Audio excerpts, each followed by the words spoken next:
dimension. Mind, you can think. The thinking plane is a dimension. Your emotions, that's another dimension. Your physical body is another dimension.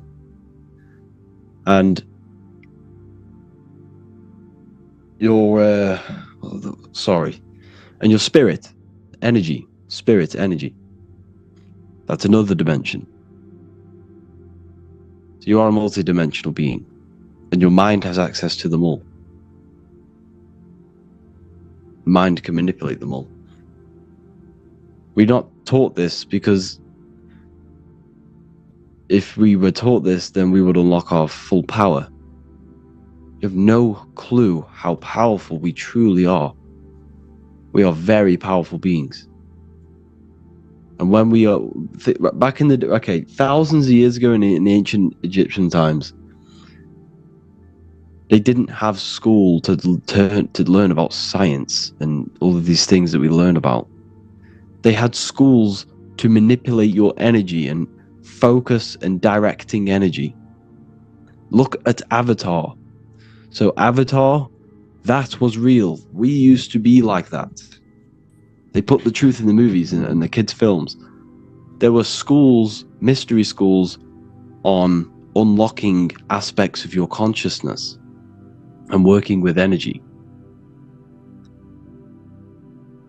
This is what the schools were truly for. Is it true that our heart can live for more than 200 years? 1,000,000%. 1,000,000%. Think about it. If we weren't exposed to seed oils, air chemicals, fragrances, toxic foods, what else have we got? Like, the list goes. I made a list in this Telegram of all of the toxins you're exposed to on a daily basis, and I swear down, it was more than 50 different things. The list was massive. If we weren't exposed to these toxins on a daily basis, we would live for 500, 600, maybe 1,000 years. And if we were trained mentally and emotionally, we would live a lot longer. Your thoughts hold significant power over your body. It's mind over matter. The body follows the mind. The thoughts you think, the emotions you feel are aging you or making you live longer.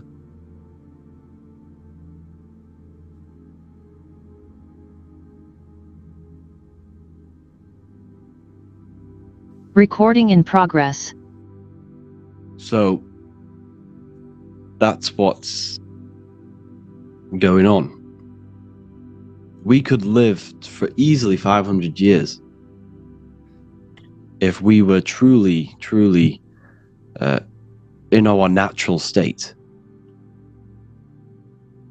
Can we heal our vessels from all the toxins because of what we tell ourselves? Yes. 1,000,000%. What happens when you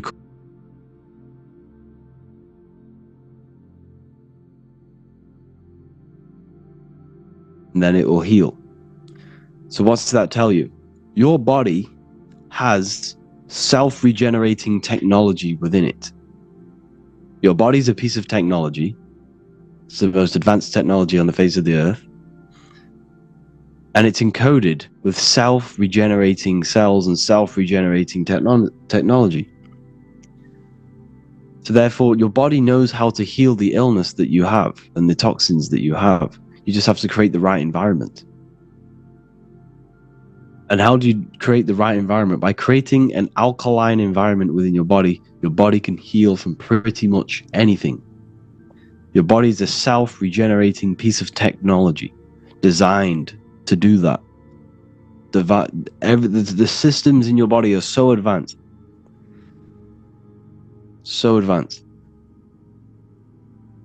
So to fully heal your body from any problem you have, you need to start fasting and you need to go on an alkaline diet, an alkaline vegan diet. That is the best way for you to fully heal and regenerate your body. Stop wasting your sexual energy, meditate daily, affirm daily, affirm positive words daily, eat alkaline vegan food, and watch your life completely change. Your inner world will be transmuted.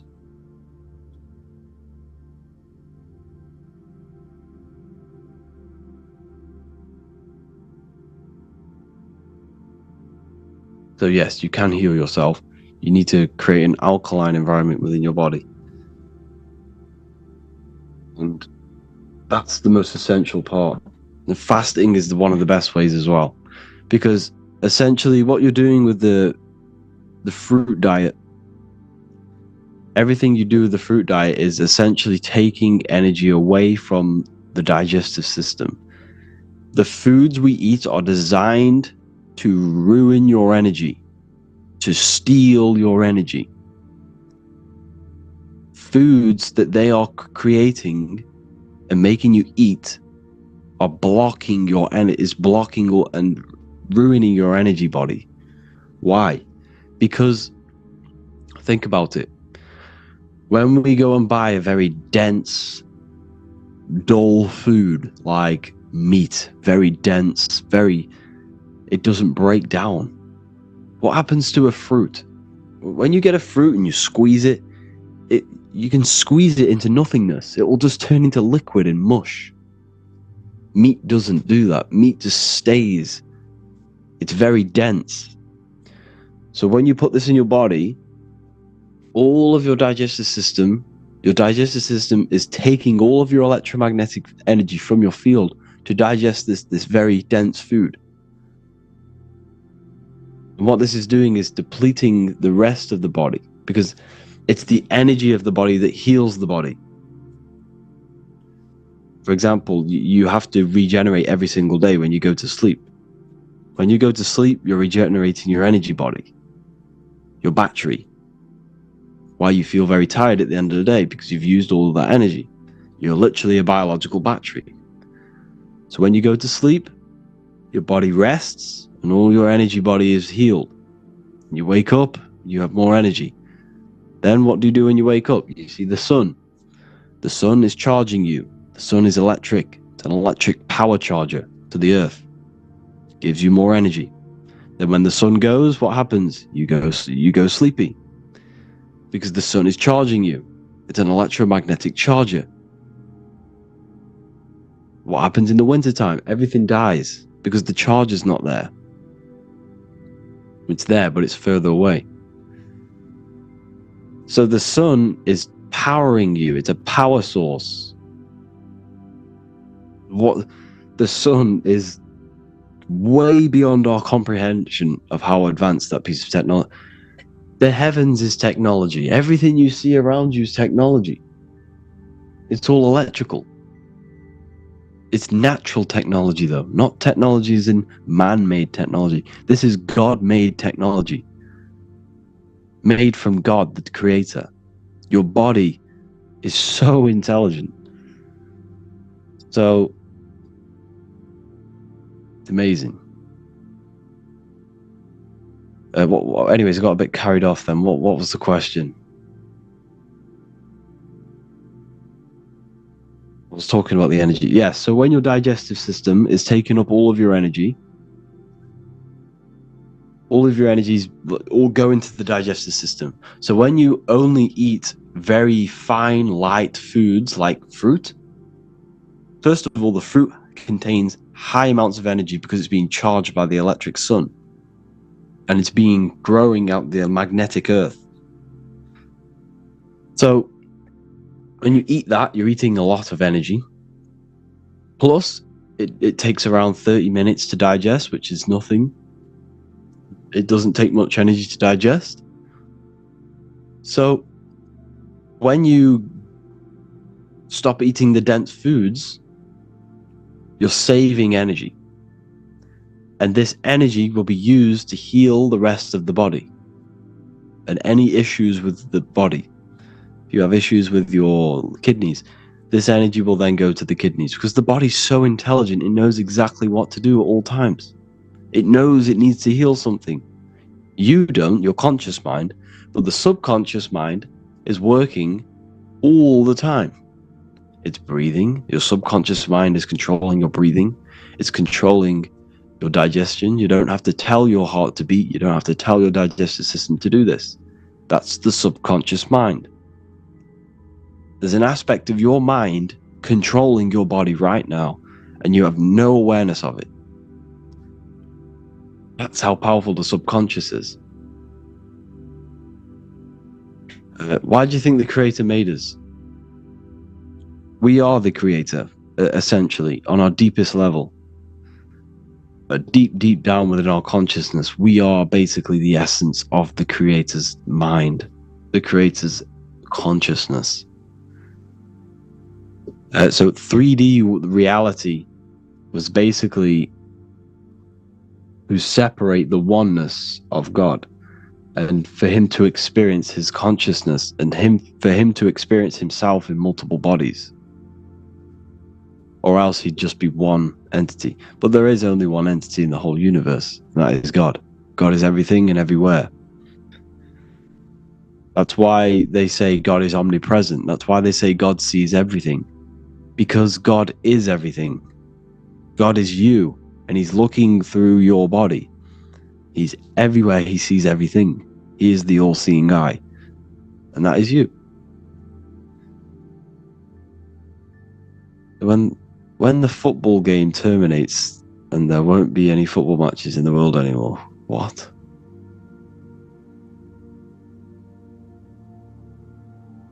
I don't know what you mean.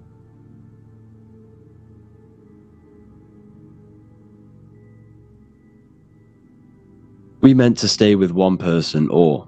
Okay, that's a very good question. It's a very good question. I don't really know. I think it's one person because, don't get me wrong, our nature is to reproduce. For example, our DNA is encoded to reproduce. That's why, but this, remember, you got to understand that is part of your physical body.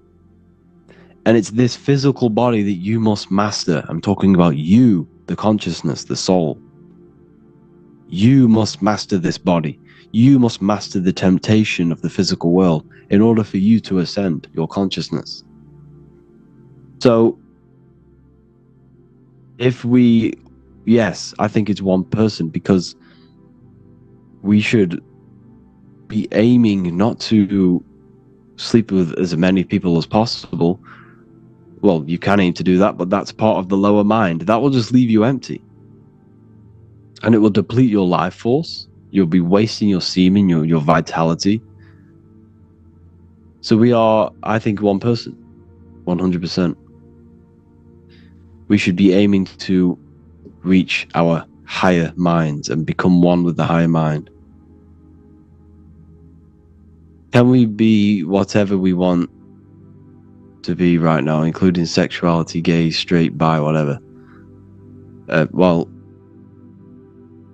not personally, if you look at nature, what do you have? You have male and female. They are opposing energies, and they must come together to unite.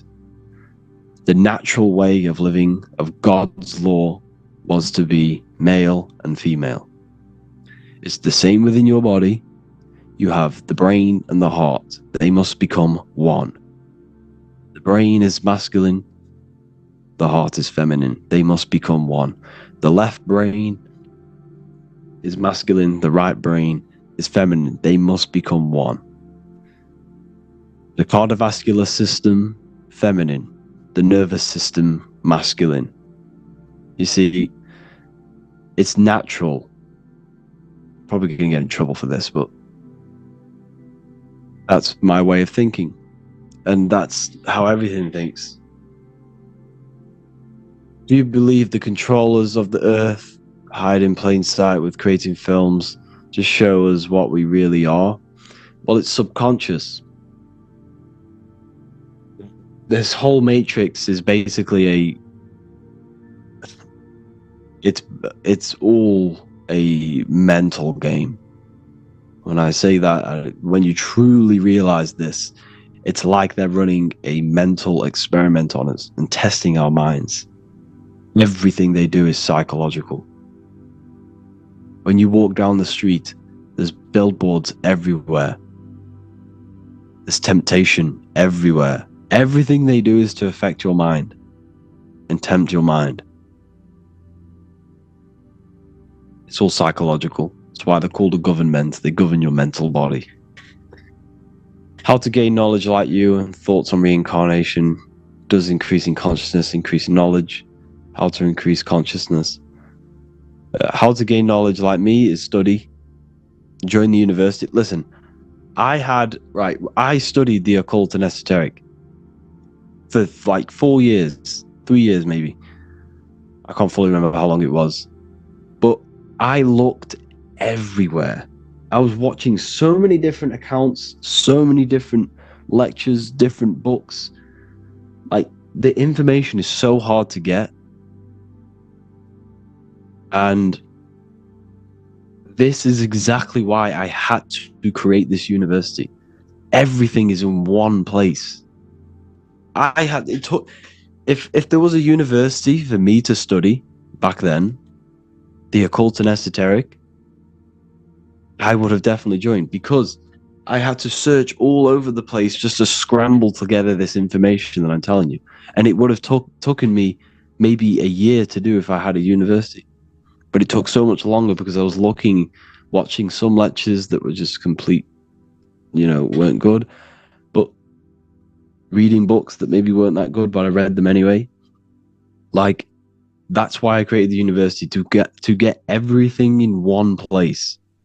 You have a whole library. Look, I'll show you. I'll show you what's inside the university. It's insane. So we have the library. So it's $44 a month. This is the libraries. This is the astral project. Each one of these is a PDF book you can download. You have my book. You have the Hearth book 1 and 2. You have all of these occult books you can download and read. You have a Freemasonry section, magic section, alchemy, Kabbalah, health, historical, CIA documents on remote viewing. So you have a massive library you can read. We are now creating a new section for electromagnetism hosted by Divine Being. We also have Manifestation Mastery course. Each one of these teaches you how your consciousness creates reality and how your energy fields contribute towards creating reality. How to reprogram your mind. We also have a lecture section with all of my lectures. These lectures are around 13 to 50-minute long lectures. Plus, we do these live calls. We have a numerology lecture. We've got a few health lectures. We've got a live call, so you can rewatch all the live calls and Q&As. But there's so much more coming. I'm gonna speak to this guy who's like very into breath work. He is like a master on breath work. I'm gonna have him to create some lectures and a section on breath work. Like, this university it has so much potential. It's gonna change your life if you join. 1,000,000%. It's gonna have the whole of spirituality, truth, and occult and symbolism in one place. You don't have to scramble everywhere.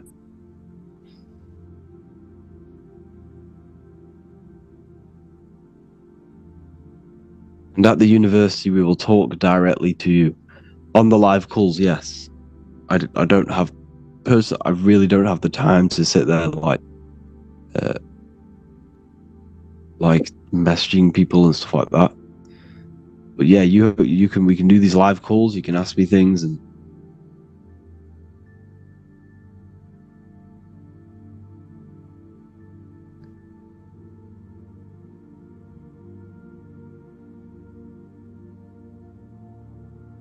wrote the book. It hasn't arrived yet. Do I just have to wait? Yeah. Have you got the tracking? What about deja vu?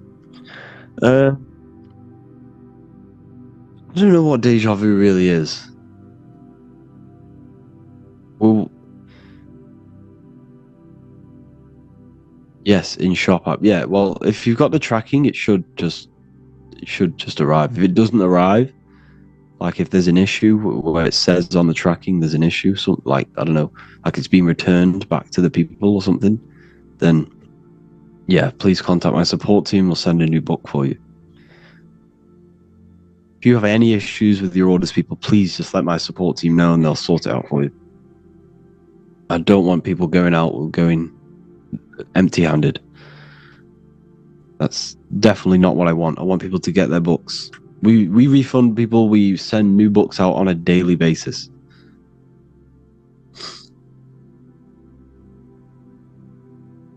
What is Aurora Borealis? Okay, it's a good question. Aurora Borealis.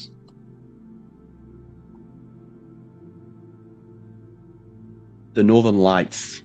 Oh, I was thinking something else. Yeah, I was thinking about that symbol. But yeah, the Northern Lights. Okay, so let me show you something. So the Northern Lights are coming from the Earth. Oh, let me get rid of that. Okay.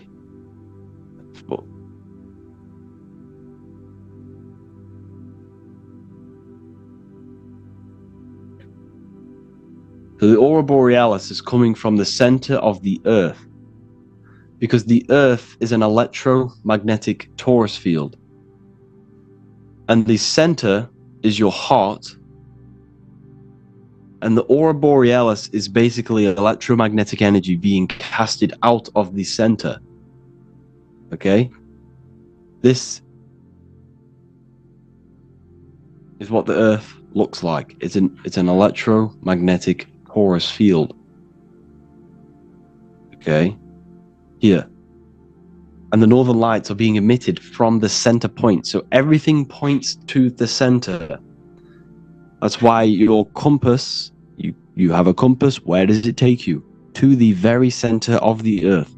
That's where it's taking you, because every electromagnetic field, at the center of every electromagnetic field is 0-point energy.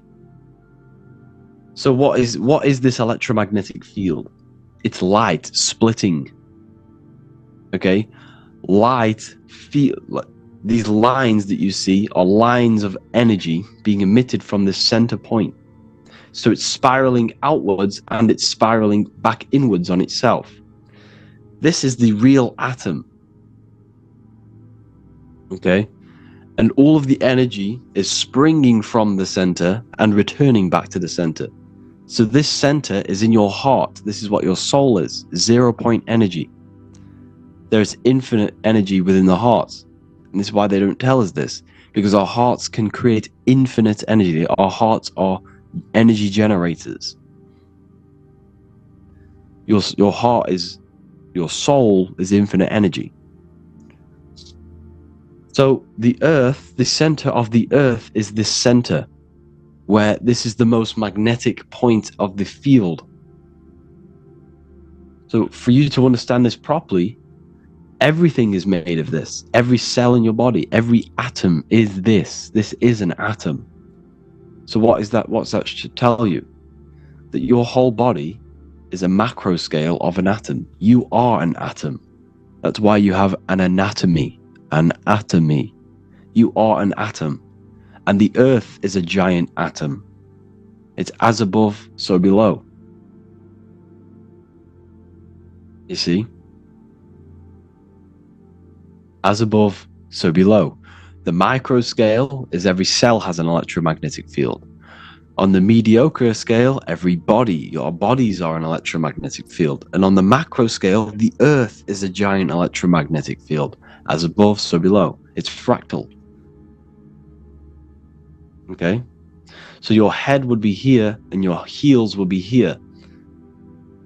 So this represents high frequency, this represents low frequency.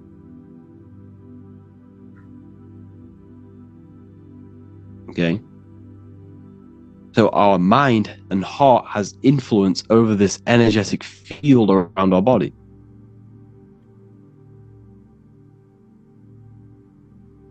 You see it in everything, like the pine cone, the flowers. This is a top-down view of a torus field. So if you looked at the field from the top-down view, you would see this spiral, which is in everything. So whenever you see a spiral in nature, that's high energy. Trees emit very high energy. And it is energy that heals the body. We're not taught this. But energy is the regenerator of the body. Without energy, you can't heal the body. So this is why the ancients used to heal the body with bells, frequencies, and energies, because energy heals the body. Okay? If you haven't already, join the university, people.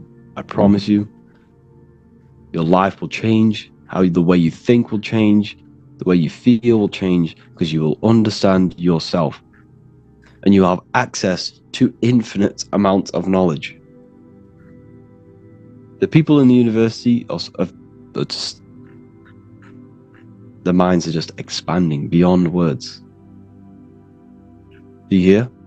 So the heart is the 0 point energy. Everything goes out of the heart and back into the heart. So the heart is a transmitter of energy and it's a receiver of energy.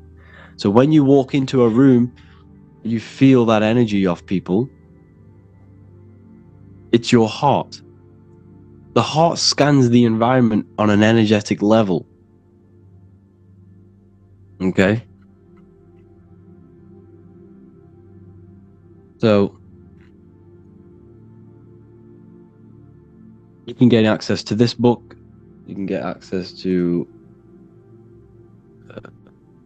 number 1 as well.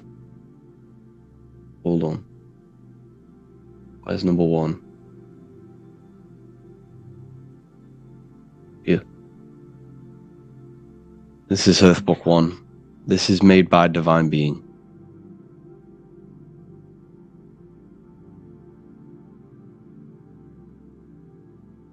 So you have this energy field, and it's so important you learn about this field. If you don't know this field, this is the basis of spirituality. Spirituality is electromagnetism. Everything is electromagnetism. This is the creator of this world. This world is created through this energy, through this torus field, through this vortex. And by understanding this field, you understand all things. You understand you understand the earth, you understand atoms, everything. So the chakras are essentially vortexes of energy in this field. And when you abuse certain energies, you are basically pulling energy out of your electromagnetic field, which is weakening your body. So your aim is to balance these energy centers within your body so that you don't pull too much energy out of your field. Okay. How to talk to girls. It's a bit out of a thingy, but to talk to girls, you just have to be yourself. Charisma.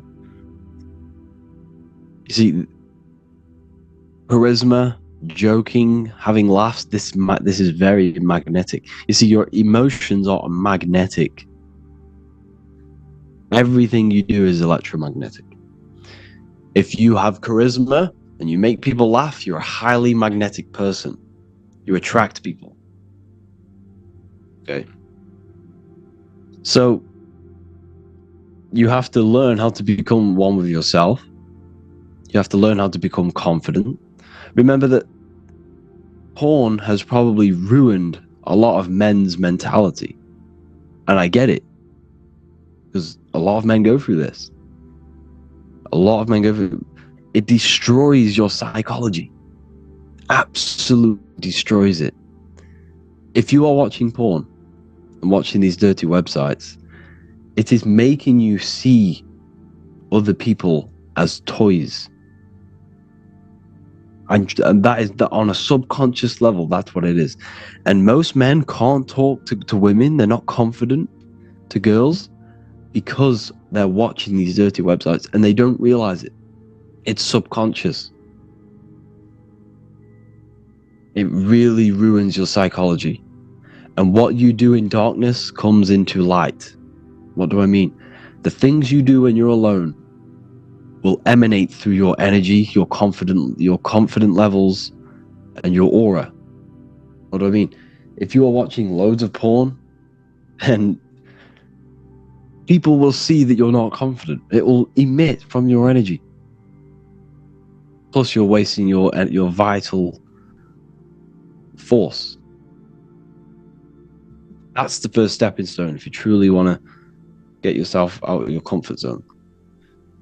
Just learn to be yourself, learn to be charismatic, and you'll have a great time with anyone, not just a girl. If you learn to become charismatic, you can speak to anyone.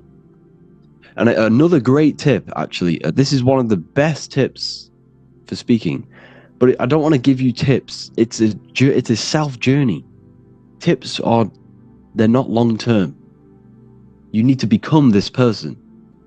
You need to become the confident person, okay? So don't take tips and just use tips. Become this person. So people, inside of everyone is an inner child, okay? And we all love talking about ourselves. We all love self-validation. This is a psychological trick on communication. You want to speak to someone, you get them to talk about themselves. Never talk about yourself. People don't want to hear it. People do not care. So when someone says, oh, how, unless it's someone, like family and they really do care about you, but let's say that it's someone, or even just anyone, just keep the attention on them. That's the most important thing. And if you can sit down with someone for an hour and they talk about themselves for an hour, they will love you. They will love talking to you. Why? Because on a subconscious level, what happens when we talk about ourselves highly? We release dopamine in our brain, which is the brain's reward system. So when someone's talking about themselves, they're releasing dopamine in the brain, which is making them feel amazing.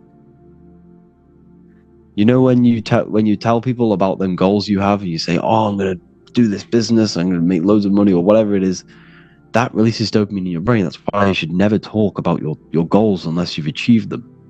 Never, ever mention what you're going to do to anyone, because it releases dopamine in your brain, and it will make you less motivated to achieve it, because your brain will think you've achieved it. Should I look them in the eyes? Yes. 1 million, but not weirdly, naturally. Eye contact is essential for communication. Okay, so a great psychological trick is to get people to talk about themselves and validate themselves. Keep the attention off you. Someone says how like if you're doing amazing in life or if you're not doing amazing in life, someone says to you, how are things? You say, great, how are you? Don't go into detail. Don't tell them specifics. Turn the attention back onto them. Don't make it noticeable though. That is a very good trick. Not trick, but just communicating in general. You'll make lots of friends doing that. A desire to reproduce naturally because I'm attracted to women, but I am also slightly more attracted to them. Okay. I don't really want to talk about this anymore. Any more questions?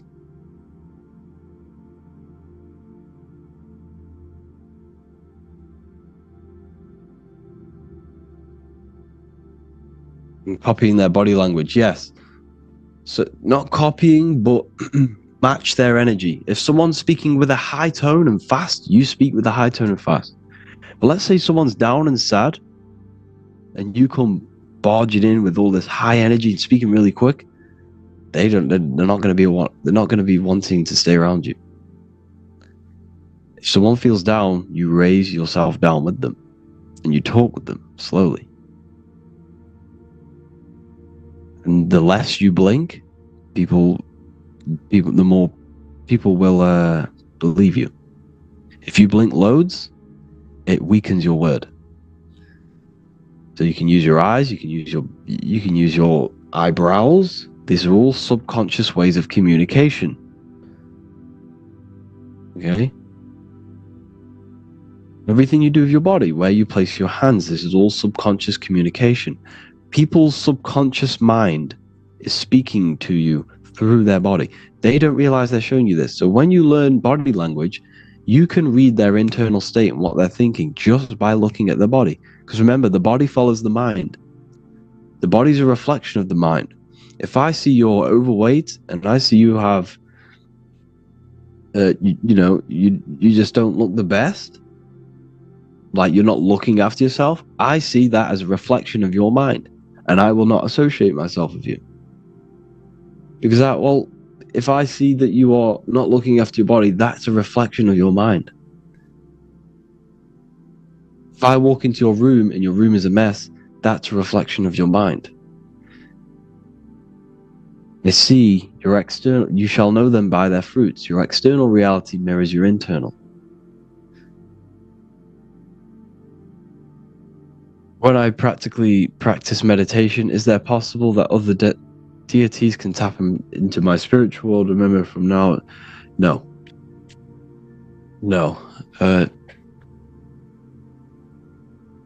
These entities are essentially aspects of your consciousness. So what I talked about earlier about demons, they are aspects of your consciousness. You have created them. Okay. Can you explain in simple terms the torus and why this is important? Okay, the reason it's important because it is the atom. This is the true model of the atom. They told you the real atom, well, they told you the atom is an electron and a proton flying around this center to make you believe everything is only physical. This is the real atom. And when you understand the atom is this, and you understand that your body is a giant atom, you can learn how to manipulate energy through emotions, thoughts. This is so important to know.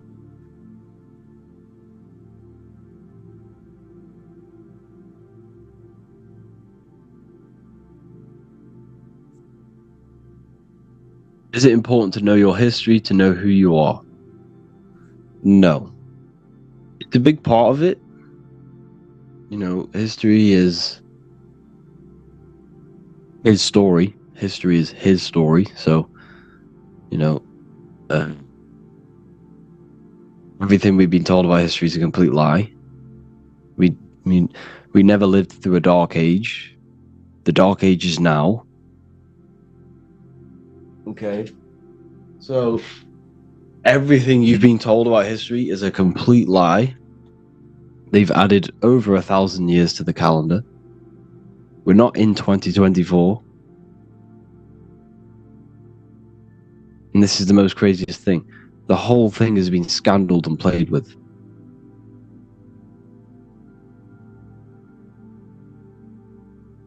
It's actually crazy. I love your recent videos you've uploaded from Divine Being. Are we missing a video though? We might be. Let me double check. Why is there 3 videos, but they're not? Are they not loading? Have a look.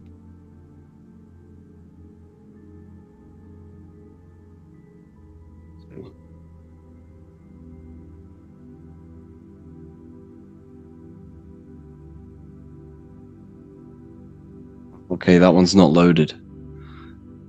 Okay. I'll re-upload that now. Well, I'll do it after the thingy. I'll re-upload it. It's the one about the basics of electromagnetism.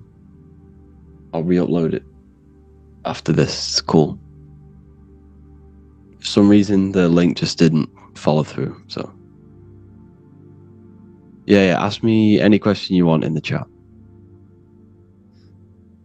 Are we forever stuck in a reincarnation cycle? No. We're on a constant journey. Our consciousness is always expanding. So think of it like this. Your consciousness is always expanding. So, for example, when you were a child, you had a child way of thinking, feeling, and and when you grow up, you had now compared to a child, you have a very, very different state of consciousness. You have an adult consciousness now compared to your child baby consciousness.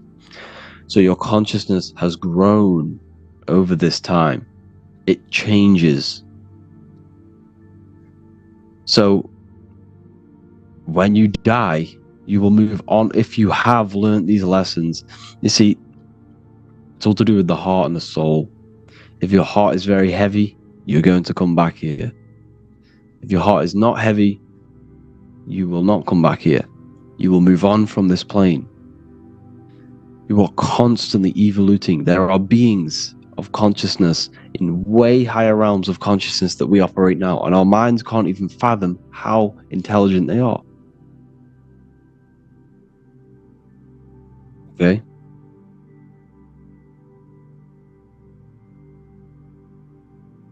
So you're always changing. You're always evoluting.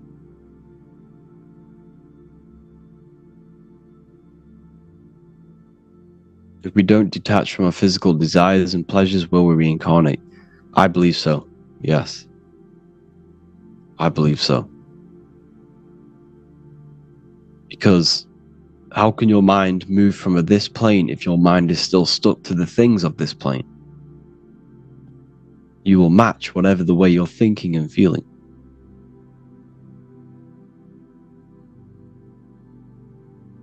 So the key is, and this is what all the ancient Egyptians did, was to master themselves before death. They prepared for death because they knew they were going to move on from this plane. You see, the soul, the easiest way to find the soul is through emotion. Emotion is the language of the soul. And that is the true you. You're not the mind, you are the soul. But the mind is where everything exists. It's hard to explain. But the mind is the creative aspect. But you are the soul. So, through emotions are not what you've been taught. Emotions are guides. It's your soul. You are God, God, generator, operator, destroyer. The generator is the mind, the operator is the soul, and the destroyer is the body. The operator is the soul. This is what's giving you navigation through this life, through emotion. Emotion is the navigator. The way you feel is your soul speaking. Okay. So, when you're in a place and you have a bad feeling about that place, well, this is your soul telling you you're in the wrong place. You need to leave this place. Because the soul is always seeking its way to higher consciousness, to learning. So you must follow the inner navigation of the heart or the soul. Okay? That's why Jesus is always pointing at his heart. He's always pointing his heart. If you could get a picture of Jesus, he's always pointing at his heart.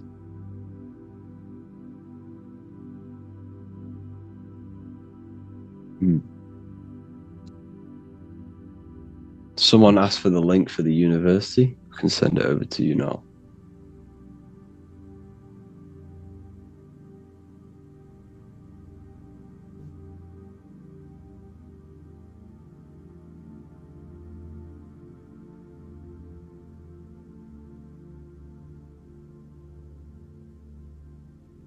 There you go. If you copy and paste that, that'll take you to it.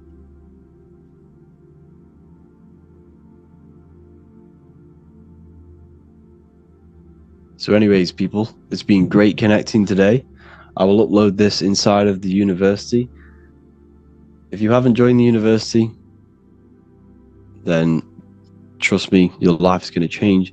You can have access to my library filled with occult books and esoteric books that you can read. You have the electromagnetism section, which is going to be built. There's going to be loads of new things coming with that. There's got the lecture section. These are all my lectures. They're about 13 to an hour long lectures on occultism, symbolism, esotericism, religion. We have a health section. We got meditation section. The university has changed my life. I'm a lifelong student. Wow, that's amazing. Thank you. It's amazing to hear that. You got the hemisync tracks and astral projection gateway experience. It's just got everything you need in one place. We've got these live Q&As you can rewatch. So I'm going to be adding this one back into this so you can rewatch it.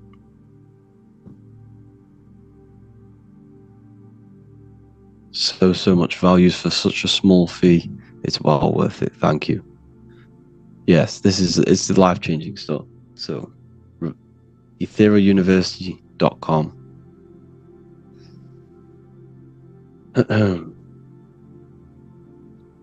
What was that?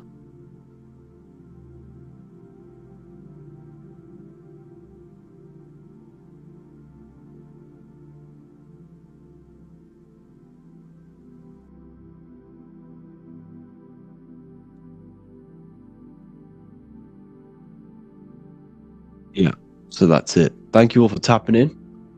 Have an amazing day. I'll see you all inside the university. It's $44 a month. You gain access to all of these courses.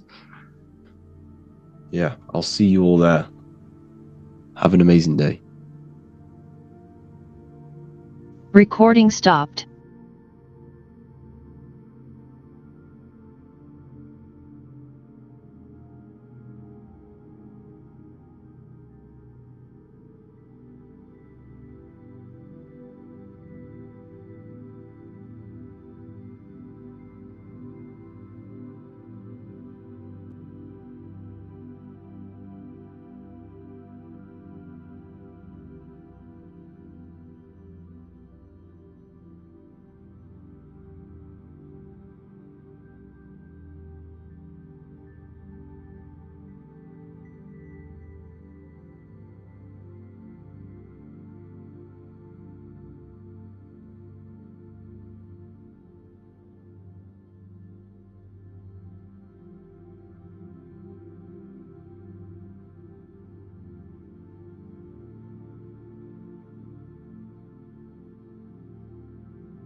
Hope we're all well.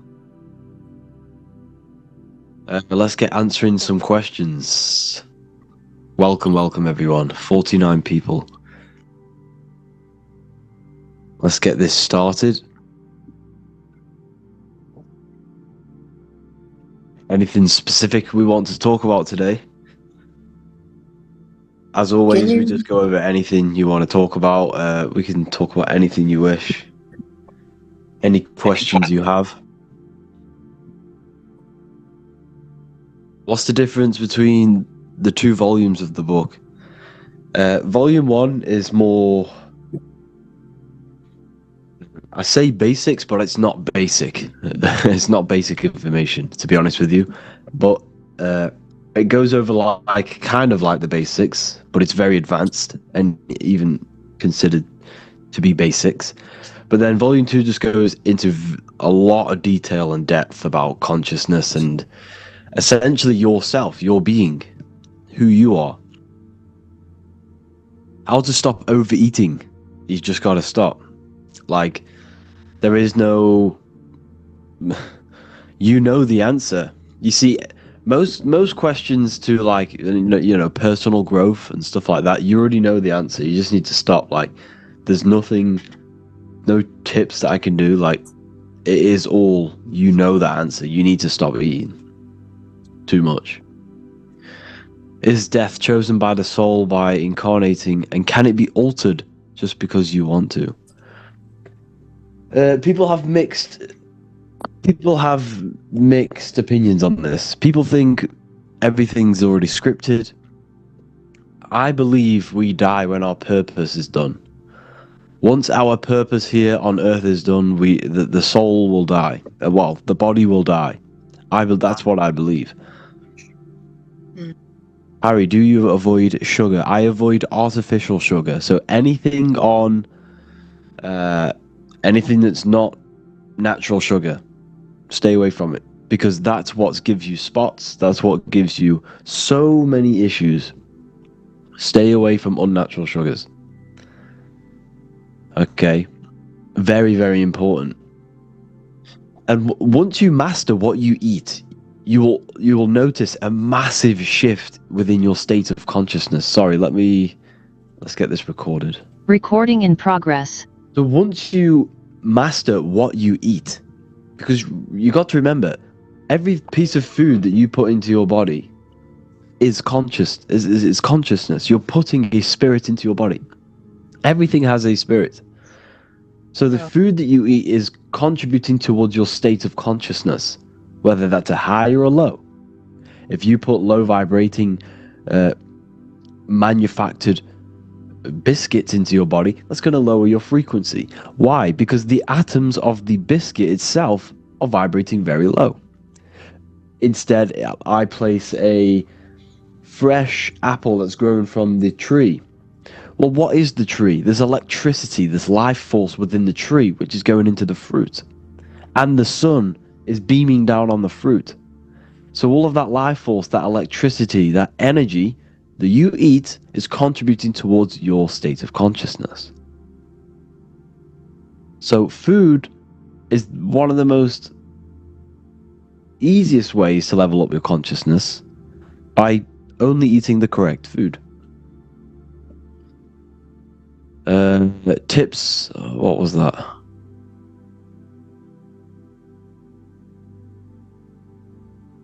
How to control unwanted negative thoughts.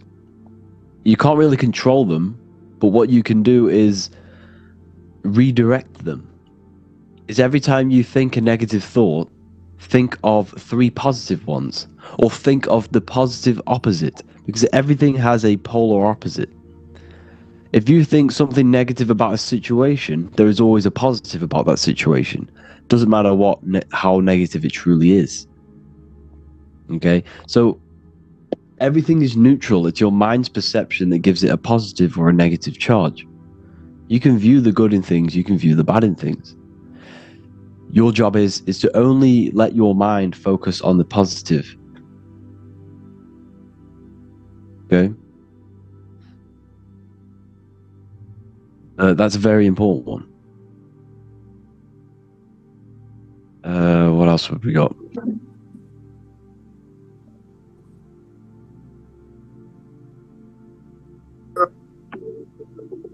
Open their doors to jihad. Creates our mental attitude. That's a very good question. That is a very good question. Recognizable. Your mental attitude is basically created by your belief system and your environment.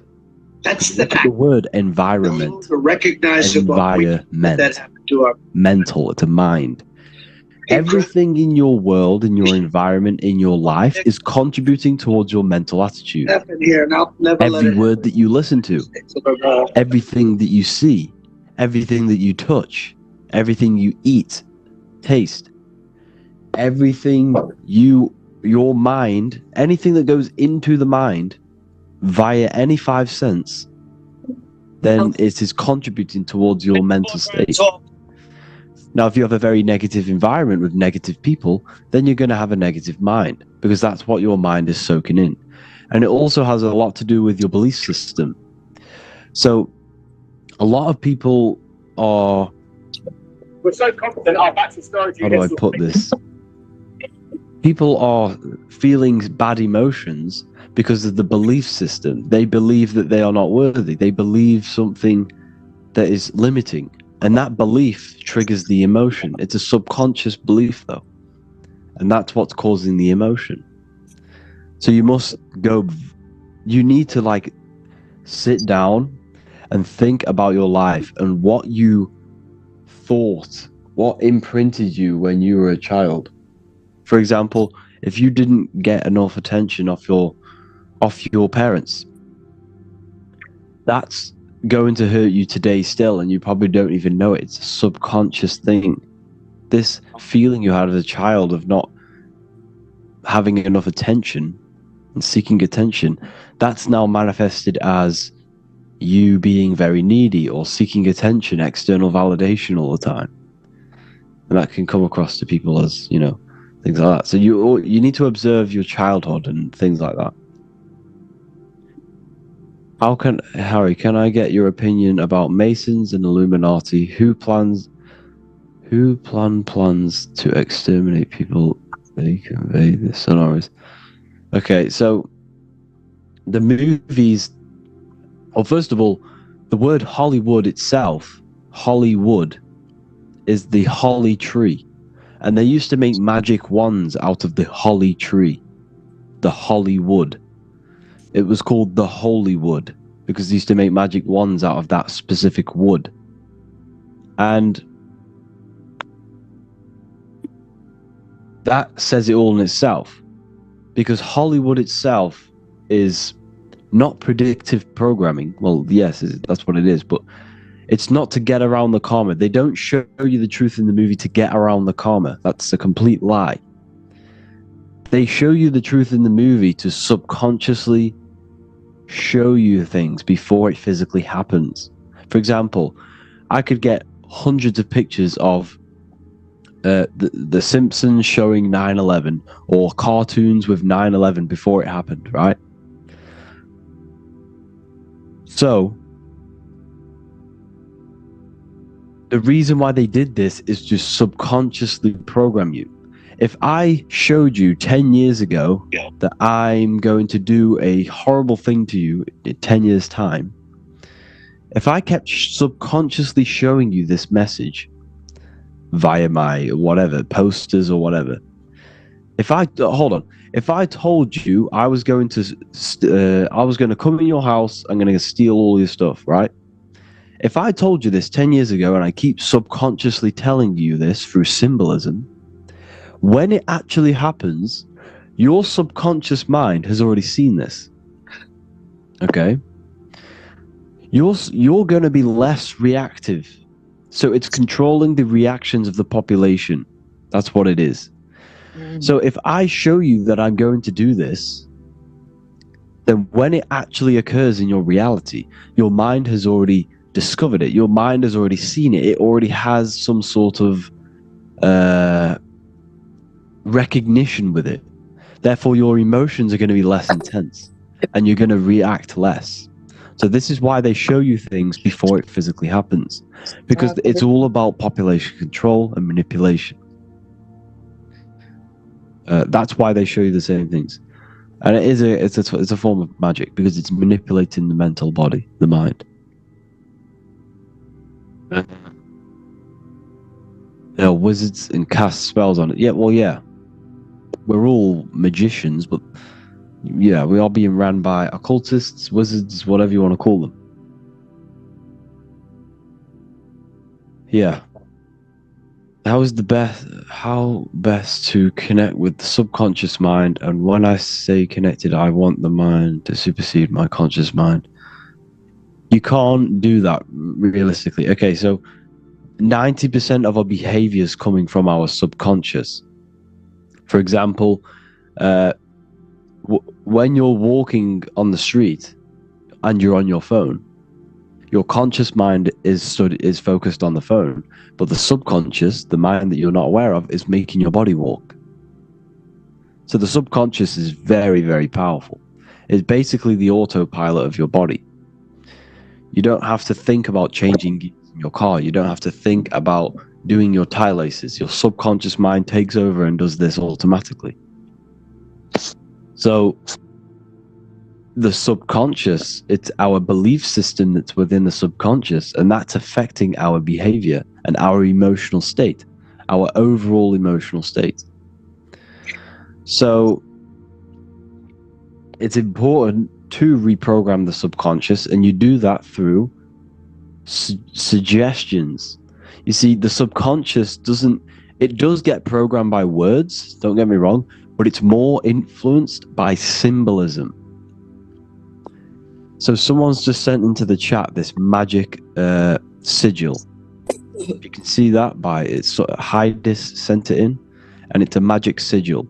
So in magic, they always use symbols, never words. Why? Because symbols impress the subconscious. Okay?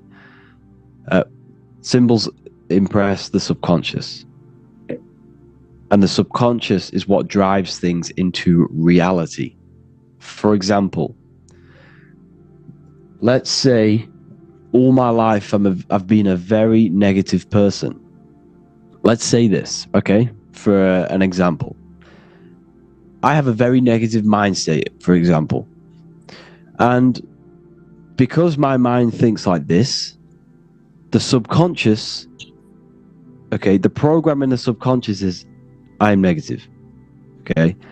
So what the subconscious does, what the conscious does, the conscious mind seeks out anything negative in your life to make that subconscious program become a reality. That's how it works. If the subconscious has a belief that I am negative, the conscious mind will work on seeking validation and bringing that reality into existence. Okay? For example, if I have a belief within my subconscious that I am financially free, my conscious mind will work on seeking the information and seeking things in my reality to make that subconscious belief a reality. That's how important the subconscious is. That's why you must program it.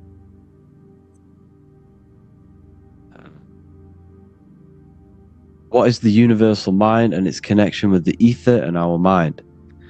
So there is a micro and a macro. Okay, there's a micro and a macro. So the macro represents the universal mind. That's all of our minds together. That's basically God. God is one mind.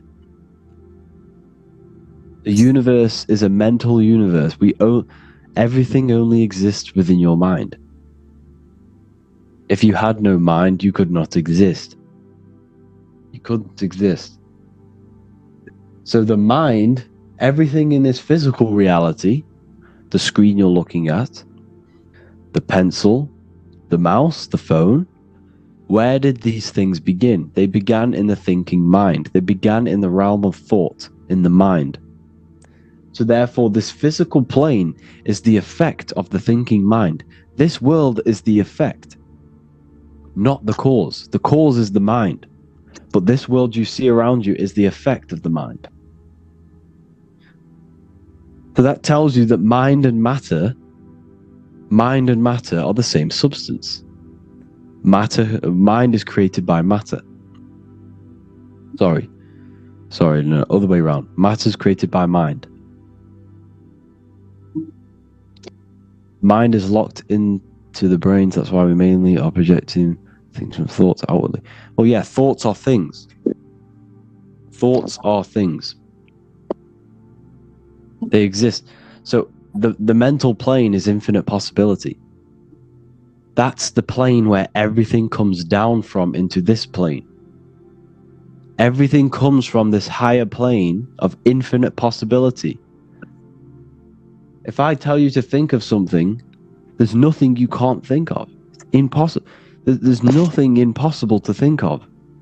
The mind can think of anything, anyone, any place. There is no limitation with your mind in that plane.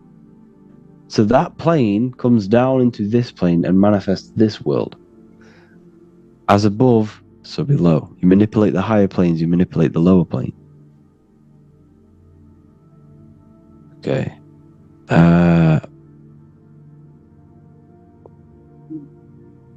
So the only, that's why we say free your mind, because the mind is essentially the infinite realm of you. Survival, whatever you put in your mouth has a direct effect on your brain. What was that? Well, yeah, anything you put in your body affects your whole body. Doesn't just affect like one thing.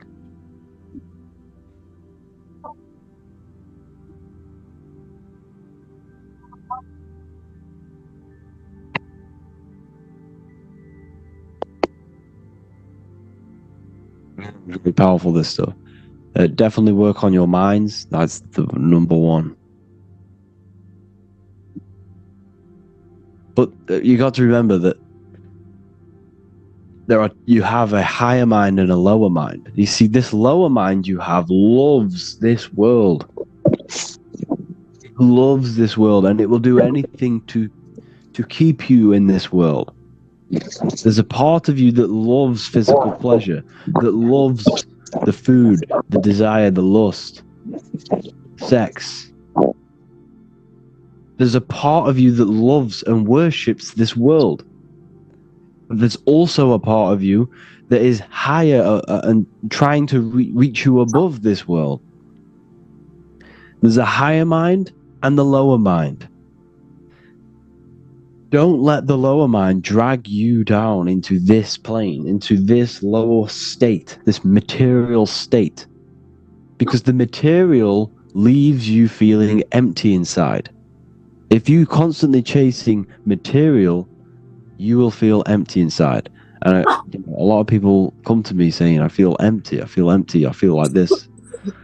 Because there's a part of you that really, really loves this world. And there's also a part of you that wants to transcend this world. So when we say become one with God, it's basically saying overcoming the 6 states of consciousness within your spinal column, the 7 chakras. These are 7 consciousness centers. It's basically pulling yourself up out of these energy centers and operating in these centers to the higher mind, to the crown. Okay?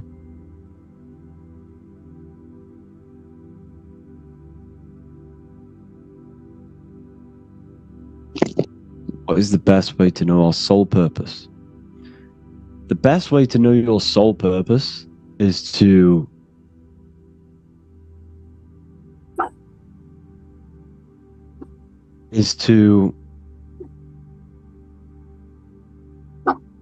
constantly say yes to the inner guidance. That's the best way. You see, emotions are essentially the language of your soul. And it's through the emotions our soul speaks to us. And when we feel something bad, when we feel very sad, this is our soul telling you that you are not in the right place in life. You see, because the soul is always seeking its purpose. It's always trying to bring its purpose into physical reality. But when you neglect it, when you neglect the emotions, you see, the emotions are the biggest guidance that you have in this life. The emotions you feel are telling you things, telling you where to go, what to do. If you feel a bad way, you know you're in the wrong place and you need to leave that place. So when we say yes to this inner guidance and constantly grow over our emotional blockages, grow over our fears, we find our purpose. We live in our purpose. Aren't emotions could be generated by our brains? No. Emotions are felt in your heart. What do you think about Trump? It's all scripted. Don't believe anything what you see. A bird has two wings, ruled by one head. This whole world is a theatre. In fact, the word theatre has earth within it. Because the earth is basically a theatre. It's a puppet show. What I am struggling with regarding the soul purpose is that I have feelings about what I want to do, but I'm finding those doors are opening, and it seems experiencing I am trying to move on keeps from representing themselves. If something keeps showing up in your life, then it's showing you that you haven't learned from it.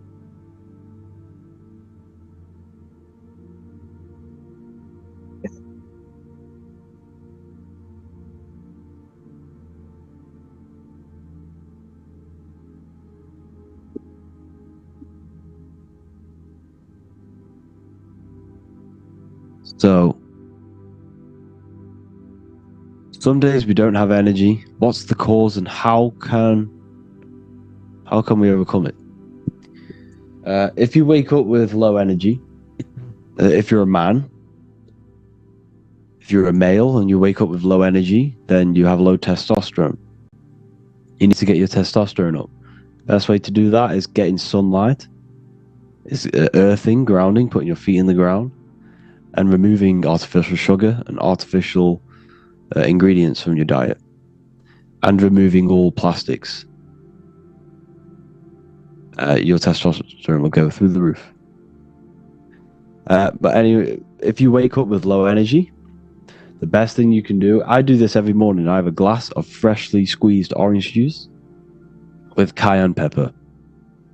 Cayenne pepper is a life changer.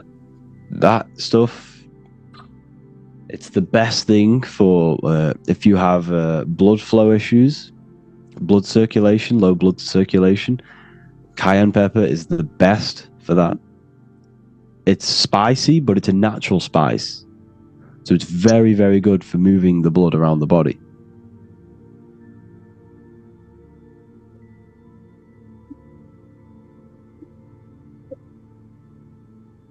I used to astral project when I was a kid.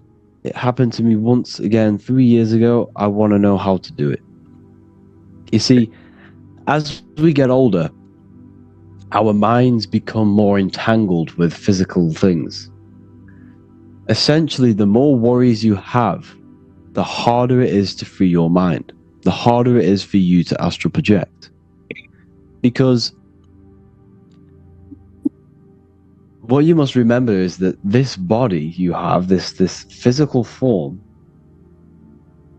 you're only stuck to it by thought. You're only stuck to this body by thought alone.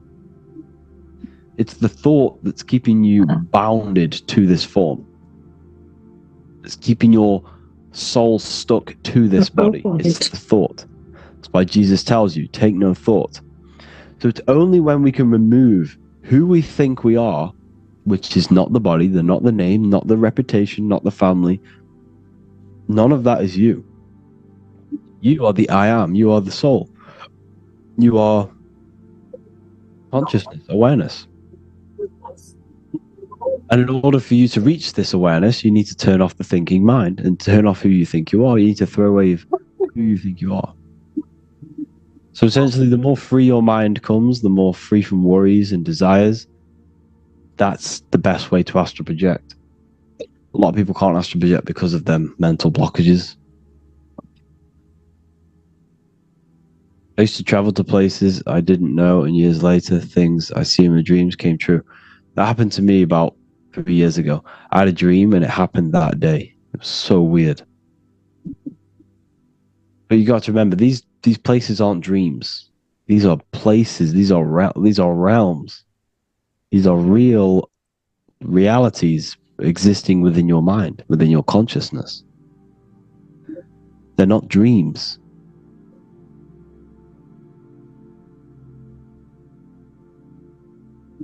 Okay? That's very important to understand. Very, very, very important to understand.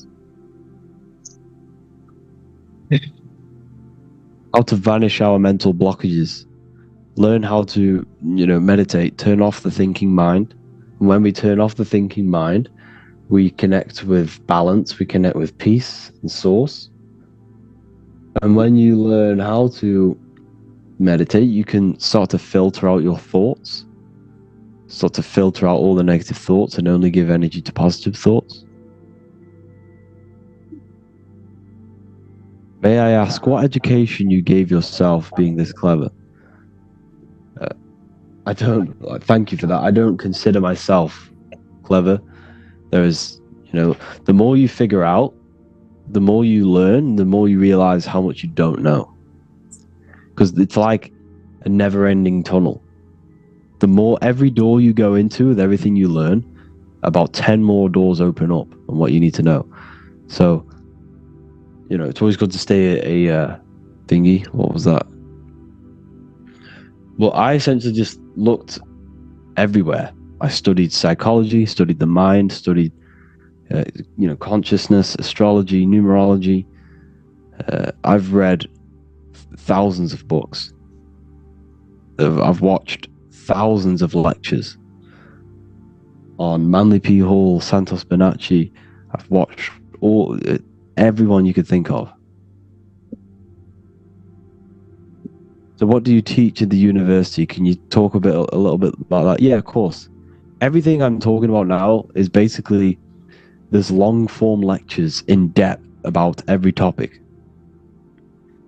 So like say there's symbolism. I can show you actually. I'll show you what's inside the university. So this is the university. So this is the general chat area. You can gain it, if anyone has any issues, I sort out all the issues. I send in the link, send in all the different lectures that I posted. Before I leak anything, let me do something. So the university is basically long form lectures. You gain access to my library. So here's the library. The library has all these books about, everything you could think of that you can read. We have a manifestation mastery course that teaches you how your brain, how your consciousness creates reality, how to reprogram the subconscious mind. We have a lecture section. So each one of these lectures is like 15, 30 minutes long. We talk about geometry, consciousness, architecture, human energy field and energy manipulation, spirit and matter, the most powerful meditation method, the Baphomet symbolism, consciousness in the avatar. We talk about so much. So these lectures, there's like 1 or 2 of these every week. You also have a numerology section with one numerology thing so far. We have the live calls, of course, that you can rewatch. Electromagnetism section being created by Divine Being. There's so much going on in the university, and you can connect with like-minded people. You see, so when I was starting out on this journey, there was no one I could connect with. People think you're crazy. Like when you wake up and start thinking differently and start looking into topics, people think you're crazy. So it was hard when I started. I didn't know who to connect with, didn't know who to speak to. I was just doing my own research. And it was very hard to find the information. It was very hard for me to gather this information because it was so split up everywhere. They were so split up. For example, I had to search different accounts, different books, different lectures. You know, but what this university has done has compiled all of this into one place where you can study it. Everybody else tried To help you, instead of looking around all these different accounts, all of these accounts have been combined into one the rate university. at which I have to be For buying $44 a month, you can change your life, change your intellect. So everybody else tried. And once you understand you, your bodies, your life, understand everything about life, and just reality as a whole, gain the advantage. You gain the advantage. You gain... Hold on, is not everyone muted? There we go, I've muted everyone. You gain the advantage in life because you understand it. You know what it is, you know what you are, you know how you work. And that's why I've put together a university, to make people understand who they are, how to work with the energies of yourself, what your energy body is. I've given you a whole library so that you can read each book. So the university is not just a university, it's a place of growth, transformation, and truth, where you will level up your life and broadening your understanding and your mind, the expansion of the self. It's going to teach you how to become the best version of yourself and truth. What's your opinion on inorganic creatures and how they are living between us? There's no inorganic creatures. There's no such thing. Like, we are all organic. Well, of course, there's been, changing within like foods and stuff like that.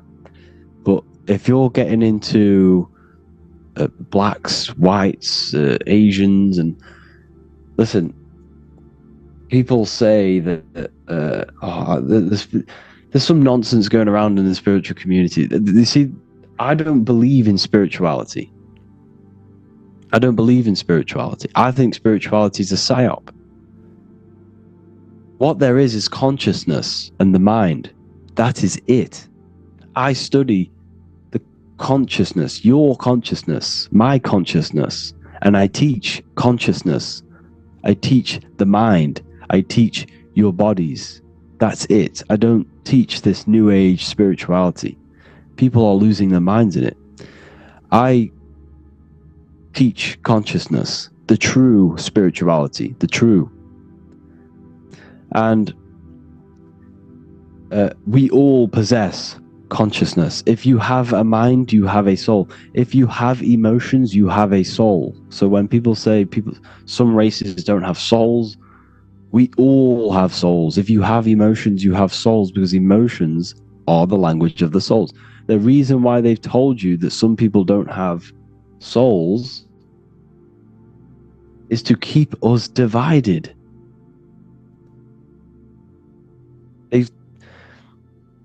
They've told us this through these fake gurus. I'm not going to mention any names, but yes, there are plants within the spiritual community. There have been plants, and it was to misinform you, and it was to keep us divided. Because if they tell you some don't have souls, some are real, some are fake, then how are we going to come together and beat the government? We're not. So it's all about divide and conquer. You must understand this reality is the effect of the mind.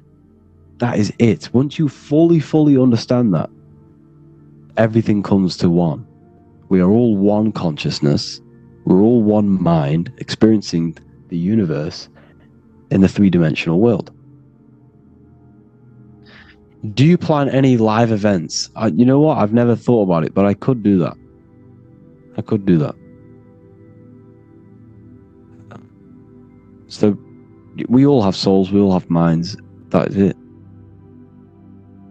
Harry, do you use anti-blue light blocking glasses? Yes.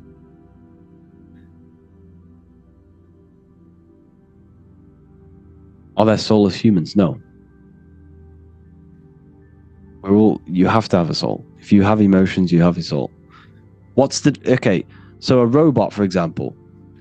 A robot, what does it have? You see, some people think the mind is the brain, but that's completely wrong. You can't give a robot a mind. You do know that. You can't give a robot a mind. You can only give it a brain.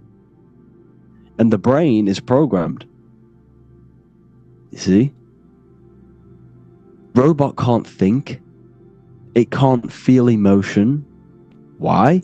Because thinking is a part of consciousness. It's invisible. It's not part of this physical dimension. Emotions are not part of this physical dimension. So robots can't think and they can't feel because these things exist in consciousness, and only God has consciousness, and we all are God. We are the real consciousness. AI and robots is the fake consciousness, an artificial intelligence. And remember, intelligence, it only possesses intelligence, not emotion, because emotion is coming from the soul. You can't give a robot a soul, an emotion, a thinking mind. You can't do it. You can only give it a computer, and the brain's a computer. Revival, I saw your Insta story and you're hella jacked. Thank you. Harry, can you recommend a good anti-blue light blocking glasses? To be honest, I don't really know like a brand off the top of my head. Just go on Amazon and get the orange ones. The orange ones are the best ones.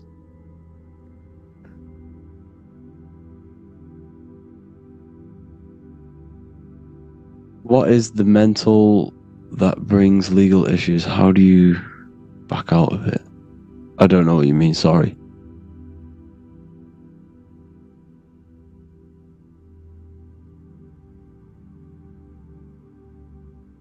Can I ask, and what was that?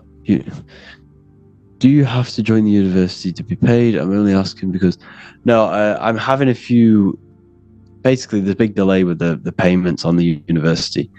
They will be all paid out. I'm not going to make no one not get paid out. Everyone's paid out from the other program, but the Ethereal University, they will be paid out this month on the 26th. So this month, all of the Ethereal commissions will be paid out 1,000,000%.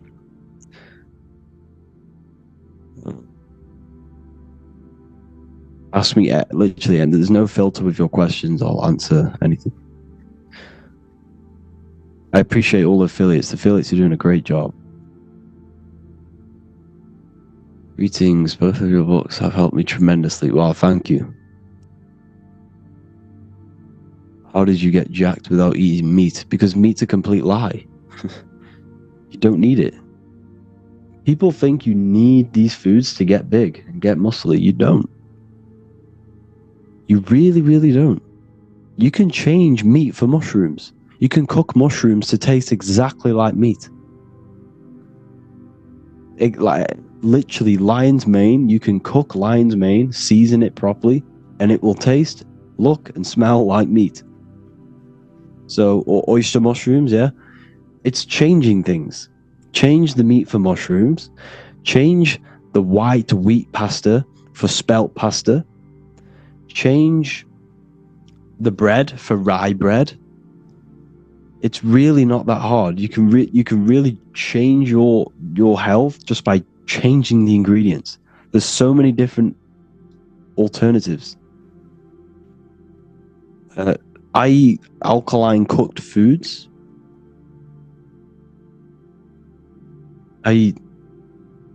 If you saw my meals, you wouldn't believe. But If you really, really do want to get big and put on muscle, go on an alkaline diet, but go heavy on the carbs. Natural carbs, not processed carbs, natural carbs. Well, it depends what your body type is. I'm not saying just eat only carbs. I'm saying do your own research. But this is what works for me. I'm not telling you to do what I do.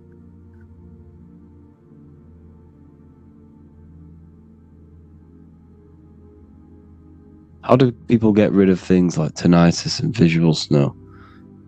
To say visual cortex issues, there is no physical lack. To be honest, I really don't know. But if you have any issues with your body, me personally, I'm not saying you to do this. I'm not a health advisor. If I have issues with my body, I go on a fruit-only diet, and I will fast. And I'll take sea moss every single day. I do anyway. Take herbal teas. So fasting, fruit diet, sea moss, and herbal teas. That's the ultimate way to healing your body.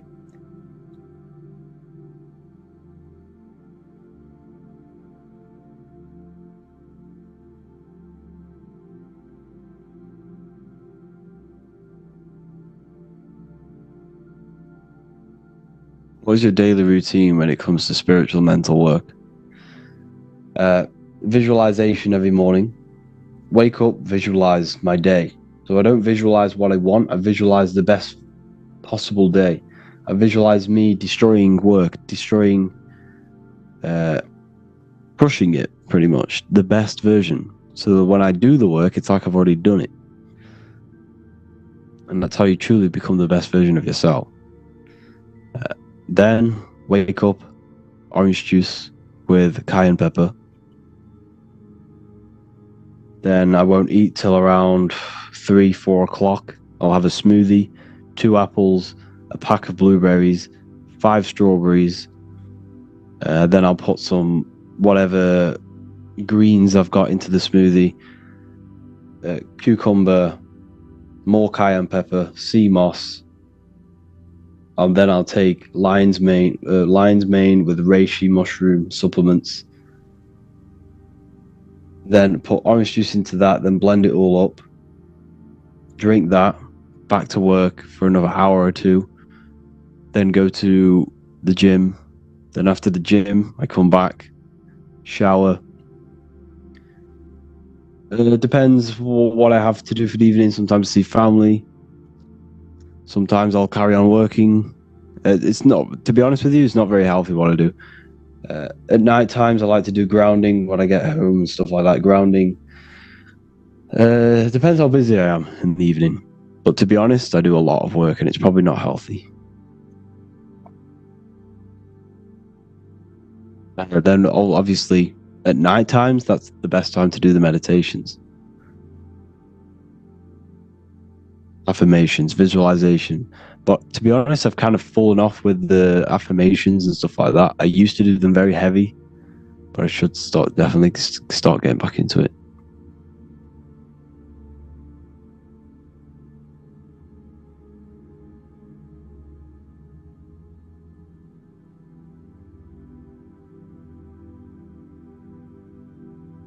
It's better to meditate at night because when you do it, well, you can do it any time of the day, really. But I like just doing it at night, personally. I feel like it's the best time for me. It's probably different for you. There's no best time, really, to do it, but it's the best time for me.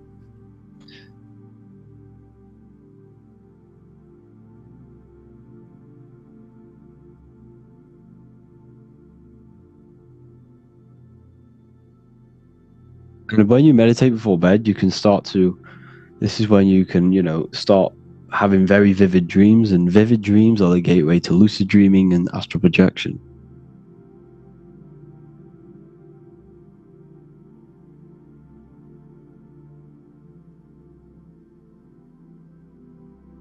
Out of all your products, what's the best thing to start with? The university. 1,000,000%. The university has everything. You get my books, you get the library, like it has everything. You can connect with people. Your life will change from this university. So it's $44 a month and you gain access to all of these. Look at how big the library is. The library's huge. Then we have the lectures. The lectures are huge. These are all like half-an-hour lectures or an hour lectures. Plus we do live calls. We do more lectures every week.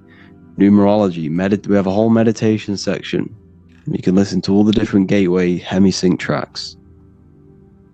CIA documents. Numerology. Electromagnetism.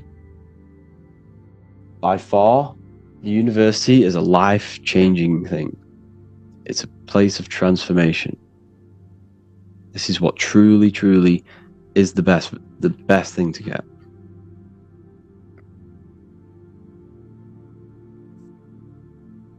And yes, if you want the Book of Wisdom Volume 2, you can order it for free if you join the university. You just have to follow the instructions in the general chat.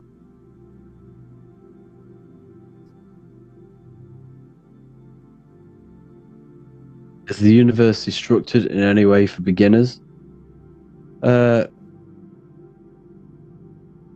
Essentially, it's not structured in a way to say this is the beginner stuff. You can just watch whatever you want.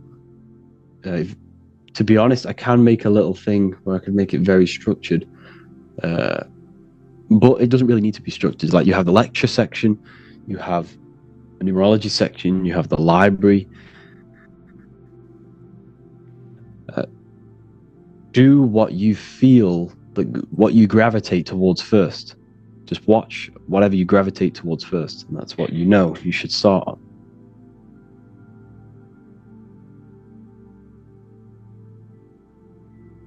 Do you have a team putting all the university thing together, or I do it on my own? It's all run by me. It's all run by me, the university.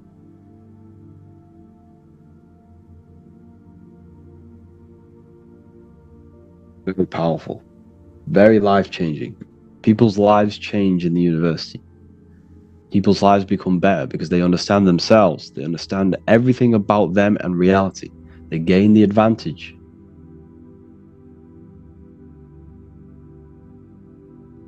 Okay, so let me try to find you.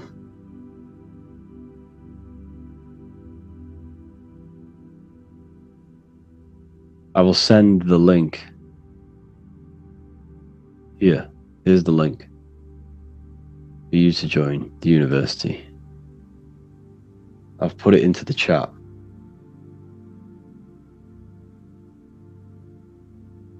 The link there is in the chat if you want to join.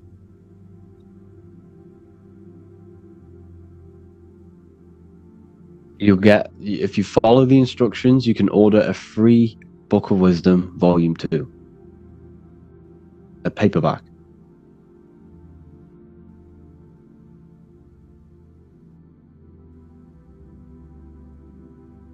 What helped you the most to get this knowledge and physical reading of what spiritual practice is? What helped me the best was obviously I had a job where I could listen to whatever I want. So for 7 hours a day, for 2 years, I was listening to podcasts, lectures, audiobooks on the occult, esoteric, psychology, consciousness. And I learned a lot in them 2 years. What are the best ways to silence the mind chatter? Focus on the back of the brain. So when you meditate, you can focus on the back of the brain, and this will help you turn off the mind.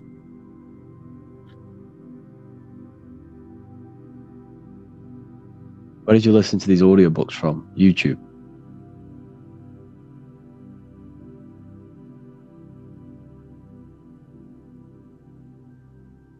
YouTube, I listen to all the lectures and stuff on there.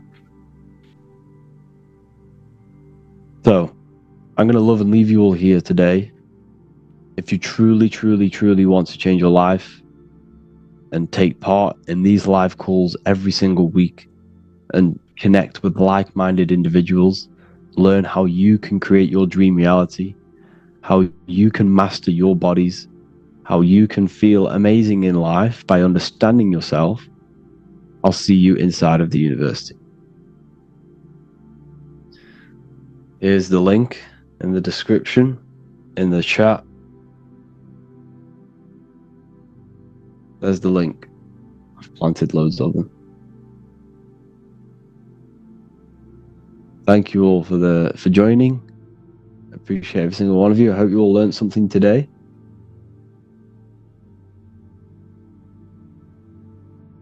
Have an amazing Saturday, an amazing weekend. Look after yourselves. Look after the mind. The mind's very important. Here's what the homepage. Oh yeah, hey, if you go to the website, you get these 2 lectures for free. So go to the university website, and this is a 24-minute long lecture on geometry, and basically this reveals about architecture and how architecture links in with geometry and consciousness and how it affects your body. Very, very powerful. Go and watch that lecture. And this is the quality of content that is going inside of the university.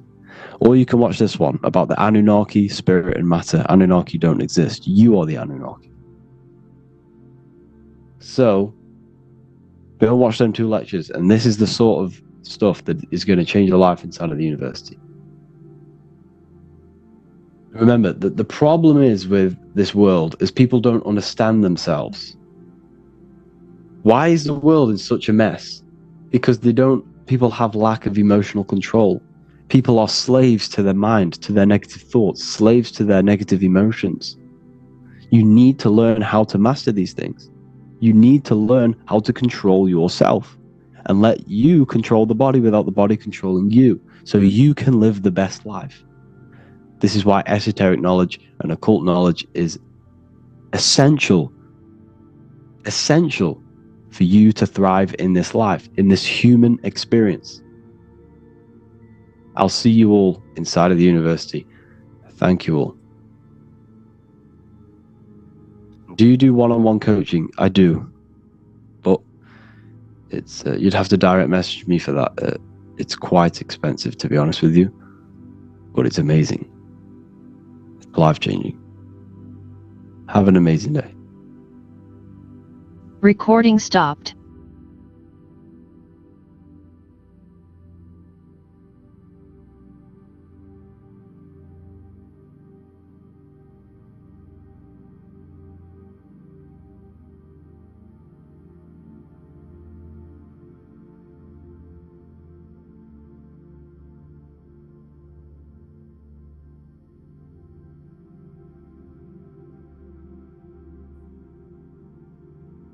There we go. So, yeah, weed can be used for good and it can be used for bad. You can use it to enter deep states of meditation. You can use it to become lazy.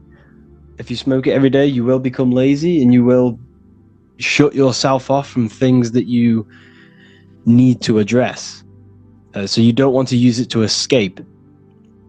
Okay, so don't escape. Don't use anything to escape your own mind. You must face it. Okay.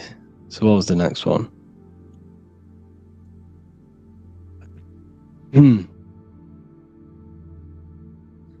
What age did you start talking about this stuff, learning about this stuff? It was quite young, to be honest. I started learning deeply into the occult and esoteric about 2 years ago, 3 years ago. But before that, I've been always into like conspiracies and stuff like that. So that's mainly what it was. Mainly. That's how I kind of got into it, by looking into conspiracies. What do you think about manifesting? You're always manifesting. Your thoughts are always being brought into physical existence. That's basically what it is. You're using thought energy into physical reality, and that's how everything is manifested. The phone you are holding, the laptop that you're using, the book you're reading, where did these things all begin? They began in the invisible realms of mind. Everything stems from mind. The world you see around you is in the mind of God. We live in a mental universe. Everything is mental. So this is why you need to be careful of what you hear, what you see, what you smell, because everything you take in is molding your mind. The words you say mold your mind. And whatever you mold your mind to, you mold your circumstances to, your life. So your life is basically a result of every thought you thought in the past. So you change your thoughts, and further enough down the line, you'll change your external reality. Your life is a mirror of your mind. It's your mind pushed outwards. So if you fill your mind with negative music, talking about drugs, sex, you're going to fill your life with that. You become the music you listen to. You become what you listen to. Because everything affects your mental state. So essentially, it's all about looking after your mind, keeping a pure mind and a pure heart. That's how you truly manifest the desired reality. But people aren't manifesting properly because they're wasting their mental energy. They're wasting their life force energy on low-level pleasures like food, lust, yes, like chasing after low-level pleasures. When you start to master yourself and you master your mind, your body, and your emotions, once you start to master this, you're no longer wasting energy on these low-level pleasures. So when you waste energy on low-level pleasures, and you stop, once you stop doing that, you have then opened up more mental capacity for you to direct this energy into a certain aspect of your life. So this is why it's so important to master your consciousness, master your mind, master your emotions, because you're wasting energy, which could be used for success. It could be used for anything to be created in your life. So that's a big part.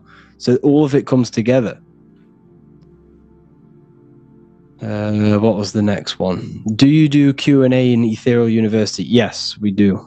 We do Q&As. This is all part of the university. Everything you see, you should see what you get. So in the university, you get the Manifestation Mastery course, which tells you everything about your mind, how to create your own reality, how you can gain the dream life you want. We have a real lectures section where there's like over 50 lectures. New lectures are posted every week. We have a community and live calls and Q&A and a library. So the library is another where you get all of my books plus 45 other occult rare books, and you get updates. So that's what's inside of the university. What was the next question? Do you have an account in Spanish? I have affiliates in Spanish, yes.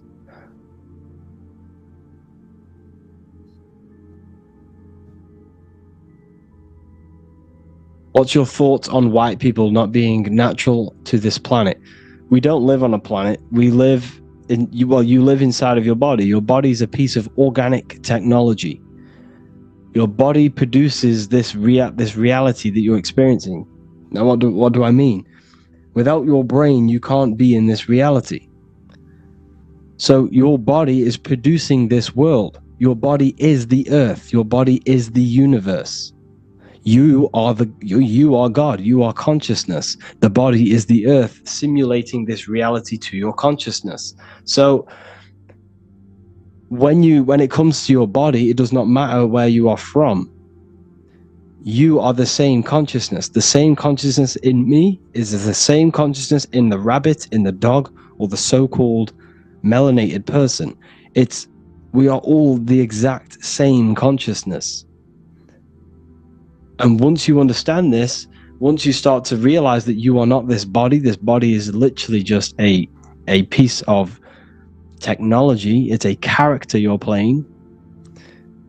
It's not you. You are the I am. Every single one of us refers to ourselves as I, because I is the all-seeing I, the all-seeing eye of consciousness. This is where we all come from.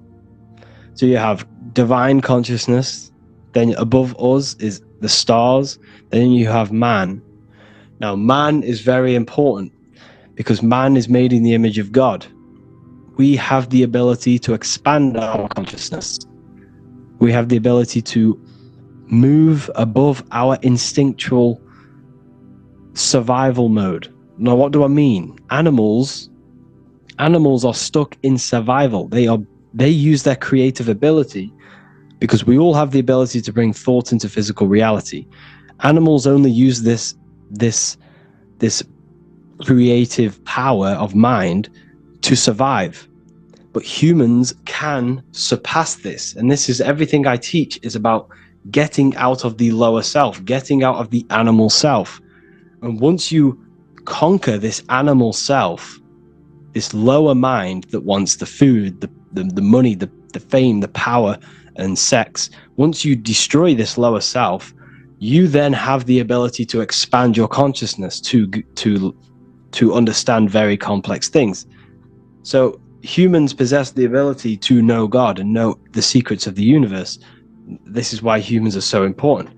This is why humans are made in the image of God. We can expand our minds into infinite fields of knowledge. Now, the mind cannot be filled. It is not a physical thing. It exists beyond time and space and matter. The mind isn't made out of atoms. Thoughts are not made out of atoms. So the mind can infinitely expand into new fields of knowledge, new fields of thought, far beyond the current field of thought that you are in now. But the universe is completely mental. Once you completely understand that, you'll see what I'm saying. Some people might not see what I'm saying because their mind will not, have that understanding, but some people will understand. How to activate your pineal gland. Your pineal gland, your third eye is your mind. It's not your pineal gland. So your mind is the third eye. Your consciousness is the eye, the third eye. It's not the pineal gland. So the pineal gland is like a radio receiver for your consciousness, for the mind. So when the pineal gland is obviously attacked through the food and the water that we drink. Hold on, let me just open the window.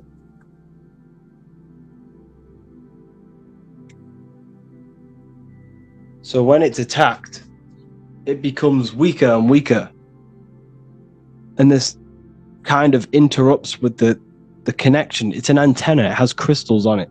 So your radio, your phone, all uses crystals to pick up frequencies. It's like a radio receiver for your consciousness, because your consciousness is already outside of the body. You're already outside of the body. Your body is a state of consciousness. It's a body of consciousness. The mind is a body of consciousness. Emotions is a body of consciousness. But there is pure consciousness, which is above thought, above emotion, above the body, above all these things, is the pure source. So to activate it, first of all, you need to go on a detox. Go on a detox of a fruit detox. Make sure it's organic fruit. If you're struggling to get your minerals in, take sea moss as well. So just go on a fruit and sea moss diet for a couple of weeks, and you won't lose weight, you'll lose impurities. You'll flush out everything out of your body for a couple of weeks. Drink freshly squeezed juices to get the lymphatic system moving and the blood moving again, circulating. And once everything's out, you'll start to feel a bit better, and you can have an easier experience activating your pineal gland.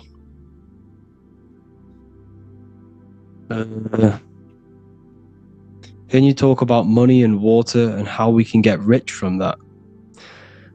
You don't get rich from learning that sort of stuff. You get rich from, if you really want to get rich, focus on providing value.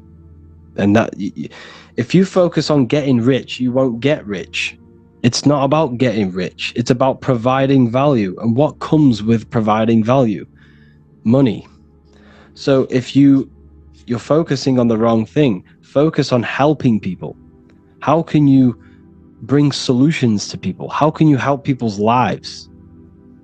And along the side of that, you will gain an income from that. You see? So, essentially, that's how you do it. I don't know how someone's managed to draw. It's a bit crazy.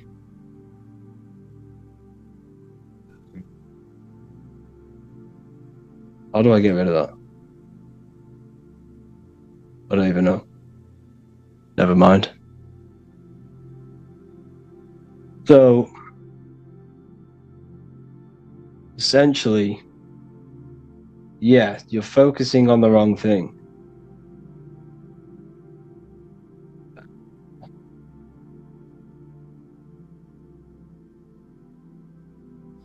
You're focusing on the wrong thing. So, what was the next one? Let's turn this off. Talk about what's your thoughts on synchronicity? What do you mean by synchronicity? Do you listen to any music? Yes, I do listen to some music, but it's mainly music without words. Because a lot of the music now is just it's all propaganda. It's all to program you. It's all to mold your mind in some formal way. Everything they do is a form of propaganda. So just be careful what you listen to.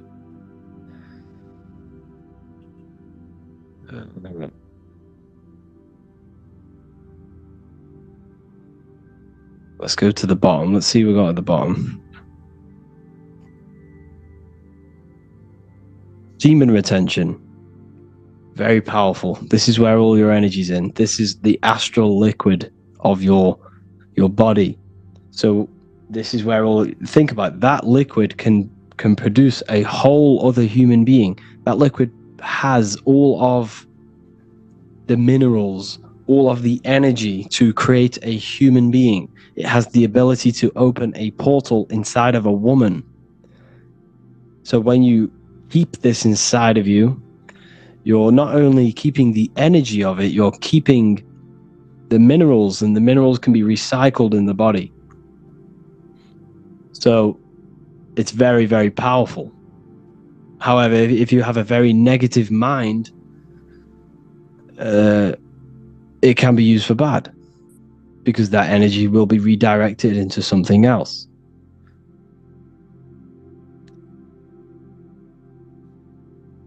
What was that? How can I heal from weed damage? Just heal yourself. Fruits, vegetables, just go on the fruit-only diet. Take sea moss, take cayenne pepper. What else? Burdock root. Things very high in iron. Just stick to a natural diet and you'll heal from anything. But if you were smoking weed a lot and smoking in general, mullein leaf is very good for the lungs. Grapes, seeded grapes are very good for the lungs. Now look at the fruit that you're eating. Grapes are in the form of lungs. Mushrooms are in the form of ears. Walnuts are in the form of the brain. These things are communicating with you. Your body is the universe. Everything's communicating with everything. Your body's communicating with the planets. Your body's communicating with everything. Your mind's communicating with the world and energy. You're literally a walking crystal.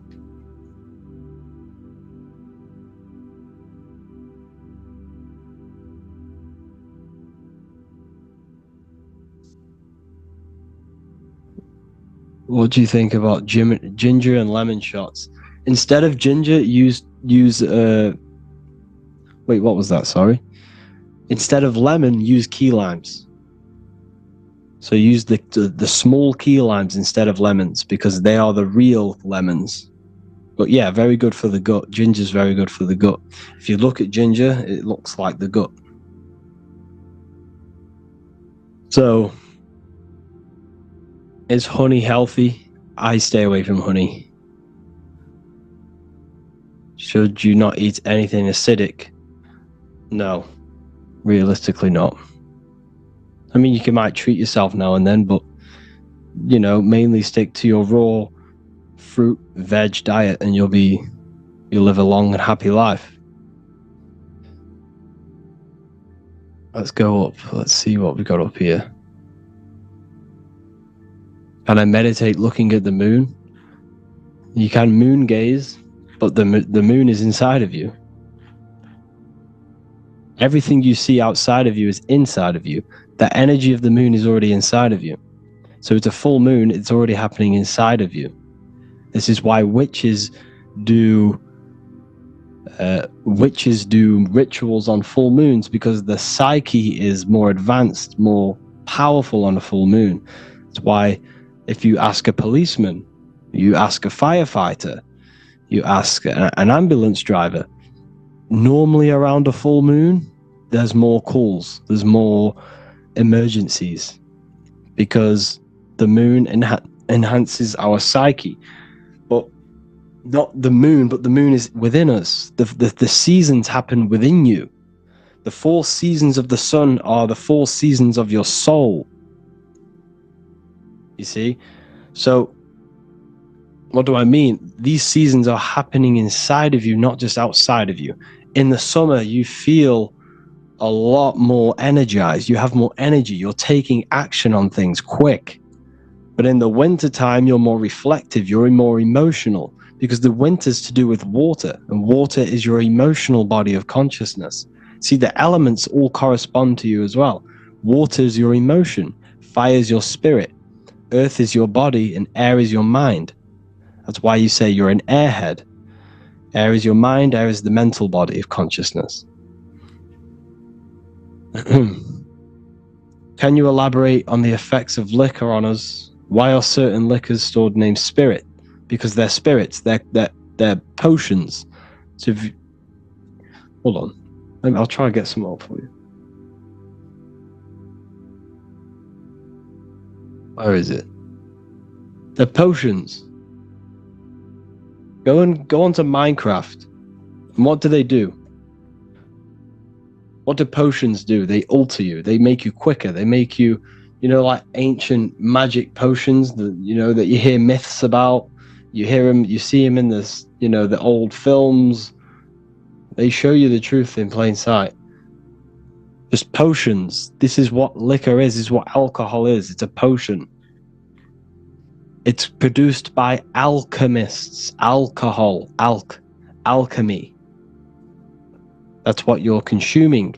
And it's spirits. It's spirit. It's liquid spirits. So you're drinking a spirit. But everything has a spirit. Grass has a spirit. Everything has to have a spirit, or else it would not exist. You have a spirit. But what you're doing is making you susceptible making you vulnerable, for spirits to enter you. So that's why it's called a jinn. A jinn is a form of an astral entity. A jinn, or what else? A spirit, a jinn. All of these things are to do with astral entities and spiritual entities, and it contains ethanol. Ethanol. Look at the beginning of ethanol. It's ETH. ETH, which is ethanol. Okay? So, ethanol is ethanol, and the ether is the barrier between physical and astral. What else? What do I think about tap water? Don't drink tap water. Don't get tap water. Is it bad to get wisdom teeth out? I mean, if you've already done it, it is what it is. But if you haven't done it, don't do it, because everything's connected in your body. Everything in your body is connected. So your teeth, each tooth is connected to organs. Your lips, that's your heart. Okay, your lips. So you can see people's. For example, this is a gem. You can see people's mental state on their face. And what do I mean? If their eyebrows are very pointy, you can see that they're not 100%. I'm just saying they may be either very sharp person. They do things quick, or they're a very negative person. Now, you speak from the heart. You speak, everything you do comes from the heart. Every action you take is from the heart. Everything you say is from the heart. So you can tell someone's heart by reading their words and what they say. And if they're very negative, they have a very dark heart. So you must purify your heart. So everything, your face is a reflection of your mental and emotional state. So you can read people like that. But your ears are a womb, yes. Your ears are womb, because everything you say, everything you hear is a seed. And every seed enters the mind and the subconscious. And the subconscious is like a garden, which everything springs from. For example, you had a very traumatic childhood. You got beaten up as a kid. This seed in your mind will grow for years and decades, and it will turn into a fruit. Now, what do I mean? This will come into your actions. You might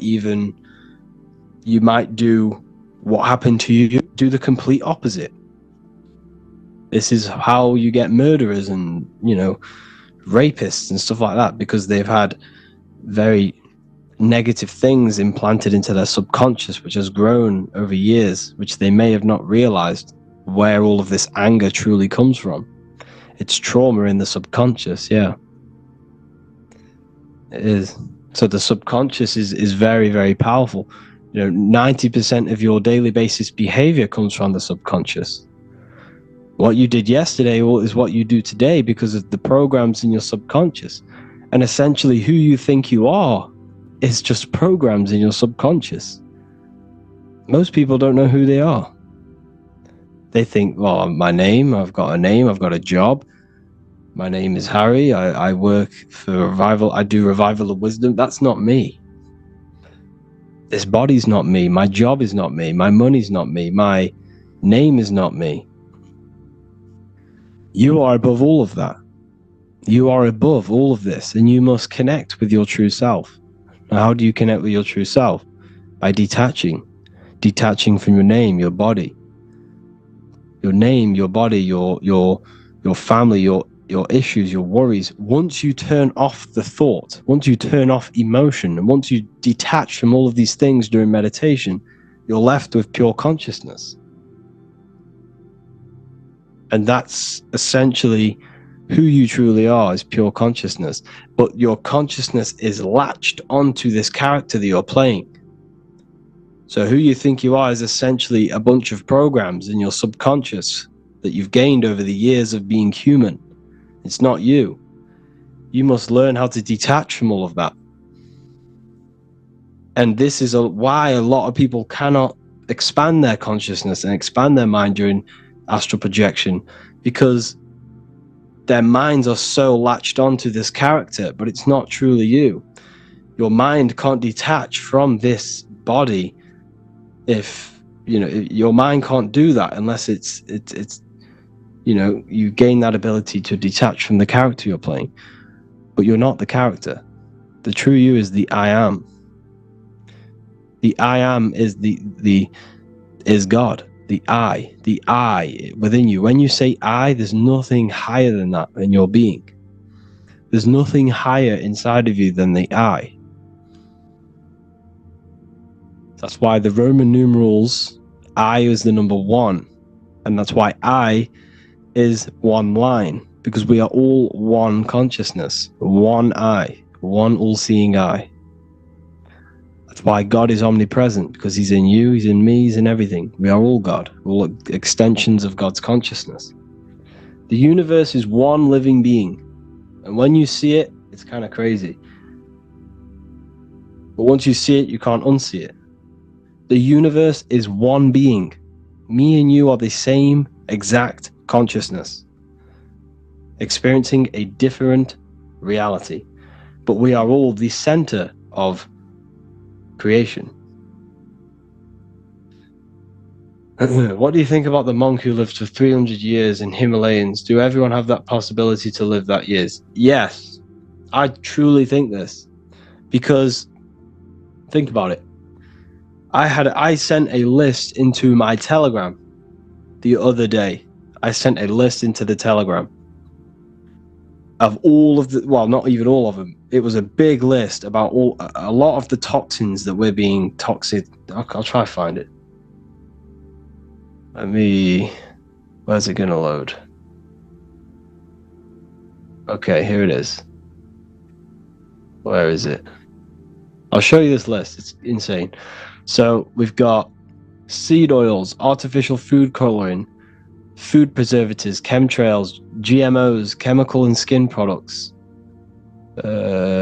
chemicals in deodorant, chemicals in toothpaste, fluoride in tap water, chlorine in tap water, heavy metals in tap water, pesticides on the fruit, synthetic prescription medication, synthetic mineral supplements, synthetic fabrics and clothing, synthetic bedding materials, synthetic fragrances. Fragrance can be up to 10,000 different synthetic chemicals if you didn't know. Synthetic candles, fragrance, of course. Sun cream, plastic water bottles, BPA in cans, plastic cutting boards, Teflon coated cookware, cigarettes, vehicle emissions, caffeine, radiation from phones and cells, radiation from smart meters, harmful music frequencies, music tuned to 440 hertz, chemicals on receipts, blue lights from screens. That's just some of the chemicals we're being bombarded with on a daily basis. A daily basis, we're being bombarded with every single one of them chemicals, pretty much. And imagine a world where none of that would happen. Think how long we would live. We're living up to maybe 70, 80, 100 years old now. Imagine 1,000, 2,000, 5,000 years ago when none of these synthetic chemicals were there. We would have lived for hundreds of years. And especially your thoughts play a massive role in this. The thoughts. Your thoughts can age your body. If you think very negatively, it will age you. If you stress, it will age you. Because the body, that's how powerful the mind is. The mind is the most powerful thing in the universe. Everything came from it. So have a think. The phone you're holding was a thought. The pencil was a thought. What else? Everything you see around you was a thought. It began in the invisible realms of consciousness. Therefore, this world you see is an externalization of mind. It's an effect of mind. The whole universe is inside of your mind. You are living in a mind. You're living in the mind of God. Now, everything you see is an effect of mind, is an effect of thought. Everything is thought. Okay? So, I'm sorry, but if you're promoting stuff in here, I'm going to have to kick you out. Okay, so everything is thought. This world is an outcome of thought. It's an effect. Everything you see is already manifested. Already manifested. You don't want to change this effect world. You want to change your mind, because when you change the mind, you change matter. Thought creates matter. Okay.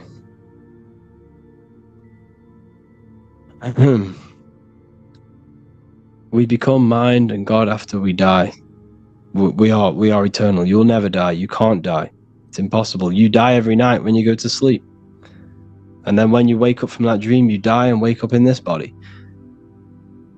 You will never die. You can't die. Everything's eternal. Everything in this universe is eternal, because everything's a part of mind. Everything's an extension of mind. Everything's an extension of God. Everything's an extension from the one consciousness. Here you see it.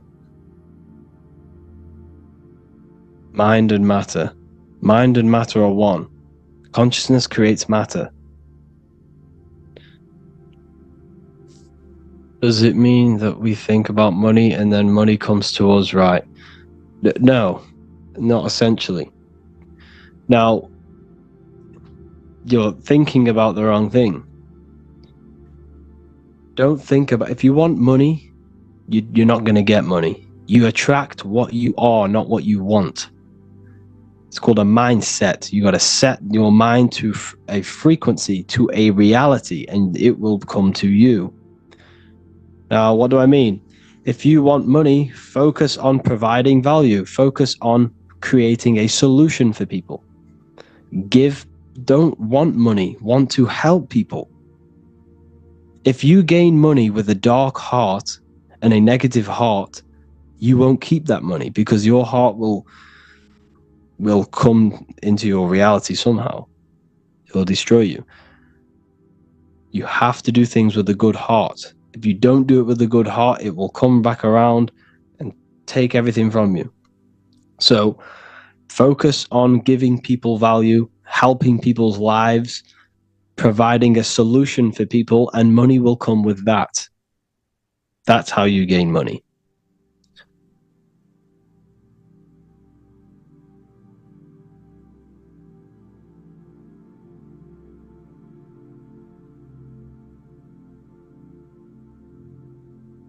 Okay, please, can we stop spamming the same comments, the same questions?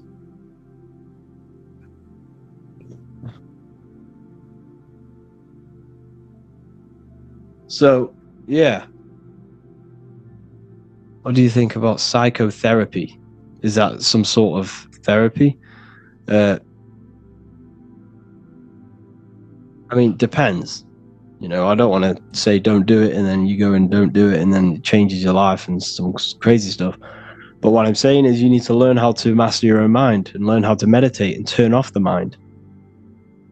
And once you start meditating every day and you gain that ability of turning off thought and turning off emotion and turning off everything, so turning off all of your emotion, all of your connections, all of your just everything. Once you learn how to turn off the mind, depression doesn't exist, anxiety doesn't exist, because you rise above thought. There is a realm above thought. And once you learn how to access that realm by turning off thought, that's why Jesus says, take no thought. 5 times he says that. Take no thought, take no thought. Because once you learn how to do that, you rise above all of your problems, because all of your problems exist in the thought realm. There's no anxiety, there's no depression, there's nothing. So you need to learn how to master your mind. Learn how to meditate. And if you're thinking, you're not meditating. How can we start to meditate? Sit down and think of nothing. And if just try and experience your thoughts. So if a thought comes, push it away and carry on. And then there'll be about 5 seconds of nothingness. And then another thought will come. Push it away and then keep doing it. And the longer you push away these thoughts, the more consistent, more disciplined you are every day to turning up and meditating, the longer the gap will become. And the gap between another thought will then become half an hour, sometimes an hour. You can then you can then meditate for like an hour with no thought. And this is when because once the mind is turned off, once the thought aspect of consciousness is turned off, you are opening up new doors for your consciousness. You're opening up new avenues of your consciousness. That's what the power of meditation. And once you start to master your mind and you have the ability to turn off thought, this will then come into all aspects of your life. It will come into every aspect of your life. For example, you'll be able to turn off thought when you're about to make a bad decision. Your decision making will be good. Your anxiety will go out of the window because you won't no longer have it. You'll always remain in the present moment. So it's basically organizing and disciplining the mind. It's meditation. That's why it's so powerful. You have to learn how to do it.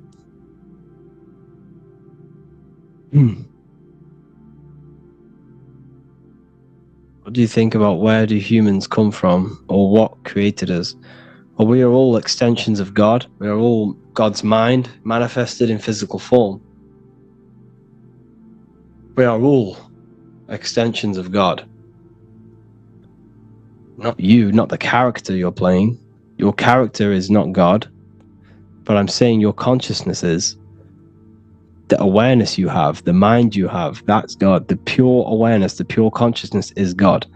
Not who you think you are, your name, your body, your job, your circumstances, your worries, that's not God. You are the pure consciousness. And your consciousness is latched on to this character you're playing. But once you learn how to get rid of that character and detach from it, that's the essence within you that is God. Okay.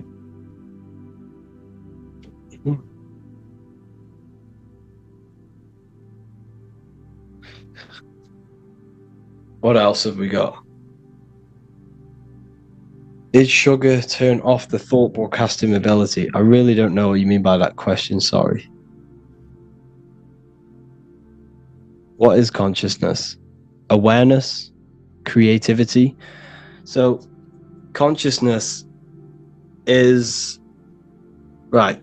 So, yes, it's observation. On the highest level of consciousness, it's pure observation and pure cause.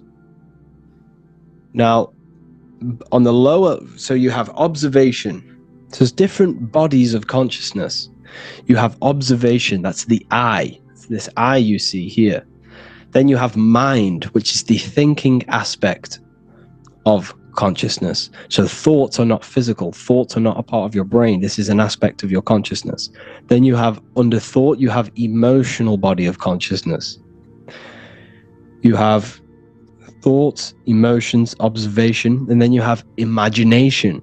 Imagination is an aspect of your consciousness. And then they are mainly the four things inside of your consciousness. Because imagine, you can't split open the brain and see someone imagining something. You can't split open a brain and see a thought. You can't split open the brain and see an emotion, because these things exist metaphysically. They don't exist physically. They're in consciousness. And that's what everything stems from. Now, and if you really want to connect with this, you must detach. You must sit down and detach from everything. Now, what do I mean? Sit down, detach from your name, detach from your body. Say, I'm not the body, I'm not the thoughts, I'm not my name, I'm not my worries, I'm not my money issues, I'm not the car, I'm not the clothes. And once you detach from every worry and every little aspect you identify yourself with, you're left with the mind. You're left with thought. And then once you're left with the mind is then attached to a language. That little voice in your head is using a language. You need to detach from that language. And once the mind is detached from that language, you're left with a pure consciousness, pure awareness, pure cause. It's a cause. It's a cause. Like everything comes from that cause. What's your opinion on Rosicrucians' secret society? I know that the symbol of the Rosicrucians is the cross with the rose in the middle, which represents the cross is your body, the Jesus cross is your body, and the rose is your heart, because all of your action comes from the heart. So there's a lot of secret teachings of the heart in Rosicrucianism. If we are all God, are we the devil also? Yes. You have the ability to bring in a non-physical thought into a physical reality. You have this creative power of bringing thought into physical matter. You can use this for your gain. You can use this for darkness, which is the devil. Do evil is the devil. Or you can do this for good, which is God. You have a higher mind, which is the mind that wants love and wisdom and knowledge and growth. Or you have this lower aspect of your mind, which is your body's sort of mind, which wants power, fame, hate, desire, food, survival. This is Satan. It's an aspect of your mind. It's psychology. It's a psychological allegory of the human mind. That's what the Bible is. It's all allegory for the human mind and the functions of your mind, body, and spirit. It's basically what the Bible is. It's allegorical about you and about your mind and how it works and about your emotions. Thoughts on spiritual attacks and how to protect yourself. You're not being attacked spiritually, it's yourself. It's an aspect of your own mind. You're attacking yourself. No one's attacking you. There's no spirits attacking you. You're not possessed. It's your own mind blocking yourself. So you need to focus and need to look within yourself on what is attacking you. There's a subconscious seed which has grown, which is attacking you. Learn about the subconscious. The subconscious will tell you everything about yourself. Do secret societies control everything? Yeah, pretty much. I'd say so. Yeah. But don't focus on that, Don't lose yourself in conspiracies. Don't lose yourself in any darkness. Don't fill your mind with that stuff. You don't want to fill your mind with that. You don't want to fill your mind with all these negative 9/11, occult rituals, magic, Hollywood. There's no point. It's just going to darken you. It's going to darken your mind. It's going to infect your heart. So focus on the light always. I fell into that trap of looking into all these conspiracies, but it doesn't get you anywhere. It just makes you more dark because everything you take in is affecting your mental state. And you'll just walk around worried. So focus on lifting yourself up. Focus on, don't get lost into these secret societies. Just focus on, see, this is the issue. Yes, the world is kind of waking up in a way, but we're waking up to the wrong things. We're waking up to conspiracies. Yes, these things are true. We're all being manipulated. Don't get me wrong, we are. By a very dark, advanced, occult, secret clubs who know all of this stuff and crazy stuff.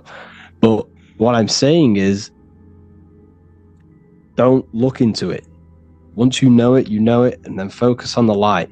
You see, if the collective consciousness wakes up to all of the negative things, then we're just going to stay in this negative ball of consciousness, this negative earth. Because the earth is a reflection of our consciousness.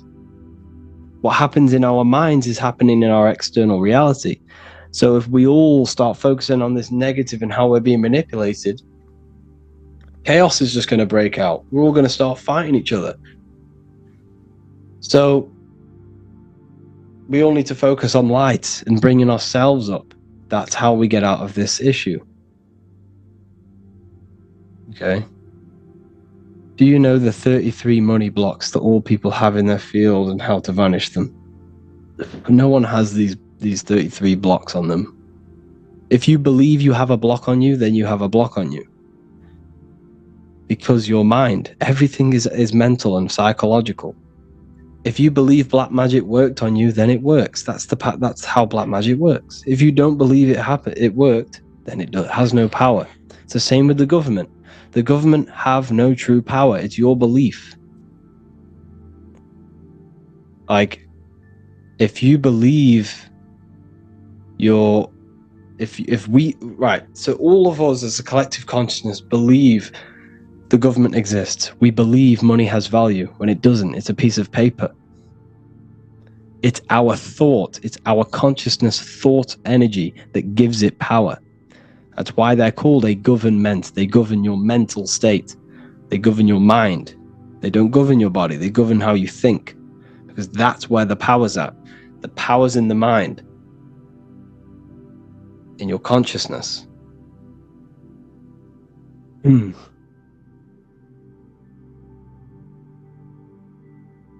Yeah, so yeah.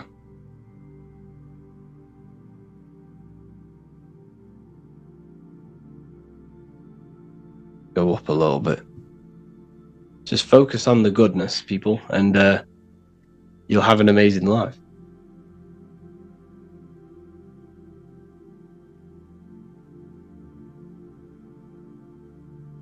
Yeah. And shaman heals every disease? I really don't know. I'm not too sure about that. Tattoos affect your mental state? I wouldn't say so. Like, just be careful what you get and make sure it has a good meaning, and then you're okay. We are the government once they give us the information on whole lot to see. Yeah, literally.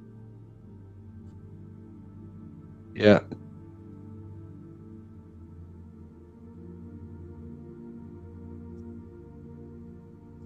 Extraterrestrials, aliens live among us, controlling secret societies, Illuminati, high-class people. No. That's what I used to think, but it's not. We're not being bombarded by aliens, reptilians. This is all humans. It's people who worship the flesh. It's all it is. It's people who worship the physical world. Why? Why do they worship the physical world? Because in these higher realms of consciousness, you don't get... there's no pleasure like there is a physical pleasure. So they worship the physical world, the physical pleasure, and the sensation of being in a body. That's what they worship. Evil love bondage. Okay? That's why they don't want this matrix to break. They don't want everyone to be equal. They like this division. They like being on the higher end of this matrix, this class. But it's not reptilian. I don't think so anyway. Personally.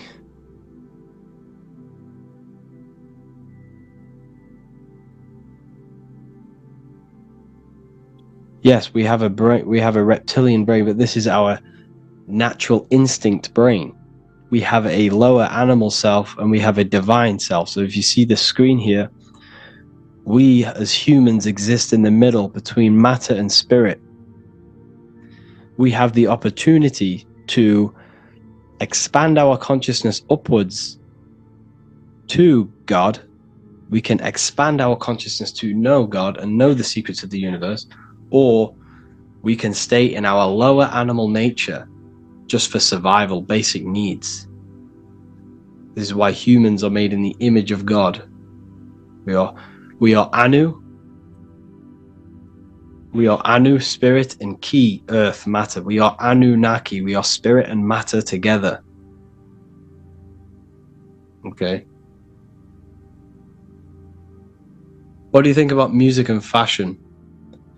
Directly correlated. Well, you know, music and fashion are directly correlated. You know, when the Beatles came out, everyone started to wear hippie stuff. You know, look at UK drill music started to come out. People started to wear tracksuits more, and it's directly correlated, but it's a psychological warfare. You must understand that music is psychological. It's all to mold you in a certain way, to make you think a certain way.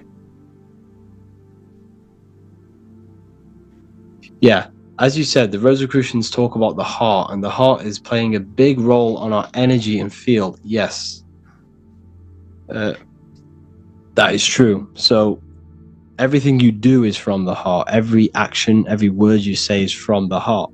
You speak and you act from the heart. So this is why you know people by their actions, because if they're doing things that are stupid and not good, they have a dark heart. So that's why the earth is an anagram for heart.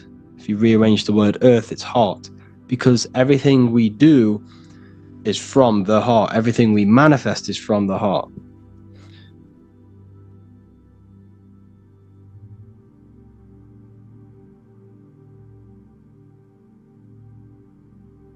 What are the families that control the world? Tell us the major one. I don't look into it, to be honest with you. I don't really look into that stuff anymore. There's no point. It just loses you in a loophole, and you'll end up gaining anxiety and gaining all these negative thoughts about how we're being manipulated. So just focus on the light.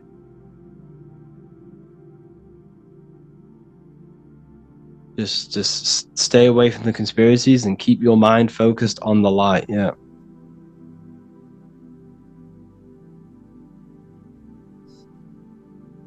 Can you give thoughts about reverse manifestation, things that you don't want to come in your life, but it has to come anyhow, but it didn't work on positive things? Can you explain this loophole? I'm not too sure about reverse manifestation, but everything that happens to you is necessary for you to grow as a mind, to expand your mind, to expand your soul. Everything is for you to grow. Doesn't matter how hard it is, how negative it is. But what you must understand is that everything that happens to you is neutral. It's your mind's perception on how you give it a positive or a negative charge. You know, it could be something really bad, you know, someone dies, but you always have to look at the positive. What did you learn from that person? You have to grow from everything that happens to you. Don't focus on the negative. Like I say, always focus on the light. Keep your mind in the light.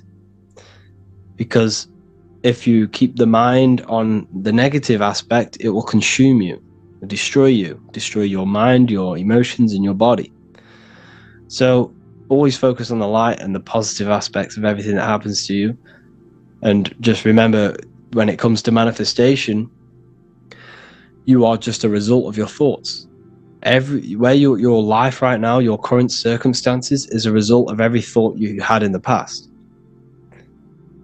Every thought you had in the past has led you to this very point, listening to me right now. Therefore, your life is an externalization of your mind. And this is what I teach inside the university, the Manifestation Mastery course. And that is how you truly, you change your thoughts, you change your mental state, and you will change your external reality. Okay.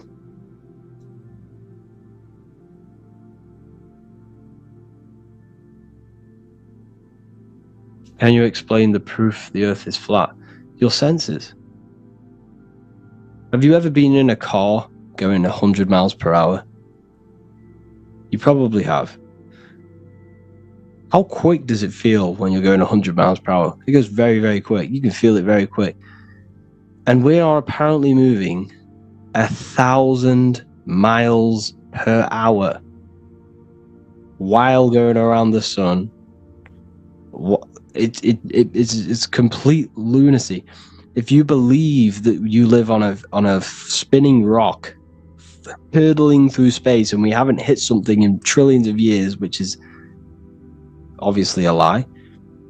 If you believe that, then they have tricked you to not believe your own senses. They've tricked you to not believe them senses that you have. That's the power. It's subconscious. It's a psychological warfare. If you believe you live on a rock, then you are more susceptible to believing that the universe is only physical. The reason why Isaac Newton came in with all this new science and destroyed all of the old science of the Egypts and the ancient occult teachings of as above, so below, the reason Isaac Newton came in with this was to separate you from the universe. Because the ancients knew, and I know now, and this is what I teach, is that you are the universe. But all of these new scientists came in to make you feel separate from the universe and to make you think that you are not special. And another one, if you believe that you're from, everything they teach you is to keep your mind trapped in physicality. Your mind isn't a physical thing. Your consciousness is not a physical thing. So everything they've told you is to keep you in a three-dimensional way of thinking, in a physical reality. Everything seen comes from the unseen. Everything seen is an effect of the mind. Everything you see around you began in the invisible realms of mind. Yeah, the body is physical, it's a meat suit, it's an avatar, it's a character. You're playing a character, it's not you. You are the I am. You must connect with the I am through meditation. So, I heard that sugar and artificial sugar block our thought and manifesting ability. Yeah. Well, your diet plays a massive role because it's all interconnected. Your consciousness is interconnected with your body, your physical body. So if your body's not well, your mind's not going to be well. So you must, find balance between mind and body, spirit and matter. I don't understand the flat earth. Every atom and all things inside of me are spheres. Why would the earth be flat? The atom they told you is wrong. The atoms are electromagnetic torus fields. Okay? So torus fields is what creates everything. Everything has magnetic presence. But don't focus on the flat earth. Your body is the earth. The brain the brain is simulating a reality. You're not experiencing the external world. The external world is created with your body. Your body is a piece of technology creating this world. You don't see into the world. What you see is created in the brain. What you touch, you taste, you smell, you see with the brain. Your 5 senses are created by the brain. Your whole experience is created by the brain. The universe is mental. So don't focus on the flat earth. Focus on your body as a piece of organic technology, which is running a simulation of this reality. Now, once you understand that changes everything. You probably never thought about that. You probably now realize that your body is the universe. Your body is the earth. And when you leave the body, you're leaving earth. Okay? So, that's a very important one. How can we take advantage of the planets, the sun, and the moon within us? Their energies. So, Saturn. So, the reason why you see Saturn symbology everywhere, like walkers and all of these companies, you see Saturn symbolized. It's because Saturn is to do with order. He's the order aspect of your consciousness. He's the conditioning. So, for example, if Saturn is ruling your life, which is an aspect of your consciousness,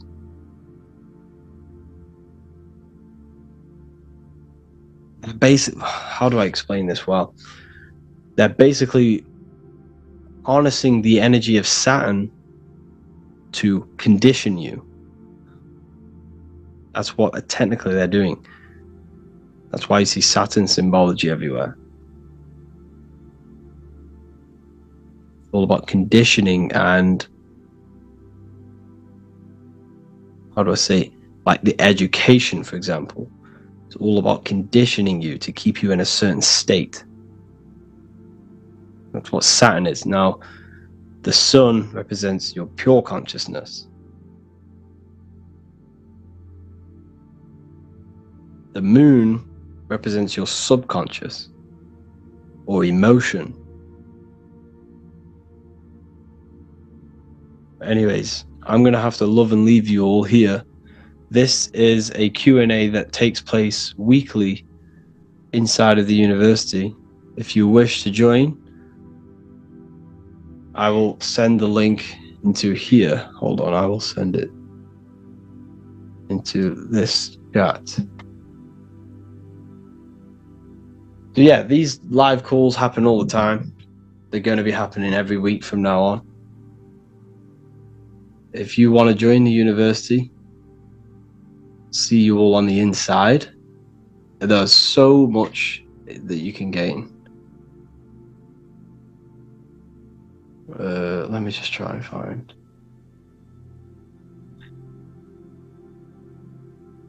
Okay, here it is.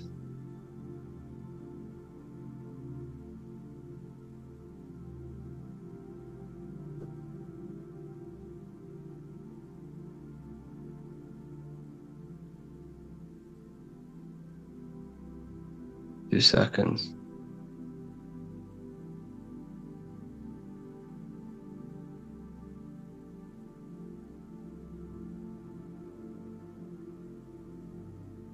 Where did that go?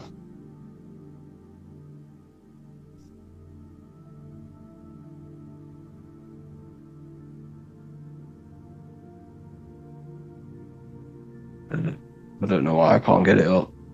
But if you're in the Telegram,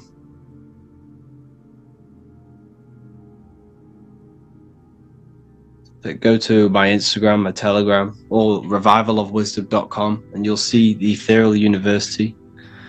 I'll show you what we get. You get all of this. So you get the Manifestation Mastery course, which teaches you everything about your mind and how your mind creates reality. You get the Real Lectures section, which has everything about the lectures. I do weekly lectures on occultism, symbolism, esotericism. We have a community. We have a library with my books plus 45 other rare PDF books. So you gain access to the library. We obviously do these live Q&As, and you can literally speak to me directly on these live calls. So yeah, your life will change once you understand this stuff. You're going to feel so much better. Like once you understand how reality works and your place in the universe, you will feel absolutely amazing, because you no longer feel like an evolved monkey on a monkey ball, on a spinning globe. So invest in yourselves, invest in your mental state. It's not about your spirit, it's about your mind, controlling your consciousness, controlling your body. That's where the power is. That's when you gain power, when you stop engaging in your animal self and you move to the higher self and you retain all of that lost energy from being an animal self. Okay, so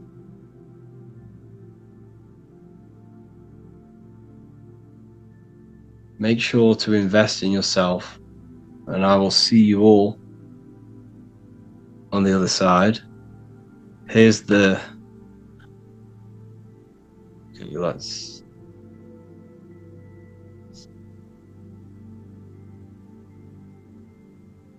there's the link. I've just posted the link for the university.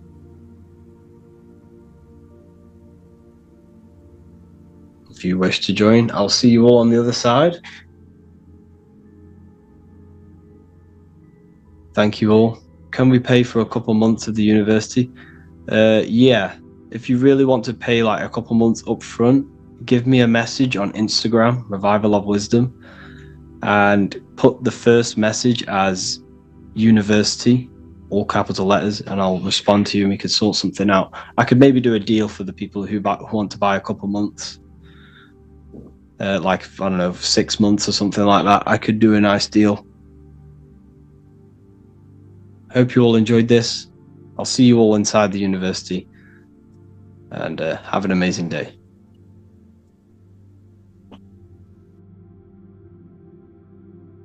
Witchcraft and magic. So today we're going to be talking about this and discussing a few things on how magic works, what it is, and how it's not what you truly think it is. So all of these films they showed you in the past, you know, like Harry Potter and all of these other things, they are to fantasize this thing, to cover it up, to make it look like a myth. That's why it's called Hollywood. So all of these films are mainly produced in Hollywood, which is from the holly wood, the holly tree, which is the holy tree. Because the ancient druids used to take this wood and make magic wands out of this wood and cast spells with this wood. Because each wood has specific virtues and specific things energetically. For example, you can use different herbs to treat different illnesses because they all hold different mineral content and different energetic principles. So all of these different woods and these different materials the ancients used, they understood their virtues. So the ancients would use holly wood, or the holy wood, because this was the most powerful wood to use to make a wand out of. And this is ancient druidic magic. Now, Hollywood is what casts spells into the minds of the masses through these films or hidden messages. And what these films actually do is that they sync the minds of the masses. All of our minds are watching this singular film, which is syncing our brains, syncing our minds, syncing our perception. All of us are thinking the same thing when we're watching these films, and they're putting all of these subconscious programs into the people who watch these films. So it's a hive mind. They're trying to make a hive mind. Now, here you see Jesus with a wand. Jesus with a wand. You can look into this yourself. You type in pictures of Jesus with a wand or Moses with a wand. They always hold wands because these people were magicians. If they existed, they were magicians. The ancients were obsessed with these magical arts, these energy arts, and using energy to manipulate it for gain. So when holding a wand, what you're actually doing is you're using the body's energy, because your body is emitting countless amounts of energy.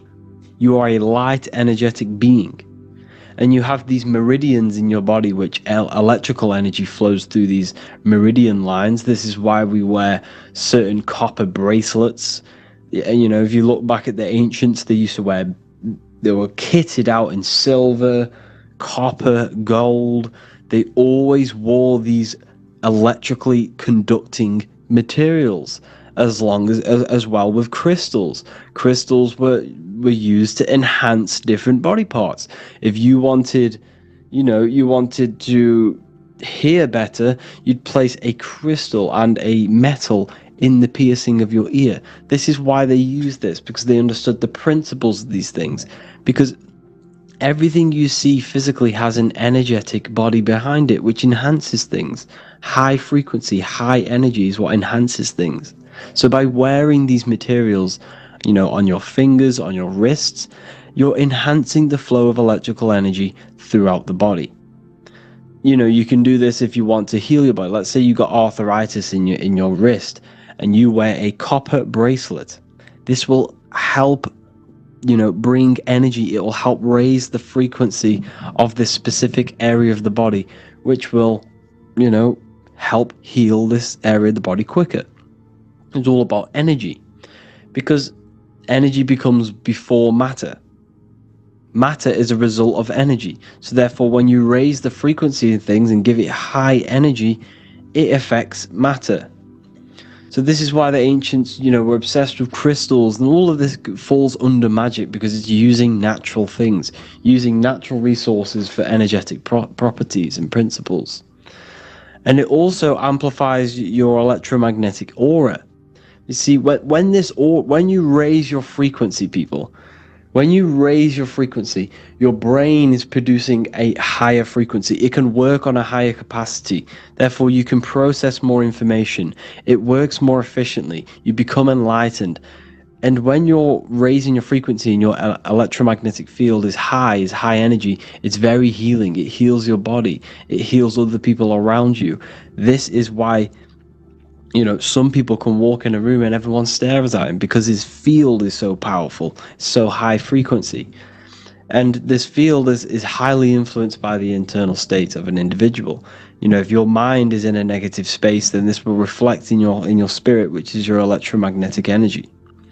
So emotions are magnetic. You are magnetic. You attract whatever you feel like, whatever your mental space is.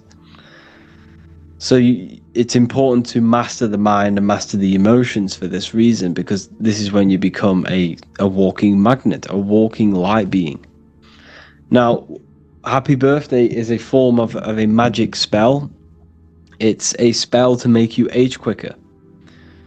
Now, if you've watched the subconscious mind, the manifestation mastery, if you're in the university, you've probably watched it. and you know about the subconscious mind, then this is where it kind of gets a bit crazy, because a lot of magic is all to do with the subconscious mind and how it reprograms and creates reality. Because essentially everything begins in the subconscious before it actually materializes into a real reality. Now, what you do on your birthday is, what are you doing? You're doing magic. You're doing witchcraft. Because what you do, you turn off the lights, you dim down the lights, you get a candle, you light the candle, and then people chant, your family, your friends, they start chanting happy birthday. And then you make a wish, which is a mental directed thought, and blow out a candle. It's witchcraft. This is all forms of witchcraft. Now, I'm not saying this is evil, because witchcraft can be used for good and bad, not just for the bad. People always think that witchcraft is purely bad because they've been indoctrinated by the church. The church has made these things seem evil because they don't want us delving into these powerful ways of manipulating reality, manipulating natural energy. So when you are wishing, that is a form of mental directed energy, which is magic. All of this is magic. You've been doing magic your whole life.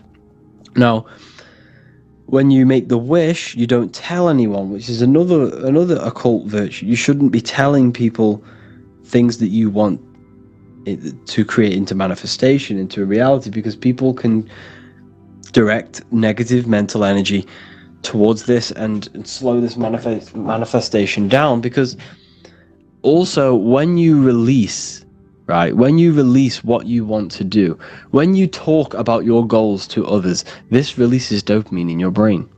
And your brain is now thinking that you've already achieved it just because you've talked about it, which is then keeping you less motivated to actually achieve this goal.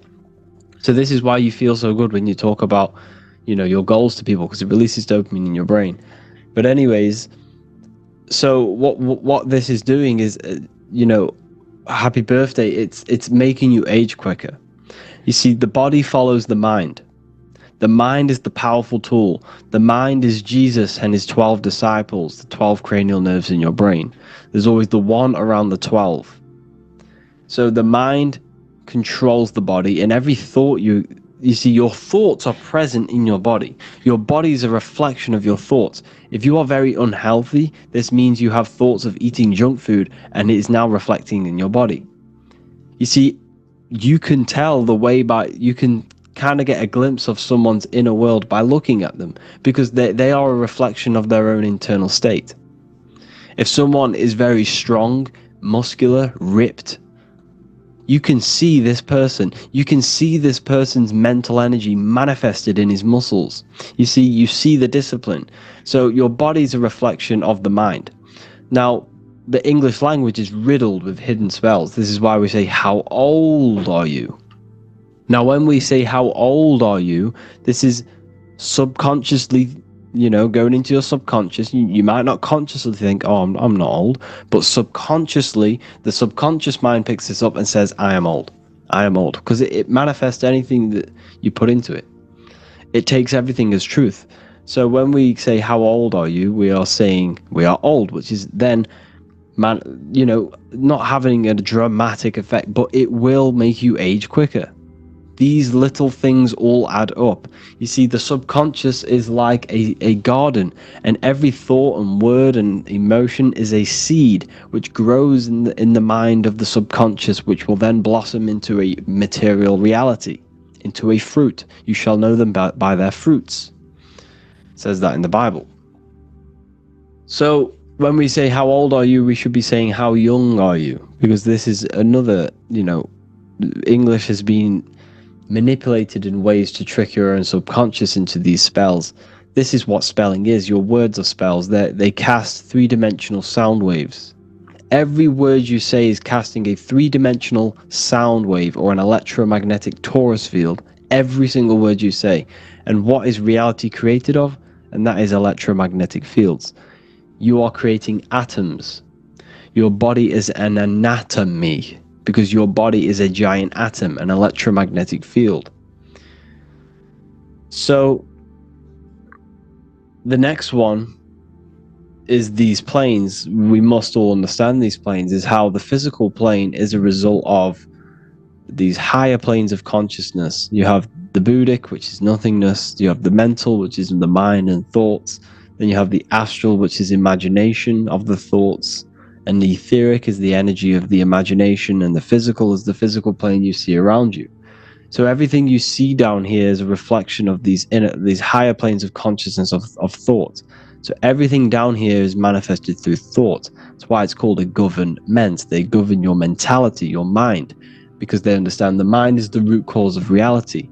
So everything the government tells you is essentially manifesting your own reality. This is why you go to school and learn their indoctrinations, their information, because their information is going into your mind, which is then manifesting your reality. So they are not manifesting the New World Order. You and the collective consciousness is manifesting the New World Order through believing their indoctrinations, through believing that there is going to be climate change. There will be climate change because we are all believing it. The whole world around you is a result of mind. The mind interacts with the quantum field around you. Your consciousness interacts with the quantum field. Everything is a reflection of yourself. Now, humanity as a whole has a giant, and I mean humongous, spell put upon us. I can't tell you how big this spell is. So, let's say you have a limiting belief that you are not strong, for example. This will affect you. Go to the gym, and if you go to the gym, grab the heaviest weight that you can do without injuring yourself. Do it. Try do a set of them while saying, I am not strong mentally. Say it over and over, and I guarantee you won't do many reps. And then go grab the same weight and then repeatedly say in your mind, I am very strong, I am very strong, I have lifted the weight, and I guarantee you will do more reps. It's because the mind has power over the physical plane. It's all mental. This whole world you see around you is manifested from thought. This mic I'm speaking to, the computer or the phone you're holding, was all a thought in the mind. So therefore, everything is an emanation from the mind, the invisible realms of consciousness. And that's what the occult means. Occult just means hidden, and thoughts are hidden. Knowledge is hidden. You can't see knowledge. You have to gain knowledge. You can't see the knowledge behind someone. You can't split their brain open and see the imagination. You can't split their brain open and see the knowledge they know. It's because it's hidden within an invisible plane of mind and astral and etheric. The physical plane is nothing but a shadow of these higher dimensions. Now, it's by manipulating these planes is how you create your reality. This is what magic is. It's by as above, so below. You change above, you change below. Now, this is where, mental directed energy comes in. I kind of went a bit off track. I was going to go to the huge spell that's being placed on us. The spell that's being placed on us is limiting beliefs. The whole world has gone to school, and this school teaches, the Rockefeller, the Rockefellers, they own the school system, and everything they've taught you is to give you a perception of the world. Now, what did I just tell you? This whole world is a result of thought. It's belief. If the whole world believed we had superpowers, we would have superpowers. Now that sounds crazy to you, because the limiting beliefs, that's what I mean. All of us have been indoctrinated with limiting beliefs of gravity, of limiting things like, the globe model. We've all been implemented with these things which limit our mind and our body. If we did not go to school and every single person in the world believed that we could fly and we could do something that is completely out of your mind right now, it would happen. It's because this world is a complete correlation and a direct manifestation of thought. Now, the collective consciousness all has a doubting belief system. We are all limited. We are all very, well, not all, but if you're in this university, you have an open mind. Well done. I take my hat off to you joining the university and having an open mind. You know, you are one in millions. So congratulations to you for having an open mind. So, but for example, for the rest of the world, like, they are all limiting, which is affecting our consciousness, your consciousness, and my consciousness, because we are all connected on a mental level. We are all connected on the mental plane. This is the plane where everything is one. We are all made of the same substance, which is universal mind, universal intelligence, universal consciousness. We are all the same consciousness in different bodies. So, like I just said, everything is connected on the mental plane. You, me, your parents, your brother, your sister, everyone is connected on the mental plane. Therefore, we can transmit energy, information through the mental plane by practice. So anyways, because of the limiting beliefs we have on, you know, as a collective consciousness, we all believe we are bound by gravity. We all believe that, you know, we can't do certain things. This is casting a spell on the whole world. It's because these thoughts we have in this mental plane here, okay, these thoughts we have here is then turning into imagination. See, the astral plane is very, very powerful. This is the plane that molds the physical plane. So this astral plane is where all spirits, entities, and it's the realm of imagination. This is that screen you have in your mind, but you can access it. This is a full plane that you can access through astral projection. So it is this plane that all of our limiting beliefs is molding into some form of imagination. And this imagination is then turning into energy. And then this energy is manifesting this physical plane. So this whole system that we are under is a spell. It's a very, very powerful astral energy, which is casted upon the whole of the whole of the earth. And we must break this spell. And how do we break the spell? By not believing anything that they tell us. It's the belief system. And we have to stop believing the science they give us. What good does it do us? Think about it. Does it really matter if you don't know anything that they tell you? Does it really? What will it do you? You're still going to live your life. So, for example, the whole system doesn't exist. The system, it only exists because we believe it exists. Money only exists because you believe it is true. It's a piece of paper with words written on it. But because your mind gives it value, it's the mind's perception of it that's creating this government, this system. The whole system it only exists in your mind. It only exists as a belief, as a program. The matrix is in your mind. There is no matrix if you don't believe it. Now, this is the spell that's being put on us, and it is limiting us. Knocking on wood, when we say knocking on wood, this is witchcraft. This is magic. Everything has a spirit. The phone you're holding, the atoms in that phone has a spirit, has it as a energy. The trees have energy. They have spirits within them. Water has spirits within them.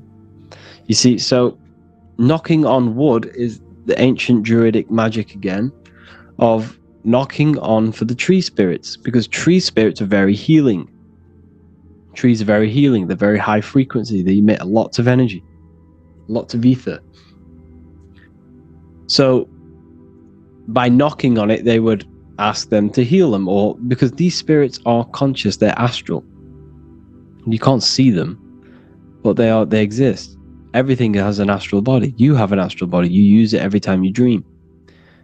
All of us have an astral, etheric. All of us have energy. You can feel it when you walk into a room. You can feel it when someone is very sad. You can feel their energy. You can feel it. And this is what it is. It's transmutation of etheric energy. And This is what knocking on wood is. It's knocking on for the tree spirits. Knock on wood for good luck. You know, alcohol, this is another deep rabbit hole. That's why we call it a spirit. It's a spirit. It has spirits within them. It's the same with a jinn. That's why we call it a jinn, which is another astral plane deity or entity. But jinns are very powerful, so stay away from jinn. Stay away from any alcohol. There's a reason why every single religion tells you not to drink alcohol, pretty much. There's a reason. Natural alcohol, it's not too bad. You know, like wine, really like natural, no chemicals. I would, you know, I'm not going to say I'm against that. I'm not, because that's natural. I mean, I'm with anything that is natural. But these spirits, gin, beer, all of this stuff, stay away from it. It's all used for witchcraft. It contains ethanol, which is ethanol, which is the barrier between the physical and the astral plane. You are being possessed when you drink this stuff. It's alcohol, alchemy, because alcohol was created by ancient alchemists, they would find liquids and they would extract the spirit out of the. So what it is, it's distillation. So they're getting liquids, these alchemists. This is how alcohol was founded, by ancient alchemists. So alchemy is basically the transmutation of natural things. It's also, you know, so it's transmuting base metals into gold or liquids into spirits. And there's also something called inner alchemy, which is the transmutation of oneself from the darkness into light, which is basically what Freemasonry is. But so you have inner alchemy and outer alchemy. But that's what alcohol is created from. It's created from alchemy, and then what they were doing is extracting the spirit from liquids and making a potion. It's a potion. You know how on Minecraft you can get them potions and run around really quick if you drink the potion? Or, you know, on these ancient films where they drink the potion and die, or they have magic powers. That's what it is. It's all alchemy. It's all magic. And you can get different potions for different things. If you want to run quick, there's potions for that. If you want to feel strong, there's potions for that. This reminds me of another book that I read, which is inside of the library, called the 3 Books of the Occult Philosophy, which talks about magic and occult virtues. And basically, everything has an occult virtue. For example, bears are very, very strong. Owls can stay up very, very late. What's another virtue? Cats can fall from very high distances, which humans can't. So every animal has a virtue which they carry, and that virtue is in the ether. So, for example, the ancients would take bear hearts. If they wanted to feel very strong, they would hold the heart of a bear, and this would give them that virtue. They'd be stronger. Or if they wanted to stay up very late all night long, they would hold the heart of an owl, and they would not go to sleep until they could not fall asleep unless they moved that heart out of their electromagnetic field. It's because it holds etheric energy and it holds the information in the ether. So this is what occult virtues are. So eating meat, yes, it's a form of witchcraft. You're eating the virtues of animals. You're gaining virtues of animals. This is why they promote it. They promote flesh because they want you to become an animal. You are what you eat. That's why we say that, because of these virtues. So if you eat fruit, you become very electrical. You become very alive. But if you eat meat, you become very dead and unelectrical. And you will gain the virtues of these animals. They want you thinking like an animal. You're not an animal. You're a divine human being who can gain access to higher planes of consciousness. Animals can't. They have no self-reflection. They don't know they exist. Humans do. So that's what occult virtues are. So when you're drinking alcohol, the occult virtues of alcohol and these spirits it's a potion for aggression and, you know, and sex. That's what alcohol is. That's why when you drink alcohol, you become very aggressive and you desire sex. It's because these spirits that enter you, because how it works is that you're weakening your electromagnetic field. Where is it? You're weakening this field. Okay, so when you drink alcohol, it's very, very low vibrational. And you're consuming the ethanol, which is ethanol, which it lowers your frequency. And when your frequency becomes that low, your field becomes very weak, which allows spirits and energies to enter your body and become possessed. And this is why when you drink too much, you will black out, because your soul, your mind will leave the body, because it becomes that toxic and low vibrational. And you are fully possessed. That's why you do such dark things and weird things when you're drunk, because you're not in full control of your body. You're possessed by an entity. So the whole world is running around drinking potions of magic, of ancient alchemy. That's what's going on. That's why the world's so messed up. It's because everyone's drinking potions. Everyone's drinking these potions, which, with the virtues of sex and anger. And look at the world. What's the problem with it? Sex, anger, and religion. That's the main three problems of this world. So there's a pub on every corner. You can get alcohol in every shop. Because this is what spiritually attacks you. It keeps you low vibrational. It keeps us divided and conquered. It keeps us against each other. This is another spell that's been put on us, drinking potions. We're drinking potions. That's what it is. It's insane when you see it like that. You see, like I said at the beginning of this video, witchcraft never disappeared. It never went. It was just veiled in myths and veiled in stories and movies from Hollywood. They made you think it was a fantasy. You've been doing it your whole life. You've been doing witchcraft your whole life. Every one of us has taken part in, if you go to concerts, you'll go into rituals, you go into energy harvesting rituals. If you go and watch The Weeknd, he's always doing rituals on the stage.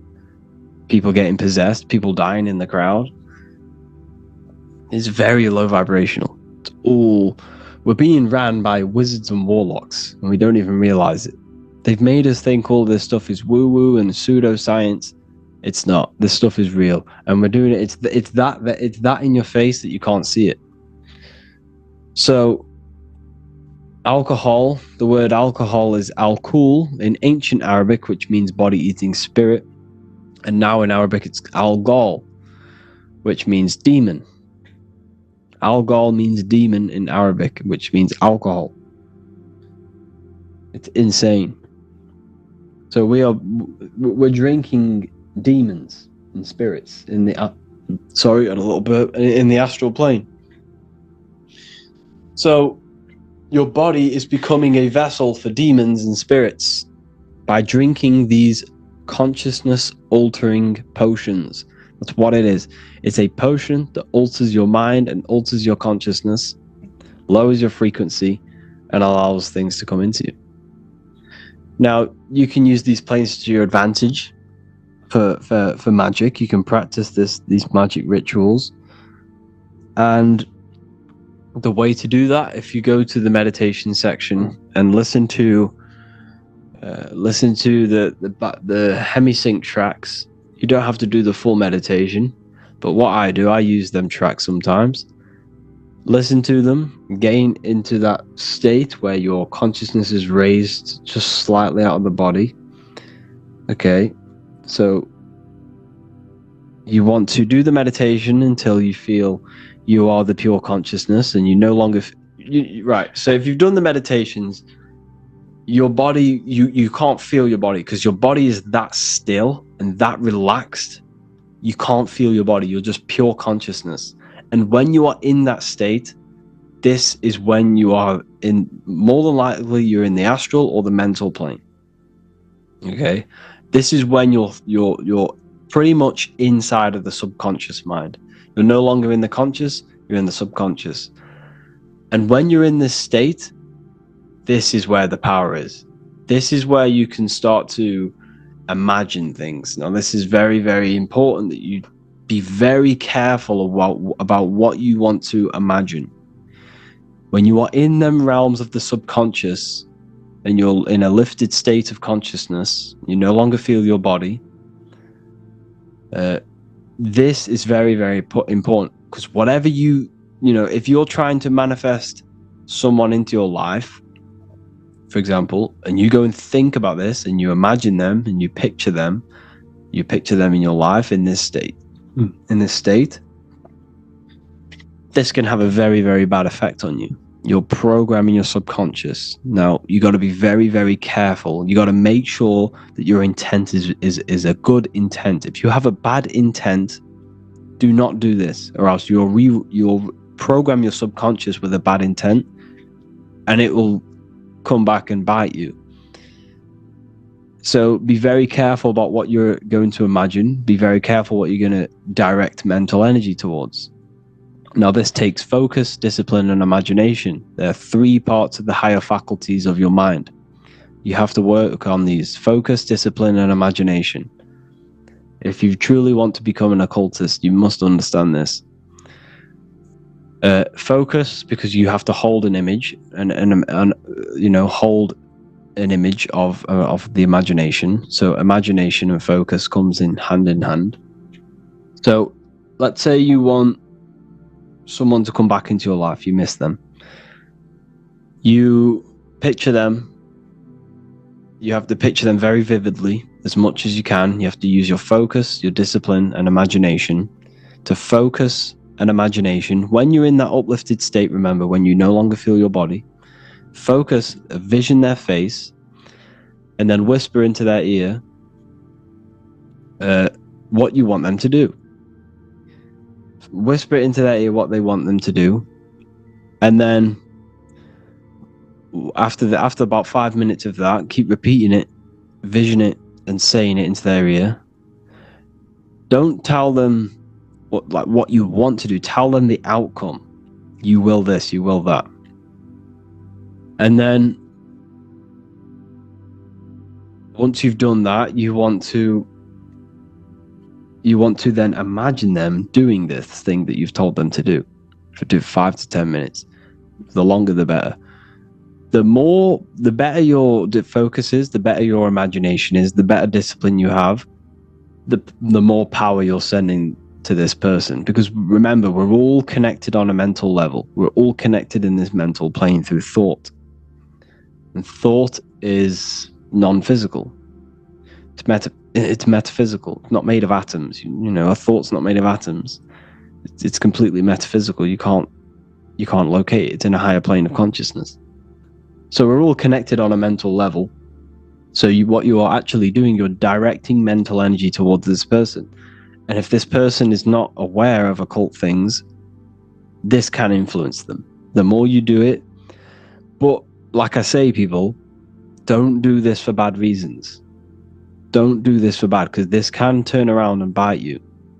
This can end up really bad if you do this, if you do something, that you shouldn't be doing. But I'm here to spread the light. I'm here to spread knowledge. I do this for good things. I don't do it for personal people, but I do it for my life and what I want. You can do this to manifest things. But this is how. Have you ever been in a situation where you thought of someone and they called you, or you thought of them and they called you? Well, this is how it is. Is because we're all connected on a mental level. And the more connected you are to that person emotionally, the more power this will have, because you have a connection on the astral. For example, if you've had sex with someone, you are connected with them on an astral level. Emotionally, you're entangled emotionally. So you got to be careful who you have sex with, because sex is a form of magic. If you have sex with random people, they're running around with a piece of you, and they're putting that piece of you into other people, which is messing you up. We're all connected on these planes, these higher planes of consciousness. You got to be careful. Handshakes. Why do we do handshakes? Well, we're transmitting energy. So don't handshake people who you don't want to handshake. You're transmuting energy and electrical energy and information. So this is all, it's all mental, it's all astral. All of this stuff is. You could, like I say, you can use this mental directed energy for manifestation as well. If you want things in your life, picture them. Well, first get into that state where you can no longer feel your body, where you're that still, and then picture them. Picture the reality you want, and then use your emotions as well. Your emotions are very powerful. Feel it. Feel the reality you want. Now, this works better on a full moon.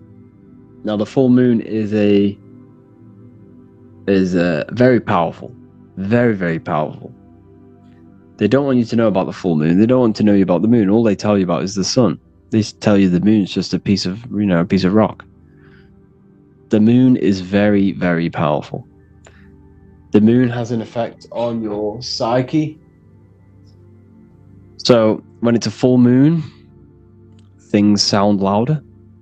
When it's a full moon, people are way more emotional. People are more reactive. People are more crazy. If you ever notice, there's always things going on. There's always bad things, and crime go up on a full moon. It's actually recorded. There's more police calls and 9/11 calls, or 9/9. There's more of these calls happening on a full moon. This is actually recorded. This is a true thing. It's because the moon enhances your mental state. If you are an emotional person, an impulsive person, a full moon comes around, you're going to be even more impulsive. Probably going to start pulling your own hair out. It's because it's very powerful. So when you do that exercise I just told you of mental directed energy, which is a form of magic, you can do this on a full moon to manifest quicker, to have it more power. That's why you always see witches. You always see these witches on a full moon. It's because it's very, very, very powerful. And witches always with cats. It's because cats transmute negative energy, and they can heal you. The Egyptians were obsessed with cats. They had cats around them all the time. And that's why you see cats have 9 lives. Why do cats have 9 lives? Because supposedly there are 9 dimensions, and they see all 9 of them. So it's symbolic for them having access to all 9 dimensions. So cats are very powerful. If you have a cat, when they purr, that's very healing. The frequency they produce when they purr, they do that to cleanse your energy. They know you have bad energy. So when they purr, they know you have bad energy, and they're trying to heal that for you. So if cats come up to you, they're trying to heal you. Cats are very powerful. This is why witches keep cats, because they're always cleansing them of negative energy. But yeah, I think that's pretty much everything for this video, people. I hope you all enjoyed this video. Be very careful about what you plant in your subconscious. Definitely do their meditations. They're very powerful. Very, very powerful. Do them with headphones. You can't do them without headphones. It doesn't work. You will astral project, or you will have an altered state of consciousness if you follow the meditations of the gateway process. I've done them multiple times. Very powerful audios. So yeah, hope you all enjoyed this one. Feel free to get in the community. Tell me what the next video to make. And there's no one in this, so I can't answer questions. So we're going to be doing live calls I'm going to do them every Saturday morning now. So Saturday morning is probably the best time to do them because people are off work. I've done it on a Friday today, and obviously no one's here because obviously people are at work. So I'm going to do them on Saturday mornings at like 10 o'clock UK time. They're going to be live calls every week from now on. Thank you all for joining the university. It's been a pleasure to share this knowledge with you. Have an amazing day. EO is plugged in on the back of the neck, which is the reptilian brain stem. The reptilian brain is all to do with survival mode, survival state. It's always scanning the environment for safety, whether that's physically, emotionally, or mentally. It does not think. It is instant. For example, do I smack the guy or run off? If something happens to you, like a car's coming really quick to you, you do not think about this. The reptilian brain is the animal instinct that will instantly move your body on the instant reactions. Hence why it's the closest brain to the rest of the body. It has instant access to the electrical nervous system to control the body at instant reactions. Now, Neo is plugged in on the back of the neck, which is the reptilian brain. Therefore, the matrix is the body itself. It is the lowest state of consciousness. This is what it represents. The word matrix means womb. It translates to womb because your body is a womb. Your body is a vessel for universal consciousness, for God consciousness. And the body is also a womb where you can be born again outside of this body by raising your consciousness, by awakening the neocortex. This is why Neo is called Neo, because it represents the neocortex. This is the higher aspect of our brain. This is all to do with new things, higher reasoning, higher thinking, new learning. You see, the brain is a receiver for universal consciousness. Now, what do I mean? It is a radio receiver. Think of it like this. You have a radio tower which emits frequencies. And each little frequency, 00.1, 00.2, 00.3, each 00 point is a different person. We are all the same universal consciousness, encapsulated inside of a different vessel. This is why our body is the temple of God inside of the Bible. Your body is a sacred temple of the divine essence of the universe. However, consciousness is controlling this physical body. And I'll show you this diagram here. Consciousness consists of imagination, emotions, thought, and memory. All of these things are not physical. They're not made out of atoms. You cannot think with atoms. If I split open your brain while you are thinking of a cheesecake, I would not see a cheesecake. It's because these things exist metaphysically within consciousness. They are not physical. The body is physical. It's part of matter. It's part of time. You see the Leonardo da Vinci, the circle and the square. The square represents limitation, beginning and end. Because when you draw a square, there is a beginning and end. It represents the body, the mortal self, the ego, the echo. Then you have the spirit raised above, which represents spirit over matter, mind over matter. Invisible forces create physical forces. Everything physical exists in non-physical. This is also the Freemasonic square and compass, why the square is below the compass, because the compass creates the circle, which is spirit or mind. Then you have the square, which is matter. Mind and matter are the same substance. Mind creates matter through thought. Everything in this physical universe manifested through thought. Everything began as thought. So you are spirit and matter. You have a material body and a spiritual body. And you are right in the middle. This is why humans are very, very important. Because we have an animal nature, the reptilian brain, and a higher consciousness, the neocortex. And we must awaken out of the matrix, which means womb, which is the body. And Neo is waken up from the lower self, the reptilian brain, and moves into the neocortex. Because the brain is a radio receiver for consciousness. Now, what do I mean? I went over this before. Your consciousness is controlling the brain. The brain is a computer. And when our consciousness, our imagination, our emotion, our thoughts, and our memories are all contributing towards just survival things, food, safety, fear, all of these things, and our consciousness is locked into a survival state, we are using the reptilian brain. We're no longer thinking. You don't think with the brain, but the consciousness is thinking, which activates the different parts of the brain. When we think For higher reasoning, we use the neocortex. It stimulates the neocortex. When we think about survival, we're using the reptilian brain. So therefore, when Neo wakes up, he wakes up to the higher aspects of consciousness, which is only utilized by the neocortex, by learning new things, an expansion of the mind and expansions of consciousness.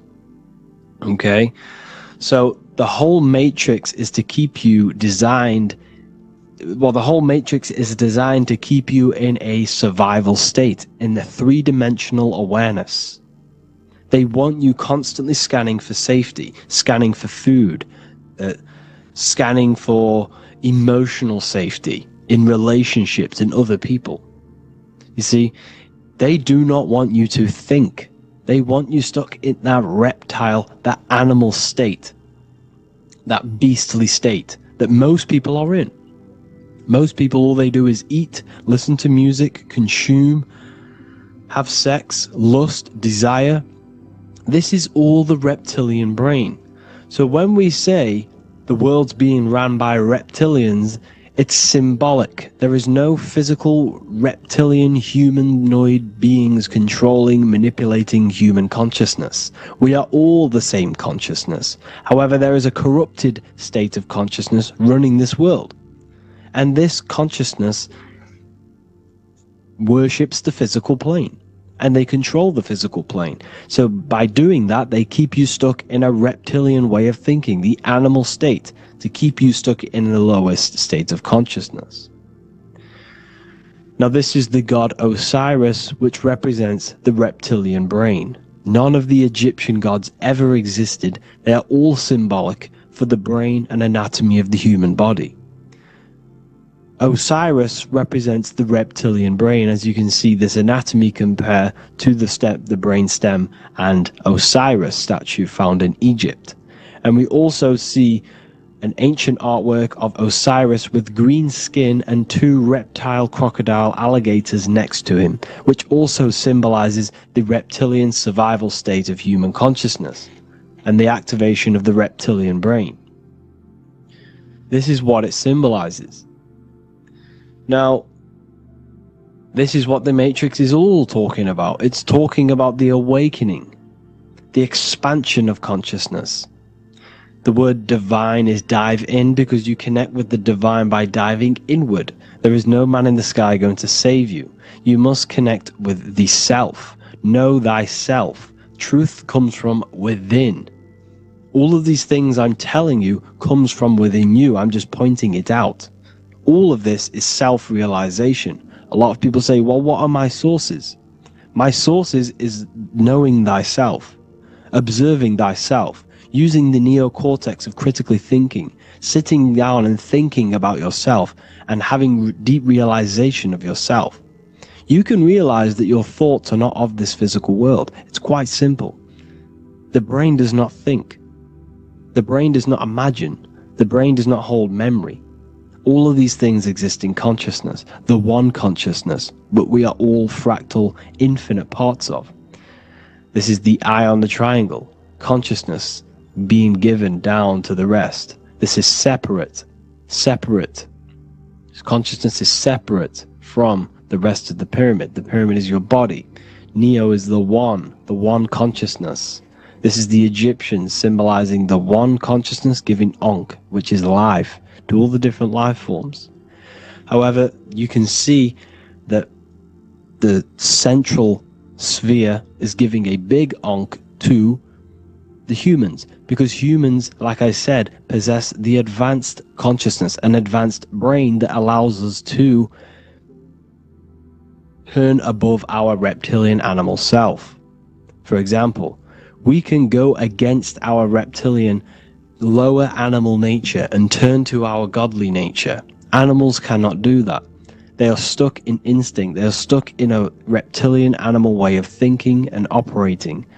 Everything they create is to survive. We can turn against our lower nature and create for amazing things like buildings, architecture, technology. We can use our creative consciousness for anything we wish. not just survival needs. And it's the same with your spiritual journey. You can raise your consciousness beyond this animal state that they try to keep you in through fear, consumption, food, and the reptilian brain. We must awaken, start to think critically, and awaken to our divinity, because the mind, the consciousness within you has infinite potential to expand. There are infinite fields of knowledge that you can explore. The mind can never be filled. It can never ever be full of knowledge. It always expands, and that's why you are alive. That's why you are part of this universe. That's why the science always says the universe is always expanding, because the universe exists in your mind, and the mind is always expanding into new fields of thought, new fields of knowledge and information. And that is your whole sole purpose, of expansion of mind and expansion of consciousness, and the exploration of the mind of God. We are living in the mind of God. You are a thought in the mind of God. You must awaken out of this body. This is why Jesus says you must be born again to see the kingdom of God. You must be born again. You must raise your consciousness beyond physical limitation and awaken to your divinity. And this is pretty much it for this video. I hope you all understand this, that this is all symbolic for consciousness.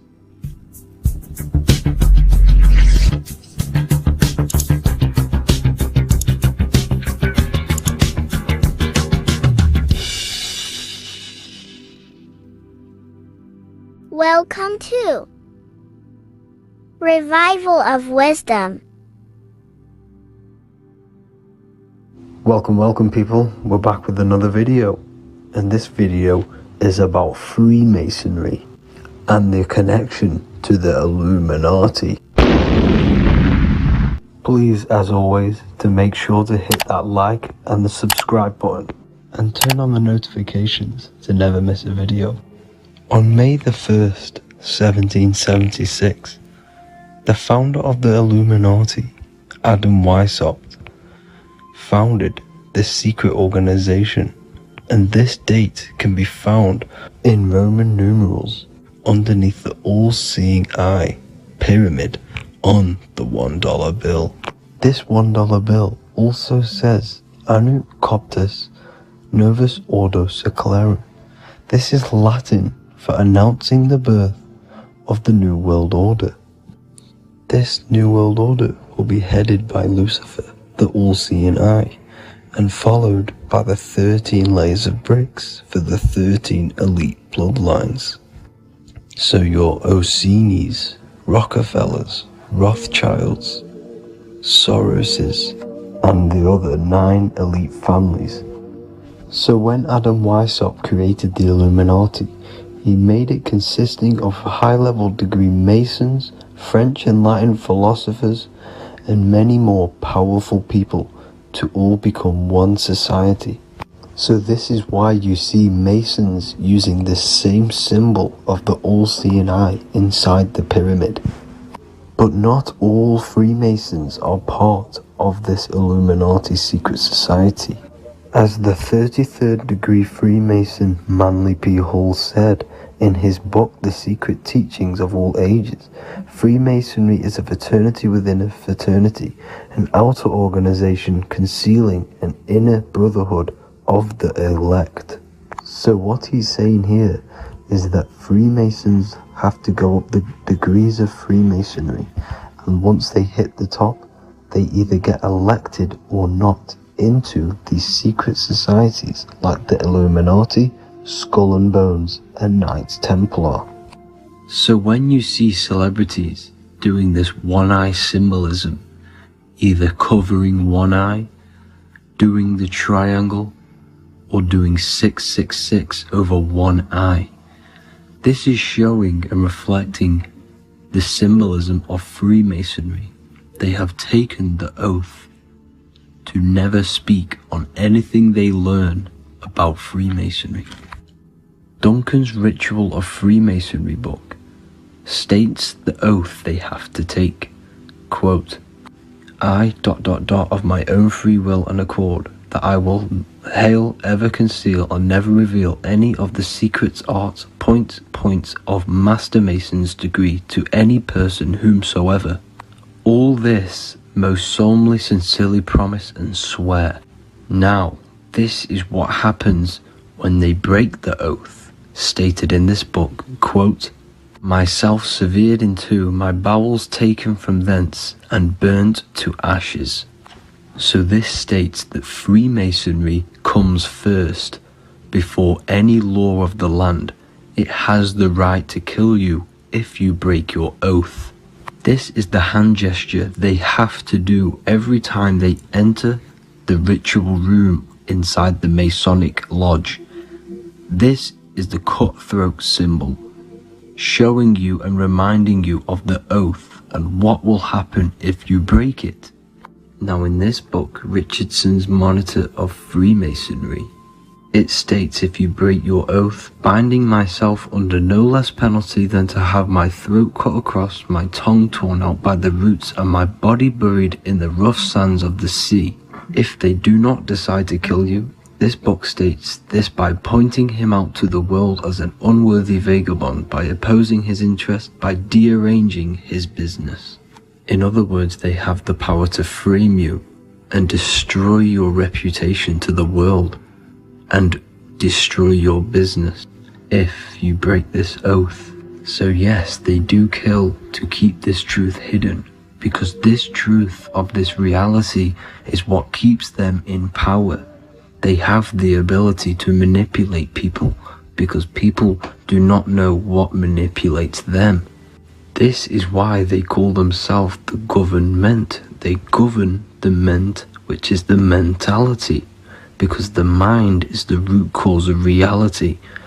They control what you perceive to control what you manifest.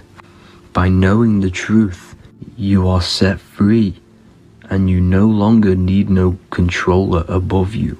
So this is why they are willing to kill and do whatever it takes to keep the truth concealed within these high-level degrees of masonry and these secret societies. However, going back to Manly P. Hall's book, it states, part of the symbols are displayed here to the initiate, but he is intentionally misled by false interpretations.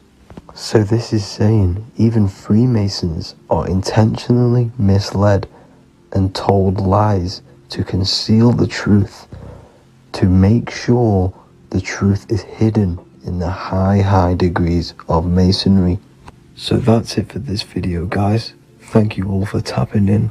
Please leave a like and a subscribe. God bless.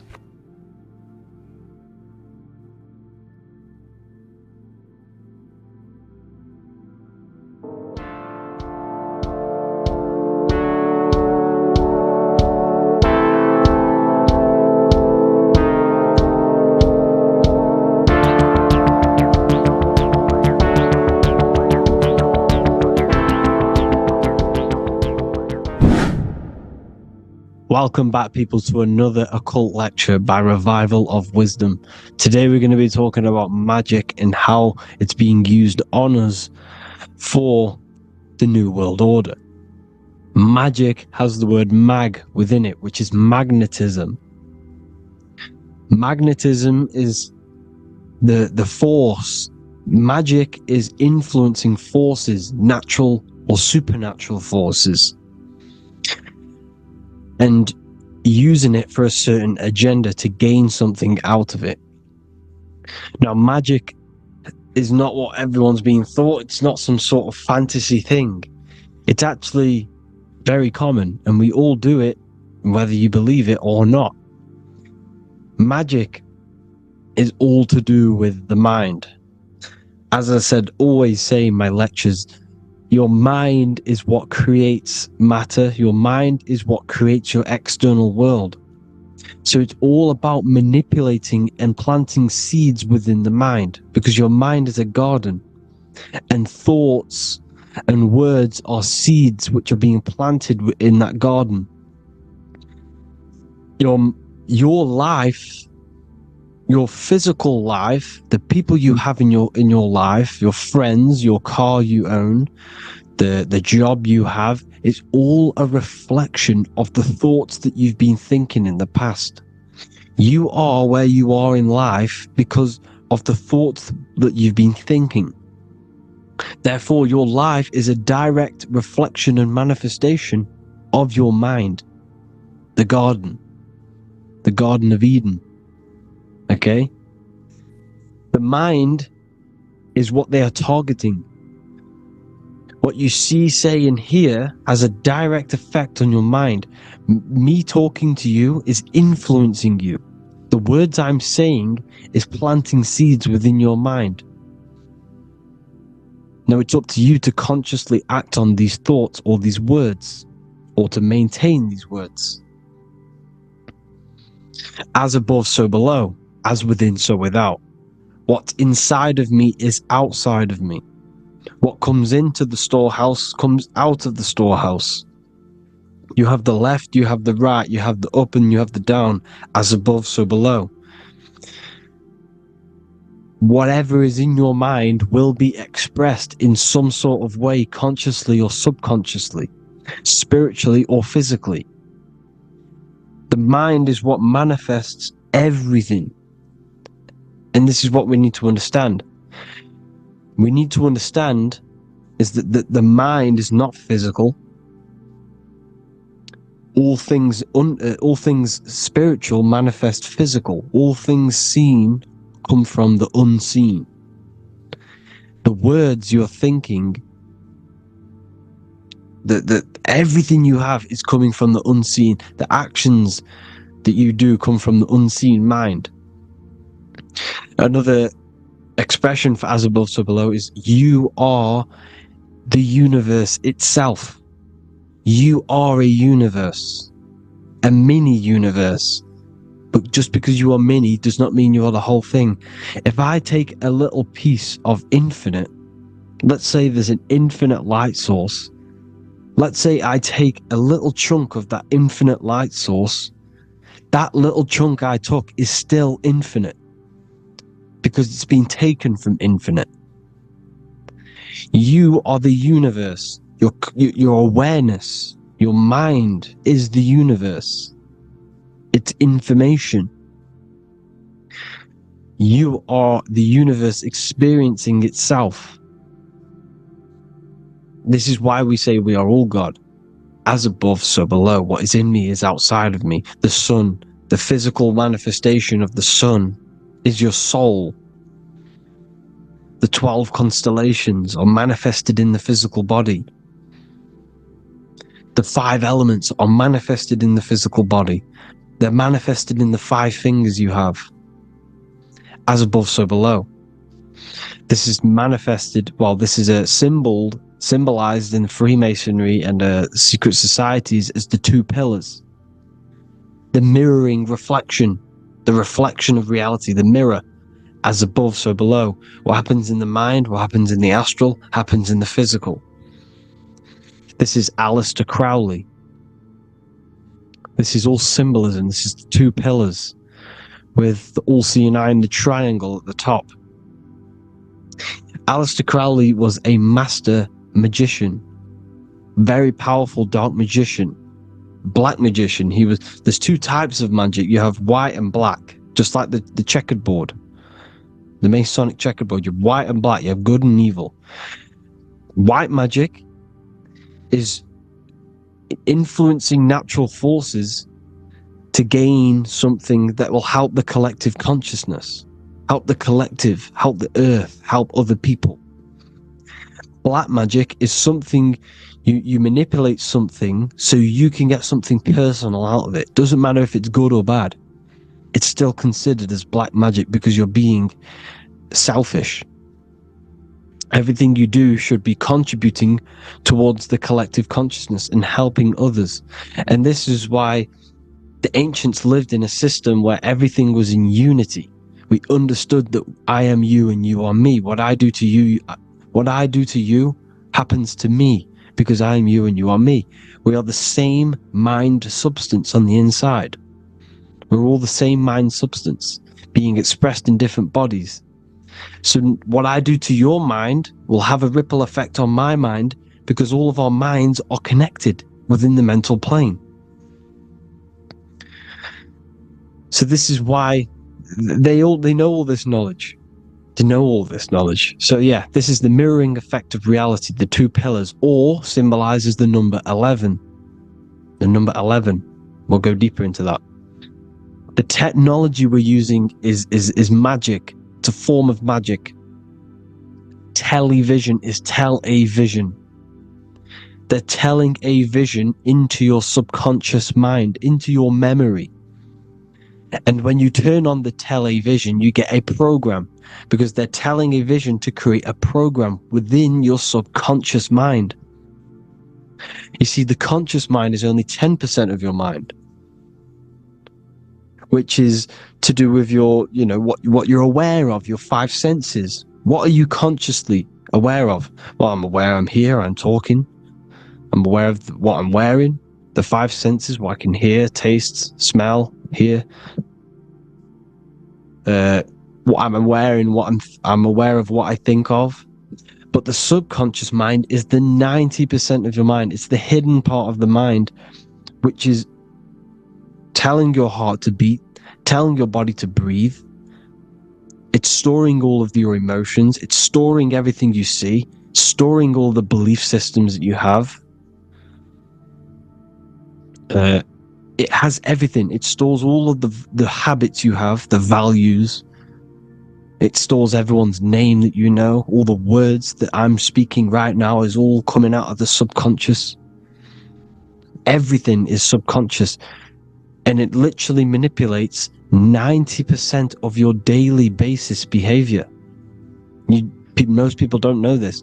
What you did yesterday is what you will do today, because of these beliefs and mental programs within the subconscious, stored within the subconscious.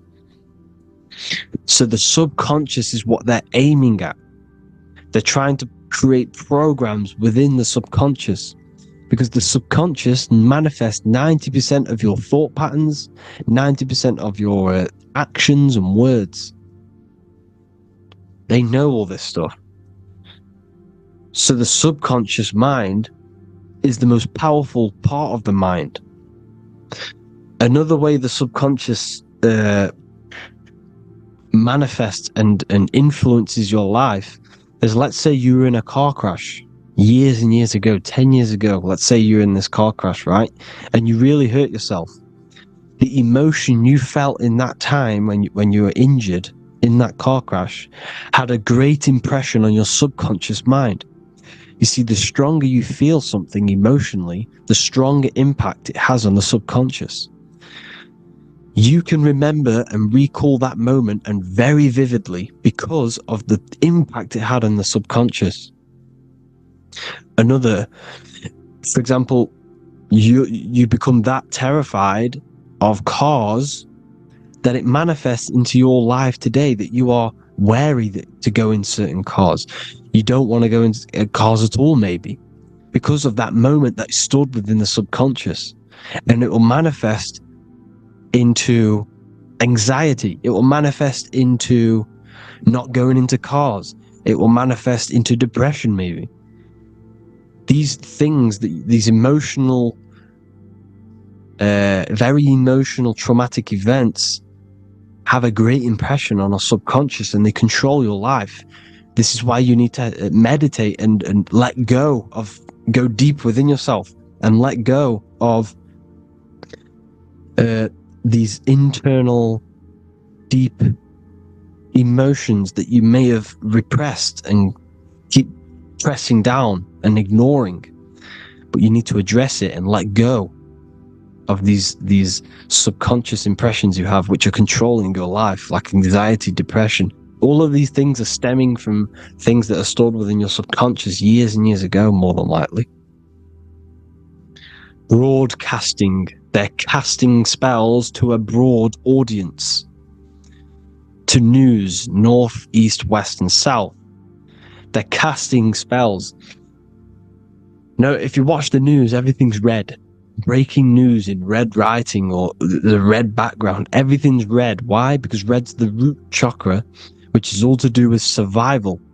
They want to stimulate this root chakra because they want you down there in survival mode. They want you in survival mode because you're easier to control. They control out of fear. And not only they're casting these spells as if, because most of the things they cast in the news hasn't already happened. They're constantly bombarding you with, there might be a war breaking out, war this, war that, kill here, kill there, murders. It's impressing, it's casting spells on your subconscious mind. So when the event does turn up in real reality, in physical reality, you're less emotional, you're less surprised. You're not as surprised because you've already heard it before. Your subconscious has already heard it all before. If you never heard of a war and then a war broke out, you'd be going crazy. So they subtly program your subconscious mind through the words, because the words they say is impressing your mind. It has an effect on your mind, which will have an effect on your behavior, your words, your conversations you have with people. They're casting spells to north, east, west, and south on the tell a vision. They're telling a vision by broadcasting, by saying spells. This is why we call it spelling. Even the word, listen, the words we say cast spells. Bless. Oh, bless you. That's be less. The subconscious mind only picks up literal things. You see, when I say bless you, your conscious mind picks that up as, oh, thank you, you're blessing me. But your subconscious picks up as be less. You see? Because the subconscious it has no filter. It's just, it is what it is. Everything is factual in the subconscious. Therefore, if I call you an idiot, your subconscious, my subconscious will think I'm talking to myself and calling myself an idiot, and it will take that as true. That is truth. Everything is truth within the subconscious. And the subconscious manifests your behavior. The devices this is the biggest one. Black scrying mirrors. Device, the devil's vice. The device. Okay? Black scrying mirrors, black screen is scrying. Black scrying mirrors were used to communicate with spirits within the astral plane in the medieval times. They're still being used now by black obsidian mirrors. And look at your phone, it's a black mirror. And there's some sort of, I'm not saying this is facts, but personally I believe these are portals for spirits and ethereal entities to come into your life, to come into your surroundings. So this is the next big thing. The TVs, your iPhone, your iPod, all black mirrors. And mirrors are very, very powerful. Even just a normal mirror. Mirrors have an effect. Whatever you say into a mirror, what you say is energy. And when you say something into a mirror, you're saying it into yourself. It's an infinite cycle of words of energy, because it's being reflected infinite times. When you say something into a mirror, it has a massive effect. You're saying it directly into your eyes, into your mind. So what you say in a mirror should be said with precaution. Never say anything negative into a mirror, because mirrors are very, very powerful ways for you to reprogram your subconscious mind for the good. You can say very positive things into mirrors and it will reprogram your subconscious mind. Okay? Manifesting is all magic. It's all magic. Everything is magic. But consciously doing it is what they're doing. They hid this knowledge. Your phone is magic. It manipulates your mind. The iPhone. Okay? See, magic isn't all of this with wands and see, Harry Potter, okay, that was created to give you this perception of a mystical and amazing form of magic with magic wands and all sorts of stuff like that. Yes, that stuff was true when the collective conscious minds were on a higher level and our belief systems believed in these things, because the universal mind, all of our minds contribute to reality.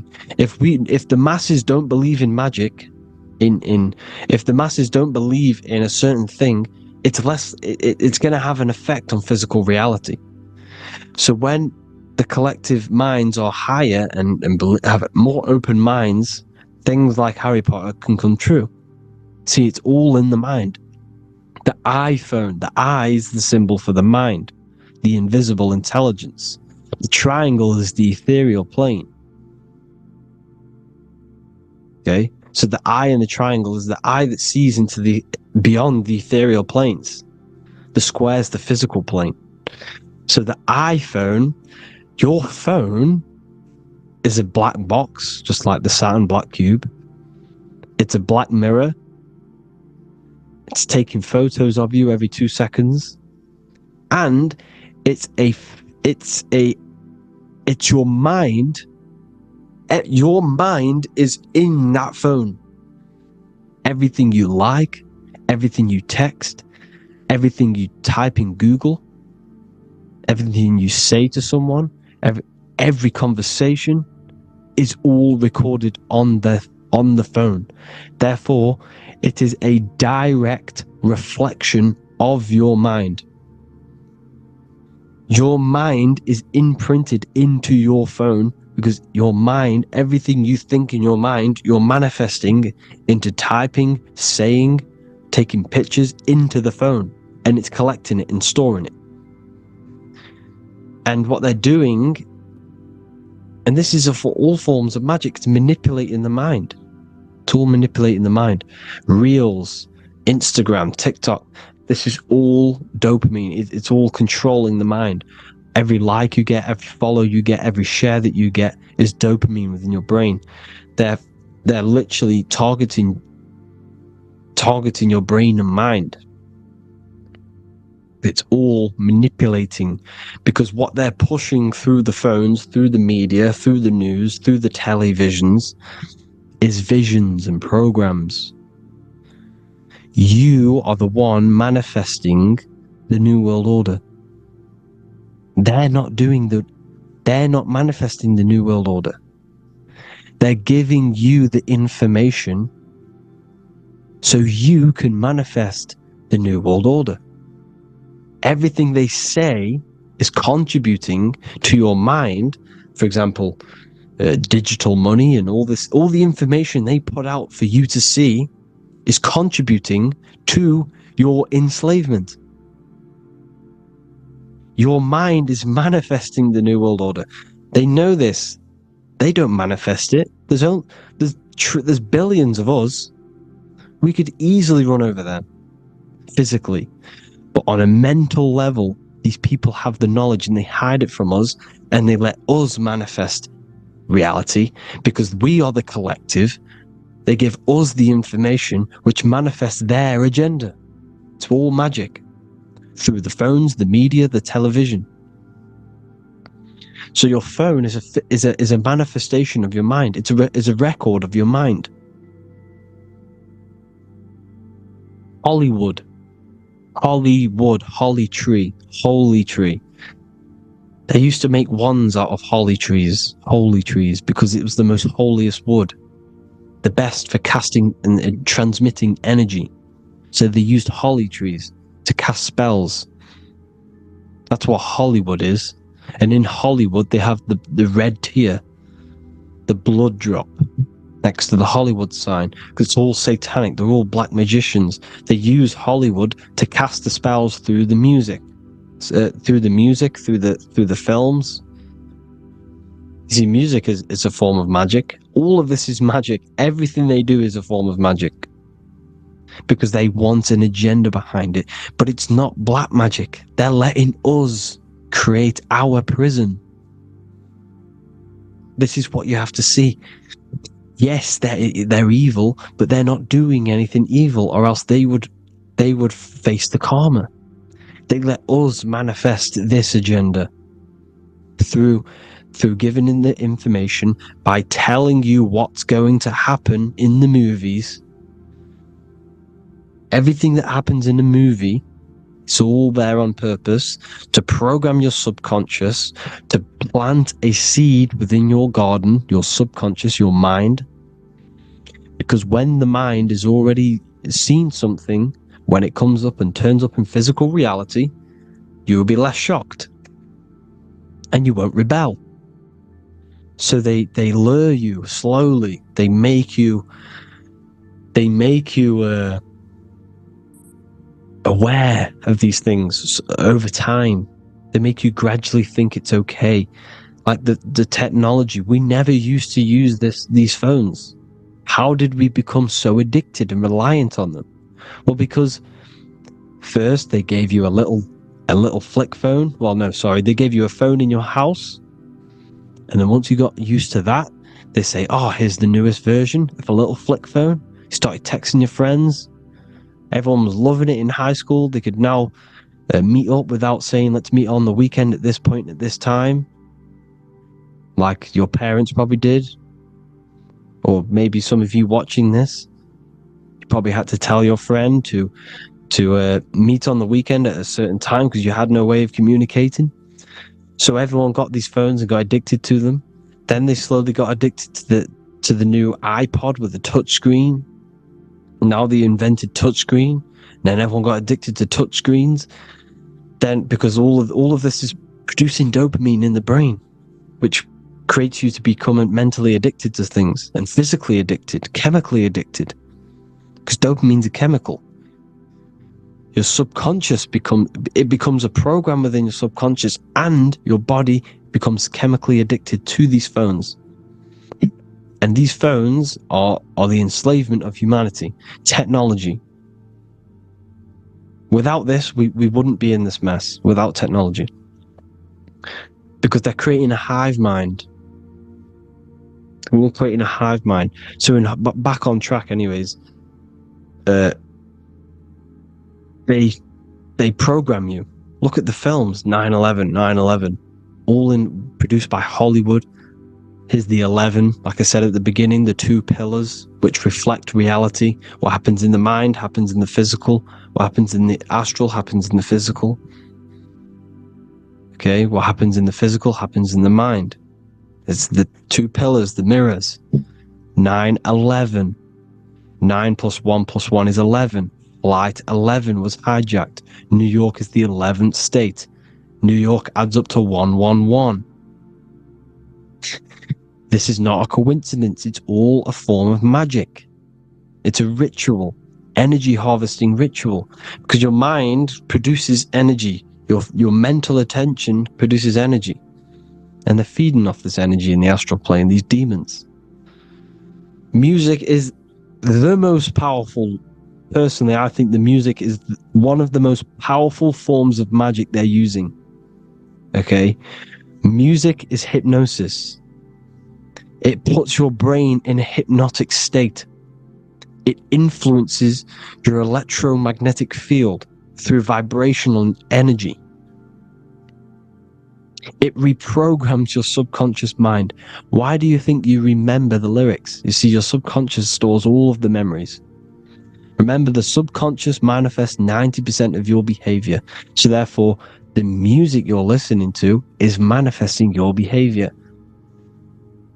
You wondered why some people wonder why they have drug addictions and they can't get out of violence and they can't get out of all this negative mind space. It's because the music they're listening to is creating a negative mind space.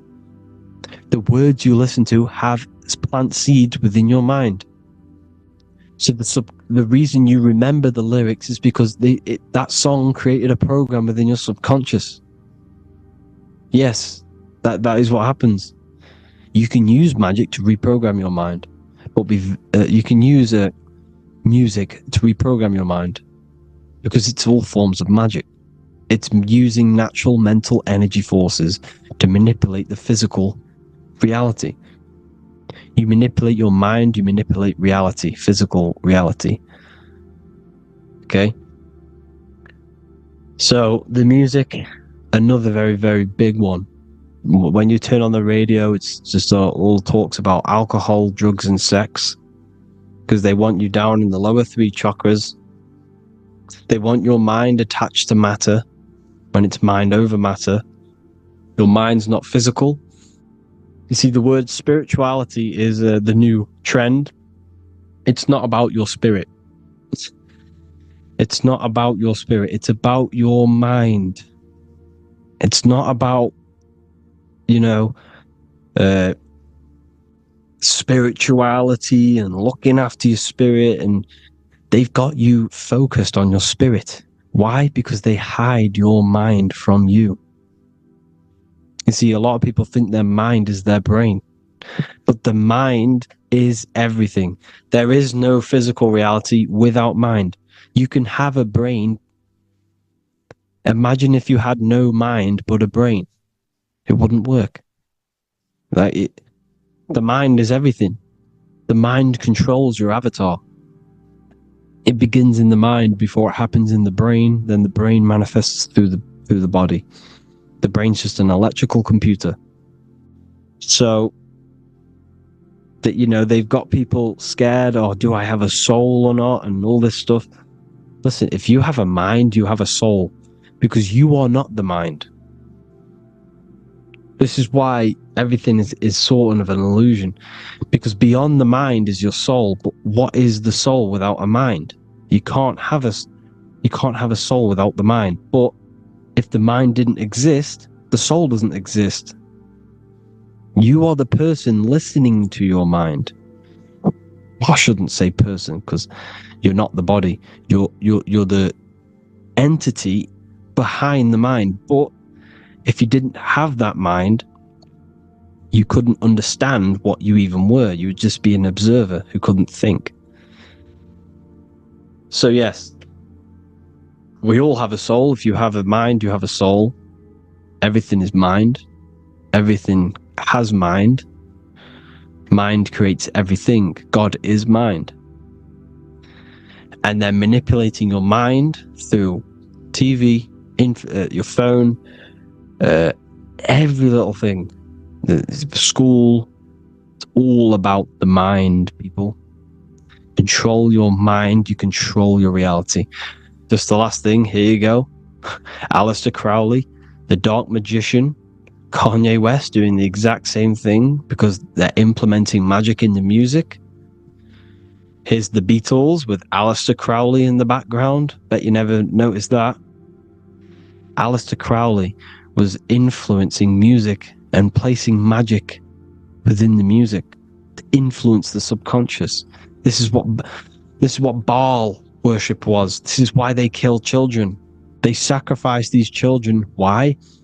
Well, because in order to ascend, in order to raise your consciousness internally, godly, by being good, God, or being in order to be good and raise your consciousness and to get something in the physical world, you have to sacrifice yourself. And what do I mean by that? In order to raise your consciousness and ascend, you have to sacrifice the lower nature of yourself. You've got to abstain from having sex to retain your sexual energy, to transmute it. Or staying away from poisonous foods like meat. So, staying away from blood. We shouldn't be consuming other animals' blood. We should be keeping our blood pure. We are humans. We shouldn't consume chicken blood, chicken germs. We are the most divine creatures on this creation. We are the most intellectual creatures in this creation. Therefore, we should keep our temples pure. We are not animals.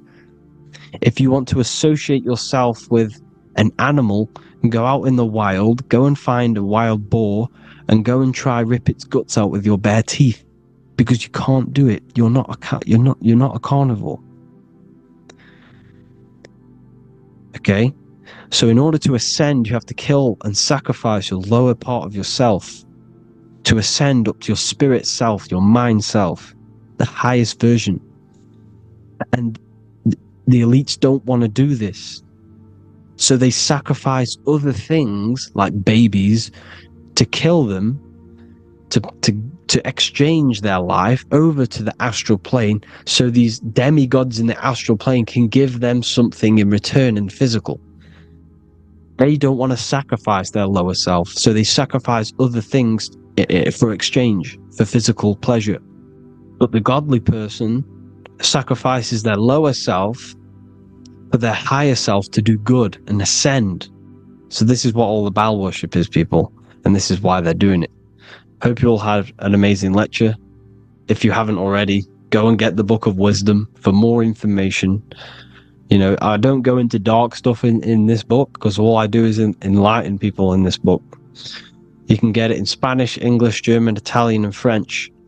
Worldwide shipping. You can get the PDF or paperback. Or there is also a new one called the Human Health Guide 2.0. It gives you a list of all the foods, grains, oils, nuts, you know, everything that's alkaline and positive for the body and not man-made and hybrid. It tells you all the products to stay away from, how to fast, how to improve vision, how to improve everything, literally. So the Human Health Guide has been released. If you want that, I'll put all the links in the bottom in the description. Hope you all enjoyed the lecture, people. God bless you all.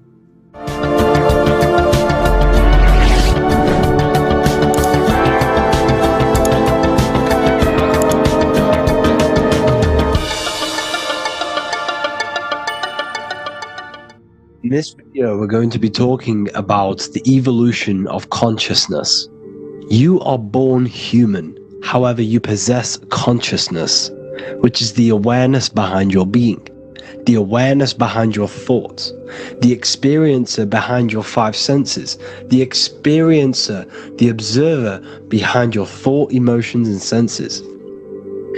You are an eye, an invisible consciousness looking through a lens, which is your body. Your body produces this physical world that you experience. Your brain produces this world. Your brain and body is a technological computer. However, you are an infinite, ever-expanding consciousness behind this physical body. And there is an evolution of consciousness, a cosmic journey of expansion. And this is why we see so much pyramid symbolism in the occult and esoteric world, and especially within Freemasonry. Because the pyramid represents climbing, an evolution, a raising state of consciousness, a journey. Steps symbolize a journey upwards. This is the raising and the evolution of consciousness, our inner world. The transmutation of our inner selves, of our souls and consciousness and our minds. So when we see this pyramid, we're seeing a evolution, a way up to source consciousness. And the eye in the pyramid represents your source consciousness. It represents illumination. It represents divine guidance through this evolution of consciousness. This is why we see the ladder. Consciousness is ever expanding on an infinite journey of evolution. Each individual is a part of this cosmic process, contributing towards the ongoing expansion of both mind and awareness. As we evolve, we collectively explore deeper levels of existence, expanding the boundaries of thought and consciousness. The mind has the ability to expand infinitely into new realms of thought, into new dimensions of mind. The mind cannot be filled up. It is not a physical substance. The body can be filled up because it is a physical thing, but you cannot fill the mind. Therefore, the mind is constantly expanding, ever expanding into new fields of thought. So what we see in Freemasonry, the ladder, is again a journey, an elevation of consciousness. When we are born with an infant consciousness, and as we gain older, we gain an adult consciousness. Our inner world, our inner mind, and our emotional intellect changes and evolves. We are significantly different from when we were very young as an infant. It's because our consciousness evolutes, it changes, it alters like water. So, just like this evolution of your own consciousness as growing up, there is consciousness of beings existing in cycles beyond our own. And their consciousness is unimaginably different from ours. They operate on a higher level of understanding and knowing, experiencing reality in ways that transcend our current comprehension. Our minds right now cannot comprehend the highest states of consciousness. There are entities, there are beings beyond our own, existing in higher dimensions of consciousness that we cannot comprehend because they have expanded. They are on a further way up the ladder of consciousness. However, we are all on the same journey. None of us can take the same journey. There is one ultimate goal, reaching source consciousness. However, this is always ever expanding. However, we are all on a different journey. There is one truth, one source, one goal. However, there are billions in different ways of reaching it, and we are all on these different paths to source consciousness, to this ladder, this evolution of universal evolution. Okay?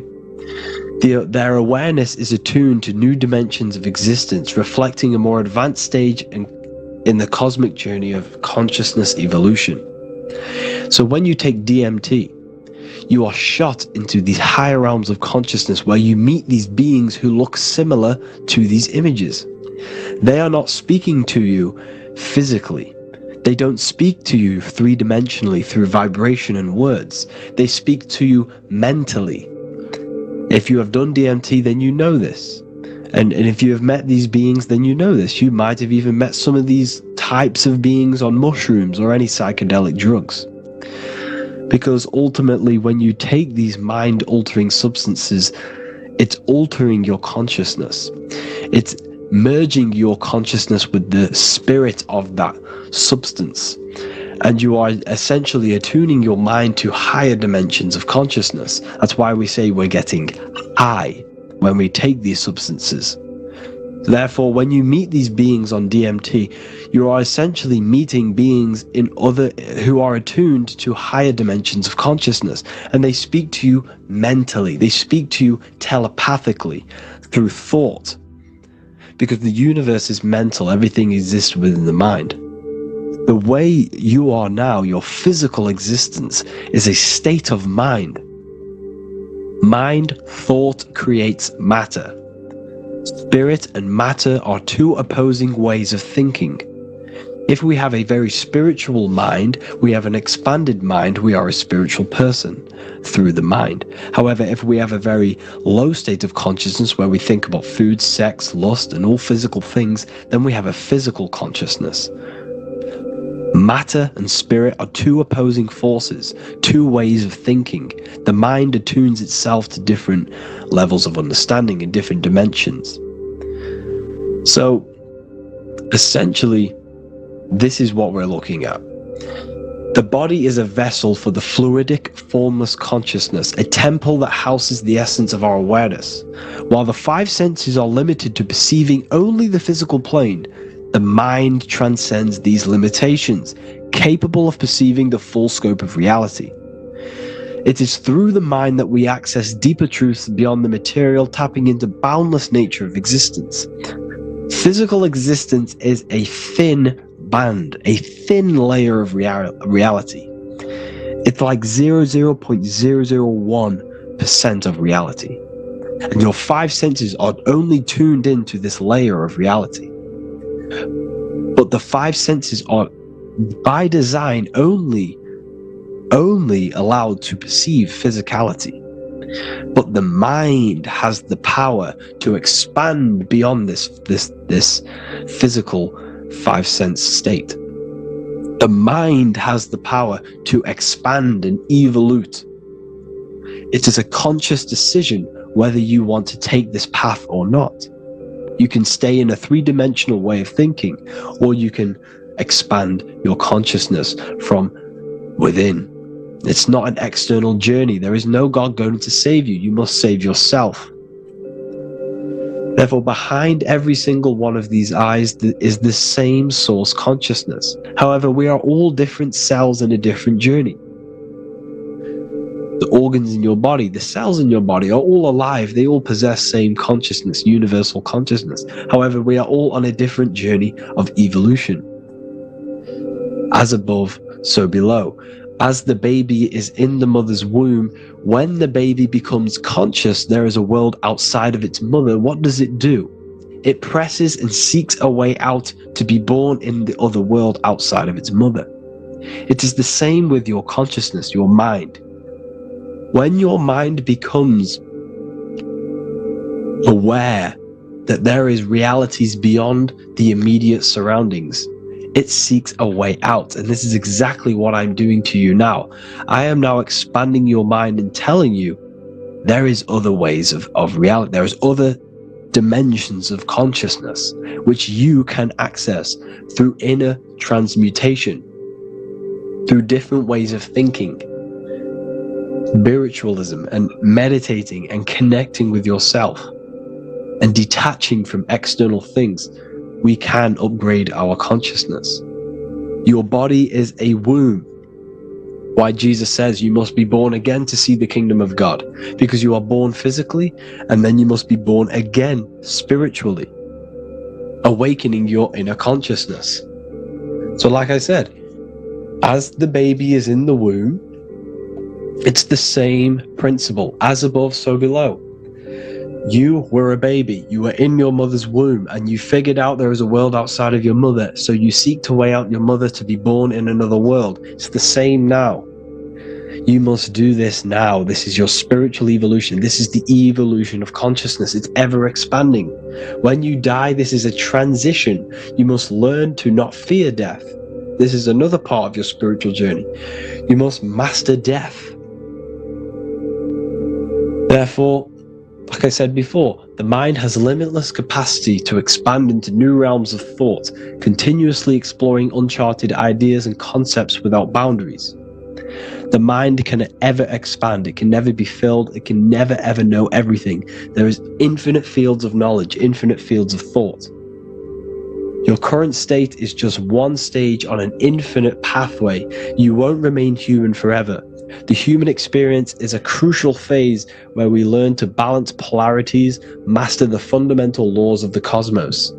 It is a period of growth and transformation, preparing us for the next stages in our cosmic evolution.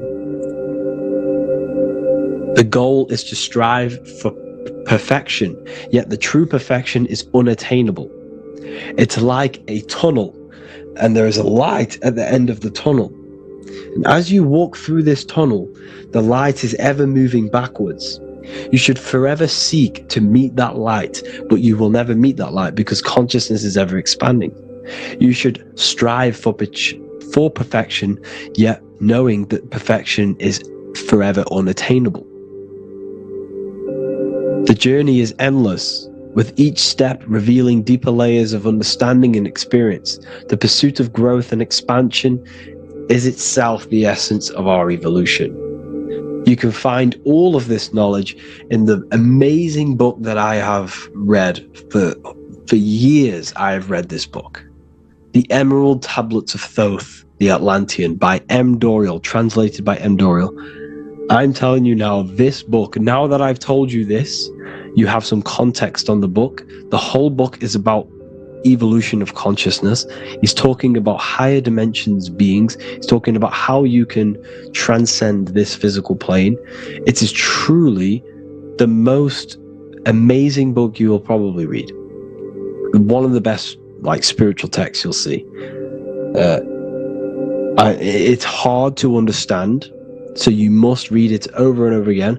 And the more your mind progresses, like for me, I read this every couple months, and the more I learn about consciousness, the more I expand my own consciousness. And every time I read this book, I pick out something new that just completely blows my mind, because you can only understand this book to your level of consciousness, to your level of understanding. So now that I've told you all this information, go and read this book and it will absolutely blow your mind. And so will the Book of Wisdom Volume 2, which is now available. I released it the other day. I'm just going to read a page out now. This page is called Spirit and Matter. The Earth is not merely a dense, lifeless rock drifting through space. It possesses spirit, a living essence that animates its form. But what do we mean by spirit? Spirit in esoteric terms refers to the energy, the life force, animating the principles infused in matter. So essentially, what this page is talking about is how everything has spirit, consciousness within it. You are the middle, you are spirit and matter. You have the ability to expand your mind to the God self and raise above our animal instinct, our material self, and know the divine and expand. Animals cannot do this. Animals are not self-aware. Humans possess self-awareness. We can observe our consciousness. We can say, why do I exist? We can look in the mirror and know that we need growth. And this is what Anunnaki means. Anu means above. Anu was the supreme god of the sky, which is a metaphor. He represents spirit above, heaven. Anu came down to earth and married Ki, the goddess of the earth, which represents matter. It's a myth, it's an allegory. Anu married Ki and gave birth to the Anunnaki. Spirit came down and infused with matter and gave birth to the human, which is you. You are spirit infused in matter, Anu and Ki, Anunnaki. You are the Anunnaki. And this is just one of the teachings in my book. Honestly, this book is absolutely amazing. If you truly, truly want to expand your consciousness, give this book a read. And obviously, if you're inside the university, I give you this book for free. A paperback version. If you join the university, follow the steps inside of the general chat, you'll be able to download this book. Sorry, not download it. Order a paperback for free. All you have to do is pay for the shipping. You'll also gain amazing knowledge inside of my library, where your mind will just be overblown with the amount of esoteric books. There's over 45 rare occult books, plus you get a PDF of the Volume 1 and Human Health Guide.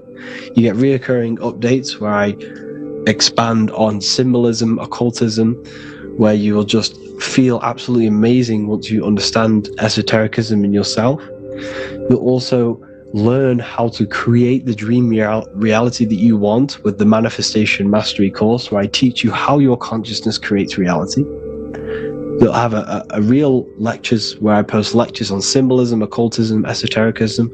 There's a conscious community and live calls and Q&A where you can ask me questions and I'll answer your questions. I just want to say thank you to everyone who has joined the university. Thank you for even liking and watching this video.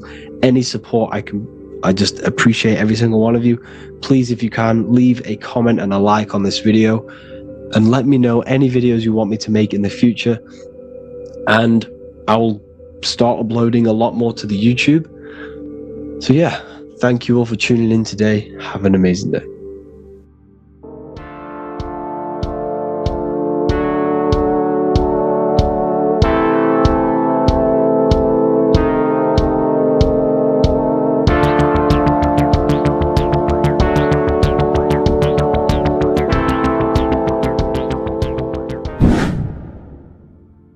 What is good, YouTube? Today we're going to be talking about the astral plane and how the cosmology fits into the astral plane. Okay, so first let's go over the astral plane and go over the different layers of reality so that you can understand reality more.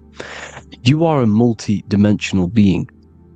You are not in these, you are in all of these realities at the same time. They all interweave into one big reality. But there are different planes, they are different vibrational dimensions, there are different dimensions of reality. The mind is the root cause of reality. We're living in the mind of God. Everything is being thought into existence from the root cause, from the universal mind. This is why the ancient Egyptians said, all is mind. We're living in the mind of God. And we are a microcosm of this mind. This is why we all have the same mind. This mind is the world of thoughts. Now, this world of thoughts is just the thought alone. For example, it is the thought of a chair. But then when you start to imagine this chair and you start to mentally see the chair, you're now manifesting the thought, the singular thought, into some sort of form. So now you're imagining the chair. You're imagining the form of this chair, which is then manifesting into the astral plane. The astral plane is the world of thought forms manifesting. So when you are imagining something, you are seeing into the astral plane. Okay? Your third eye, it is an eye because it sees the astral plane. It is seeing the other side through imagination, through dreaming. Well, we'll go over dreaming later. So, the thought of a chair is a singular thought. The imagination of the chair is the manifestation of the chair. And in the astral plane, it's basically the world of all the chairs that could ever exist. So you're thinking of the chair as a singular thought, which is the mental plane. The astral plane is the imagination of that chair, is the thought, the manifestation of it. Depending on the vibrational state of the thought will depend what level of the astral plane it will go to. For example, if you're thinking about a chair to torture someone on it, it's going to go on the lower astral plane. Or if you're thinking and imagining happy things, it's going to go to the higher astral plane. So wherever your mindset is, that we call it a mindset because your mind is setting frequencies to certain things. Thoughts are frequencies. And a mindset is setting your frequency, setting your mind to a certain frequency.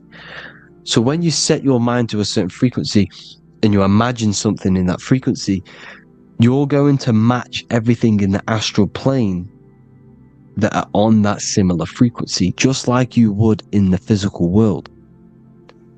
Because we're all in these worlds right now as we speak, but we can't see them with the two physical eyes. We can feel it though.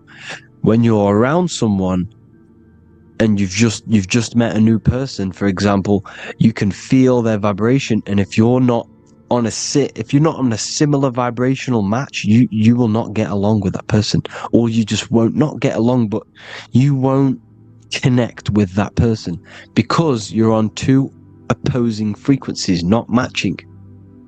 And this is something you can't see, you can only feel, because it's the astral plane. It exists within the astral plane. Everything in the astral plane is made out of vibrations. So if you do astral project, and if you already know how to astral project, you will see beings and people and things that are on the same frequency as you. This is why before you astral project, you need to sort your vibration out before you astral project, because you are projecting your consciousness into this. It's the mind. The mind is the bridge. It can move between realities. You are a observer. You are a observing soul which observes different realities. And the mind is the bridge between all of these different realities. The mind can choose. If you want to project into the astral, you set your mind to it, you can. Okay? So, let's not get off track. The lower astral plane is where demons are. The higher astral plane is where heavenly beings are. Heaven and hell are kind of a real thing. The etheric plane is a powerful substance, the ether, the fifth element that they don't tell us about. If you type in on Google the 5 elements, they will try to remove it with wood or metal, because they don't want you knowing about the ether. Ether is the energy double behind all physical objects. So the ether is very important. It is the 5th element. It is part of the physical world, but it's also part of the astral world. It is on either side. You see how they're showing you the truth in the language? Ether and either are the same word. The ether has 1 foot in the astral and 1 foot in the physical world. It's a substance that connects the physical to the astral world. It is the either. It's on either side of reality. It's on the other side. Other, either, same word. Ether is connecting the physical to the astral plane. It's the world of frequency. Frequencies, EMFs, torus fields are in the etheric plane. It is the energy plane. It's where energy moves through the ether. Okay? So then you have the physical world, the world of effect. Everything you see in the physical world is the effect of the higher planes. Each plane is a product of the plane above. So, and it melts into each plane. The physical plane is the lowest plane, it's the most densest, and the highest is the most fluid. This is the most fluid, this is the most dense. This is where we get the saying, as above, so below from. As above, so below comes from the different planes of reality. And magicians understand this. This is why magicians always say as above, so below. Because they understand if you manipulate the higher planes of reality, you manipulate the lower planes. Because the astral plane is a direct copy of the physical world, but in the astral plane. It is mirrored. The physical world is mirrored in the astral plane. They are both the same world, but there's different vibrational states of the world. Kind of. It's hard to put this in words, people, so just try and understand. The astral plane is the double. It is whatever happens in the astral plane happens in the physical plane. This is why magic works. This is why demons work. This is why spirit communication works. Because if you manipulate the higher planes, you manipulate the lower planes. As above in the astral, so below. Leonardo da Vinci showing you to look up, pointing up. You gotta look up. He's telling you to change the mind, you change the physical world. You change your emotions, you're on the astral plane, you change the physical world. You change your reality by changing the higher planes. This is the Masonic 11. The 2 pillars. This is the 11 also symbolizing the 2 hemispheres of the brain here. But the 11 symbolizes the 2 mirrors. 11. 11. 9, 11. 9, 11 adds to 11. 9 plus 1 plus 1 equals 11. The Twin Towers were in 11. Flight 11 was hijacked. Because it's a mass ritual within the astral plane. Now, we're going to go deep into that later, and I'll show you these rituals they do in order to manipulate the astral plane. So, this is what the 11 is. It's the mirroring of reality. If you contact spirits and conjure spirits, you can either summon or attract demons and spirits. Summoning is creating a spirit. You create demons. Okay? Like I said here, the mind is the root cause of reality. If you think of if you think of a traumatic event that happened in your life over and over and over and over again for years and years and years, where attention goes, energy flows. The mind is the director of energy. If you are directing energy into the specific emotion, the specific thing that is torturing you in your mind, that will manifest as some sort of being in the astral plane, which is called an elemental.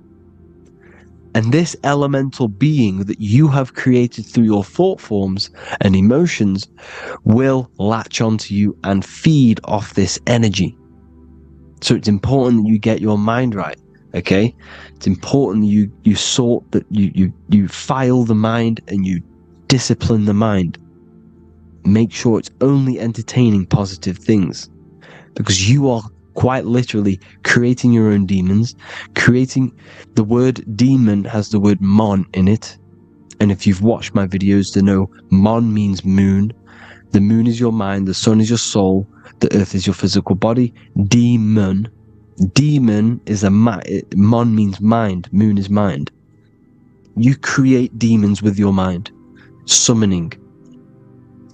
Now, this is where the rituals come in.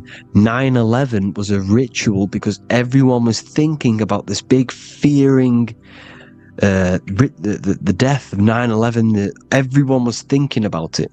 And all of their minds thinking about this horrific thing will manifest and summon a negative energy spirit elemental within the astral plane. That's how all of this works. This is why it was a mass ritual. Okay, Chris Brown, new album name 11/11, release date on the 11/11. This will be my 11th album and contain 11 songs. All of these people know the occult. This is Hermes Trismegistus with the star of Saturn, the six-pointed star, as above, so below. The mirroring of reality, physical and astral, the two Masonic pillars. So as above, so below. What's above us? The stars. The stars are connected to the astral plane. This is why we call them stargates. When we dream, we are experiencing these different realities. And what are stars? They tell in the Bible, it says Genesis 1:14. And God said, "Let there be lights in the firmament of the heaven to divide the day from the night, and let them be for signs." Signs translates to things to come. Why things to come? The stars tell the future. Why? And why do we say as above, so below? As above us is the astral plane and the etheric plane. As above, so below. Whatever happens in the stars happens on Earth. The stars are connected to the astral plane. Above us is the astral plane. We are a star in a physical body. This is why we say Mr., Sister, stir equals star. The E and the A are interchangeable. We are stars, and the stars are the start of our incarnation. We start in the stars, same root word, and we descend through the seven energies, which are our seven chakras. Then we enter the heart of the soul system. The heart rearranged spells Earth. And this is the true cosmology. Here's the Masonic cosmology. This is Masonic now. Here's the firmament. Let there be a firmament in the midst of the waters to divide the waters from above from the waters that below. Genesis 1:6. The firmament, firmament comes from the word firma, Latin, I'm pretty sure, which means firm. When something is firm, meaning it's stable, it does not move, it is firm. The firmament is firm. So, is the firmament Genesis 1:6. What does he say? Genesis 1:3, sorry. Let there be light. This is before the sun and the moon was created. Let there be light. Before the sun and the moon was created, light was appeared. So what's that tell you? This is a holographic projection from some sort of light being, some sort of projector. And that projector is the all-seeing eye you see in the Masonic cosmology. This is the all-seeing eye projecting the light beams. Let there be light. Everything is made out of light. The universe is created out of light waves. The torus field is one unit of light. The light projecting this reality is Polaris. Okay, the famous all-seeing eye. Now, what else? Then we have after let there be light in Genesis 1:16, and God made the two great lights. This is the sun and the moon, electric, magnetic, male and female. Then we have the Masonic checkerboard, the black and white symbolizing dualities within the dualistic reality we're in, spirit and matter, light and matter, rest and motion, positive and negative, good and evil. Everything's dualistic here. Okay? And it's a dance. The universe is a dance between flickering of white and black light, which is the Taurus field. We're not going to go over that, but this is all connected to the astral plane. This is the true cosmology. The astral plane cannot work on a spinning monkey ball in the middle of space. Does not work. Cannot work. It's impossible. Okay? Impossible. So, even in the Quran, it says, Allah has made the earth for you as a carpet, flat. Quran 15:19. And the earth we have spread out like a carpet, set there on mountains, firm and immovable. It is immovable. In the Quran, it also says 65:12, it is Allah who has created the seven heavens of the earth. The seven heavens meaning the seven layers of heaven, the seven planets. And Psalms 104:5, he set the earth on its foundations and it can never be moved. Never. So here you see in Isaiah 40:22, he sits enthroned above the circle of the earth and its people are like grasshoppers. He stretches out the heavens like a canopy and spreads them out like a tent to live in. We live in a tent. This is the tent. The projection of light. Here you see an ancient picture here. Here you see the ethereal barrier, meaning the firmament, the etheric barrier. And here you see his head popping out. Why is his head popping out? Because your head is heaven. Your heel is hell. Your head has access to the astral plane. This is why your head is heaven. The pineal gland, when stimulated, has access to project itself, project consciousness into the astral plane. Here you see another ancient picture here with the Masonic Royal Arch, with the zodiac here, the zodiac on the top, arching, because there's a firmament above us. Here's God in the brain. Consciousness is God. Here you see the Masonic Royal Arch, symbolizing the firmament. George Washington above the Masonic Royal Arch. These are the stars. This is Polaris projecting reality. Here's ancient churches with the dome. Polaris projecting reality with Jesus. Disney World is under the dome.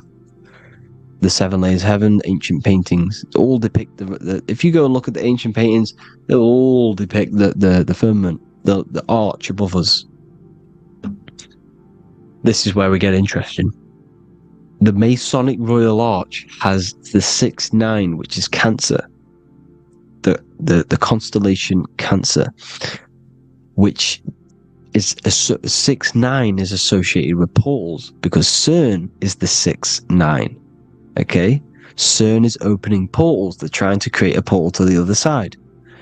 Cancer has the word CERN within it, so there's a link between Cancer and the opening, the firmament opening above us, to ascension. Here you see the Masonic art with the Royal Arch and the light and the opening. Here you see the light and the opening. This is the opening of the firmament. Here's the Hebrew cosmology with Sheol, the underworld, and the opening. So Cancer is definitely some sort of portal in and out of this reality. I'm just connecting dots here. Now, we're going to go change a bit now. These celebrities that you are seeing they have not sold their soul to Satan, okay? They have not sold their soul to Satan. Satan is a demonic, low vibrational energy that has been summoned over the thousands and thousands and thousands of years of evil occult arts. So since Babylon was summoning this demonic energy, and this demonic energy in the astral plane will grow and grow and grow. It has no form. It has no physical form. Okay? But you can see it in the rappers. If your third eye is open, you can see clearly that these people are demonic. You can sense the energy that they're manifesting. Selling your soul is not what you've been told. It is gaining, because your soul is pure love, okay? Your soul does not want to do anything bad. So when you sell your soul, you're gaining physical gain, you're gaining physical wealth, for example, like for these rappers, they will be given millions of pounds because the people in control of the music industry, which is the dark occultists trying to brainwash the masses, the people in charge, they're dark occultists. They understand Satan and the energy. They are satanic energy, which has been summoned in the astral plane. They see that they have influence over the masses, so they will go to them and say, I will give you this amount of money forever if you manifest this satanic demonic energy through the music and through social media to blind the masses, to brainwash the masses into this demonic energy. Because when you listen to music is frequency. Whatever you listen to, you become that frequency. So if you're listening to these people, they're throwing energy, this demonic satanic energy that they sold out to. Soul, same word. When you sold something, you've got your soul involved. They have exchanged money, physical gain, so that they manifest this satanic energy within the astral plane and through the music, through the videos, through social media, to keep us in this vibrational frequency, in this low state of consciousness. This is what it actually is. It's not, you're not selling your soul to some sort of devil. This satanic energy has no physical form it is formless in the astral plane. It's a summoned energy. Now, the root chakra is red. This is why the devil is red, because it symbolizes the animal nature of man. When you are operating off your root chakra, you will kill, you will fight, you will do anything to survive, because it's all about survival mode in the root chakra. They want you keeping in that fighting mode, that surviving mode, so that you are manifesting this low vibrational frequency, this satanic energy, this demonic red energy. This is why the devil is red. And the devil has a tail with the red arrow pointing down, because it symbolizes your light body. This is your Merkaba. Your Merkaba is your light body. Mer equals light, Ka equals spirit, Ba equals body. Merkaba, this is the devil's tail pointing down, the descension, your heel, up to your heel, hell. Ascension to heaven, head.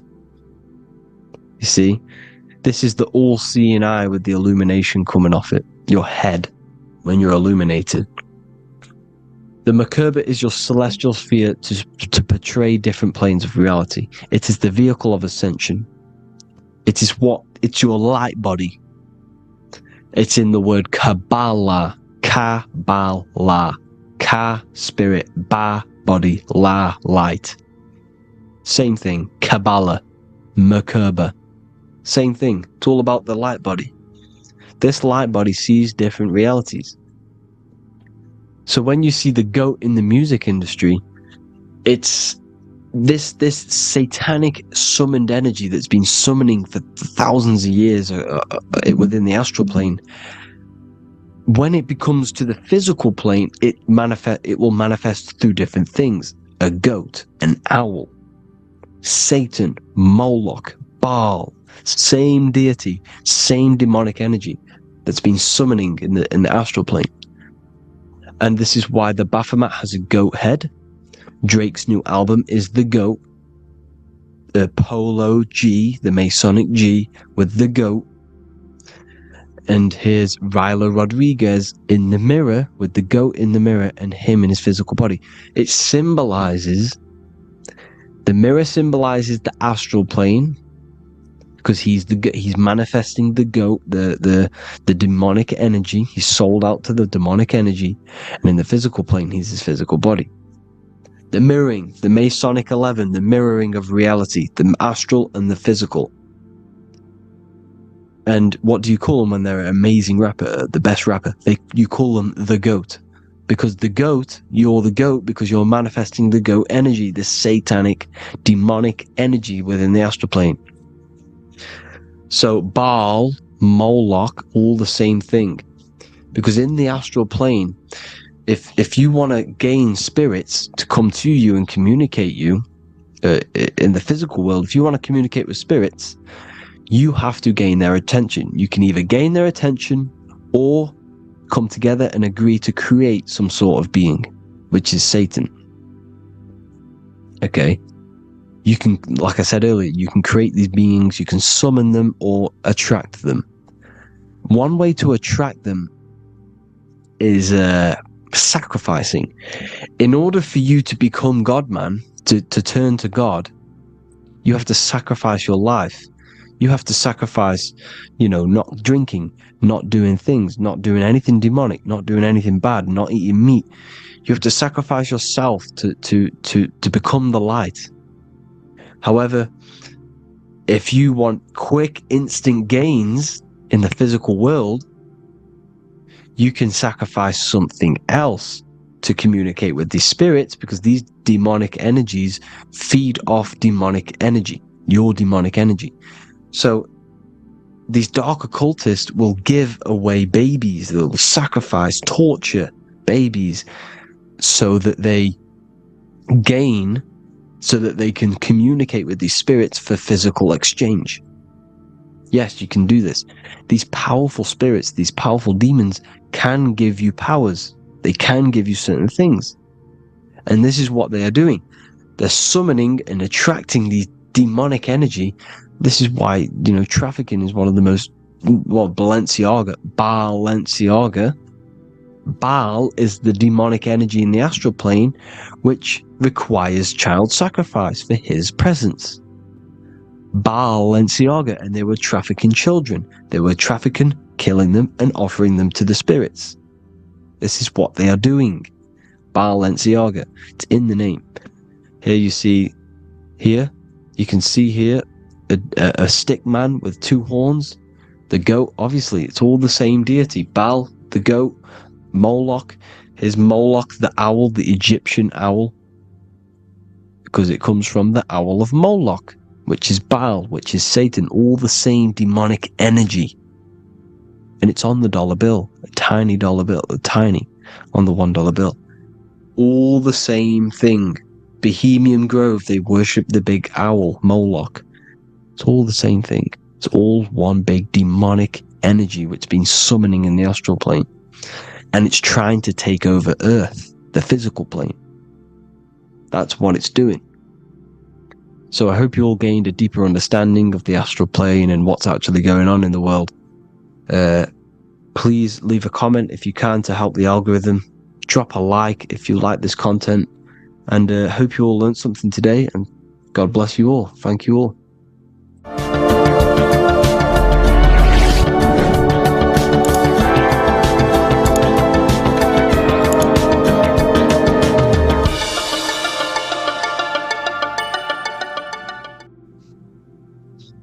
Matthew 21:1, Jesus went into the temple of God. Corinthians 3:16, do you not know that you are the temple of God? Now what is this telling you? That God is within you. Hence why in Luke 21:12 it tells you the kingdom of God is within you. And the side of your head region is called a temple for a reason. Because the brain encapsulates the mind. The brain is a physical manifestation of the mind. The heart is a physical manifestation of emotion.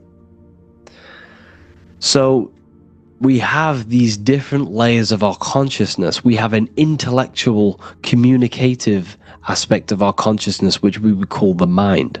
We have an emotional aspect of our consciousness, which is the heart. And to communicate with the divine, it's all to do with the mind. Hence why the ancients always symbolize the mind being God.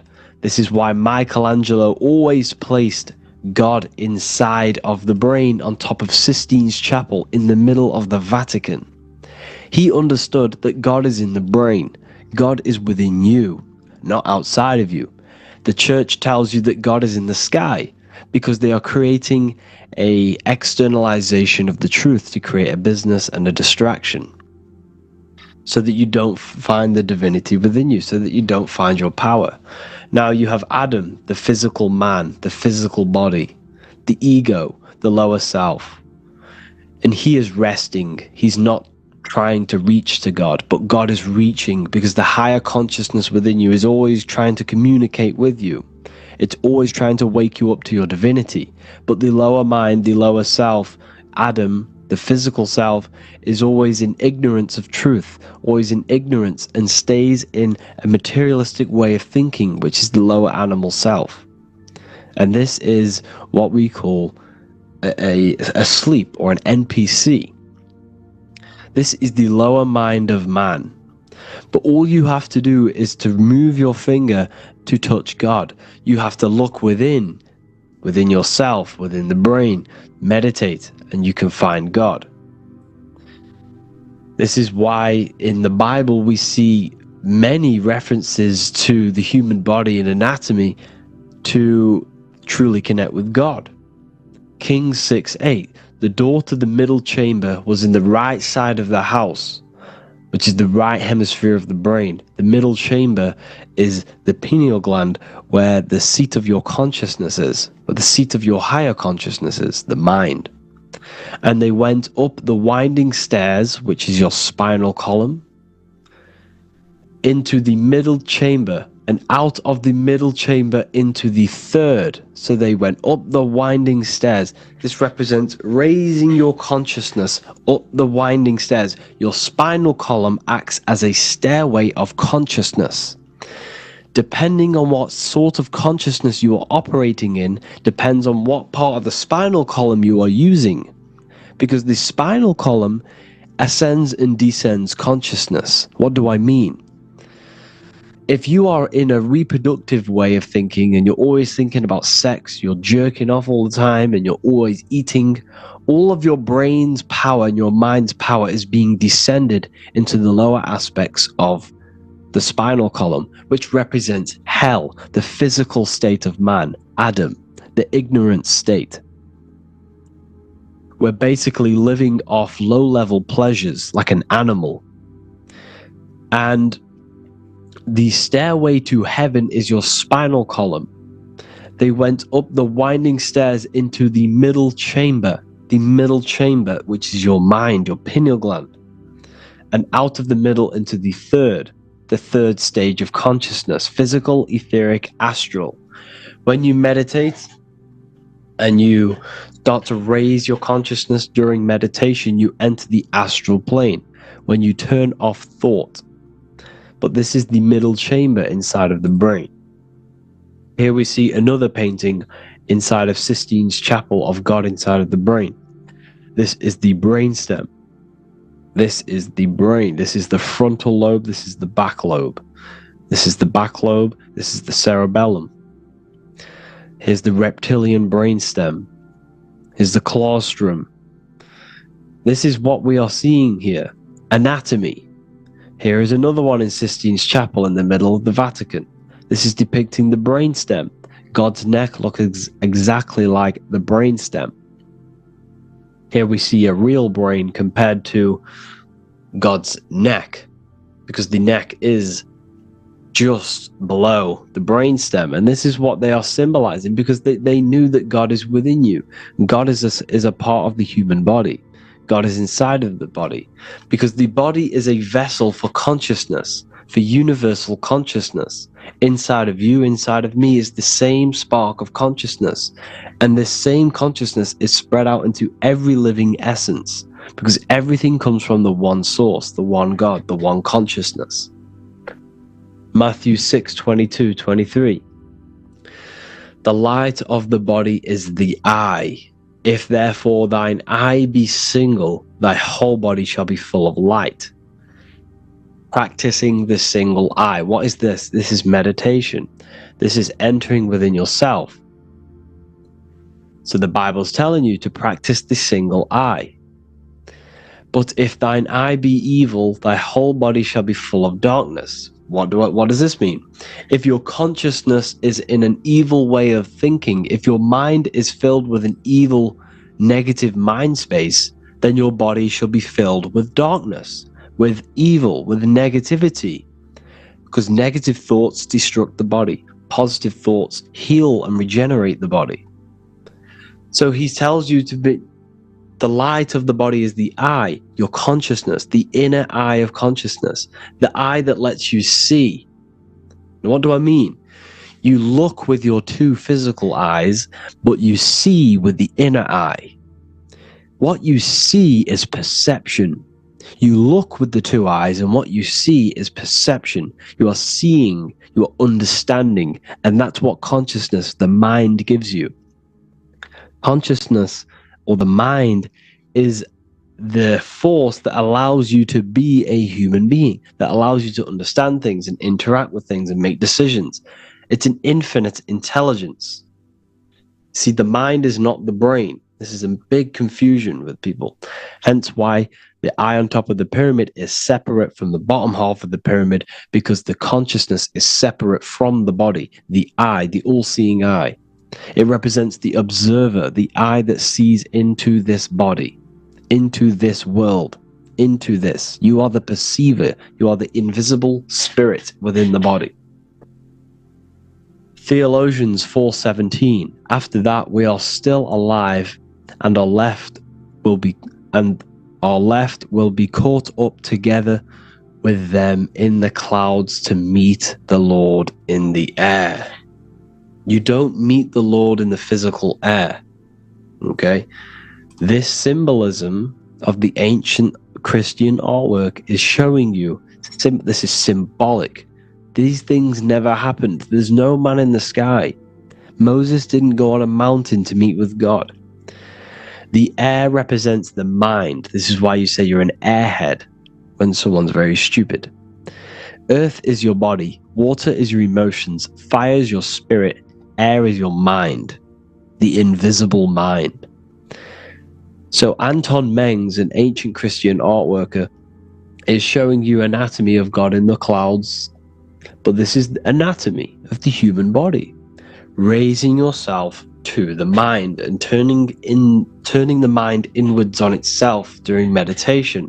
And that's how you meet the Lord in the air. You meet the Lord in an elevated state of consciousness. The air represents an elevated state of consciousness because the air is up. You have to raise your consciousness to meet the Lord in the air. This is why Moses went on a mountain to meet with God. The mountain represents elevation of consciousness, raising the mind up the spinal column, taking all of the mind's attention away from the reproduction and the physical aspects of self and raising it to the brain and turning off the brain and going inward into the air. It's talking about raising consciousness. It's allegorical, it's a spiritual metaphorical text. The side of your head's called a temple because inside that where that temple is, right in the middle of where you call the temple, is the inner chamber, the open room, the holies of holies in the Bible, or the land flowing with milk and honey, or Mount Zion. There's so many different names for the brain, or the upper room where Jesus meets his 12 disciples, the 12 cranial nerves in your brain. This is the temple of God. Your body is a temple of consciousness. It encapsulates consciousness. It encapsulates the mind and soul. John 10:30, Jesus states, I and the Father are one. Psalms 46:10, be still and know that I am God. He's talking about the I am within you, not within Jesus. Everyone refers to ourselves as I. I am God. When you say I, you're referring to the highest aspect of yourself. The aspect that is above all thought, above all emotion, and above all things. When you say I, you're referring to your pure awareness, your pure consciousness, the highest aspect of yourself. And anything after I is egotistical. I is God. The letter I is the Roman numerals for one, because there is one God, one consciousness.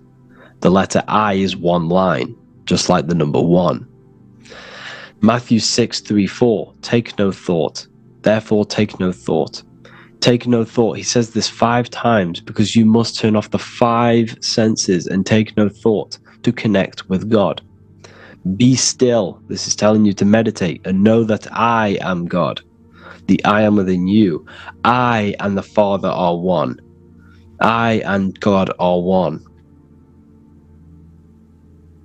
You, who you think you are, is a completely wrong. The body is matter. Your name isn't you. Your job isn't you. Your reputation, your trauma, your memories, your friends, family, worries, bills, interests, dislikes, goals, passions. Anything to do with the thinking mind is not you. Who you think you are is a part of your thinking aspect of consciousness. But once you remove thought, you are no longer your name, you are no longer your body, you are no longer your reputation. You are the I. You are pure awareness, pure consciousness. Pure consciousness.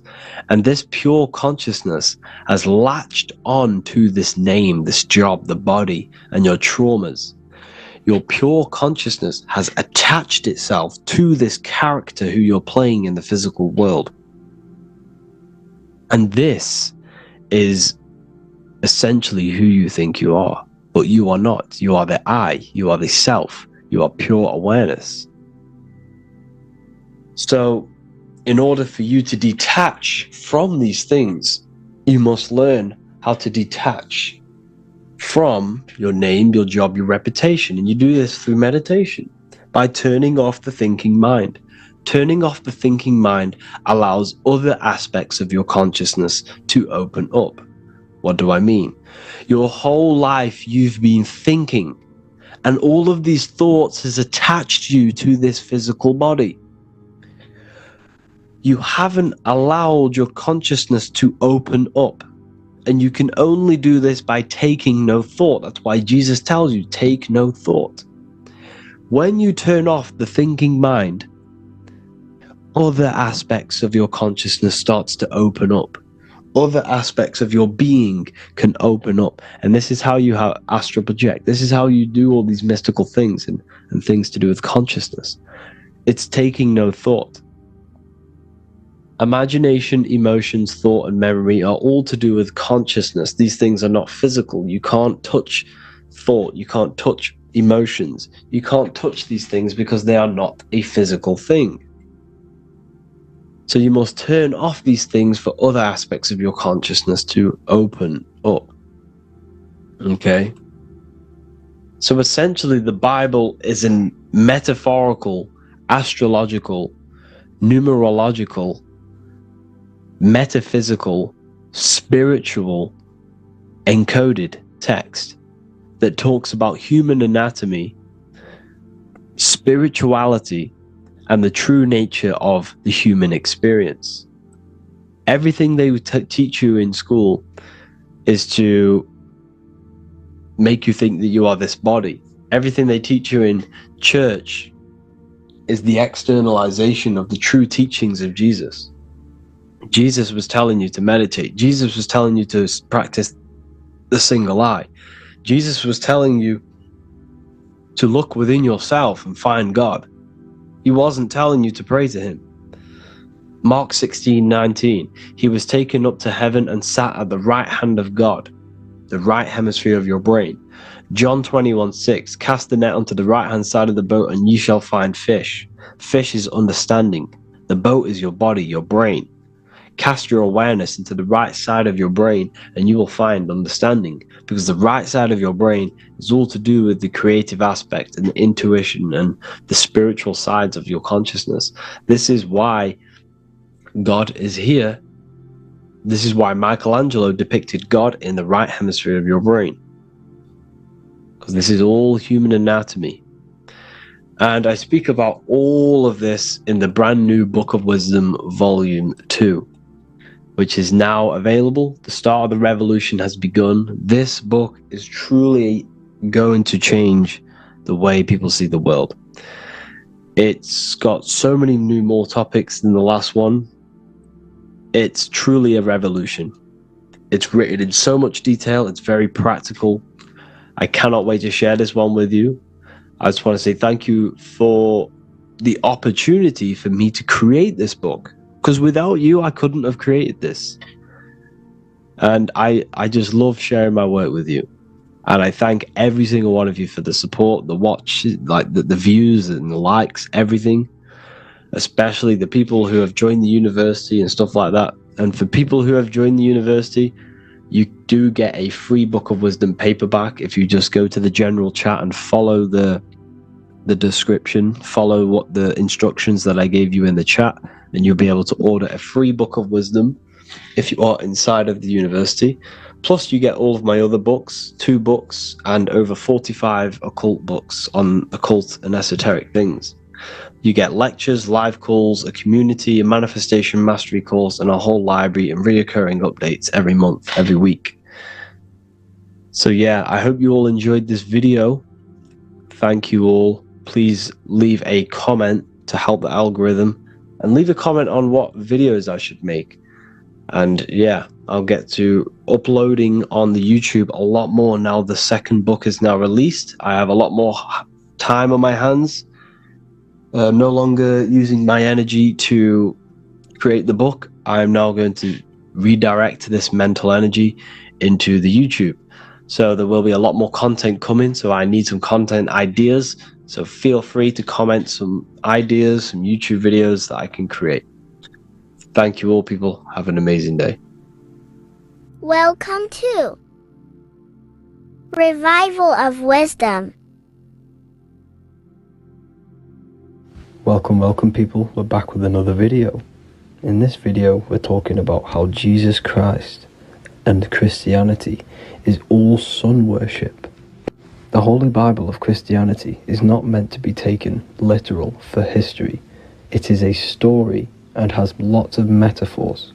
Starting with the symbol of the cross of Jesus. This cross originates from this ancient cross of the sun. This symbol has been used for thousands of years, way before Jesus was a thing, in Europe, America, Asia, and all around the world. In fact, this symbol is still being used by Christians today, not knowing it represents the sun. This is a 4,500-year-old artifact, a golden plate with an equal-armed cross found in England. The gold to symbolize the sun, and the equal-armed cross for the 4 equal seasons of the year. So this is why in the Bible you have Matthew, Mark, Luke, and John, symbolizing the yearly cycle of the sun and the 4 equal seasons. Also in the Bible, Jesus is referred to as the light of the world. So yes, Jesus represents the sun. He is a metaphor for the sun.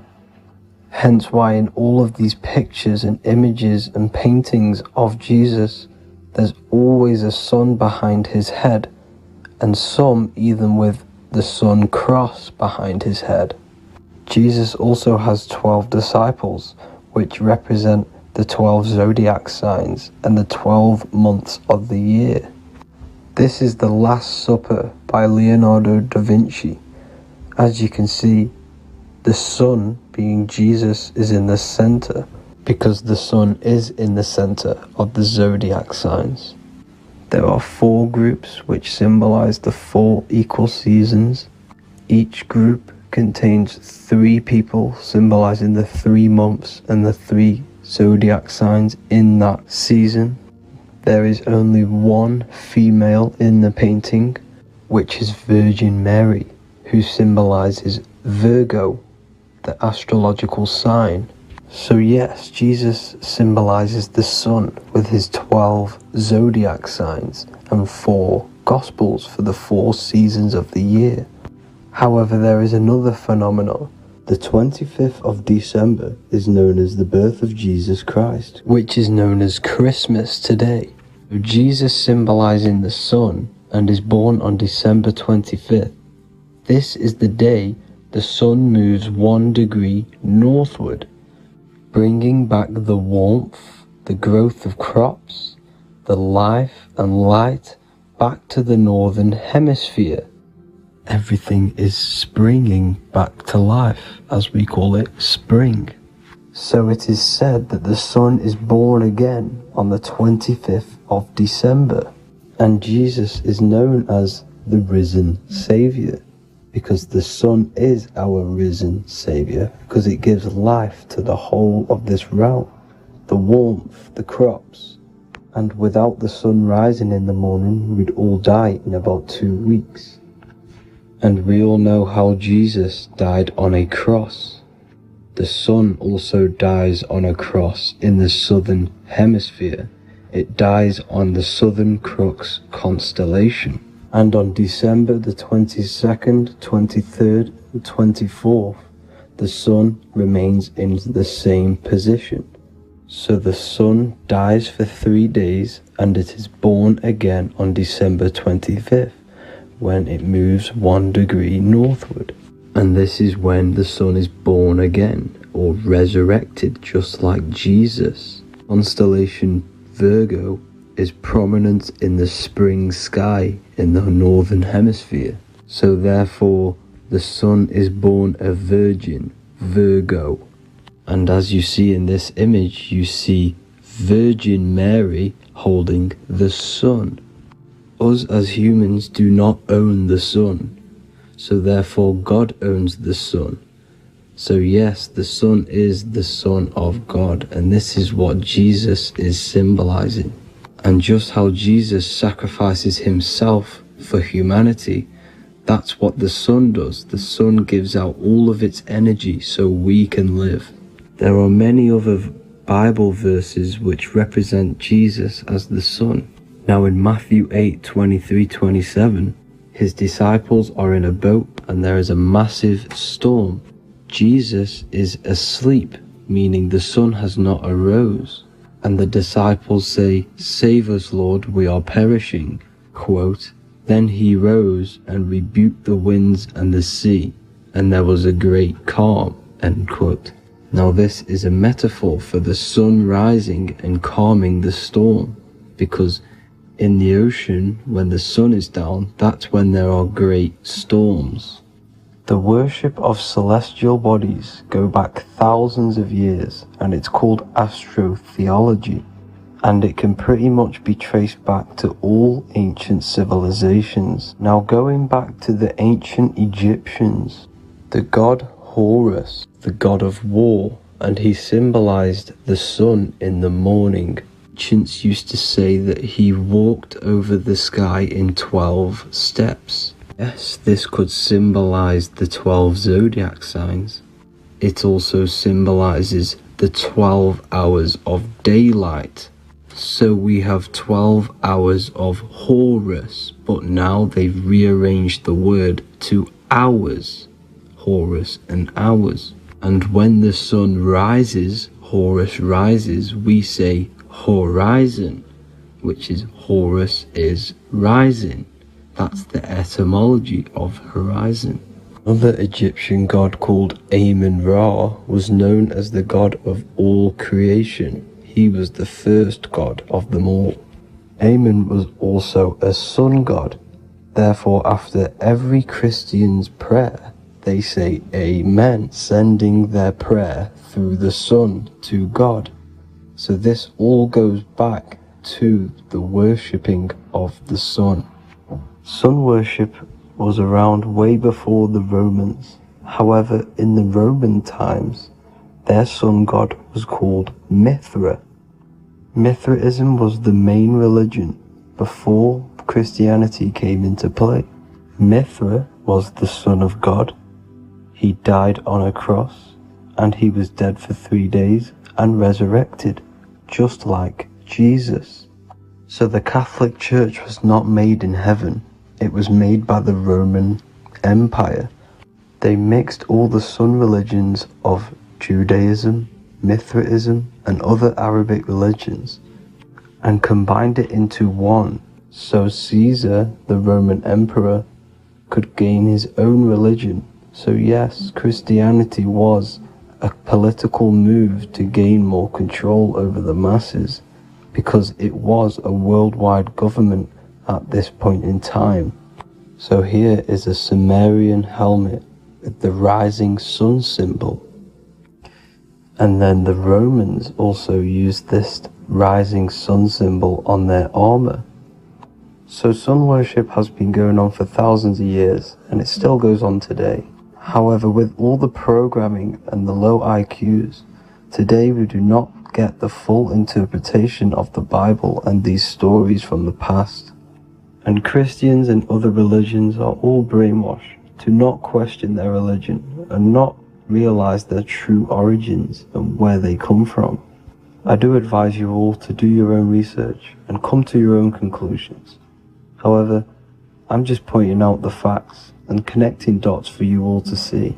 That's it for this video, guys and girls. Thank you all for tapping in. God bless.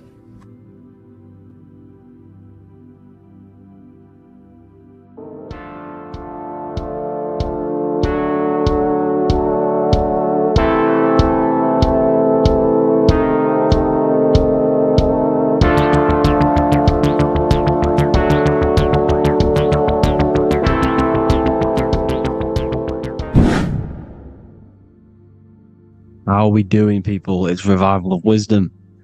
We're back today talking about sun worship. Okay? And please enjoy. Sit back and enjoy the video. First thing we need to understand is that the sun is the risen Savior. It's the light of the world. Without the sun, we have nothing. Now, the sun is the Son of God. We didn't make the sun. No one owns the sun. But who created the sun? Obviously, the Creator created the sun. Therefore, it is the Son of God. And that is what Jesus is symbolizing in the Bible. The Bible is a metaphorical story. That's why it's called the greatest story ever told. Because it is a story about the sun, the zodiac. It's about you, the systems in the body. It's about everything that is sacred in this creation. Now you can see the suns behind Jesus' head in all of the ancient portraits. Even the ones that are more modern, you still see a sun on the back of his head. Because he is the sun. He's the light of the world, our risen Savior. And this is what Christians are lost, because they don't realize it's a symbolic story and they think Jesus was a historical person. He's not a historical person. Okay? This is what we need to get out of our mind. This wasn't a historical person. It's the Son, our risen Savior. The Son is the soul. It's the soul of this creation. Because what is a soul? A soul is pure life force, pure energy. Whatever a soul inhabits, it gives life to. Like our soul feeds our body. The sun feeds the earth, because the sun is a soul, and that's why the ancients called it Sol. Because it's the soul, and it's in you, and it's the light of the world. It's the light of everything. It gives life to all things. Here's Jesus and his 12 disciples. The 12 disciples symbolize the 12 zodiac signs. Aries, it rules the head region, because the 12 zodiac constellations rule specific regions of your body. Aries, the ram, you have a cerebrum in your head. This is Aries on the head of the table. His Gemini rules the arms and the lungs. The two twins, Gemini. he's holding up two hands for the two hands and arms. The twins. Cancer has a knife in his hand. It's not so clear, but he has a knife in his hand. Cancer is the crab. Crabs have claws. And he's pointing at Virgo's Adam's apple, saying there's no Adam's apple there. It's a woman. Who's the sixth sign? The sixth sign is Virgo, the Virgin. The only woman in the painting. Now notice how there are 3 people in 4 groups. For the 4 seasons and for the 3 months and 3 zodiac signs in each season. Spring, summer, fall, winter. Matthew, Mark, Luke, and John with the suns on the back of their heads. Because it's the 4 states of the sun. The 4 states of the sun. Now, 6th sign, Virgo, the Virgin, the only woman in the painting with no Adam's apple. Then we have the sun, Jesus, red and blue, red shift, blue shift. Electromagnetism. The ancients knew this. He's got one hand open, one hand down, because the sun gives and retrieves. The sun rises and it falls. It gives, then pulls away. That's what the sun does, and that's what he's doing. His arms are out, symbolizing the rays of the sun, casting down onto the earth, giving and then receiving. Libra, his 2 hands are equal, he's holding his arms out equally, because Libra is the 2 balanced scales. Libra is when the sun is balanced between the summer and the winter. It's being judged. The sun isn't balanced. That's what Libra is, the 2 scales. Capricorn is the goat. Goats have 2 horns, and you can see the 2 horns on his head here. See? So this is astrology. This is what Leonardo da Vinci is depicting here. It's astrology. He knew the story of the Bible is all astrology. It's all based on astrology. The Son of God, the real Son. Now here are some Bible verses. I am the light of the world. Obviously, that's the sun. What other light is there that lights up the world? The moon can't do it. It's the sun, the one and only Son, our risen Savior. Because if the sun didn't rise, we'd all be dead.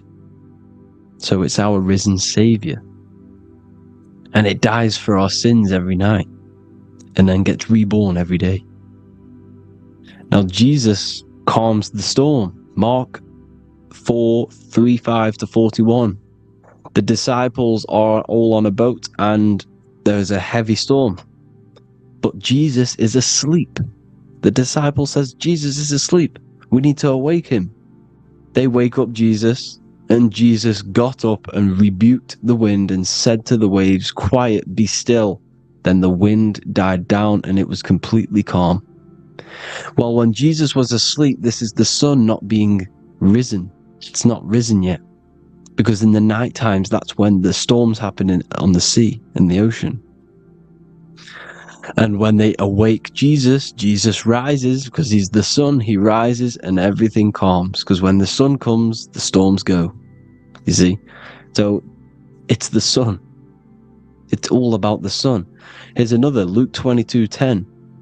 A disciple asked Jesus, when will we know it's the end times? And Jesus says, as you enter the city, a man carrying a jar of water will meet you. Follow him to the house that he enters.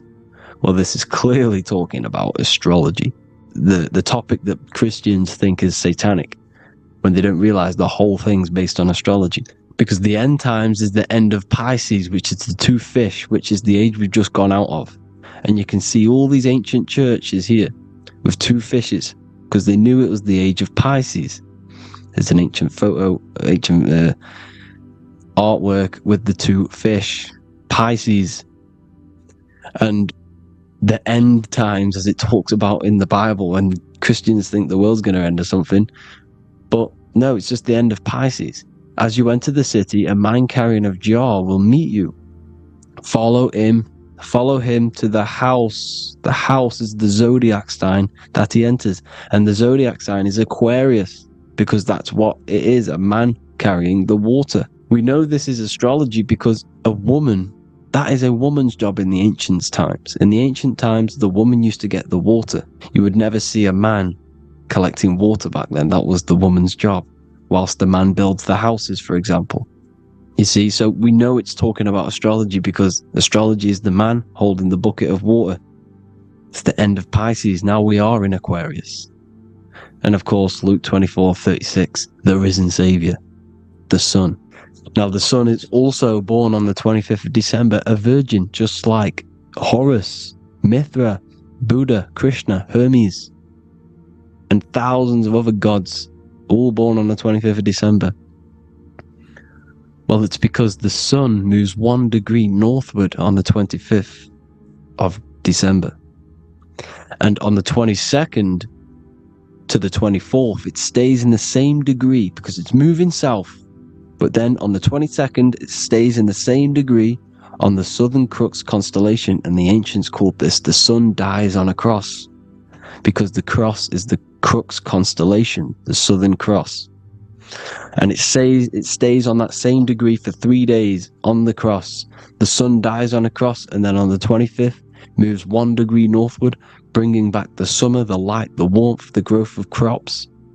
And this is the sun being reborn again, a virgin, because it's pure. And here's Mithra, another sun god before Jesus was around, before Christianity. It was Mithraism, and Mithra, Ra is Ra, the sun god, Egypt. It's all about Ra, the sun. You see the crown of thorns on Jesus' head, symbolizing the rays of the sun. And here are the rays of the sun on the back of Mithra's head. Krishna, the sun. Buddha, the sun. Horus, horizon. All born virgins, all did miracles, all resurrected. Dead for 3 days. Well, here he is, dead for 3 days on the cross.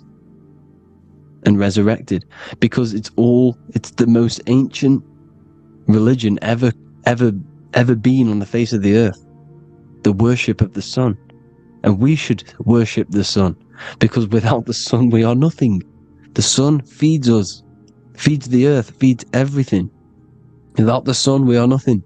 It's been reversed, and now we're worshipping man. When we're worshipping a man called Jesus, was never real.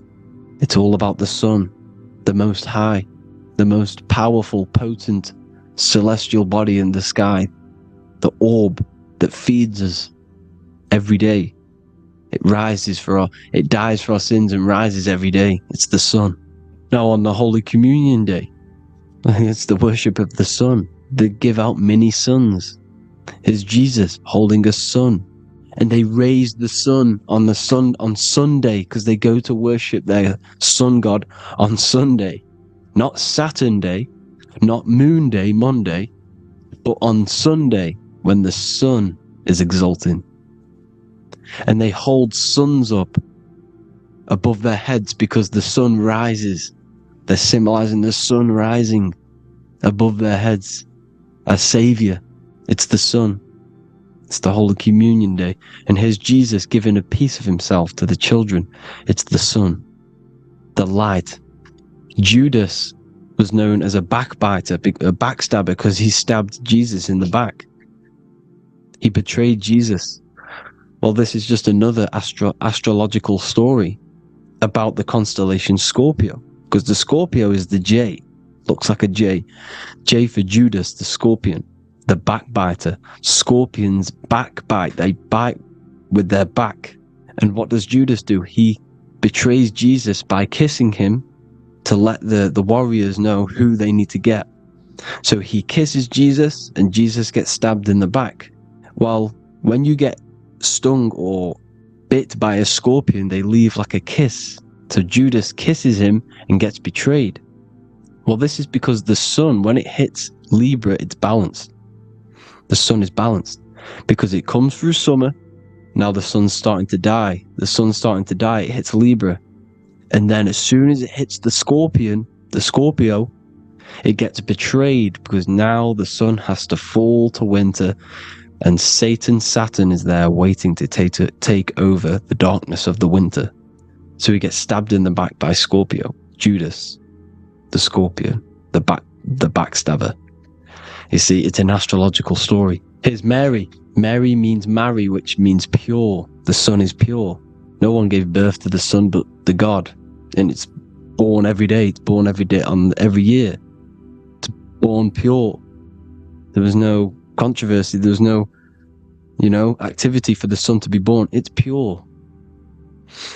Now, the 7 metals come from the 7 planets. The sun gives you gold, and this is why the sun is golden. It looks gold. And this is why the banks are backed by gold, because gold is the most valuable metal, because it's the sun, the most valuable celestial orb in the sky, in the heavens. Well, here's Jesus, another ancient symbol of him being crucified on the cross with the big sun, the Southern Cross constellation. The sun dies on the cross constellation. And if you go to the old etymology dictionaries, you will see sun and son is the same word. They come from the same etymology roots. You can use them for no matter what, but they've been confused today. But if you go back to the old dictionaries of etymology, they are interchangeable. You can use them. Son, sun, sol, it's all the same thing. The 12 disciples, 12 brothers of Joseph, 12 tribes of Israel, 12 breastplates on the stones, because it's all the 12 astrological signs. They could have used any other number, but there's 12. Because 12 is the mind, which is God. 7 is the number of matter, which is man. 7 energy centers in the body. 12 cranial nerves in the brain, because it's the mind. 12 is the 12ness. The zodiac is literally the mind of God, the signs of God. Now here we see here, Job 38, 31 to 33. Can you lead forth a constellation in the season? He's asking you, can you read the sky? Can you read the heavens? Canst thou bring forth the Mazzaroth in its season? Mazzaroth means 12 signs, the zodiac. Why did they translated every single Hebrew word in the Bible into English, but they decided to leave out Mazzaroth? Why? It's because if that said zodiac, Christians would have a different view on the Bible, but they leave that out. But Mazzaroth actually means the 12 signs, the zodiac, and the stars means sign. The word stars means sign because the stars are signs, things to come, which is off in Hebrew, which means sign, things to come. You see a sign on the road, it's something coming. But God is saying, what does he say? To qualify as a director, a judge of man's life on earth, one must be able to govern the heavenly bodies that rule the earth. It's telling you to read the heavens. We need to read the heavens. Astrology, the 12 zodiac signs, the mind of God.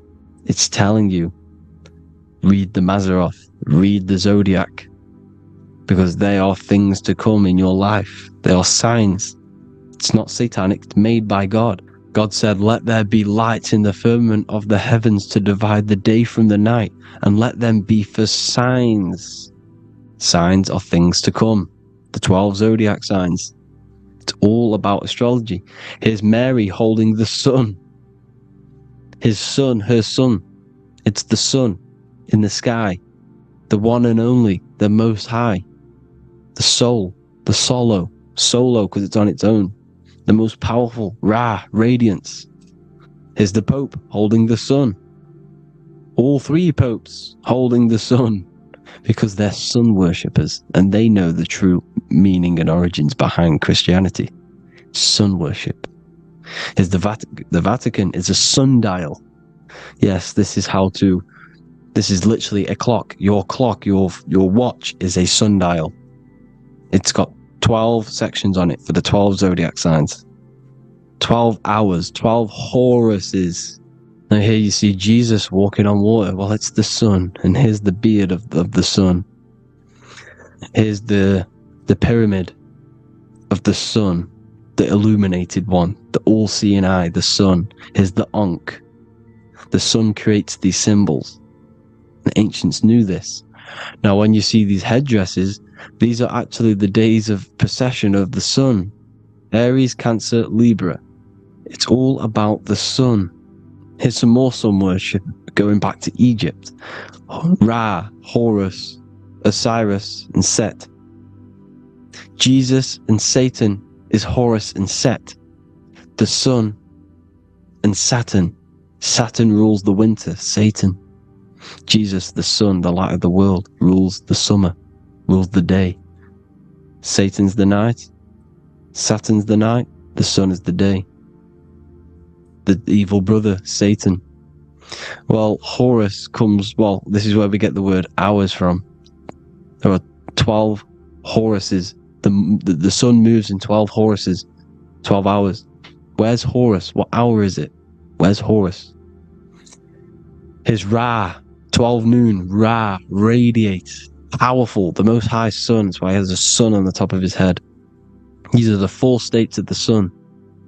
Set, sunset. This is why we say sunset, because the sun is setting.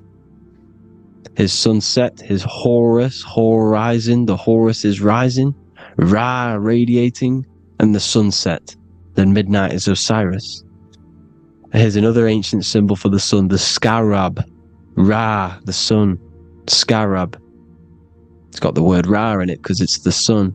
And here's the sun on top of the scarab with the wings. Because scarabs roll dung up hills, and then they'll let it fall down the hill to gain more matter. To gain more, bigger, like a snowball effect. And this is, the ancients saw this as a process of the sun, because the sun climbs up the hill and then it falls. So they used the scarab to symbolize the process of the sun. The sun climbs and falls. Here's an ancient Egyptian cat cutting off the head of the serpent. Well, the cat is cutting off the head of the serpent, symbolizes the sun cutting off the nighttime. When the sun rises, it cuts off the nighttime. It cuts off the serpent. The serpents represent darkness or evil. Oh, there's some more symbology of the sun and the heavens, the arch, the royal arch, the firmament, the sun inside the firmament. These are all ancient churches, and they all depict the firmament with the sun inside. Is the ancient cosmology, you see, because it's all about the sun. Everything's about the sun, because the sun is our orb, made for us to sustain life in this, inside of this creation, inside of this firmament, the royal arch of heaven. Here's the Freemasons depicting it. Here's the Masonic royal arch, but you can even see the zodiac signs. Here's Cancer, the checkered board. It's the royal arch of the firmament. Obviously, they don't want to tell you that. You live in space, apparently. Some more sun worship. Here's the beard of the sun on the water. They all have this long beard. And why do they say amen? Amen at the end of every prayer. Amen is a sun god, a creator god. It's all about the sun. So thank you all, people. Hope you all enjoyed. Hope you all gained some knowledge and insight. Please give me a follow, drop a comment, drop a like. Have a good day. Love you all.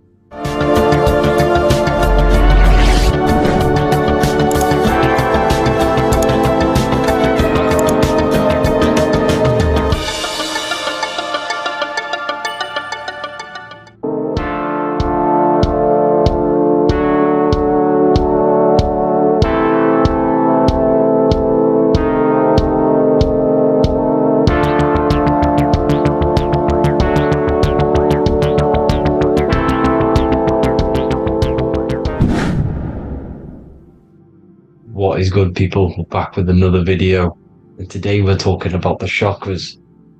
Let's jump straight into this, because I know there's been a lot of requests for this video. So let's jump straight into this. So you have 7 chakras, right? 7 chakras, and these chakras are feeding off your electromagnetic field, known as your aura. This is both positive and a negative pole, male and female, right? This electromagnetic field is made out of electric and magnetism, and together they come as electromagnetic. Now, your chakras, the word chakra just means wheel, spinning wheel, because that's what they are. They're spinning wheels of energy. They do not exist on this physical plane. They exist on the etheric plane. Okay? Now, these energy centers are known to regulate your emotions, and each energy center controls the organs and cells in that particular area of the body. So, for example, your sacral chakra will control the cells and organs of your sexual reproduction area. Okay? The navel chakra or solar plexus will control the digestion in your body. Same with the heart, same with the throat, right? So they are like mini brains for each center of your body. They run along up the spine, but notice the crown chakra exists outside the body. It's just above the head. Now, this process of the chakras is obviously the 7 colors of the rainbow, starting from red, which is the lowest vibrational color, all the way to violet, which is the highest vibrational color. This, like I said, these energy centers are feeding off your electromagnetic field. So if these chakras are unbalanced, they are taking too much energy from your electromagnetic field, making it weaker. Now, this is the North Pole. As you all know, the Earth is flat, and we live inside of a giant torus field, and the North Pole is the Earth's heart chakra. And this is why the aurora borealis, or the northern lights, whatever you want to call them, that's why they are green, and they are being emitted from this center point of the Earth, because it's symbolizing the heart chakra, which is green, right? Now, you do work your way up to these. However, this is a torus field. You are a torus field. You have different layers of this torus field, right? And you need to balance all of these chakras, but you can't move up these chakras until you open the one below it. So it's like a stairway. You can't go to your solar plexus without going through your sacral. You see? So you have to work up these. However, you have to work up these and then live from the heart, because the heart is the center of the torus field. It's the balance between male and female poles, positive and negative poles. So you have to balance all of these chakras and then bring them all into one, which is the heart chakra. Now, they exist on the etheric plane. They exist on the etheric plane, and the etheric plane is a layer of the material plane. It's the one higher than the material plane, and then after the etheric plane, it melts into the astral plane. So they exist just between the physical and the astral aspect. Now, this is the yin and yang matter, which is the lowest root chakra, physical matter, and then to spirit, because high vibrational matter turns into spirit, low vibrational spirit turns into matter. So they're interchangeable. This is the yin and yang. Now, when you see ancient paintings with the halos, you see this is like a toroidal field coming out the top of his head, you see, with a halo. This was symbolizing in the old days, in the ancient days, that they've aligned their chakra, they've reached Christ consciousness, which is God consciousness, right?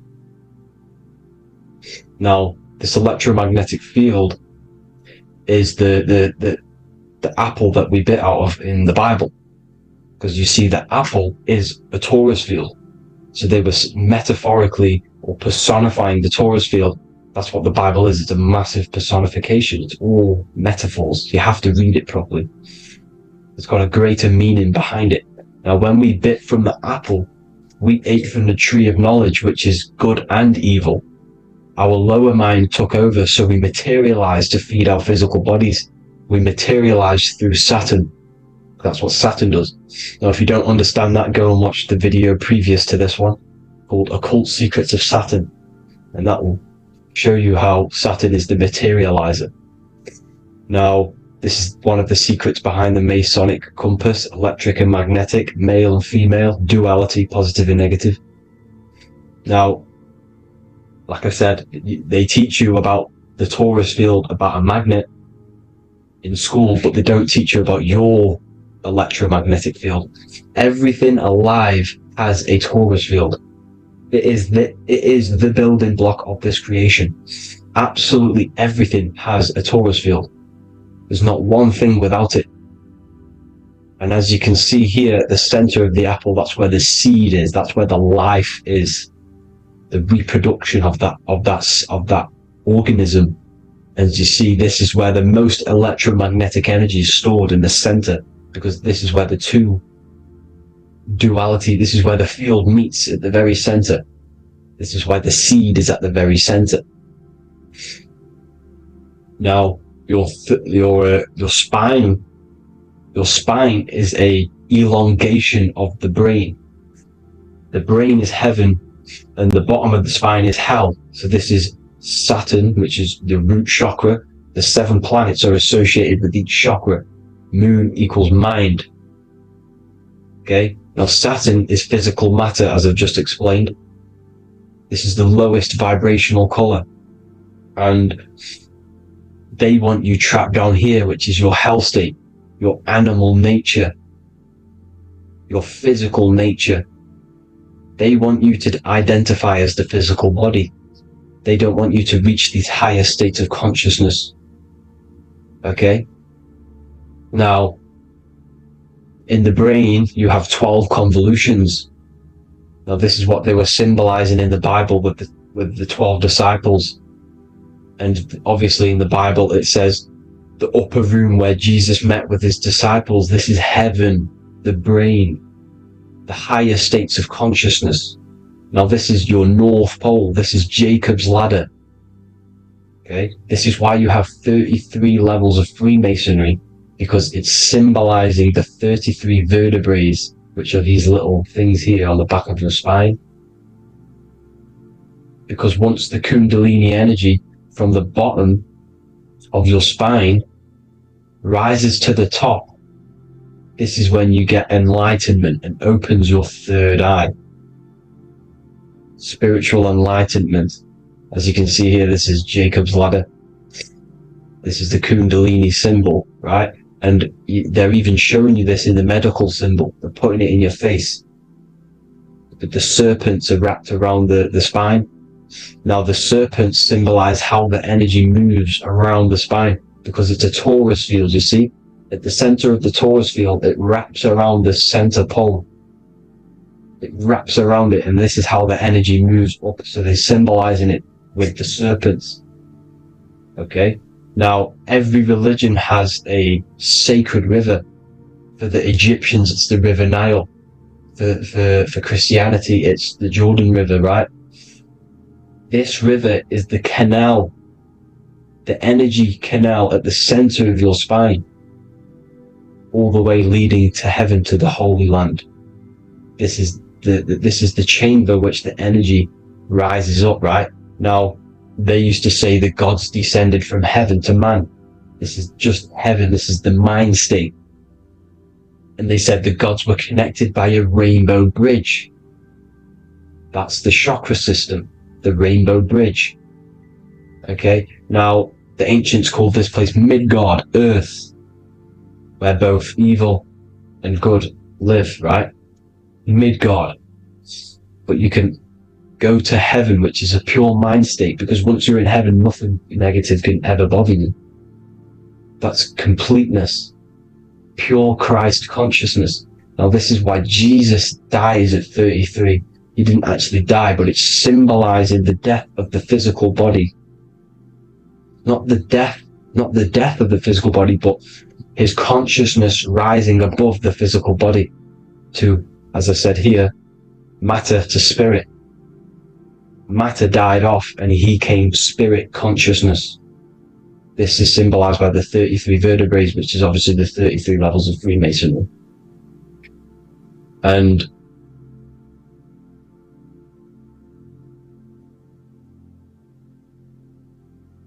now the pineal gland, which is at the very top of this Jacob's ladder, or the River Jordan, the canal, your 33 vertebrae on your spine.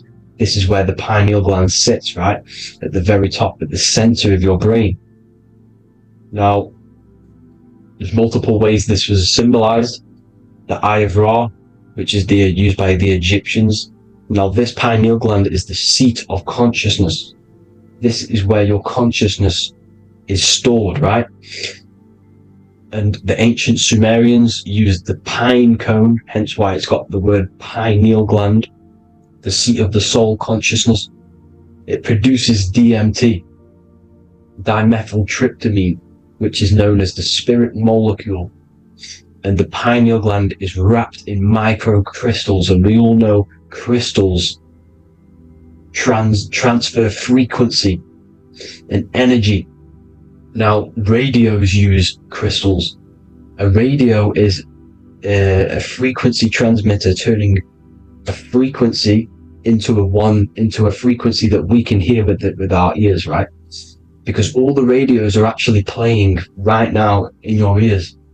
However, our ears can't pick it up, so the radio transmits it into a frequency that we can hear using crystals. So this is the power of crystals, and this is what our third eye is wrapped in, crystals. Now, this third eye is not actually your third eye, it's your first eye. When you're being materialized in your mother's womb, this is the first gland that is produced, and everything's built around it, because it is the consciousness. It is your consciousness. Your consciousness never dies, ever. It's an eternal essence. It lives forever. You never actually die. Only the mortal body dies. Now, that's what we call life. Life is abided by time, and time is change, and change is what we call life, because everything's constantly moving and transforming into different things, right? Now, let's not get off track. The pine cone is obviously, this is in the Vatican here. The pine cone is symbolized as the pineal gland, pine. And this is the opened pine cone. The opened pine cone means, or symbolizes, the awakened man, the awakened third eye. But the ones here, which the Sumerian gods are holding, these are shut pine cones, symbolizing the unawakened man. But let's not get confused, people. These gods were not gods. They are human beings just like you. They reached Christ consciousness. They are nothing more special than you. They just had the ability to reach Christ consciousness. And obviously their knowledge was far more intelligent than ours, far more advanced than ours. They knew the truth about this reality to the depths. Now, the ancient Hindus had a goddess called Kundalini, which is said that she descended by the means of a ladder or a cord from heaven, which is symbolizing the spinal cord. Now, this is what hickory hickory dock, the mouse went up the clock and came back down. This is all these stories, like Santa as well. Santa comes up and then down the chimney. This is symbolizing the Christ oil. There's an oil which is produced in your pineal gland, right? And this oil travels down the spine. And once it's down on the spine, you must have to raise your consciousness, just like I said, but the chakras. You have to raise your consciousness, raise your vibration to heat up this oil and turn it into a gas. And it travels back up the spine through like the serpents up the spine, and this awakens the third eye once it's coming back up the spine and hits the pineal gland. This is the secret behind Santa and hickory hickory dock, because Santa comes down and feeds the presents and goes back up the chimney, and he lives in the North Pole, the positive pole. This is the North Pole, people, and the presence is your sacred oil. This oil, your physical body is the furnace. It's the spiritual furnace, which you have to heat up this oil by raising your frequency and turning it into a gas to rise up this chamber, the River Jordan, to your third eye, right? Now, this is an alchemical process. Your body is the alchemical furnace.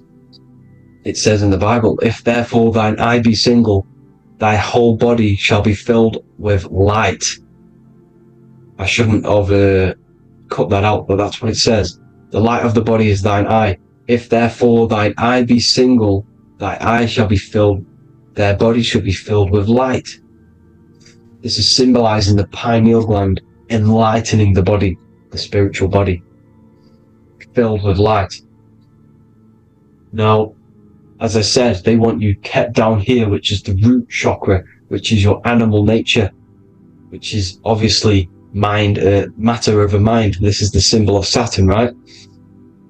As you say, we're built of body, mind, and spirit, the Holy Trinity. That is the sun, moon, and earth. The sun's your soul, solar. Moon is your mind.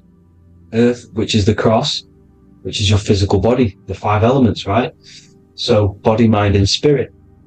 So the Saturn symbol is actually made out of the cross on top, which is the earth, and the moon on the bottom, which is symbolizing matter over mind, because earth is physical matter. You don't want to be matter over mind. You need to be mind over matter. See, they want you identifying as your physical body. They don't want you to realize you're an eternal consciousness. You're an eternal essence of consciousness which never dies. They want you trapped in your animal nature. And this is why the Baphomet has a goat head, because it's symbolizing your animal nature, which is evil. Not evil, but you're more likely to do evil things, right? Which brings bad karma. That's your animal side. This is why the Baphomet has an animal goat head. As you can see here, he's got the Kundalini energy here. So when you see the inverted cross, the cross is your body, as you can see here.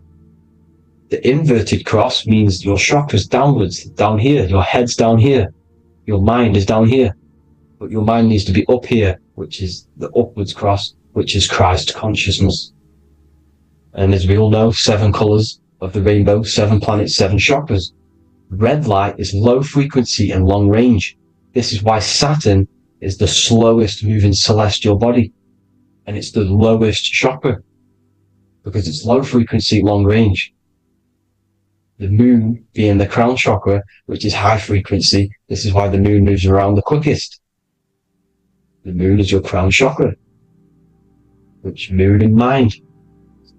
See, so there are multiple ways of your chakras becoming blocked.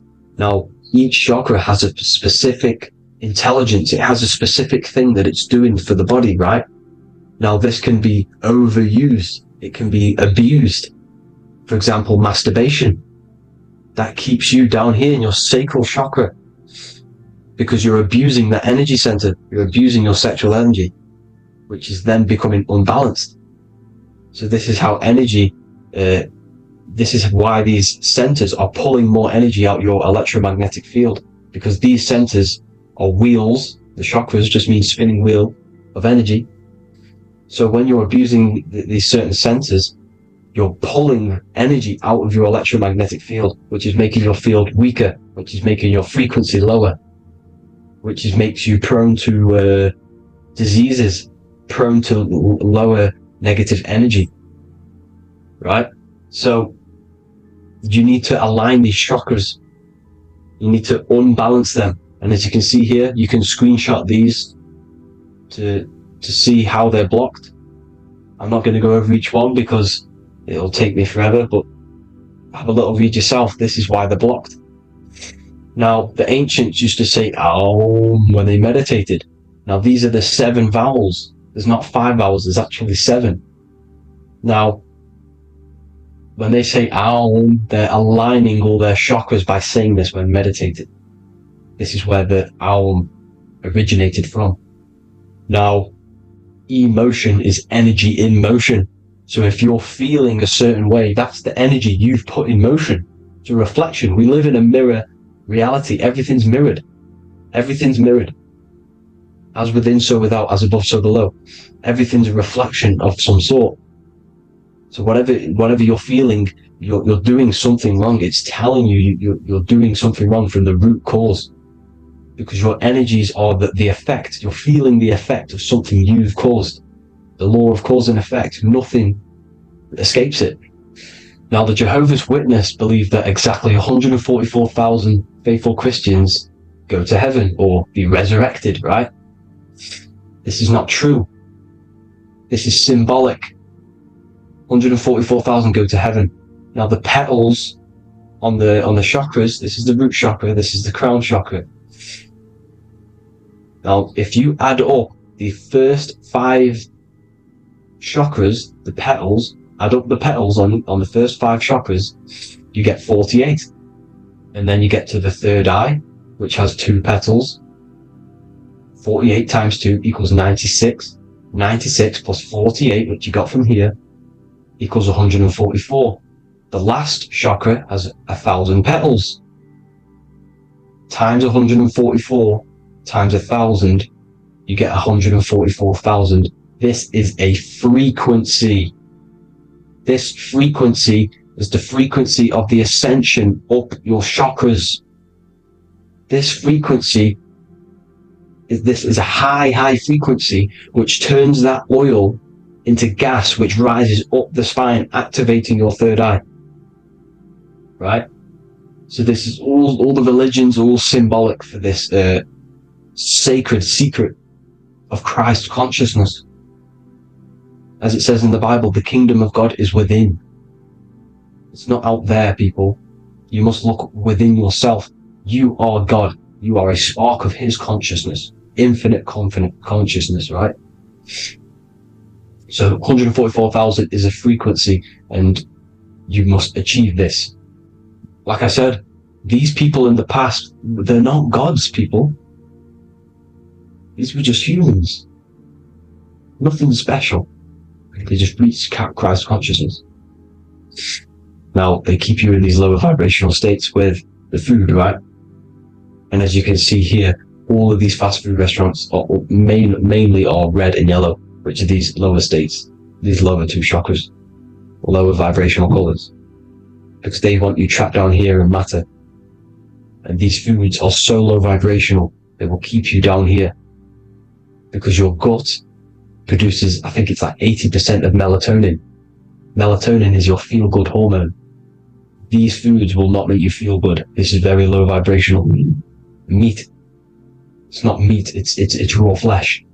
These animals are stripped from their family, put on a conveyor belt, watch their friends be tortured, and then get slaughtered in a slaughterhouse. Think of all the fear that's running through their blood, all the hormones, all the fear, and you're going to go and eat that very low vibrational energy. As you can see here, this is the light photons within fruit. You can see the life force in this fruit. You must think, feel, and do positive to raise your vibration. As you can see, earth equals heart. If you rearrange it, everything in nature is green, right? The aurora borealis is green.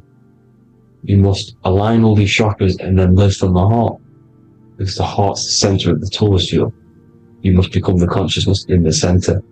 So that's it for this video, people. Thank you all. God bless.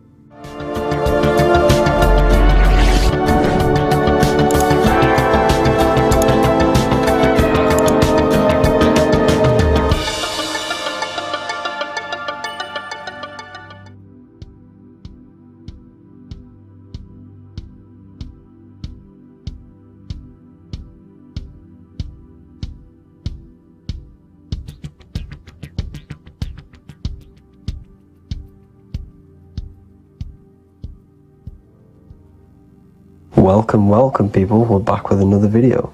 I will now be keeping track of my YouTube and trying to upload every week. In this video, we'll be talking about the chakras.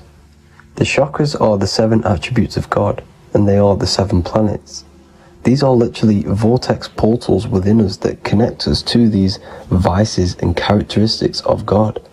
Each one of these energy centers are a spinning wheel of energy which controls the cells and organs in that particular area of the body. For example, it's literally a mini brain for that area of the body. Each chakra has a vice which you need to turn to a virtue in order to climb up through the system. They work like a stairway system. You have to go through each chakra in order to unlock the one above. This process is turning matter into spirit as you descended from spirit to matter. Saturn is Satan, that's why it's the lowest chakra, and that's why the devil is red, because red is the lowest vibrational color. When you are in these lower states of consciousness, you are in your animal nature. This is your physical side of your nature, and you are mainly being driven by your animal instincts or your ego. Moving back to your higher self or your spirit self is not an easy process. It takes a while. However, with discipline, consistency, and motivation, you can achieve this, and this is what the ancients called Christ consciousness. Once you have achieved this, it is basically a state of mastery of the mind. You no longer lust for the lower animal nature things. Now, let's start with the root chakra. This is located at the base of your spine, and you can feel this chakra by tensing your anus. This energy center is in control of your survival needs, your vitality, stability, and security. Now, if this chakra is unbalanced, you will feel insecure, fear, anxiety, unstable, low self-esteem, anemia, over or underweight, and constipation. In order to balance this chakra, you need to feel grounded, embodied, stable, calm, centered, a sense of safety, and trust in yourself and the world around you. The next chakra is the sacral chakra, which is located around the belly button area. You can feel this chakra just by sucking in your belly. This chakra is to do with relationships, self-worth, creativity, empathy, and most importantly, sexuality. This is the most important one in order to start to raise your vibration overall, is giving up the over-sexualized nature. In order to balance this chakra, you need to come into harmony with all the toxic relationships that you have. Get rid of the fear, the anxiety, the isolation, and 100% get rid of the over-sexualized nature. Lust is one of the most lowest vibrations you could possibly feel. It is literally manifesting hell. In order to work on this chakra, you need to feel self-worth. You need to do creative things, empathy, healthy relationships, and 100% being confident. The next chakra is the solar plexus. This is to do with personal power, will, metabolism, eating, happiness, and your self-esteem and self-identification. You can feel this chakra just above your belly, below your ribs, and you can suck in this area. If this chakra is blocked, you will feel lack of confidence, difficulty in manifesting your desires, low self-esteem, misuse of power, misuse of dominance, weak will, and shame in yourself. Biggest one for this chakra is overeating, as it's to do with metabolism. If you are overeating, you are literally unbalancing a lot of your lower chakras, not just the solar plexus. In order to work on this chakra and balance it, you want to have a positive self-identification. You want to feel happy, a happy self-esteem, effectiveness to people, not overeating, and a strong willpower. Now for the heart chakra, one of the most important chakras. Chakra is to do with love, understanding, trust, hope, openness, compassion, balance, and forgiveness.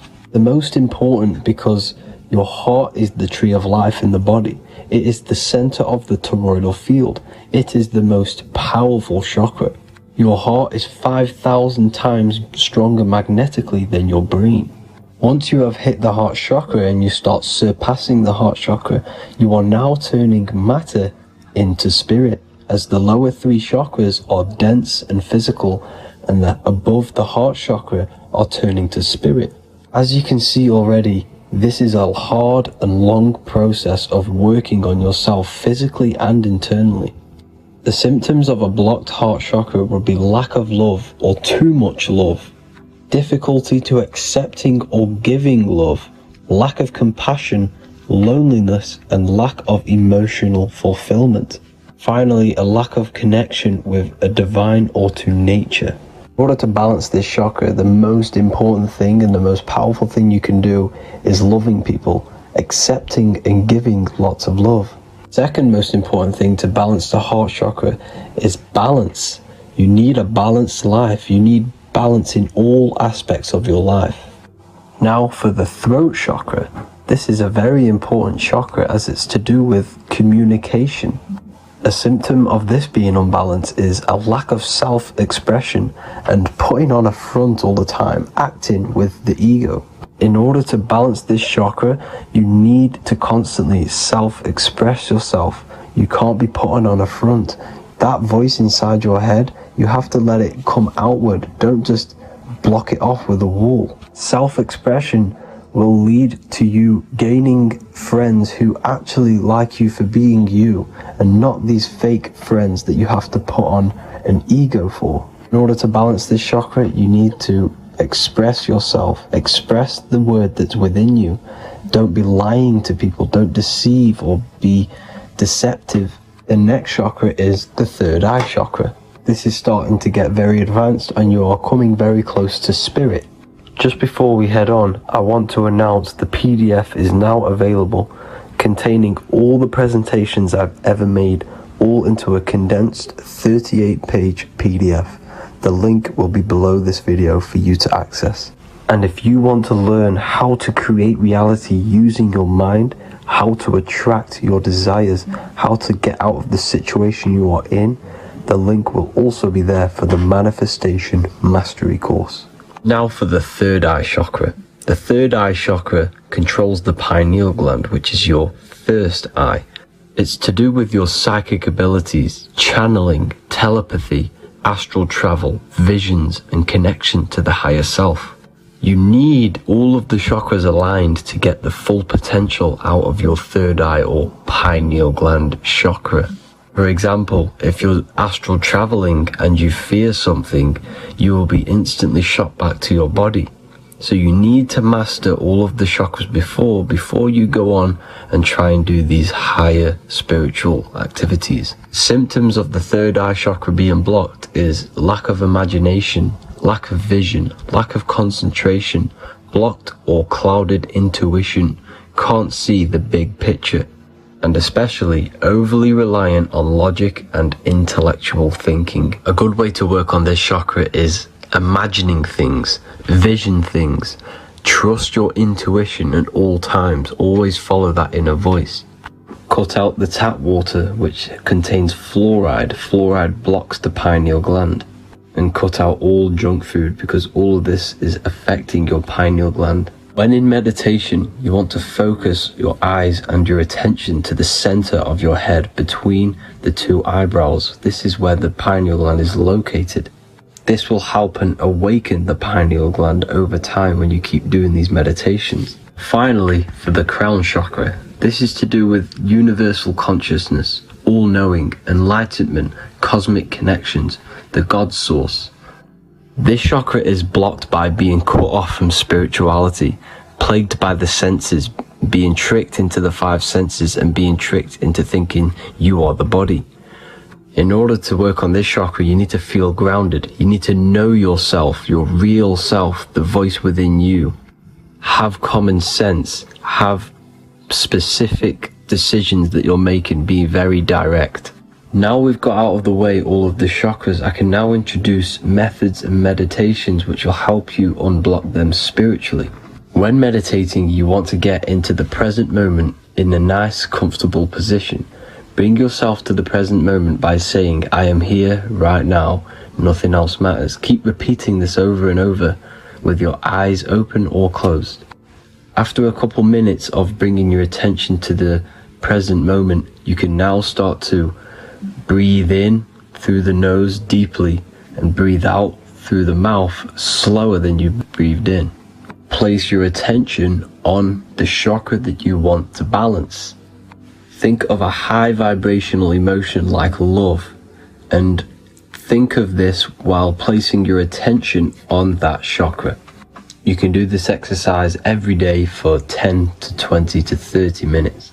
The longer the better. Another practice you can do is by chanting the Bee Gees for each chakra. They are here starting from the root chakra all the way to the crown chakra. Or you can chant the 7 vowels. There are not 5, there are actually 7. A, E, A, O, U, M. A, I, O.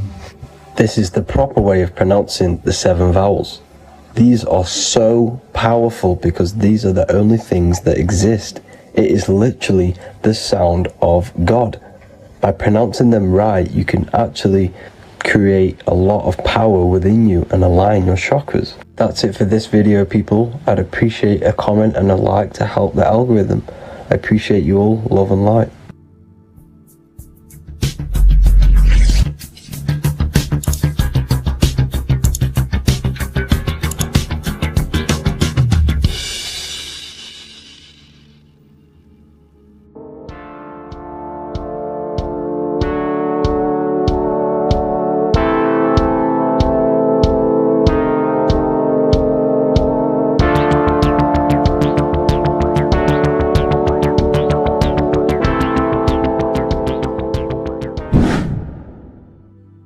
How are we all doing, people? It's Revival of Wisdom from the Wisdom Academy.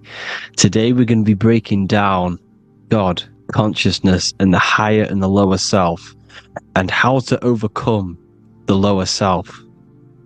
Now, the first thing you need to understand is that you are the invisible intelligence within the brain, within the body. This invisible intelligence is known as the mind. But you are not the mind. You are the observer of the mind, which is the soul, the invisible entity. The mind is your intellect, your intelligence. Now, the mind is, it's hard to put this in words, but the mind is something that gives you the ability to explore the universe. And this inner self is the I am. It's the quiet, the inner self, the voice you see in you hear in your head. This is why within spells high twin, inside, internal. The I is also the number one, which is one line. Because the one and only, is the inner self, which is the I am. This is why you say, my name is Harry. You are not Harry, you are the I, the inner self, the intelligence. Okay, this is why Jesus in French is I am. You look with the two eyes and you see with the inner eye. I and I, the same thing. Okay, because the I inside is what gives you the perception of what you're looking at. So when someone's trying to explain something and then you catch on saying, I see now, it's because you're seeing with your inner eye, the one that gives you perception, gives you intelligence, gives you the ability to understand things. This is the internal I, the invisible self, which the physical body is nowhere near as complicated as this inner self. It's in infinite potential. God, G-O-D, generator, operator, destroyer, soul, mind, and body. Brahma, Vishnu, Shiva, the Father, the Holy Spirit, and the Son. They're all, the reason why you see God is always a triad is because it represents yourself. Your invisible intelligence is God. Me and you are the same invisible intelligence.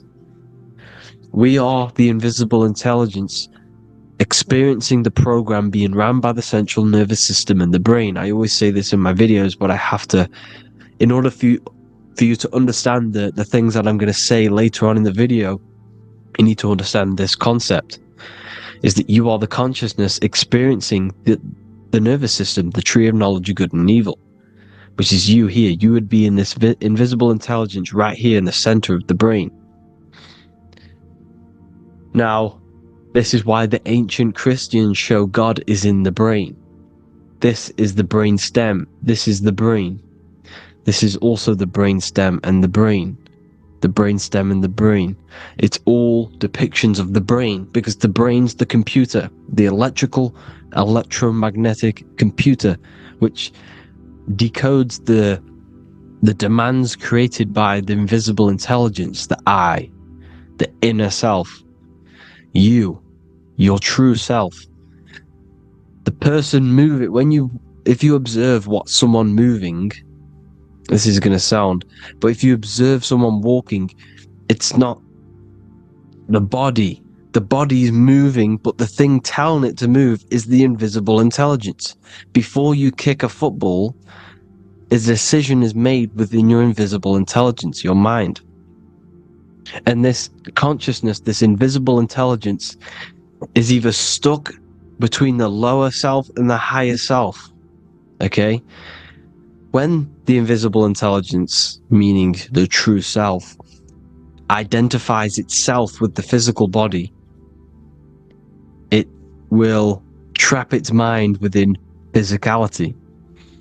This consciousness that we have is either operating in the lower self or the higher self. It's either feeding the material body or it's feeding the spirit. Okay? But because we are physical and spiritual, we need to be even. We don't want to be meditating all day long, because we do have a physical body as well whilst we are here. We are playing a game in physical matter. Okay? Now, the reason that you incarnated here is to learn a lesson, because the mind can manifest anything it wants within the astral planes, within the world of imagination. It can manifest anything it likes, but it incarnates into matter, into this game, so we can understand labor, because anything in matter you have to labor to manifest. But in the astral, you can manifest at the click of a finger. You come here to learn the knowledge of good and evil.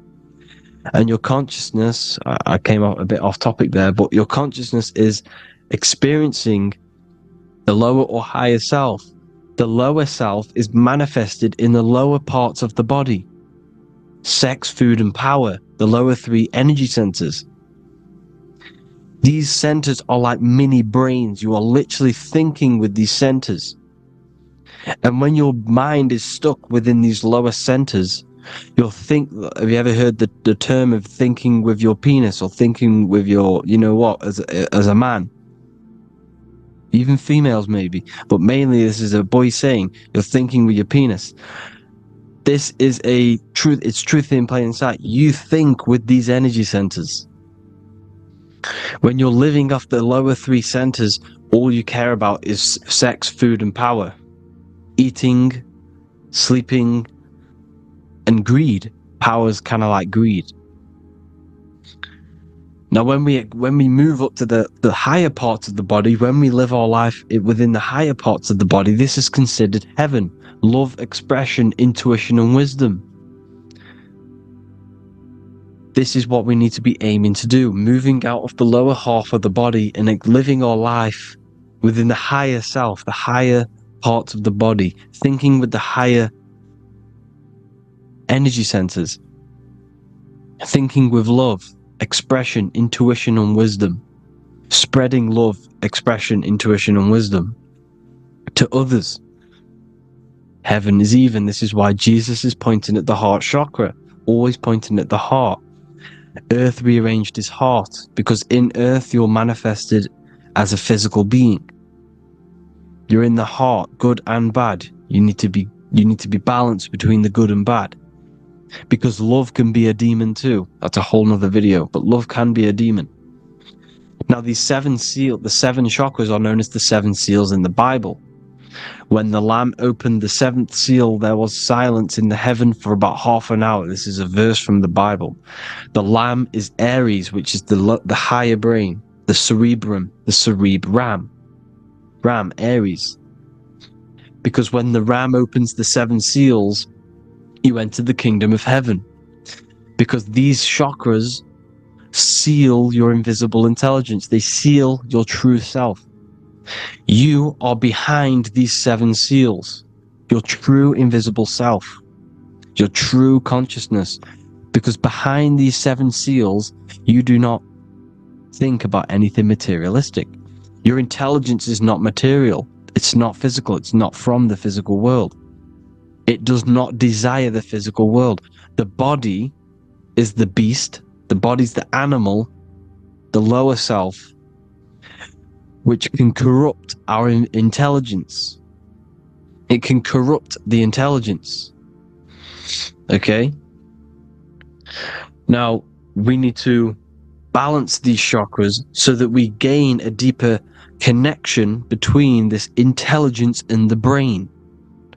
Because when there's a strong connection between the brain and the intelligence, your body and the intelligence, you have a strong connection. Therefore, you can manifest what the intelligence is saying at all times.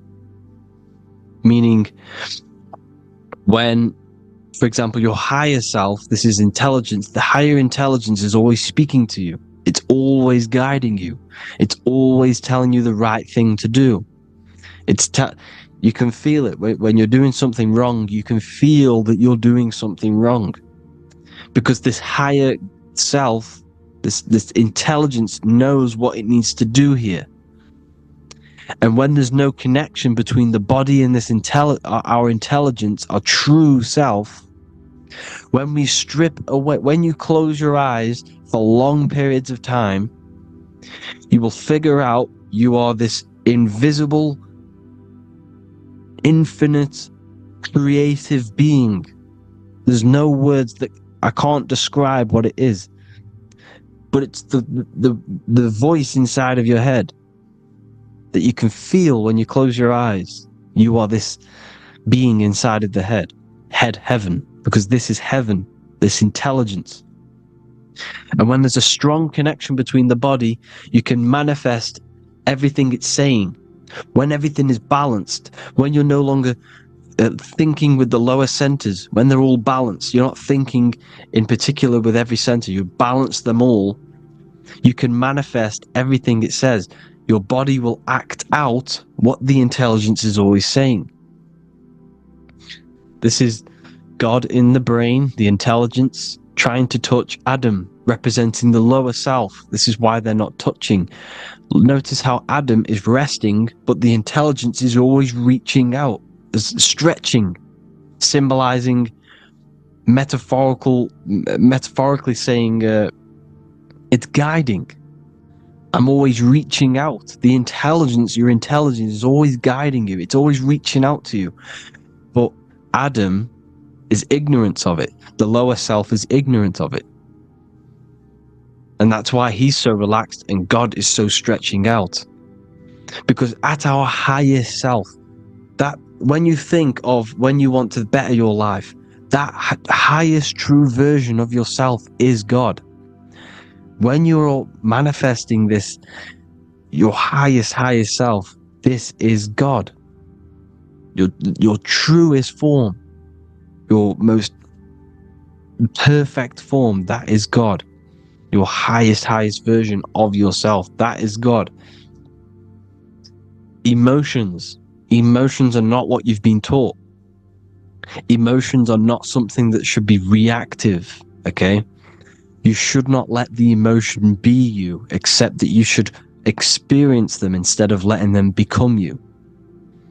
You need to understand there's a separation in our consciousness. You have the soul, which is the person who is observing your thoughts. When you think a thought, who's the one observing that thought? The soul, you, the I am, the I, the inner self, the one and only. And inside of every single body, inside of me, inside of you watching this video, there is this same intelligence that is inside of me, inside of you. And it's the exact same intelligence, experiencing a different body. And this is what we mean by the universe is mental. We are all sharing the same ball of consciousness in a different body. The animals, the fish, the cells, all expressing this one consciousness. Me and you are the same. This is why the golden rule is treat others like others should be treated, because I am you and you are me in a different body. Now, going back, you need to identify that there's different levels of consciousness: soul, mind, emotion, and body. Okay? Your emotions are on a separate layer than the body, the mind, and the soul. So when you identify there's a difference between all of these, you do not let them become you. You do not let your mind rule you, because your mind can be corrupted. Your soul is the one that is pure good, pure love, but your mind can be corrupted. Okay? Your emotions can be corrupted. The body can be corrupted, but the soul can never be corrupted, only layered on top. You can only throw piles of programs within the subconscious, layering the soul down, but deep down inside of every single one of you, there is a loving being. Because love comes from the heart. Love is the universal emotion, expression. Now, your thoughts can become bondage, your emotions can become bondage. Now, what do I mean by bondage? By conquering the lower self, we need to conquer our own mind, because the mind is what's manifesting the lower self. When you're thinking with the lower half of the body, when you're becoming your emotions, you need to experience the emotion, not become the emotion. Do not let the emotion become you. Do not let your thoughts become you, because your thoughts are tools that you can manifest. Your thoughts are the idea. Your emotion is the energy that you can use to manifest that thought. Your emotion is energy in motion, emotion. You use emotion to manifest, to feel as if you already have the thought. Therefore, you become that vibration. Therefore, your emotions are actually a creational force that is given to you to manifest things, because you're a human, a manifester. You're here to manifest things. You're a creator. You are a god.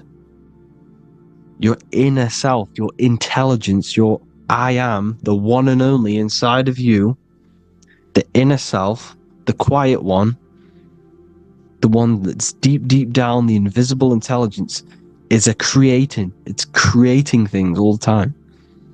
All the time. Speak no evil, see no evil, hear no evil. This is the astronauts, they're Freemasons, but they understand this. Because thinking, seeing, and hearing can corrupt your mind.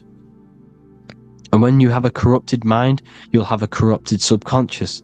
The subconscious will manifest into the body, because 90% of your behavior comes from the subconscious mind.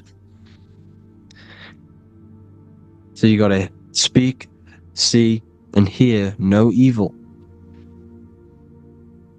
But sin, what is a sin?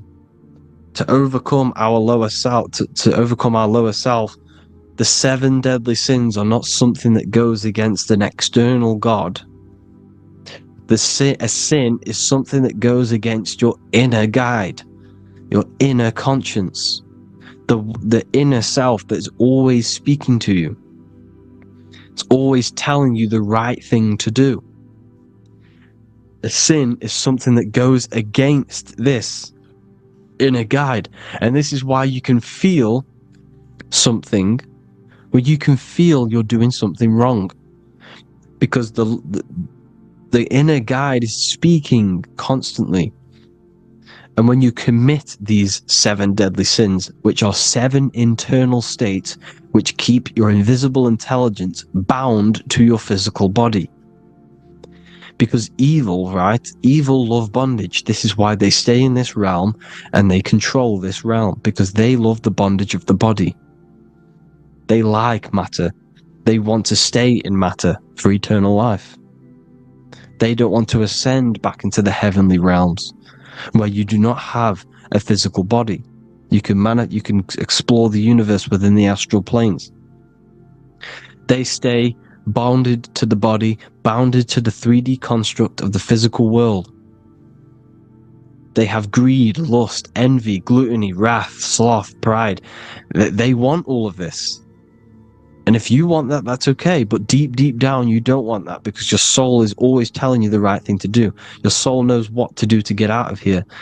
It needs to detach from the external world. Detach from all of these 7 internal states which bound you to your lower self, your lower centers. That's what a sin is. You have a left and right brain. The left brain is always analytic. The right brain is metaphorical. So the right brain is producing a holistic view of reality. Now, what do I mean? And not view, perception. When you see, because your eyes are parts of the brain, when you look at something and you look, that image is produced in the back of the brain in the visual cortex. And then the right brain produces a perception, a holistic, it breaks down what you're seeing into a holistic image, a holistic perception. So for example, if you're in a woods, the right brain sees the whole woods as one big woods. The left brain is breaking that perception down into individual trees, branches, and leaves. So the left brain's to do with duality, the right brain's to do with wholeness, unified. The left brain's dualistic, analytic. This is necessary so that we can pick things up and manipulate them and break things down. We need the left brain, we need the right brain. I'm not saying any of them's bad, but the left brain, sinister in Latin, means left. Because when you're left-brained, you see everything in dualistic. You see everything is dual, when everything's actually one. We need to be focusing and strengthening our right hemisphere. I'm not saying sit in the right hemisphere all the time, but we need to be strengthening our right hemisphere. And this is why left is sin and right is right. Because when you focus on the right hemisphere, you see the holistic perception of creation. The right hemisphere sees humanity as one unified consciousness.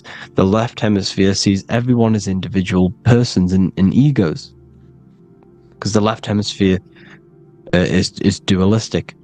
And this is why the Bible says, cast the net onto the right side of the ship and ye shall find. John 21:6. What does that mean? Cast your energy, cast your perception into the right hemisphere of the brain, and ye shall find unified consciousness. You shall find your higher self, the one and only. If then you have been raised with Christ, seek the things that are above, where Christ is seated at the right hand of God. Wow. Powerful. What does this mean? Seek the things that are above, where the Christ is seated at the right hand of God. God is your consciousness, your invisible intelligence between the two hemispheres. The right hand of God is the right hemisphere. Seek the things that are above the heart. Love, intuition, expression, and wisdom. Seek the things that are above the heart, the higher self, the higher part of the body. Because when you seek the things of love, expression, intuition, and wisdom, you create a strong aura. You attract the same frequency. And this frequency is heaven, God. This is the Sumerian artwork showing the Lamb. This is a step symbolizing stepping upwards, raising up. He's stepping over the Lamb up to the bird. His hand is going to the bird. The Lamb symbolizes the lower self. Okay?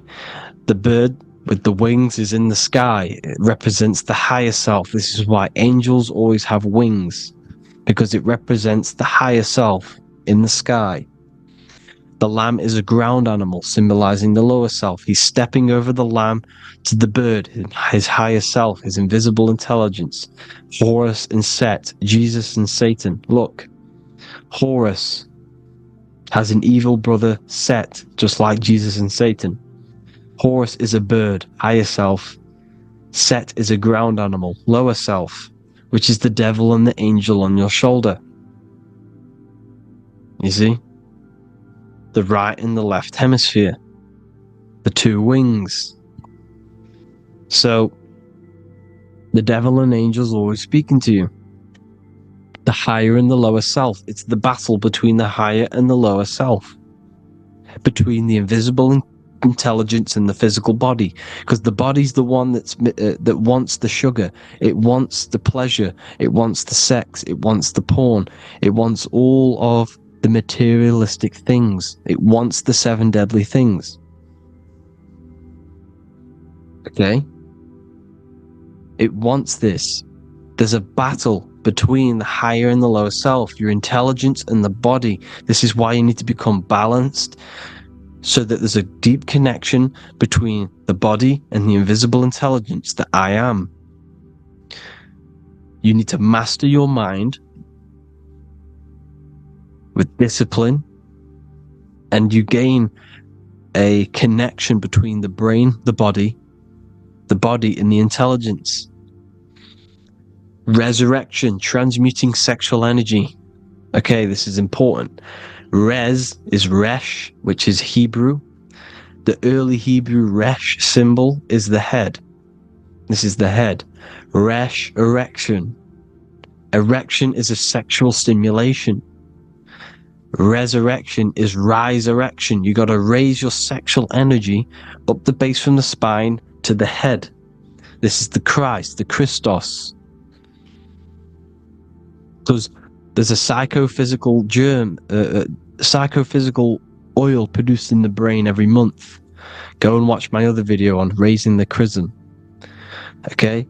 And every month there's this fluid produced in the brain, which takes 2 trips, because one's produced by the pituitary, one's produced by the pineal, magnetic female, magnetic and electric charge. And it takes 2 trips down the spine to the solar plexus, the bread of life in the Bible, or Bethlehem in the Bible, because the River Jordan's your spine. Goes down to Bethlehem. It gets born in Bethlehem, just like Jesus. Because when this oil travels to the solar plexus, it creates the seed, the seed of life, and it feeds the body. All the central nervous system, all the cells, it regulates the blood, does all sorts of good things for the body, this oil.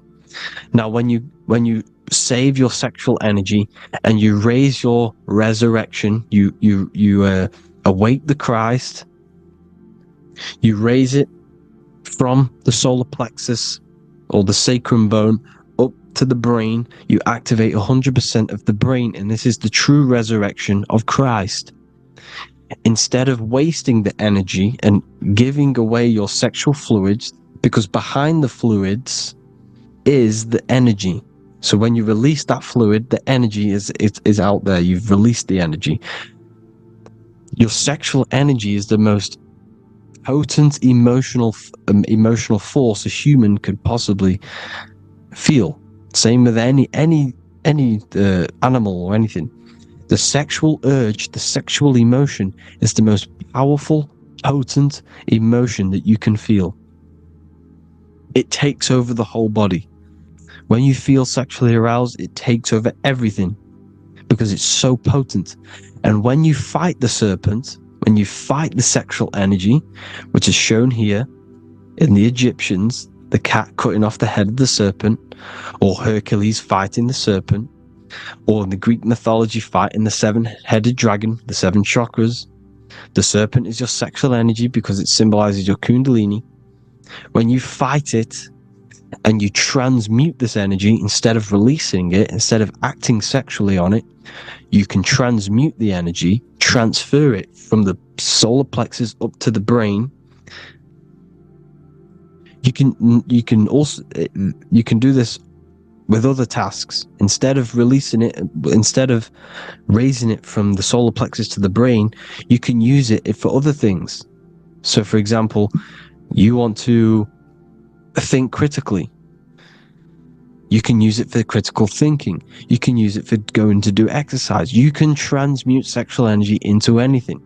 But you can do this, you can raise the sexual energy, and you can use this energy to push the cerebrospinal fluid from the solar plexus up through the spine, up the 33 vertebrae to the brain, and it'll activate 100% of the brain. And this is the resurrection of Christ. Jesus was never dead. Jesus was never rose from the dead. It symbolizes the Christ, Jesus Christ. Christ is Christos, which means oil in Greek. The resurrection of the Christ, the Christos, the oil. When it activates 100% of the brain when it's raised, and it can regulate all the systems, it can regulate all the blood, it can regenerate the body. And this is the true Antichrist. They don't want us doing this process. The Antichrist is not against Jesus, it's against the fluid in our body that makes us live hundreds and hundreds of years and makes us live as gods.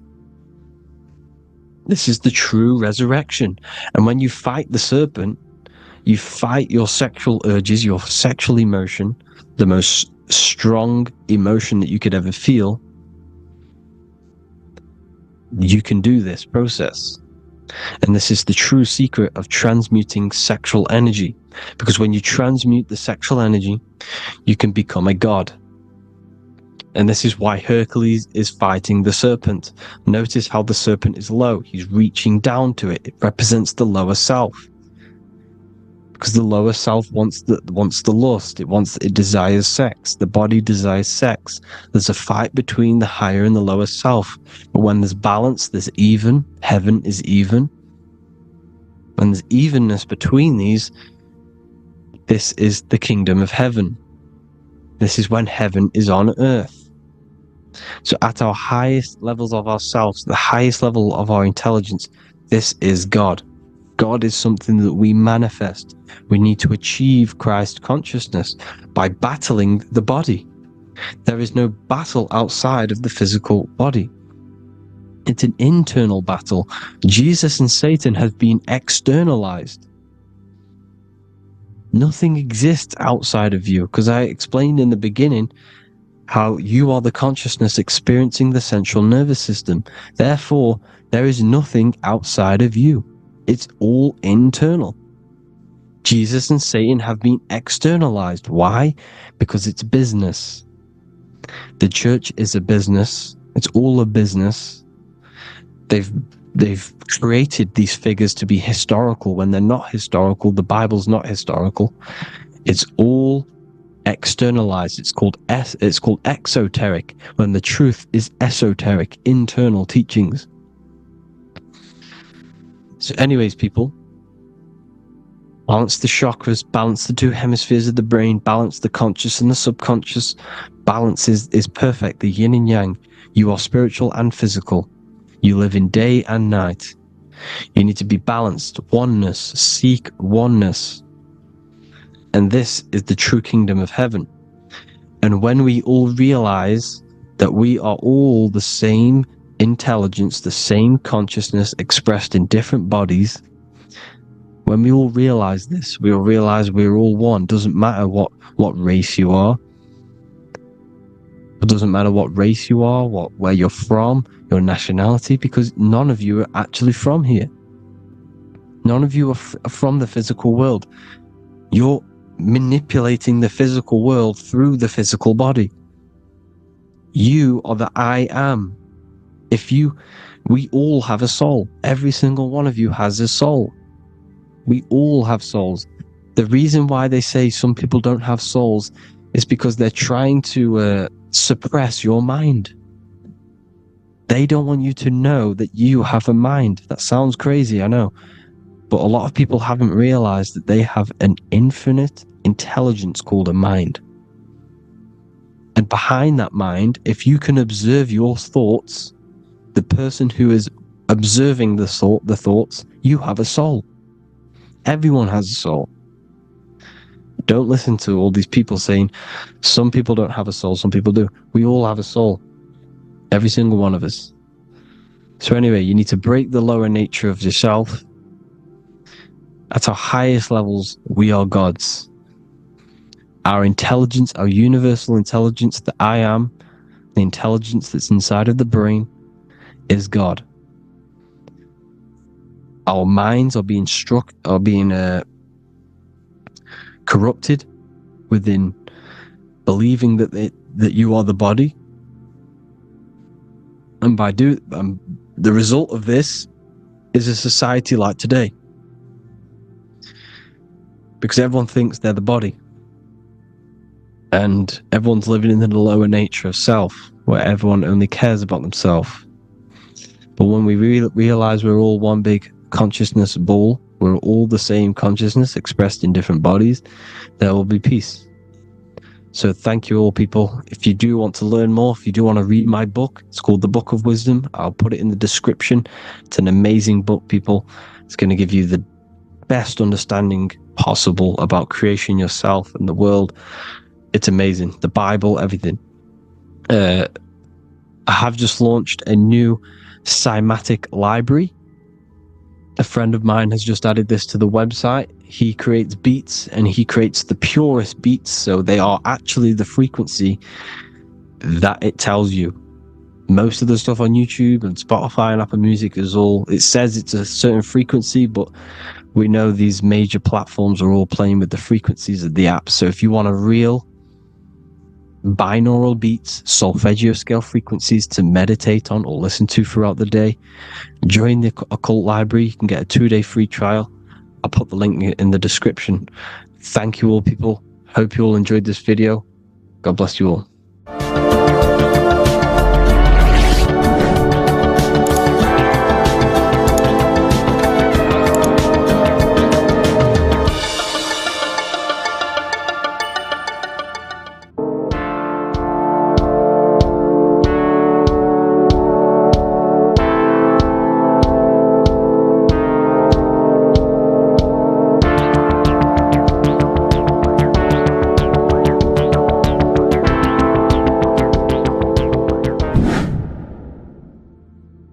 What is good, people? We're back with another video, and this is going to be talking about the connection between the micro and the macro.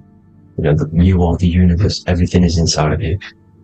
So the first thing you need to understand is that the law of mentalism, we are a thought in the creator's mind, everything's being thought into existence.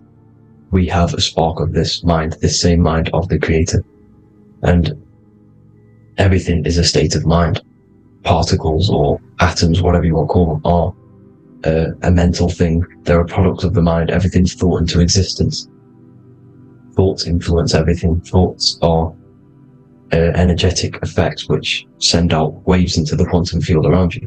And your consciousness is actually the universe experiencing itself, expressing itself, and viewing itself.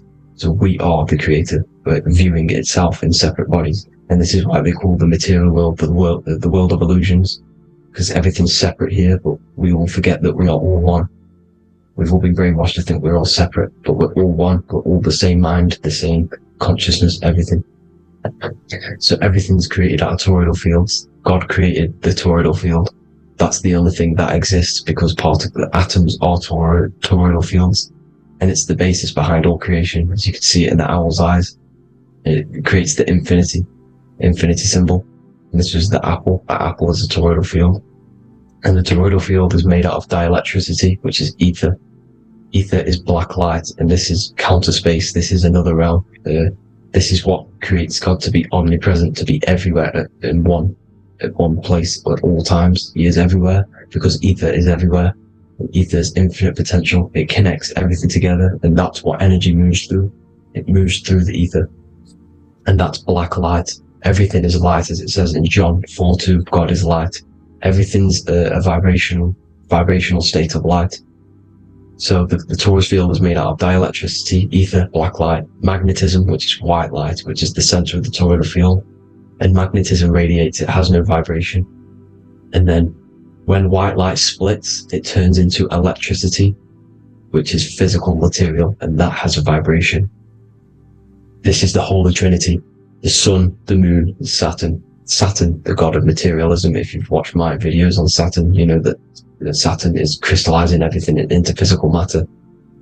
And that's why his old name was El. The ancients called him El. And this is why we get El electricity. This is where El electricity comes from. Because El electricity is only a product of the physical world. which is redshift, blueshift, Adam and Eve. And this is what creates the redshift, blueshift is what is a product of magnetism. When magnetism, white light splits, and this gives us vibration. And this what creates the toroidal field, which is the basis of all physical creation. The sine wave is created out of the magnetic wave and the electric wave. The electric wave is the blue wave, and the magnetic wave is the straight wave, which is radiation. This is vibration frequency. So the magnetic wave is straight, and then you have longitude and amplitude, which is depth, which is dimension. You see how the electric wave has depth and dimension. This is why you get the cross. This is the cross of Earth. This is the symbol of Earth, of bondage, of physical matter, because it consists of magnetic wave and depth, which is electric wave. And this is where you get the sun cross or the Earth cross, whatever you want to call it. It's the cross of physical matter, and the ancients knew this. This is why they used that symbol.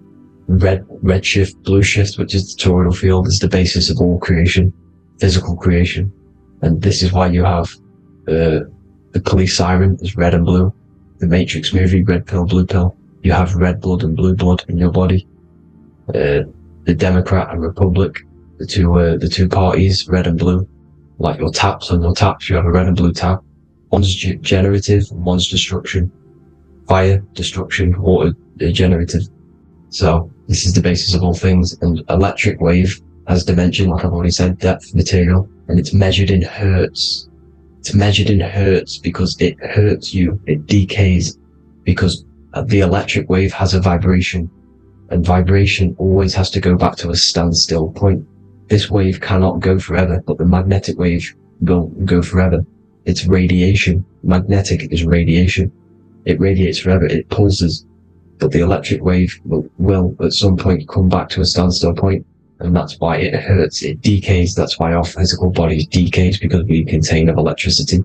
This body is an electric body, and it will return back to stillness like a guitar string. If you vibrate a guitar string, you pull it, it will vibrate, make a sound, and then go back to a standstill point.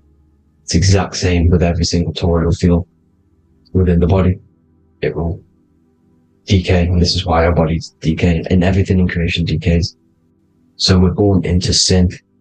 The sin of Eve. The sin of Eve is us biting into the tree of knowledge of good and evil, which is the systems in the body. And the sin of Eve is biting into the sine wave. We bit into the sine wave. The sun moves in a sine wave. Our DNA is a sine wave. Time is a sine wave. Everything in this creation is a sine wave. This is why the dollar bill is a sine wave. Magnetism and electric waves in one. And this is the sun doing its sine wave, which creates, when you go bowling, it kind of creates that pin that you hit over. That's the pin of the sun. The zodiac sign is a sine wave, because the zodiac sign is an expression of the toroidal field, because magnetism unfolds into 12ness. And that's why you have 12 zodiac signs, 12 systems in your body, 12 cranial nerves in your head, in your brain. So if you can imagine this, see where my pointer is. Always starts with Aries. Aries is the head. It's the first thing that's created in the womb. And this is Aries, the ram. And this is why it's called a cerebrum in your brain, which is the first thing that creates when you're in the womb. And what's the element of Aries is fire. Fire is the first element. F-I-R, first, because it's the first thing on the wheel, the first expression of energy. As you can see here, my pointer, this is the center of the toroidal field. It would go Aries, Virgo, Capricorn, Pisces, Scorpio, Cancer. Then we'll go back to Libra. Libra would be center. But you see how the toroidal field is the expression of the 12 energies. That's what the constellations are, the energy expressions of the toroidal field. So it would go outwards, starting from Aries here, all the way back to Pisces, which is beyond the bottom half. But Libra would be the center. That's why Libra is the equinox. It's the equinox. Libra is when it goes from summer over to autumn. It's the equal. It starts to transition into the winter side. Equinox, equal, which is Libra. And that's why Libra has the two scales. It's symbolized with the two scales. That's because of, the sun moving over. It's being judged. It's equal now, but then it's going to tip over into the winter. That's why Libra is here, the center of the sine wave. And like I said before, magnetic energy unfolds into 12ness. Magnesium is number 12 on the periodic table. It's the sacred number. And this is why the scientists are trying to, NASA is trying to bring in another constellation to destroy the holy science of astrology. So Aries rules the head, which is Mars. Taurus rules the neck, the lower head. Gemini, the two twins, which is your lungs, your two twins, your arms, two twins. Cancer, the breasts, or the chest area. Leo, the heart, which is the sun, which is fire, the center of the toroidal field. Virgo, the belly, which is the intestines. Libra, the kidneys, the two scales, the kidneys, balancing out everything. Scorpio, the sex organs. Sagittarius, hips and thighs. Capricorn, I've missed that out, which is the kneecaps. Capricorn, kneecap. Aries, which is the ram, which is the cerebrum in your brain. And then Aquarius, the calves and the ankles. And the Pisces, the two fish, the 2 feet. So everything corresponds, as you can see here. This is an ancient way of depicting it, of the folded human. And this is everything. Each constellation rules that part of the body, gives energy to that part of the body, makes you do certain things. So magnetic energy unfolds into 12ness, electricity unfolds into 7s. That's why when you get electric, the light spectrum that we see, it consists of 7 colors. Why we have 7 planets. The 7 planets give us our 7 metals and the 7 solfeggio scale frequencies. So the rotor, this is the rotor, and rotor is an anagram for Torah. The Torah, which is I think it's the Hebrew Bible. Don't quote me on that, but it's one of the holy books. Which is the Torah, the Taurus. Everything goes back to the Taurus field because it's the basis of all creation. So the chief cornerstone, it says in the Bible that the builders rejected the chief cornerstone. The chief cornerstone, you are the builder. You decided to incarnate into the physical world, into the electric world, El, the world of El, Saturn. When you are created in the womb, it takes you 9 months for you to be created. So for example, if your parents, if you went into the womb here, it'd take you 9 months. So let's say you're born in Scorpio. So you'd go back 9 months. 1, 2, 3, 4, 5, 6, 7, 8, 9. You consist of all of these 9 energies because it takes 9 months or however long you took to be born. Some people are born earlier. You'd have to find out how many months you were in the womb for. But you consist of these 9 energies, and each constellation has a cell salt associated with it. And these cell salts are vital for your health. And your cells are the optimal health of your body. So the chief cornerstone that you rejected is these 3 cell salts, these 3 constellations. So you're mineral deficient in these 3 constellations. For example,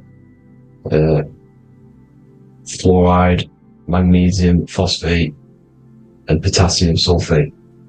So that's the chief cornerstone. And a cornerstone, people always get it rejected with the cornerstone. The cornerstone is not, it doesn't say the cornerstone in the Bible, it says the chief cornerstone. The cornerstone is a cornerstone of a building, but a chief cornerstone is the top of the pyramid. This is where we get the pyramid of the wheel. So you're mineral deficient in whatever 3 zodiac signs you're not. You were not in the womb for. This is the chief cornerstone you rejected. So the human body is the micro. It is the universe in a physical form. It consists of everything in the universe. Just like your consciousness is the universe, watching itself, experiencing itself. Your body is the whole universe. 12 systems in the body, 12 zodiac signs, 7 chakras are the 7 planets. The Holy Trinity of you is your Temple of Solomon, the soul and the mind, the sun and the moon. You know, everything is in you. You consist of everything, all the energies, everything. Heaven and hell. Heaven and hell is a mind state. It's a state of the mind. Head, H-E-A, which is heaven, and the heel, the bottom of your foot, is hell. And the bottom of your foot is the soul. So they're basically saying, well, it's wordplay. They're saying that your soul is in hell because, you know, with the elites being in control. So they call the bottom of your foot the soul, trying to say that you're in hell. The Christ is in you. And this Christ is Greek for Christos. And Christos is Greek for the oil. And this oil is produced in the cerebrum, the areas, the ram, the cerebrum, pineal. It goes down the pineal, well, the pineal and the pituitary are underneath the cerebrum. Goes down the pingala and the ida. The pingala being the positive charge connected to the pineal gland, pin, and the ida connected to the pituitary. And this is the two serpents going down the spinal column. And this is why Jesus goes from Nazareth to Bethlehem, and then Joseph and Mary are waiting for Jesus in Nazareth. Joseph and Mary are the pineal and the pituitary gland waiting for Jesus to come back up the River Jordan, or spinal column. So this is the oil. This is the story of Santa as well. Santa comes from the North Pole. Why? Because the North Pole of the Earth is the center of the toroidal field, and the North Pole of you is your spinal column, which is the North Pole of the toroidal field. The North Pole. He comes from the North Pole. This is the North Pole. This is the South Pole of the toroidal field. Comes from the North Pole, which is your mind. And he goes down the chimney and then back up the chimney. This is the chimney. And he drops off the present, which is the Christos, the oil.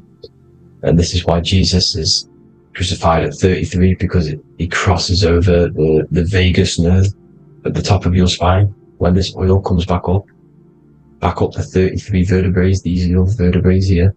When it goes up the 33 vertebrae, it gets crucified at 33 because it crosses the vagus nerve, and he's crucified on a cross at 33.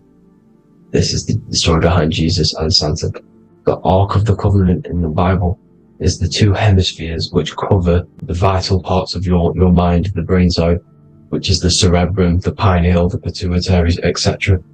So the two hemispheres are the two angels, the Ark of the Covenant. This is the Ark of the Covenant, covering the two vital parts of your brain. So these are the optic thalamus is another part, and it protects the Christ oil, which is inside at the center of the brain. See, the Bible is all a massive metaphor about yourself, because you are the universe. You are a microcosm of the universe. Your consciousness is experiencing itself, and the universe experiencing, and your body is the whole universe. Your head's heaven. So Moses crosses the Red Sea. These are the two hemispheres of your brain. This is the corpus callosum, the Red Sea. So he's pretty much saying that he's uniting the two hemispheres of your brain, because most people in this generation are stuck in the left brain, which is just logic, reasoning, science and maths, writing. You know, this is what school teaches you to do. It keeps you stuck in your left brain. And you want to cross over to you want to cross the Red Sea, which is the corpus callosum, to the right brain, which is awareness, art awareness, creativity, imagination, intuition, insight. You know, using the higher mind, creativity, imagination. If you don't have intuition, then you can't read energy, you can't pick up on bad things. This is what Moses is symbolizing by crossing the Red Sea. And it's also the upper room where Jesus met the 12 disciples. 12 disciples are the 12 cranial nerves in your brain. It doesn't just represent the 12 zodiac signs. The 12 disciples symbolizes many different things. It's like I said, energy the universe consists of 12ness. So you have 12 cranial nerves in your brain, and that's the 12 disciples as well. And they want you stuck in your left brain, which is the five senses, materialism. So they say in the Bible that Satan blinds the mind. Satan is Saturn. If you've watched my videos, Satan is Saturn. And you consist of the whole Trinity, which is the sun, moon, and earth. The soul, moon, the soul being your sun, the solar, the moon being your mind, the earth, your physical body. And Satan blinds the mind. Why? Because we enter a soul system. This is a soul system, not a solar system. And Saturn is the Lord of the Rings, which is the outer ring. When your soul enters the soul system, your soul starts to materialize, it hits Saturn. Why? Because Saturn starts to materialize you. You take on the 7 virtues, which are the 7 planets, which are your 7 chakras. And to get out of this soul system, you must get out of your lower nature, your animal nature, which is lust, desire, greed. You know, the number of the beast, 666, which is Saturn, Satan. So you enter the soul system, you take on the 7 energies, which you turn into physical matter. And this is your descension from heaven to, well, to say hell. And then you must raise back up from matter to spirit. They say Satan blinds the mind. Why? Because your mind gets materialized. Your soul and mind get materialized. And when you get materialized, it's an intense experience. You lose the divinity within you. You forget the divinity. So Satan, which is the first planet, first energy you take on, the material body, he blinds the mind. He makes you forget everything, your divinity. Then you must remember, ascend up Jacob's ladder, the 33 vertebrae, to heaven. And this is a microcosm of the macro, because you will ascend back up to heaven if you do this, when you leave your physical body, when your body decays. So when it talks about in the Bible, completely destroy them, the Hittites, the Amorites, the Canaanites, all the ites, this is what God says to the Israelites. It says completely destroy them. It's basically symbolizing saying destroy your lower nature. The Canaanites, cannibals. We're under a Canaanite system now, which is cannibalism. And this is flesh eating, lust, greed, all the demonic stuff, all the lower vibrational stuff, the lower nature, eating, sex and survival, the lower 3 chakras. You must get out of these lower 3 chakras and return back to spirit, which is heaven, which is spirit, love, being holy, being truthful, being passionate. Going back to Satan blinding the mind, all of the planets are made out of these 3 symbols. Satan blinds the mind, and that's why Satan's symbol, this is the symbol for Saturn, Satan, this symbol for Saturn is the cross, which is physical matter, the earth, over the moon is your mind. So the Saturn symbol saying matter over mind, he blinds the mind, Satan blinds the mind once you enter the soul system. And you must remember, in the Bible it talks about the Genesis, which is Eve, the sin of Eve, which is biting of the tree of knowledge, with the serpent which wraps around the tree. It says the serpent placed himself on the tree. Well, the serpent is the spinal column. It's the serpent telling you eat from the tree of knowledge of good and evil, which is your nervous system. And eating from the tree of knowledge of good and evil is doing bad things. For example, over-sexualized, overeating, eating the wrong food. That's eating from your nervous system. It's decaying you, and it's preventing you from achieving the God self, the God consciousness. This is the symbolism of, the tree on the serpent, telling you to eat from the left brain, with the left brain being the sinister. Sinister is Latin for left. That's sin. Sin is left. And left is lefty Lucy, Lucifer, right, righteousness, right, God, godly. The tree of knowledge of good and evil, which is your nervous system, because it determines good or bad. That's the only thing you experience in this world is your nervous system. And then the tree of life is the cardiovascular system, and the Garden of Eden is your body. So that's it for this video, people. I hope you've got a greater understanding of how you are the universe and everything is inside of you. Just keep in mind you are the universe experience in itself, and your body is a reflection of everything. The 12 constellations, the 7 planets, everything's inside of you. This world is an expression from the inside outwards. You can't affect the outside world to manipulate reality. Everything's inside of you. I hope you got a greater understanding of this. God bless.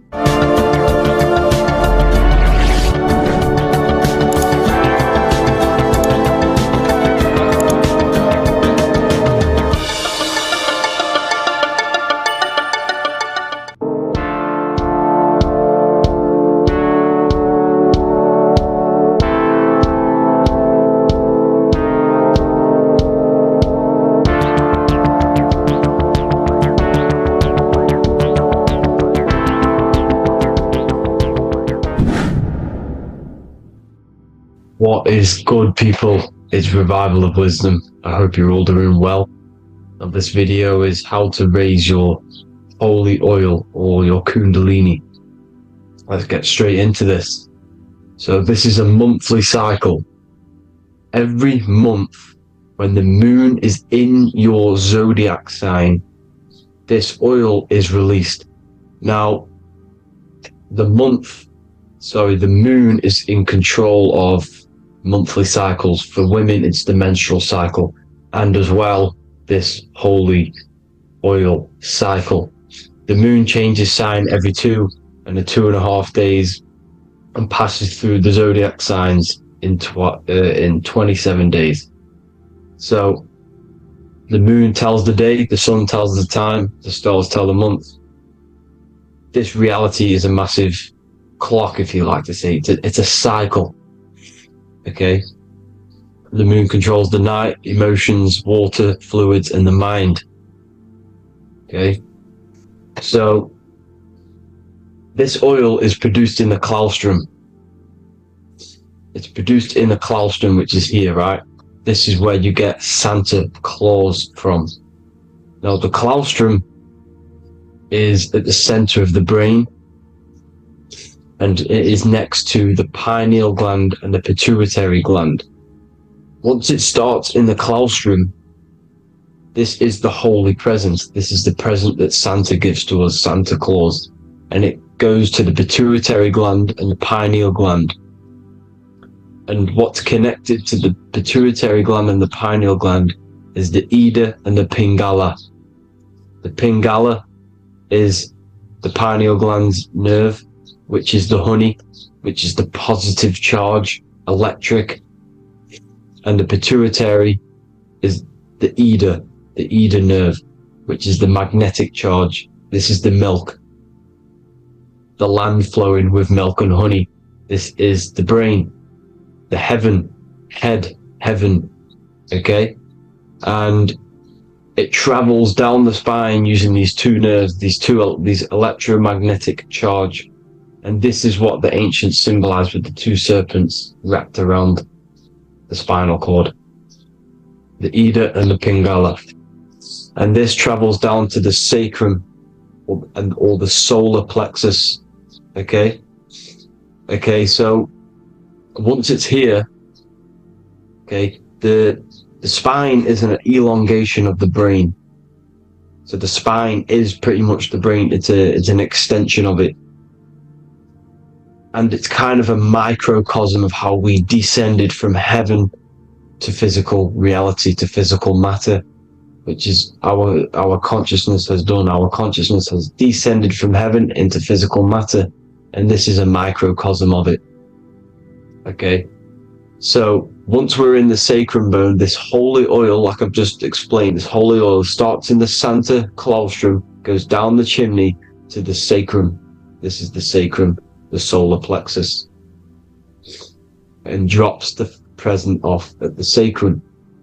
Now, once we're at the sacrum, we need to raise our vibration to take this oil back up the spine. Okay, and the River Jordan symbolizes this in the Bible. King Herod wants to kill Jesus in Nazareth, which is here, this is the River Jordan, is Nazareth. He goes to be born in Bethlehem and then goes back up to Nazareth to Joseph and Mary. Joseph and Mary, the pineal gland and the pituitary gland. The Bible is huge symbolism. It's all metaphors for this sacred process which goes on inside of your body. You are the Temple of Solomon. You are the Holy Land. The Holy Land is your brain. Once this oil is at the sacrum, you need to raise your vibration in order to take it back up. Once this oil has gone back up to the pineal gland, it activates the crystals which are wrapped around your pineal gland.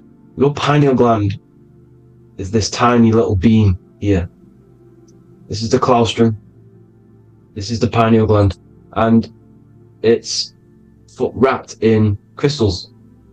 And when this oil travels back up the spine by raising your vibration back to the upper room where Jesus met the 12 disciples, or the 12 cranial nerves in the brain, and it activates and it turns on this pineal gland, and once it's turned on, it illuminates all the cells and the nerves in your brain and turns them all on and activates the higher God man, the God consciousness, Christ consciousness.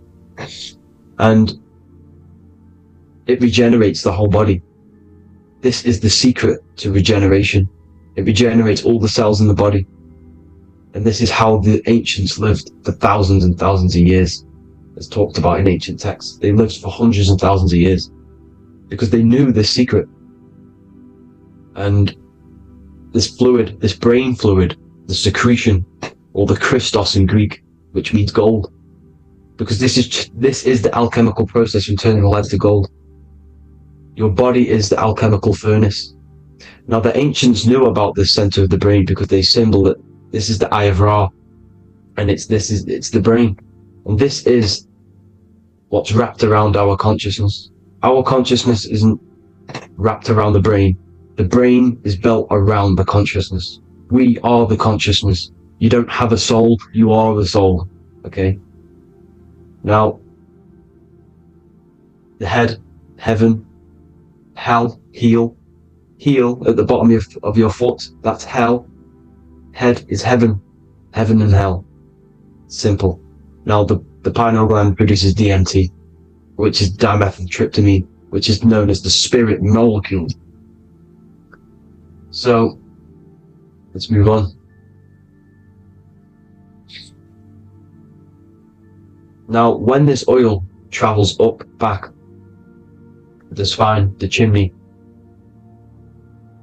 it crucifies at the top, which is called the vagus nerve. So when it reaches here, the optic thalamus, it crosses and crucifies once it's raised back up. And this is why Jesus dies at 33. He was crucified at 33.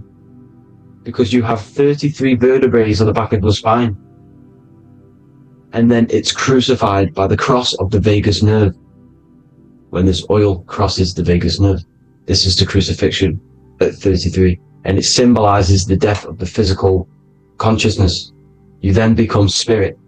You then become God consciousness, activating the Kundalini, regenerating the body and the mind. Okay? The Garden of Eden. You are the Garden of Eden.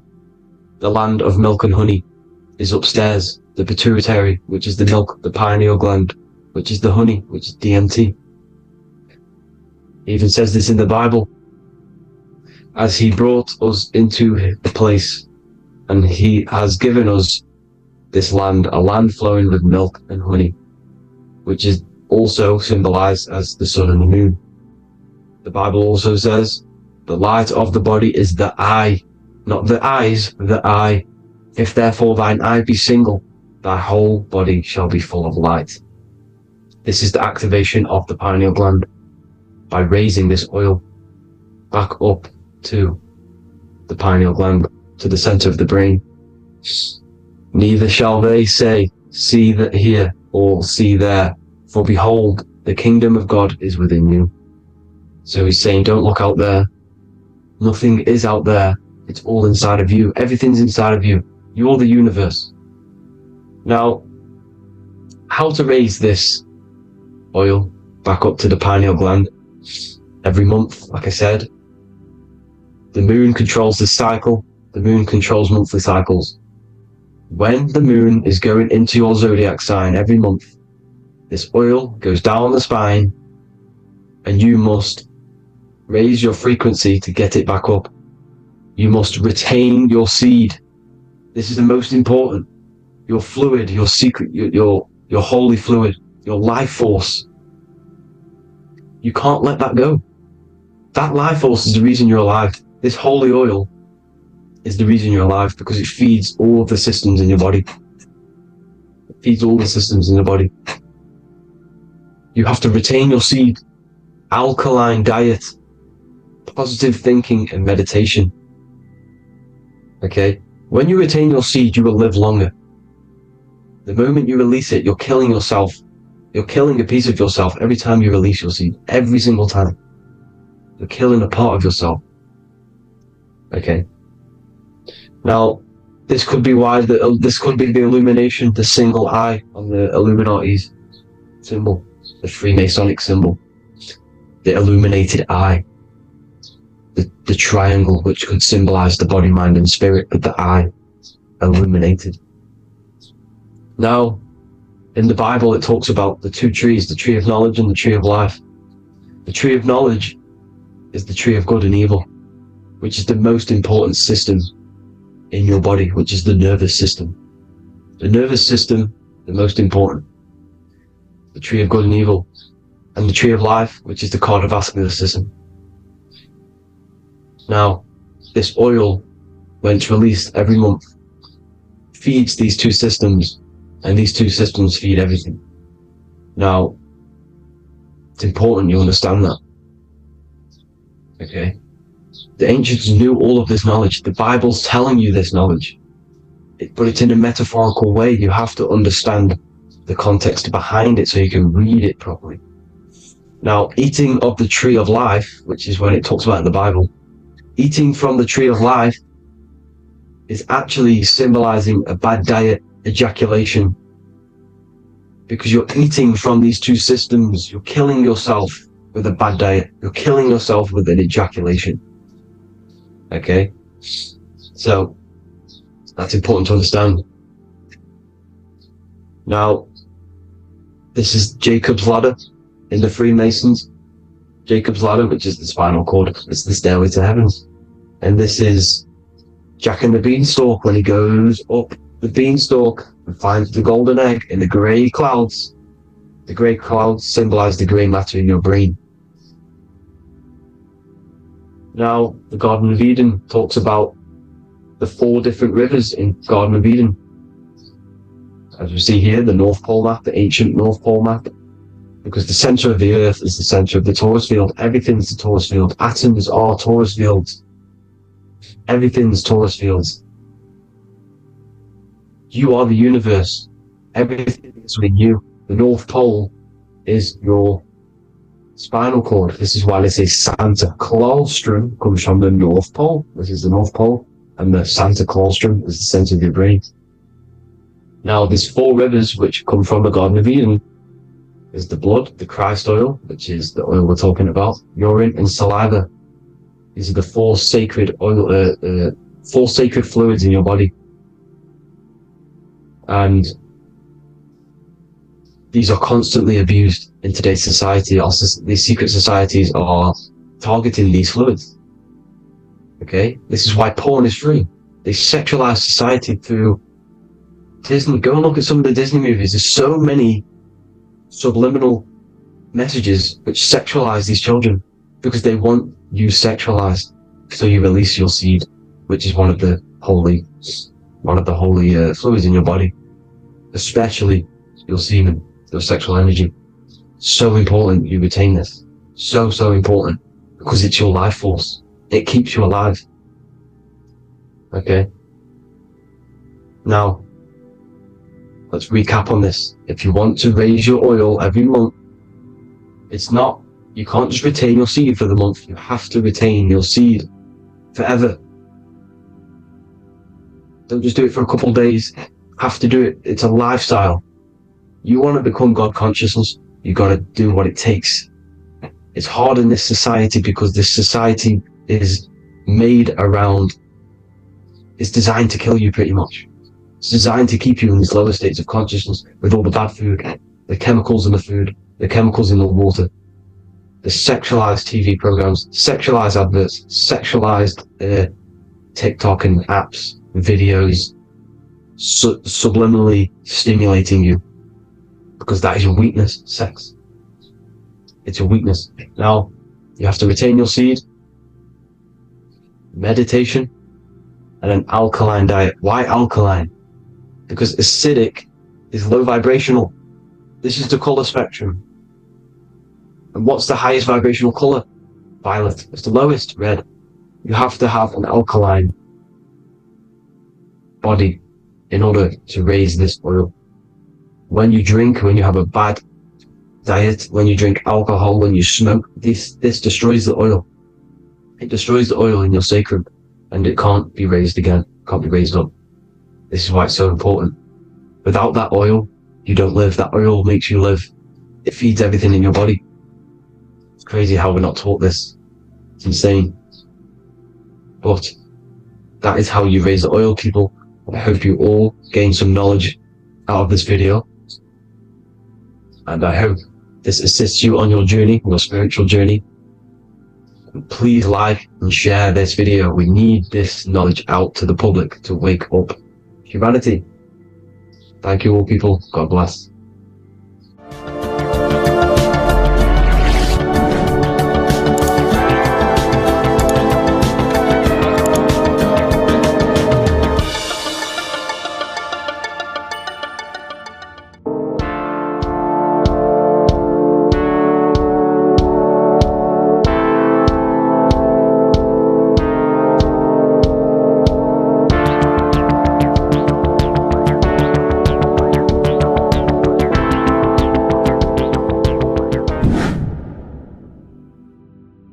What's good, people? We're back with another video.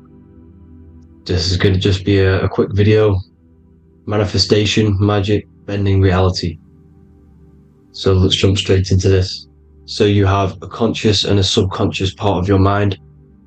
The conscious is what you're conscious of, what you're actually doing, where you can choose or not.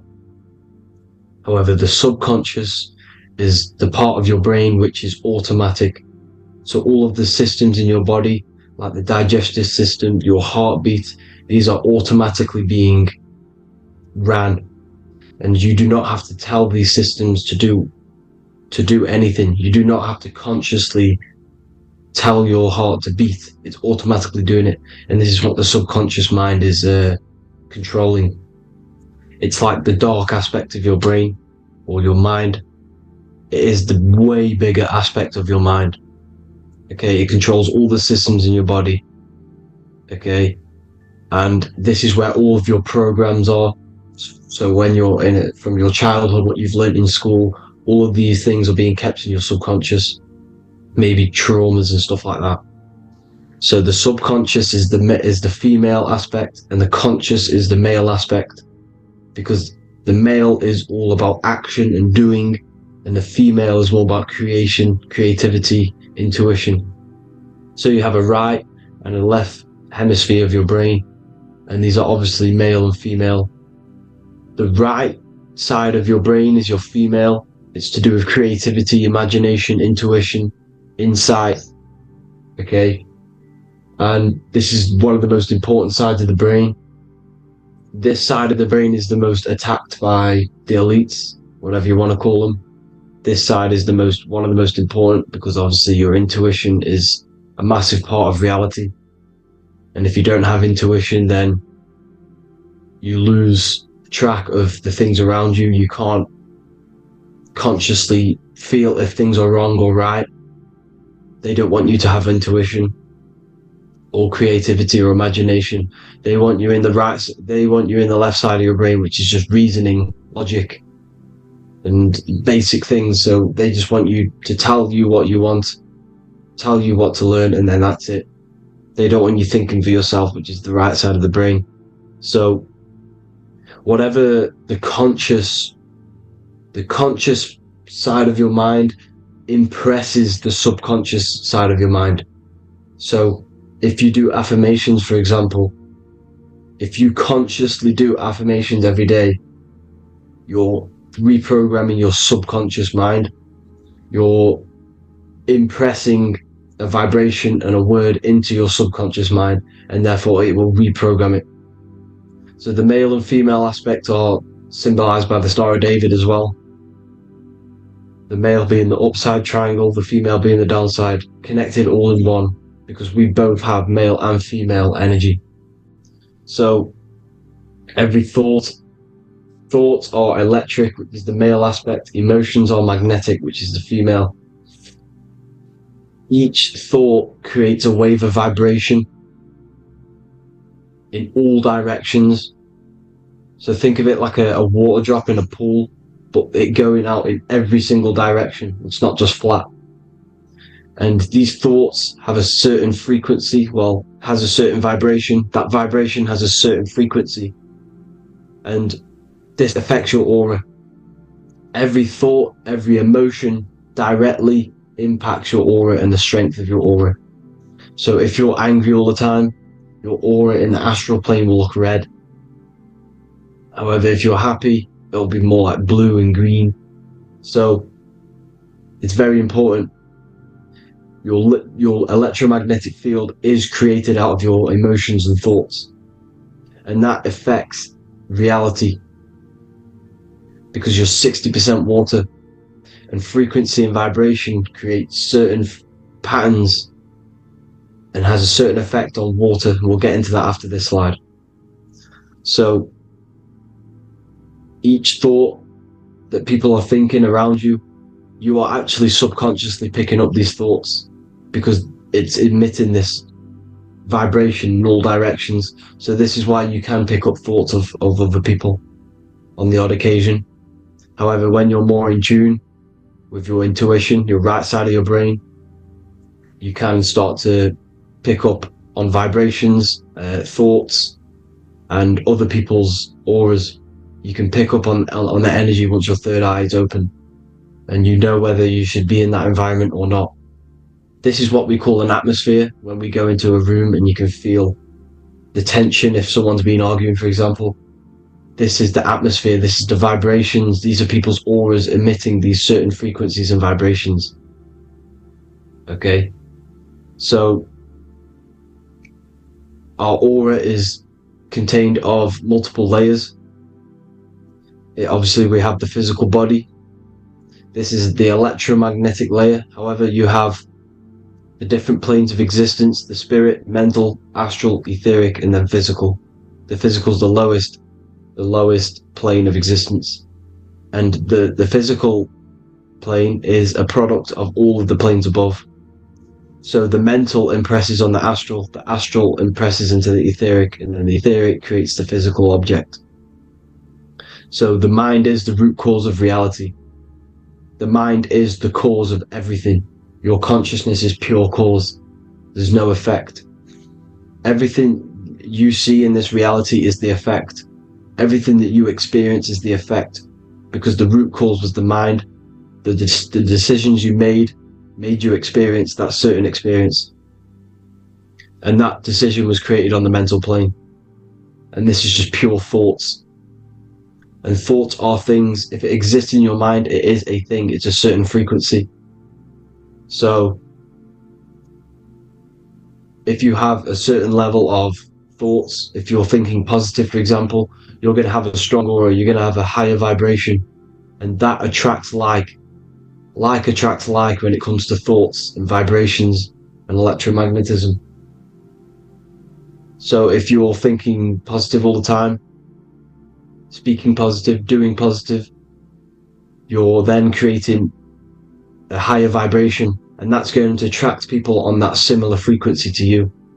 Everything is electromagnetism, frequency and vibration. Everything. You see, so this is why, for example, if I put my hand to a TV screen, if my finger was the same vibration as the TV screen, it would go straight through it.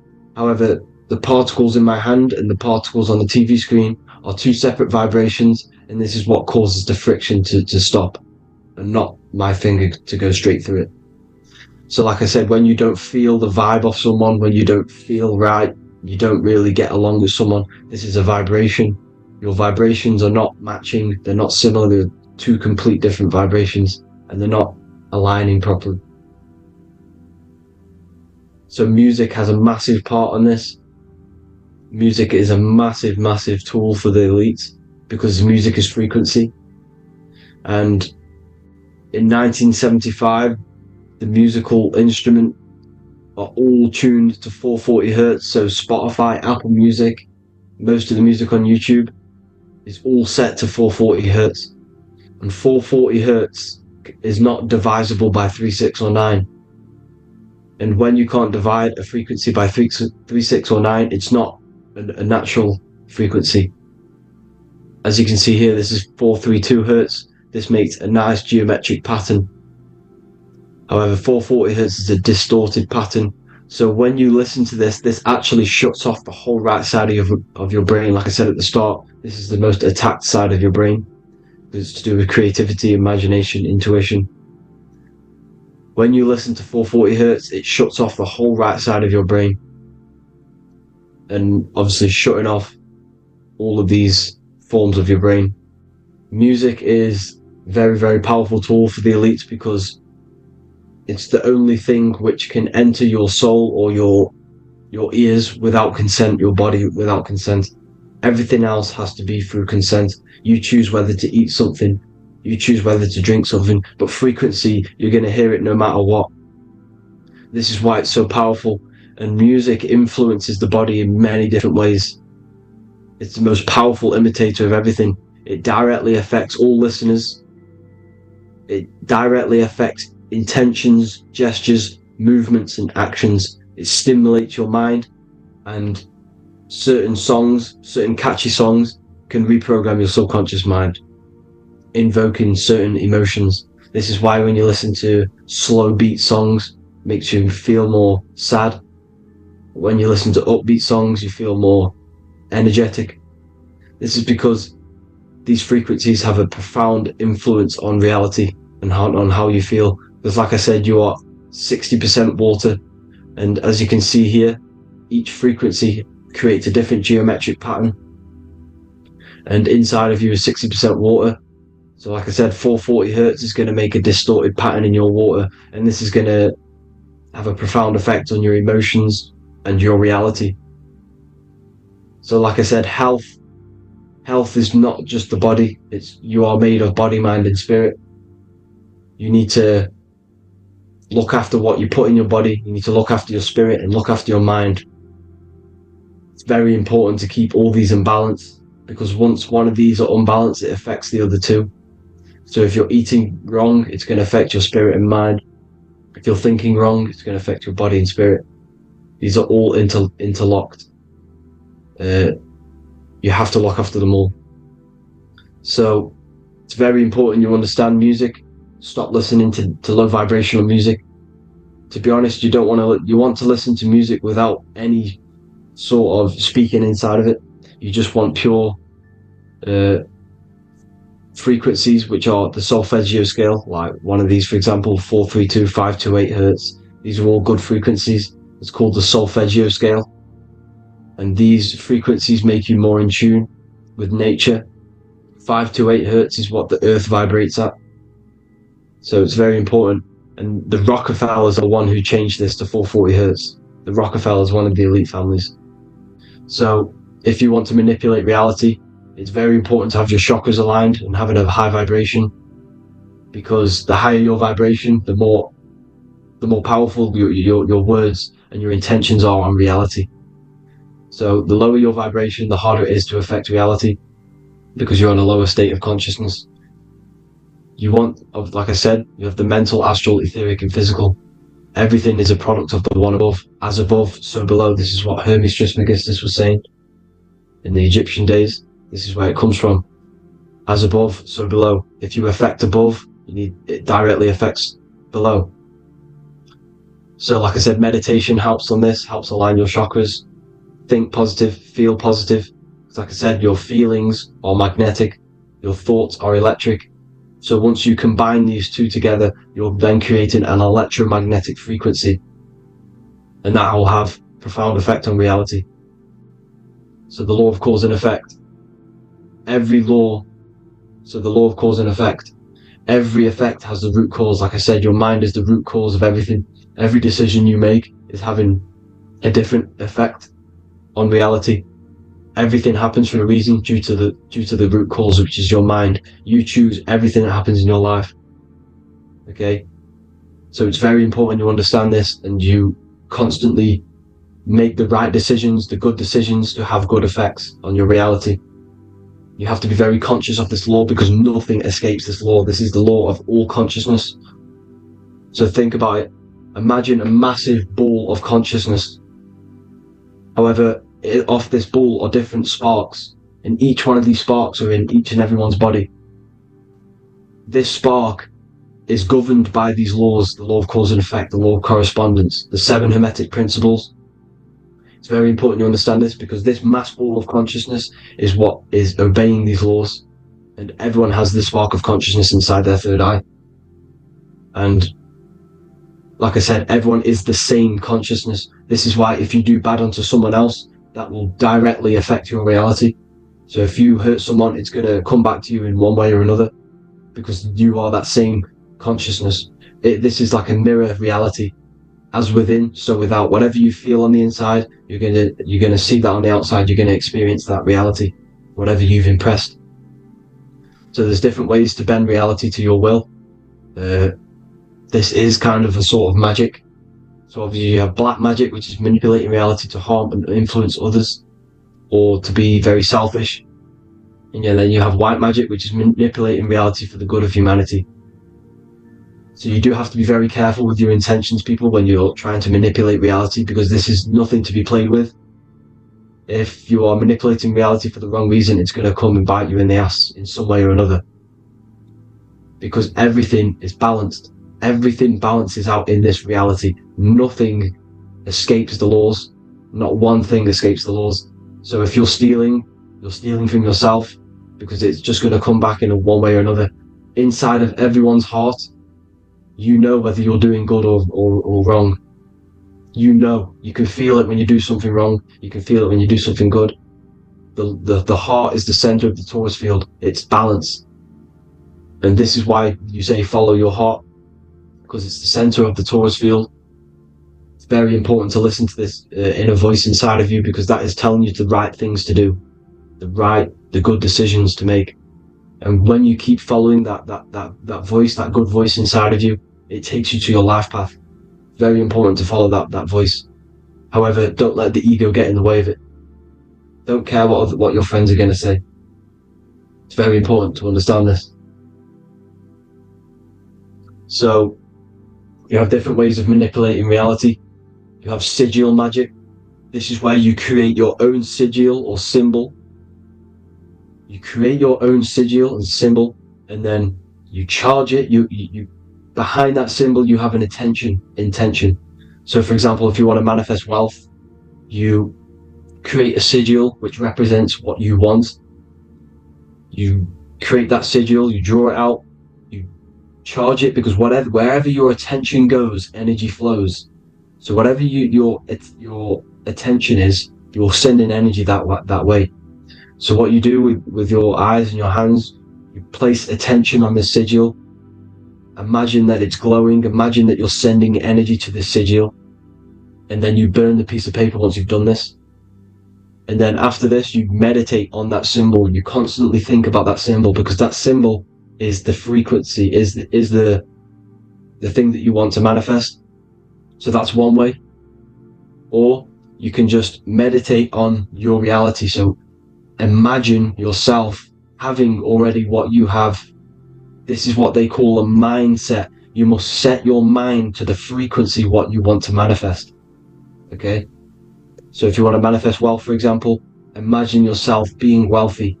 What would it feel like? What would you be doing? Imagine a scene in your mind. Constantly do this, and you're putting out that frequency. Like I said, you must think, because the thoughts are electric, and then you must feel, which is magnetic. Together, this creates an electromagnetic frequency, and this is how you attract things to you. You will attract the certain people to come in your life to bend reality to your will. Okay? Or you've got mirror magic. Stare yourself in the mirror, because a mirror reflects light. It also reflects energy. So you've got to be very careful with what you say to a mirror. You've got to be very, very, very careful, because whatever you send into that mirror is directly sent straight back to you. So if you're thinking negative, you're sending negative energy back straight to you, and that's going to have an effect on your reality. Affirmations are very important, because your words are frequency, your words are vibrations, and each word you say has a certain frequency. If it's if it's positively charged, it's going to affect you positively. If it's negatively charged, because like I say, your brain and your mind is like the director of energy. That's what your brain is. And it directs energy into certain things. You can either positively charge it or negatively charge it. And this brain is creating your reality constantly. It's manifesting your reality constantly in the present moment. So this is what the government knows. The government know your mind is the root cause of reality. This is why they call themselves a government. Government. The New World Order is not being manifested by them. They are controlling the information. They are controlling your perception of this reality. And they know the mind is the root cause of reality. Therefore, if they control your perception of reality and your information, what you believe, you're going to manifest that information, that perception. So we, the people as a collective consciousness, are the ones manifesting this New World Order. You see, so this isn't black magic. They're actually tricking us into manifesting their own their plans, this New World Order. You see, this is how smart these people are. They know how to get around the laws of reality. They know how to bend reality to their will without facing the consequences. They're getting humanity to do it. You see, there is a collective consciousness. As like I said, we all have that same spark of consciousness, right? So, as a collective consciousness, we are on a very low vibration at the moment. However, we are waking up rapidly. There are more and more people waking up at the moment, and light always chases away the shadow. Light is a lot more powerful than darkness, you see. So, one person waking up has a massive effect than one person being asleep. It has a profound effect. Because like I say, the light always chases away the darkness. It's more powerful. The light is always more powerful. High vibrations are more powerful than lower. So that's it for this, people. I hope you all enjoyed. This is a short, quick video. God bless you all.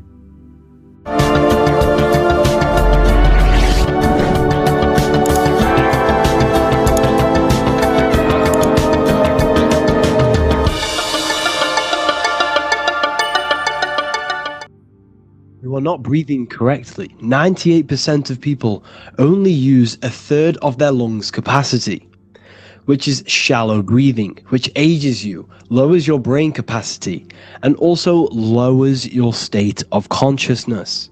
So it's essential that you breathe consciously on a day-to-day basis, because this is what truly elevates your consciousness. I am going to give you the key for you to raise your consciousness just through breathing alone. Such a simple thing, but yet the most effective way for raising your state of consciousness and becoming more spiritually and mentally advanced. So tune in for this video, and I'm going to show you exactly how to do it and the symbolism behind breathing. Air is more than just air. It carries electromagnetic energy. So now I'm going to give you the science behind this spiritual truth. This invisible force is what sustains all physical life, providing the life force energy essential for existence. Electromagnetism. Everything is fed off electromagnetism. Your body is an electromagnetic battery. Now, we can prove that air carries electromagnetism just by doing a simple test, a simple scientific experiment, by getting liquid oxygen and pouring it between a north and south magnetic pole, two polar opposite magnets. We see that the liquid does not fall straight through it. It is sucked, it is magnetically attracted to these two opposing forces, opposing magnets. This is proof that air, liquid oxygen carries electromagnetism. When you are breathing electromagnetism, the essential life force behind all living beings. This is known as energy or prana, chi, ether or spirit. This is all the same thing. Air is not just empty space, it is energy. It is prana, it is life force, it is spirit, it is ether, chi, prana. You are an electromagnetic being. Your consciousness is in direct correlation with your electromagnetic aura or biofield around your body. Your state of consciousness is mirrored within this field around your body. Now your breath, when you breathe in, you're breathing electromagnetism or life force. Breath is the vital link between the physical and the spiritual, bridging the body with the soul. Through breath, we connect with both tangible world and deeper, the unseen realms of energy and consciousness. Breathing deeply and properly elevates our consciousness, enhancing the brain's functions, heightening the sensitivity of our five senses. It also brings a profound calmness to the mind, creating a state of clarity and inner peace. Like I said earlier, breathing properly is the fastest way to elevate your consciousness. It is the fastest way, because breathing, when you stop breathing, what happens? You lose physical consciousness. Your body will shut down if you do not breathe in this vital electromagnetic energy in the oxygen. If your body does not get this for 5 minutes or however you can last without breathing, this makes you lose physical consciousness. Your body will not survive without this essential life force energy. Therefore, air is one of the most overlooked things. This is why we see the symbolism of Buddha having a big belly. Why does he have a big belly? Because it's symbolizing breath work, proper spiritual breath work, the certain teachings of breath work, of when you breathe in through the nose, you have to breathe in through the nose. You don't want to breathe in through the mouth, because the nose acts as a filter which catches dust particles and filters out the air before it enters the lungs. The mouth does not do that. The nose is for breathing inward. We breathe in through the nose, and when we breathe into our belly, not our lungs. When we breathe into our belly and our belly expands outwards, we are then moving this energy down from the nose down the spinal column. And when we breathe back out, the belly goes in, which is raising the energy up the spinal column, back out through the mouth. This is the true way of breathing, because when we breathe, we are moving energy. We are moving electromagnetic energy. When we breathe in through the nose, the energy travels down the spinal column. And when we breathe out, we are raising this energy back up the spine, some of it going out the mouth and some of it reaching the brain, activating dormant brain cells in the brain. But when we breathe, we need to make sure we are using 100% of our lungs capacity, because the lungs is what transforms this special energy into consciousness, physical consciousness. So this is why Buddha has a big belly. It's not because he was fat. It's not because he was overweight. It's symbolism. It's symbolism of breath work. So try this. Do this for 2 minutes while you watch this video. Breathe in through the mouth as hard as you can until you no longer can fill any more air into your lungs and belly. Breathe it into your belly, not your lungs. And breathe out through the mouth. Do this for 5 minutes or 2 minutes, however long. I promise you, breath affects your consciousness. You will notice the difference. If you do it quicker, the quicker it'll affect your consciousness, and you might go lightheaded. But that lightheaded is you activating your spirit, your energy body. So try this just when watching this video. When you breathe consciously, you are renewing both your energy body and astral body, aligning your consciousness with a higher state. This practice feeds new life force energy into the body, revitalizing and enhancing your overall well-being. Like I said, your brain requires the most amount of oxygen. When we have shallow breathing, this is reducing the brain's capacity. Because when we are not breathing properly, which 98% of people are only using a third of their lungs capacity, we are essentially only using a third of our consciousness, because your breath is directly correlated to your consciousness, your state of consciousness. When you breathe in through the mouth, out through the mouth, out in through the nose, out through the mouth, consciously and deeply for 5 minutes, you will notice that your senses are more powerful and sensitive. Your brain is quicker. It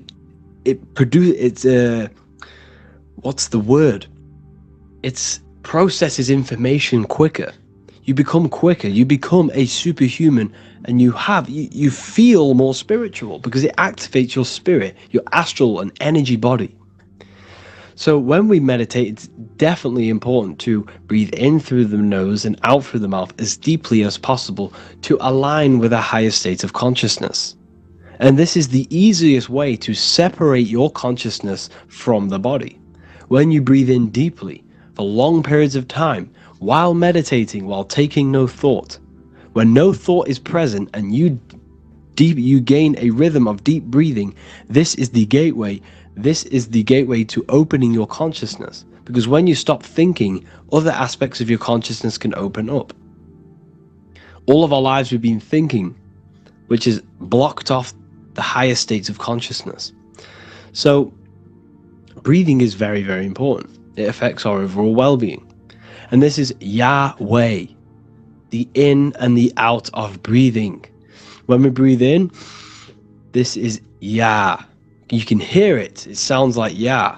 And when we breathe out, that is Way. This is the name of God, apparently. But God is within you. You can connect with God. You can connect with source consciousness within you by breathing, by raising your state of consciousness through breathing and meditation. This is why the Bible tells you the Spirit of God has made me, and the breath of the Almighty gives me life. You are consciousness. You are God. You're an extension of God's consciousness. Job 27:3. As long as my breath is in me and the Spirit of God is in my nostrils. The Spirit of God is through breath. John 20:22. And when he said this, he breathed on them and said to them, receive the Holy Spirit. The word spirit means breath. In Greek, Hebrew, Latin, it all means breath or wind or air. The Holy Spirit is a certain way of breathing, a breathing technique that elevates your consciousness, that syncs you up to a holy consciousness, an elevated state. That is the Holy Spirit. That's why it tells you in the Bible, when he said this, he breathed onto them. He breathed onto them and said, receive the Holy Spirit. You must breathe to receive the Holy Spirit. When you breathe, you are renewing the body's energy. You're taking in new life force, which is regenerating your cells, regenerating your brain, nervous system, and also connecting with consciousness, pure consciousness. This is not something that we should be doing during meditation. Yes, it is. We should be doing it during meditation, but this is something that we need to apply all of the time. This is the fastest way you can raise your consciousness. I just want to say, all of this knowledge is inside of the Book of Wisdom, Volume 2. Make sure to give a like and a comment on this video to help the algorithm. And let me know what you think about the last book or this book if you have read them, to let the new people know what they're looking at with this book. This is truly life-changing. The Volume 2 and Volume 1 is truly life-changing. You can get them in a bundle also. Learn hidden knowledge inside of the Ethereal University. This is where truth seekers belong. I'm not here to try sell you this, but this is the place for truth seekers. And if you are serious about your spiritual journey and serious about gaining knowledge, which gives you the advantage over life, join Ethereal University. This will definitely help you. Thank you for watching this video. Please leave a like and comment. Make sure to give me any suggestions on videos that you want me to make in the future. Thank you all.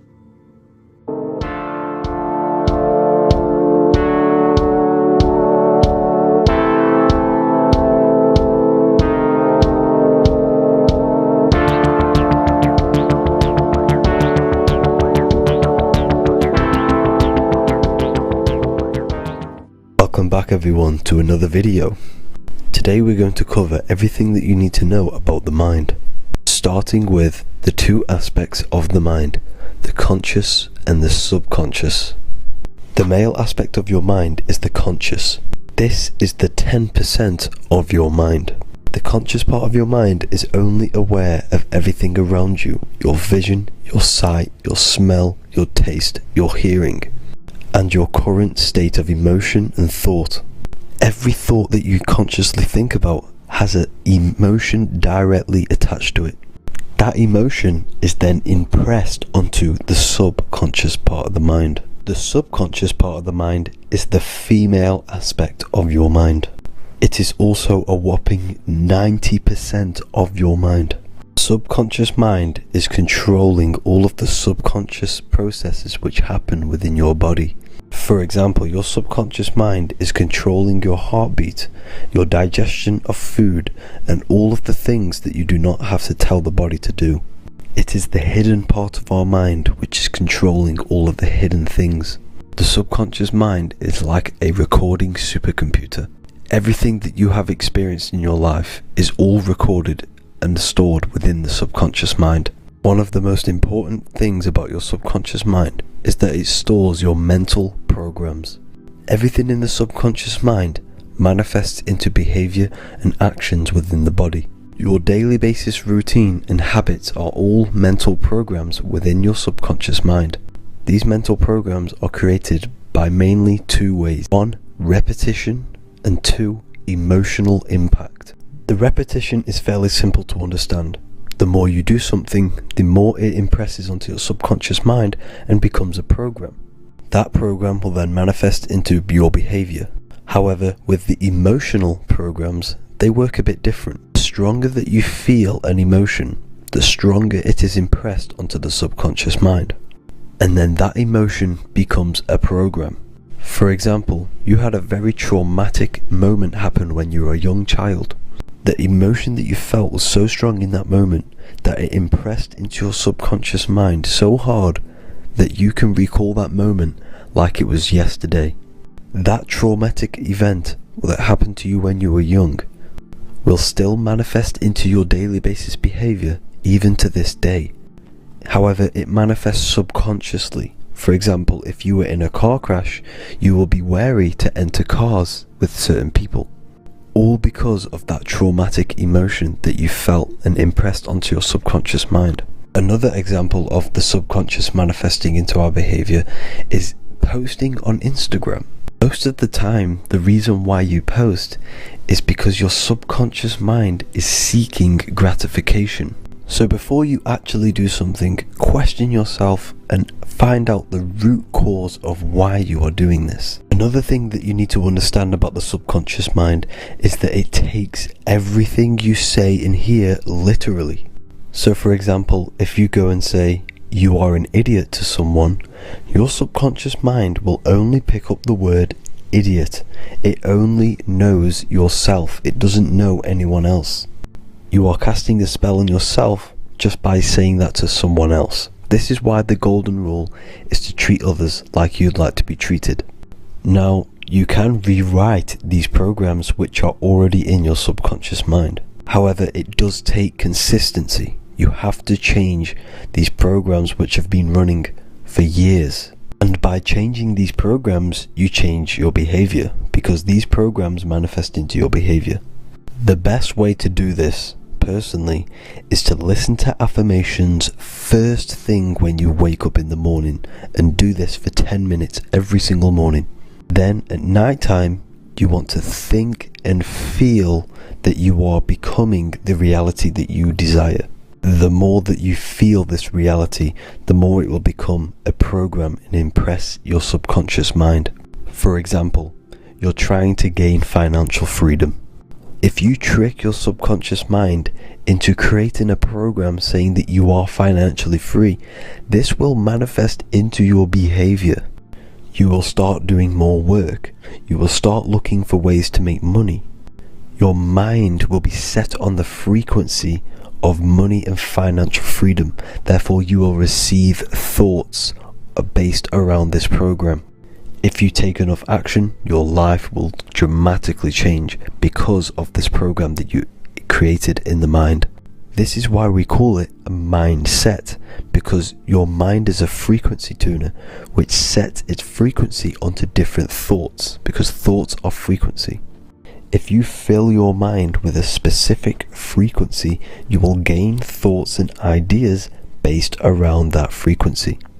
To create a stable mind, you need to master your emotions. You need to change your mindset. Everything that you experience is neutral. Based upon the mindset that you see it, you either give it a positive or negative charge. By understanding this deeply, you will then control your emotions. I hope you gained some wisdom and enjoyed this video. Please, if you can, leave a comment and a like, and subscribe to the channel if you like this content. Love and light to you all.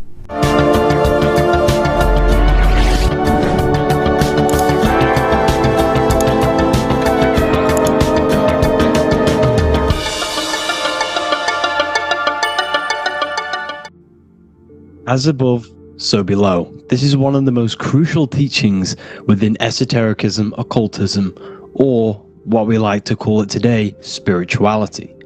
I don't like calling it spirituality because it's not spirituality. I teach human consciousness. I teach the science of you and your consciousness alone and your being. And in order to fully understand you and this world around you, you must understand this number one principle of as above, so below. There is many misconceptions of this, and there is many simple teachings of this, but I'm going to break it down today from the most simplest to the most complex, and you will see the connections between all things. This is the most important lesson you could ever learn, and I'm going to teach it you today. So what you must understand is with the term as above, so below, it applies with everything you see in this world and about yourself. We have something called the macro, which means the bigger scale. On the bigger scale, we have the whole earth. If we look down from the sky on top of rivers, this is what we see. We see this tree pattern. Then on a smaller scale, we see trees have the same pattern. Then we look even closer. We're going smaller and smaller into the leaves of the tree. We see the same pattern. Then we go even more micro into the human brain and look at the human brain cells, and we see the same pattern. This is proof this is a fractal universe, and everything is in the micro is reflected in the macro. As above, so below. As within, so without. On the macro is a reflection of the micro. So now that you understand this, we can go a bit further. A yearly cycle of spring, summer, fall, winter is a macro. A micro is a daily cycle. So a day is a mini year. The summer is the midday. Autumn is the evening. Night is the winter. And spring is the morning. This is a macro, a reflection. We have a miniature cycle of the zodiac every single day. And this cycle is also reflecting the cycle of life and death. We live, we are born, which is the spring. We live, which is the summer. We then age, which is the autumn. And then we die, which is the winter. And then we are reborn again. This is the cycle of life and death. And you do this every single day. You see, death is a macrocosm of sleep. This is why we say sleep is the cousin of death. Because you die every single night. You do this process of life and death every single day. As above, so below. What's in the micro is in the macro. So when you go to sleep, you are essentially dying. And then in the morning when you wake up, you are then born again. This is a fractal cycle that we live in. Everything in this whole world is fractal. Everything applies to as above, so below. We have the sun, we have the moon, we have the day, we have the night. We have the life, we have the death. We have the conscious, we have sleep. As above, so below. We have the conscious mind, because now we're diving into as within, so without. As above, so below more refers to the external world. As within, so without is referring to your inner world and the outer world. What you must understand is about yourself. You exist in two realms. You're an individual. The dual nature of you. You exist in two realms at once. You have an inner world of your thought, emotion. This is the inner world that no one else can see but yourself. And you have an outer world with a physical body which everyone can see. So you exist in two worlds. You have the inner voice, you have the outer physical voice, which I'm speaking to you with now. But I also have an inner voice, which no one can hear, only but me. So you exist in the light and you exist in the darkness. The sun represents your external self, your physical, conscious mind. The moon represents your shadow self, the inner self, the psyche self, the spirit self. There is an as above, so below. The sun is within you. The moon is within you. Everything is within you. Now that you understand as above, so below, what is your body? Your body is a miniature earth. Let me repeat, your body is an earth. Your body is the earth. Okay? Because like I say many times in all of my videos, you are not in the world. The world is you. You are the universe. Your brain is a computer creating this reality. What you see with your eyes is produced in the back of the brain called the visual cortex. You don't look into the world, the brain produces the world. The body produces the world. When you touch something, you're not actually touching something. This is the electrical nervous system. When you touch something, what you feel is actually electrical signals on your nervous system reporting back to your brain. Therefore, when this body dies, you leave the earth because this body is the earth. Okay? As above, so below. You have the mental plane, the astral plane, the etheric plane, and the physical plane. This is essential for understanding reality and the teaching of as above, so below. Everything in this material plane began in the thinking mind. For example, the microphone I'm speaking into, the phone you're watching this video off, or the laptop or iPad. Where did this begin? It didn't begin in the factory. The first ever place this item begun was in the mind of an individual. The invisible realms of mind is where all physical things and physical items begun. Essentially, this physical plane is the effect of the thinking mind. This world is the world of effect. It's the world of outcomes. When you see something, it is already manifest. It is already being manifested. It is an effect. And in the effect of the cause, which is the thinking mind. Therefore, the mind creates thoughts, which is the mental plane. Then after thoughts creates imagination, which is the astral plane. These two are spiritual. They are non-physical. So spirit kind of means non-physical. Then you have the physical planes, the etheric and the physical plane. As above, so below. What happens in the mind is manifest on the physical plane. Like I said, the phone that you are holding, it was a thought, and then it brought down into a physical reality. As above, so below. You change the mind, you change your reality.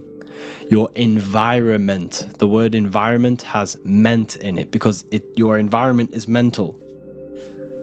So now that you understand this, so what is the world around you? The world around you was created by the mind of God. It was manifested through God's thought. So you are living in the mind of God. You are a thought in the mind of God. God thought you into existence. But like I said, we are all fractals. Everything is fractal. If God exists, this means that you are God, as above, so below. God created you through the thinking mind, and he gave you a thinking mind. So God created the macrocosm. God created the macro, the whole world. He designed the whole world, the sun, the stars, the moving. He designed this. But then he gave you the thinking mind to design your own life and create your own life in his world. You are a microcosm of God's macrocosm. Just like God thought you into existence and the whole world into existence, you are a microcosm thinking your world, your reality into existence. You see this now? Everything is a reflection. Everything is a mirror. Everything is fractal. So in order for you to change your reality, you must change these higher planes. Your thought and imagination are the two key aspects of creating physical reality. Every object you see around you was begun in these higher planes of the non-physical, and they were brought out of spirit into physical matter through the thinking mind and physical action. So now we're going to get a bit deeper. The brain is not the mind. Now that you understand, we have spirit and matter. As above, so below. You have a non-physical side of reality and a physical side of reality. The mind is the spiritual brain. The brain is a physical manifestation, a physical effect of the mind. The mind uses the brain to operate in the physical world. And it's the same with the heart. The soul manifests itself physically through the heart. The heart is a physical manifestation of the soul, of the emotion, thought and emotion, the mind and the soul, the brain and the heart, heaven and earth. So you have the inner world and the outer world, the spiritual, non-physical, and the physical.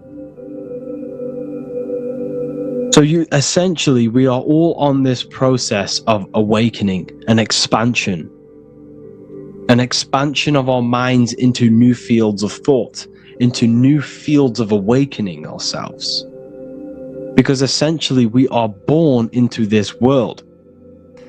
But you are born many, many times. You can be born physically and you can be born spiritually.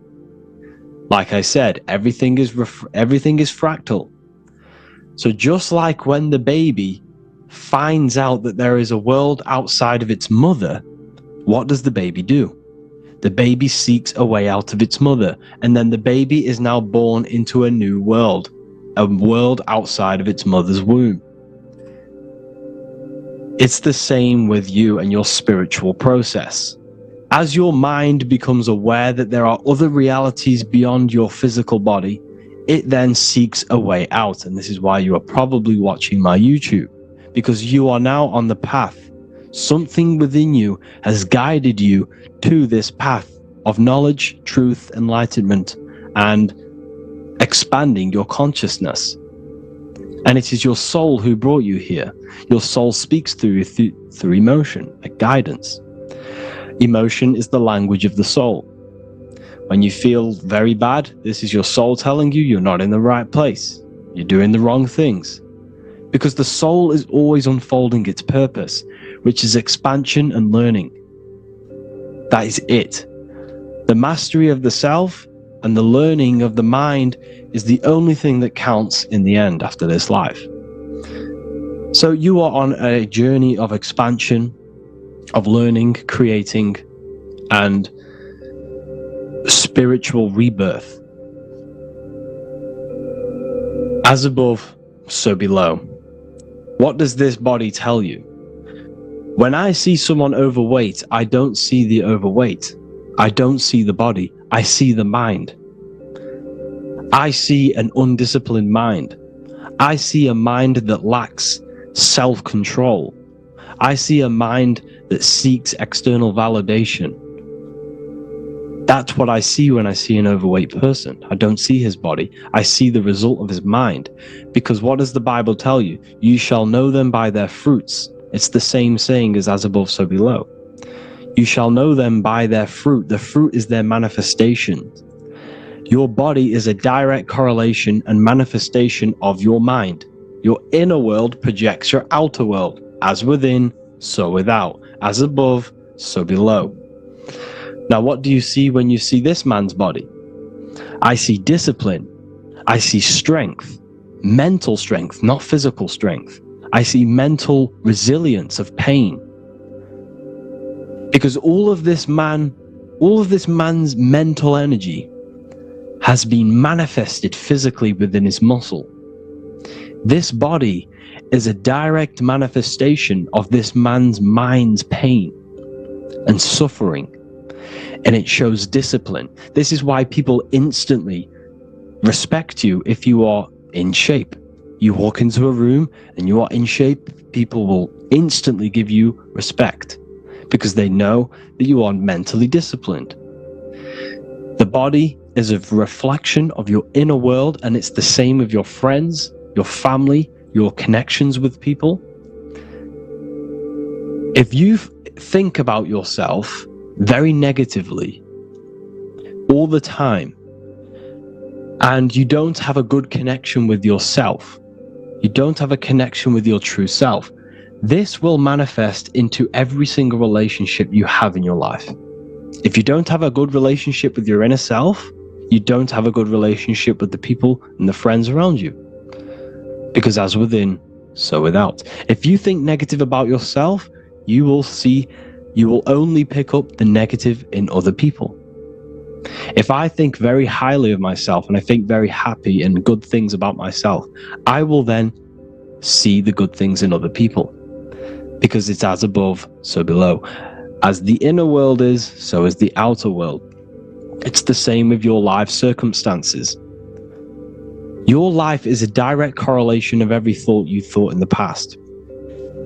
If you possess millions of pounds, millions of dollars, this is because you have thought this into physical reality. You live the life you are deserved. You live the life that you manifest through your thought. If you live a very poor life, this is a reflection of your mind. This is a reflection of what you have thought into physical existence. Because like I said, everything begins in the mind. As above, so below. And this is even present within the body. So where is the head? The head is at the very top of the body. And where does all manifestation begin? In the mind. That's where the mind is, in the head. And then the thoughts we think travel down the body into the heart, which is the emotion. Every thought we think is in the emotion. Every thought we think creates an emotion. This emotion then drives the action. Where does the action come from? The feet, because the feet move our body. We move with our feet to take action. Our hands. You see, so the body is even a micro I can't even say it. Reflection of the order of manifestation. This blew my mind when I figured this out. You see, the head, the thoughts begin here. This is the beginning of all manifestation. Then it comes down to the heart. This is the emotion. Then you take the action. The thought and emotion then sparks the action, which is taken with the hands and the feet. And where's the lowest point on the body? The feet, and that's touching the physical earth. So the head is where the thought is, the non-physical, and the lowest point on the body, which is touching the physical earth. So the head represents spirit, the feet represent matter, spirit and matter. Your room, if I walk into your room and I see a messy room, I don't see the room, I see a messy mind. The room is a reflection of the mind. If you have a messy room, this is your mind. It's an externalization of your unsorted mind, undisciplined mind. So like I said, we are all God, and we must find the God self within us. And I teach all of this inside the Book of Wisdom, Volume 2. This is not just a book, this is a revolution. This is the beginning of a new age with this book. If you have read it, I congratulate you. You should feel very proud of yourself if you have an open mind. You should feel proud of yourself for watching these videos, because not many people have an open mind. Remember this, people. You are special if you're watching these videos. You have the mind. You have the ability to see through the illusion. And I take my hat off to you. You want to take this to the next step? Read the book. Or if you want to take it to the serious levels, join the university. The university, you gain access to every piece of my material that I've ever done, all of my books, all of my lectures that are hidden from YouTube, that are hidden from everywhere else, the lectures that give you real power. And if you feel alone on this journey, we have a conscious community where you can connect with like-minded individuals, because I've been there. I've been there when you feel lonely because you feel like no one else is thinking the way you are feeling. You can't talk to people about these things because people just think you're crazy. That's why I put together this, so we can connect, so we can unite, so you can connect with people, so you don't feel crazy about thinking about this stuff, learning about this stuff. And if you truly, truly want to level up your life, people, and take your studies serious, this is for you. We do live calls, we do lectures. There's a whole library filled with books you can read. It's the perfect place for the truth seeker. I thank you all for joining. Please leave a like, a comment, a subscribe. Let me know any future videos you want me to make in the comments. Thank you all. Have an amazing day.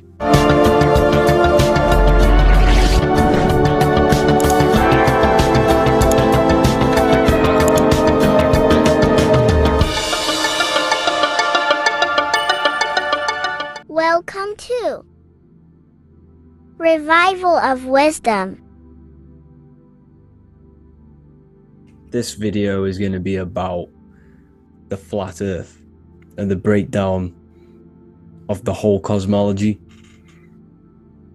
We're going to be digging very deep. I've got a lot of pictures and images to show you, and a lot of dots to connect.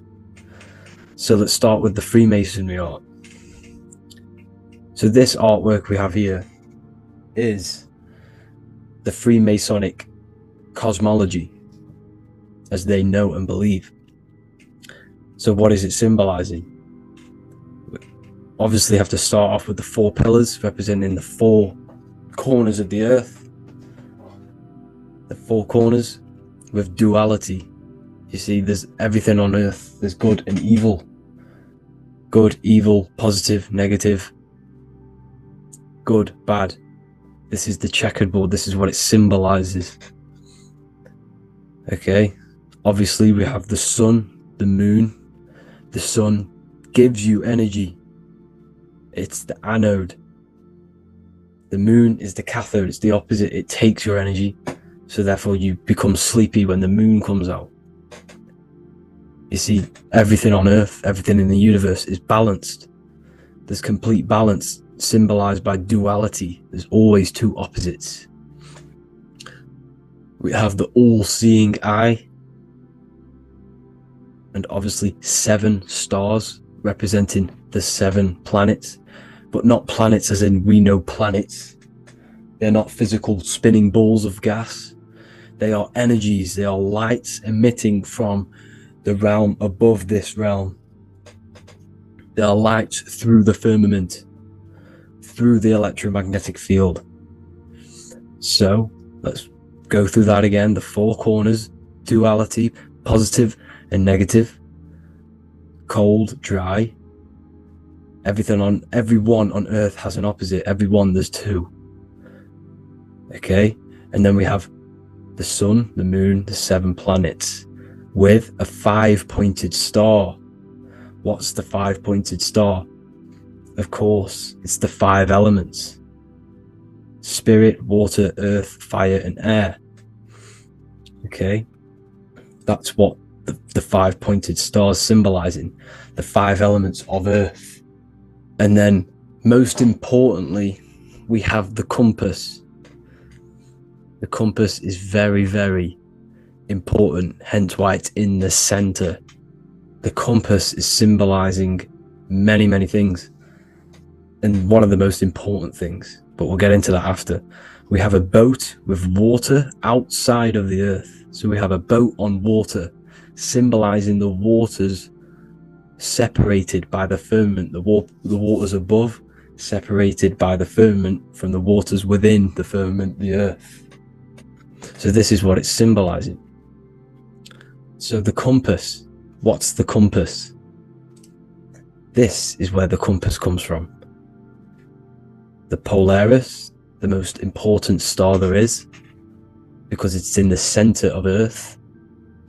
The sun, the moon, and the black hole, black sun. Because all creation comes from center, the seed center.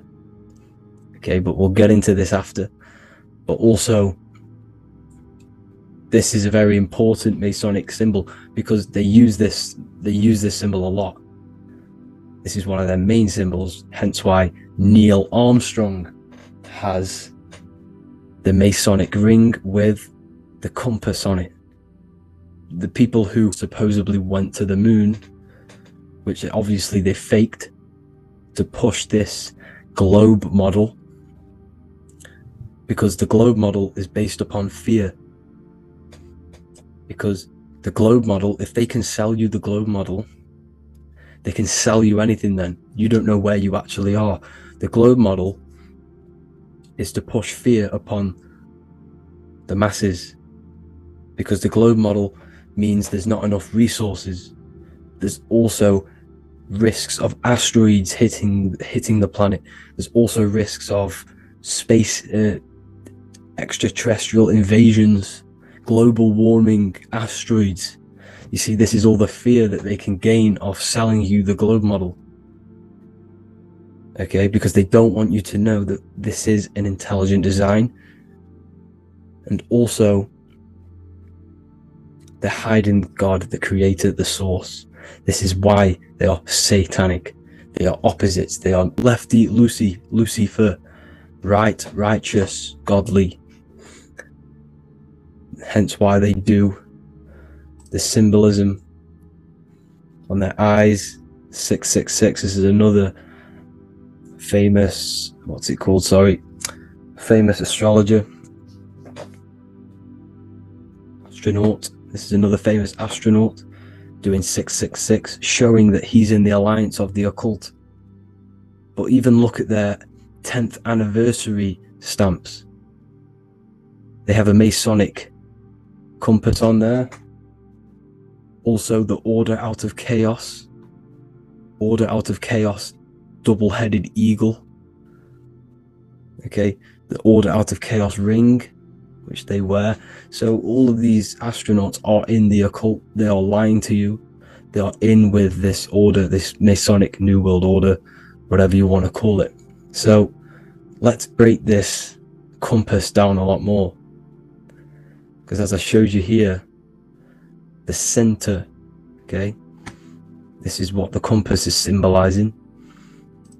Let's go into the North Pole map. This is from 1595. This is a rough estimate of where this map came from.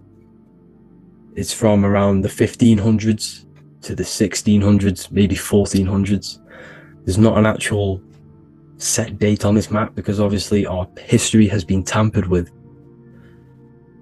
But let's break down this map and the symbolism that they use towards this map, because this map is the map of the North Pole. Okay, so in the center, we have the black rock symbolizing the tower. The tower, the pole, North Pole. And what's on top of the North Pole? Obviously, it's Polaris. North Pole and Polaris. Okay, with the 4 islands around the center. Okay, 4 islands around the center.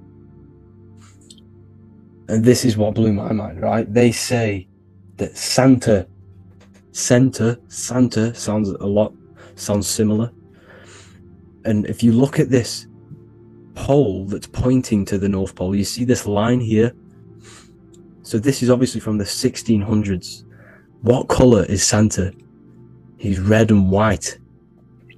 Just like this map pointing to the center is red and white, and Santa comes from the North Pole.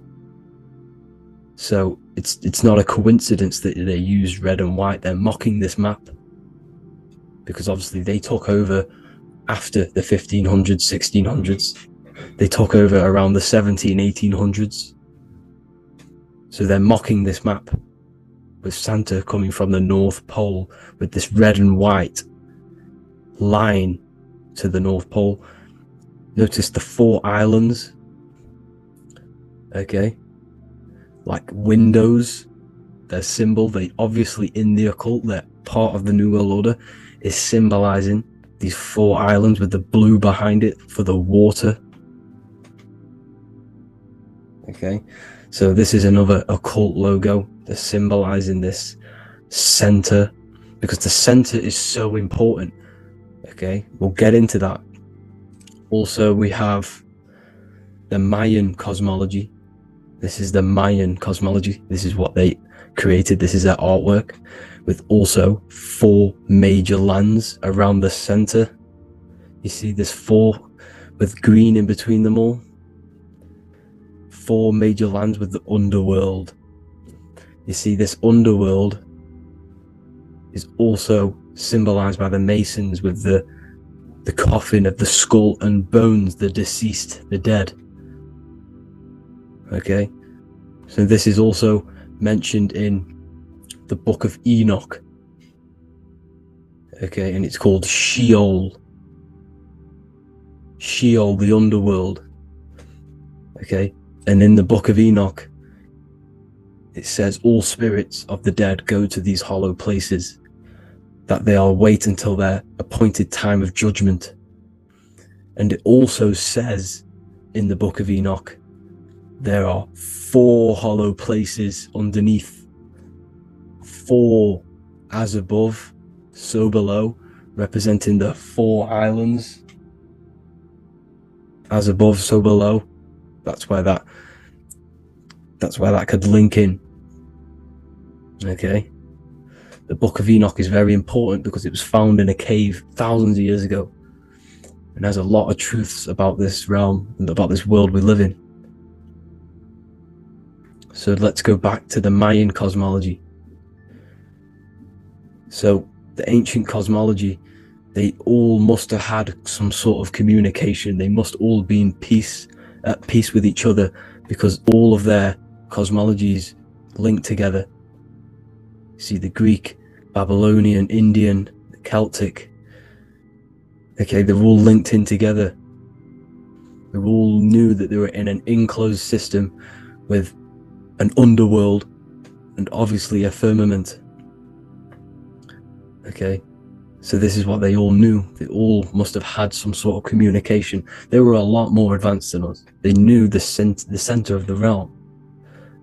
Okay, and obviously the United Nations flag also symbolizes their center. You see how it has like a grid with a circle around the center. It's symbolizing that center of the realm, because that center of Earth is so important. The United Nations flag, all have it. See, some different ones all have that circle around the center. Because the center is the seed. All things come from a center. So the torus field is so important because it is the spark of life. It's the building blocks of the universe, this creation. Because all things have a torus field. Just like an apple with what's in the center of an apple, a seed. Because the center is where the energies hold, is where the energies meet, and it creates that spark of life. Just like your heart is the center of your body, and it has an electromagnetic field. Because the center, all things come from the center. So this is why the North Pole is so important, because this is why it's so important, because this is where the creation sparked from, the center. This is where the most electromagnetic energy is stored. So this is why the northern lights come from the center. It's electromagnetic energy. This is what the northern lights are. It's being emitted from this black hole in the center. Okay? And obviously what else is on the center? Polaris. Polaris is the center star. Okay? So the center star is what sits on top of this North Pole, Polaris, because it's a pole of electromagnetic energy, symbolized as a black rock, a black hole, pole. You see, because all creation comes from void.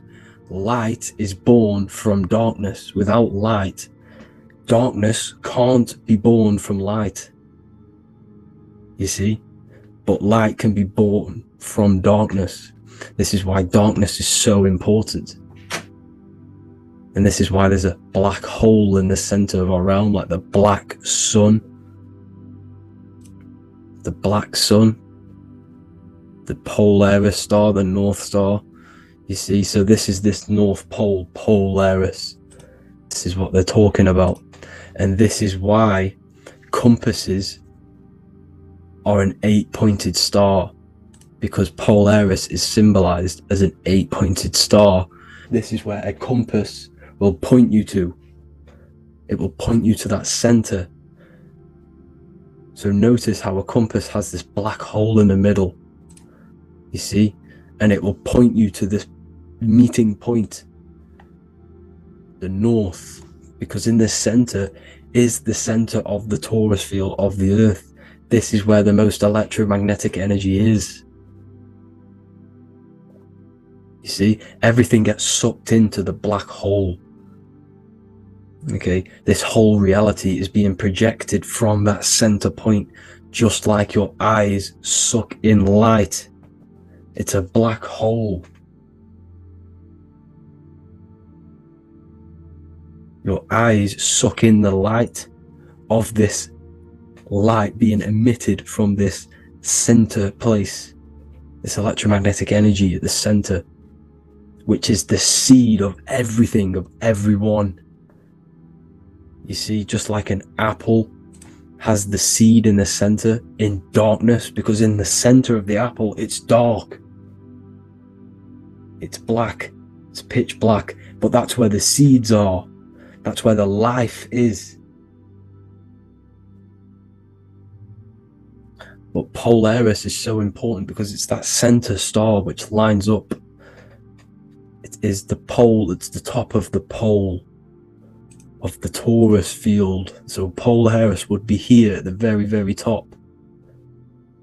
And this is where the compasses point you to. And this is why the Star of Ishtar, the 8-pointed star of the Sumerians, also talked about this 8-pointed star, and it's called the Star of Ishtar. Okay, and who is Ishtar? Ishtar is the goddess. Okay, so she's not a male, she's a female, because every creation is brought through a female, a womb. Every single human on earth is brought through the womb, the sacred feminine energy, and the womb is pure darkness. There's no light in a womb, just like the center of our realm. It's a black hole. Okay, and guess what? She's the god of fertility and sexuality. She is responsible for all life. Okay, so the Star of Ishtar is the Star of Polaris, which is symbolizing the responsibility for all life, the center of our realm, the black sun, the black hole. Okay, so this is what that god of Ishtar of the Sumerians is talking about, the goddess, the womb, the seed of creation. So this would be the portal, more than likely the portal in and out of our realm, because it's the top of the torus field. And what's above this realm is the heavens. So this is where you get sucked in from the heavens. Your soul gets sucked in and brought onto this plane of existence called Earth. These are some space NASA symbols. Look how much Polaris symbolism there is. And notice how it's at the center. You see this circle? This is like a half circle. And at the center is an 8-pointed star of Ishtar. It's the same thing. It's Polaris. It's at the center. And notice on some of these, look, this one is a bear holding the key and an arrow pointing to the Polaris star, so that they hold the key to Polaris. Another one with like a demon holding a key to the what? Polaris on top of him. Also an eagle, which is a Masonic symbol. The eagle holding a key on top of the center, you see. And notice how there's an arrow going up to the Polaris and an arrow down, as above so below, to Earth. So you can go out of Earth and into Earth through Polaris, and the eagle holds the key. You see? The eagle holds the key, just like this. This demon dragon holds the key to Polaris. And look at this one, Earth, with an arrow up to Polaris, the 8-pointed star. So Polaris is more than likely that portal which the Anunnaki used, the Sumerian gods used, because the Anunnaki symbol is also an 8-pointed star. Okay? And like I said, that center is the seed of creation. The center is the black hole. Okay, just like your pineal gland is at the center of your brain. The pineal gland is at the center of your brain. And that's what connects you to that spirit realm, to the source. That's it for this video, guys. Thank you all for tuning in. I hope you all learned something today. Please leave a like, a comment, and please subscribe to the channel for more content. God bless you all.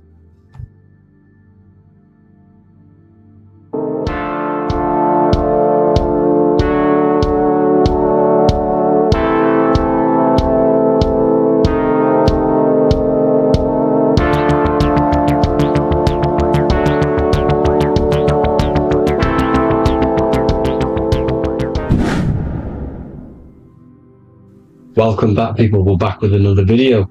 Let's jump straight into this. Make sure to tune in till the end, because this has got so much information in this video.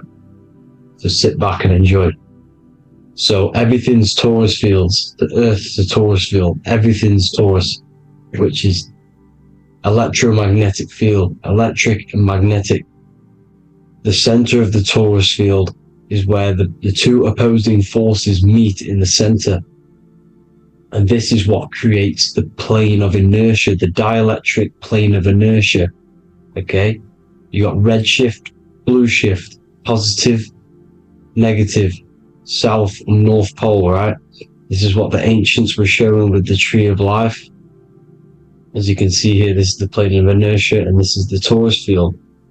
Everything consists of this. Everything is a Taurus field. A atom is a Taurus field. Okay, now the inertia is the 0 point. So this plane is a 0 point. It's the balance between two poles. Okay, now this creates matter, because matter is two opposing forces in motion equalized. So these two forces coming together is what creates matter on this physical plane. And this is why we can't see the electromagnetic field, because it consists of one of the elements, which is either electric or magnetic, but when they combine together is what creates this physical plane, which is physical matter, which is light in motion. Now everything is one. Don't get confused by duality. Duality is two opposing forces, but them two opposing forces are created by the same substance. It's two aspects of the same substance. So for example, water and ice are the same thing, you know what I'm trying to say, but it's two aspects of the same substance, because all is one. The whole universe is one. All goes back to the one, which is God, the creator, or magnetism, whatever you want to call it. Because magnetism pulsates. Electricity has two poles, redshift, blue shift. Okay, so redshift, blue shift is electricity, and electricity vibrates, and all vibration always comes back to a standstill point. But magnetism is what pulsates. This is why your heart pulses. You breathe, which is a pulse. This is the breath of the universe, magnetism. Now, this is why the earth is green, okay? Earth can be spelt heart. If you just move the H to the beginning, it spells heart, okay? Because the heart is the center of the torus field, which is the heart chakra for us humans, okay? We consist of the same field, as you already know.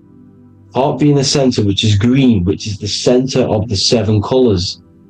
The center of the 7 colors. This is the most powerful chakra in your body. People think it's the crown chakra, but it's the heart chakra because it's the center of the torus field. You must align them all and combine them all into one, which is the heart chakra. Now, earth is green. Nature's green. Okay, this is because we live on heart chakra, the plane of inertia. It's the center of the torus field. Okay, and this is what the Egyptians called Isis, which is nature. Nature is balanced, and nature is female, Mother Nature, because it looks after us with the fruit it grows with abundance, and the water. It's a female energy, Mother Nature, and this is the symbolism of an equal, balanced arms. This is the scales, it's balanced. Mother Nature is balanced. This is why the sky is blue, because what comes after the heart chakra? Blue. Sky is blue. We live in Midgard. This is what the ancients called Midgard. You don't have to take this tree literally. It's a metaphor. We live in Midgard, where both positive and negative duality here. Now, Mount Meru. Mount Meru was known as the center of the earth, okay, or known as Hyperborea. And this is the North Pole, the electromagnetic North Pole. But when I say Mount Meru, it's not an actual mountain. They weren't saying there was a real mountain in the center of the earth, a magnetic rock. No. The plane of inertia, okay, there's something called a hyperboloid. That's what it's called, a hyperboloid. And this is the center of the torus field. And this hyperboloid is what is in the shape of a mountain, you see? So if I go to this next one, they say Hyperborea on this map. Why do they call it Hyperborea? Because this is the hyperboloid in the center of the torus field. And this is the electromagnetic mountain, a metaphor. Mountain, what they're metaphorically saying, this is the electromagnetic mountain at the center. The double vortex, the center of the torus field, which is the North Pole. Pole of electromagnetic energy. So this is why they call it Hyperborea. It comes from the word hyperboloid. And the center of the earth is so sacred, and they symbolize this with, obviously, the North Star, which is Polaris. And this is where the swastika comes from, because it's the 4 seasons moving around the North Star. This is the Big Dipper constellation moving around the North Star, which is Polaris. There's that pole again. Pole. Magnetic pole of the torus field. And this is where the green, emerald green, aurora borealis comes from. It comes from this center hyperboloid at the center of the earth, where the most electromagnetic energy is stored. The center of the plane of inertia. The center of the plane of inertia.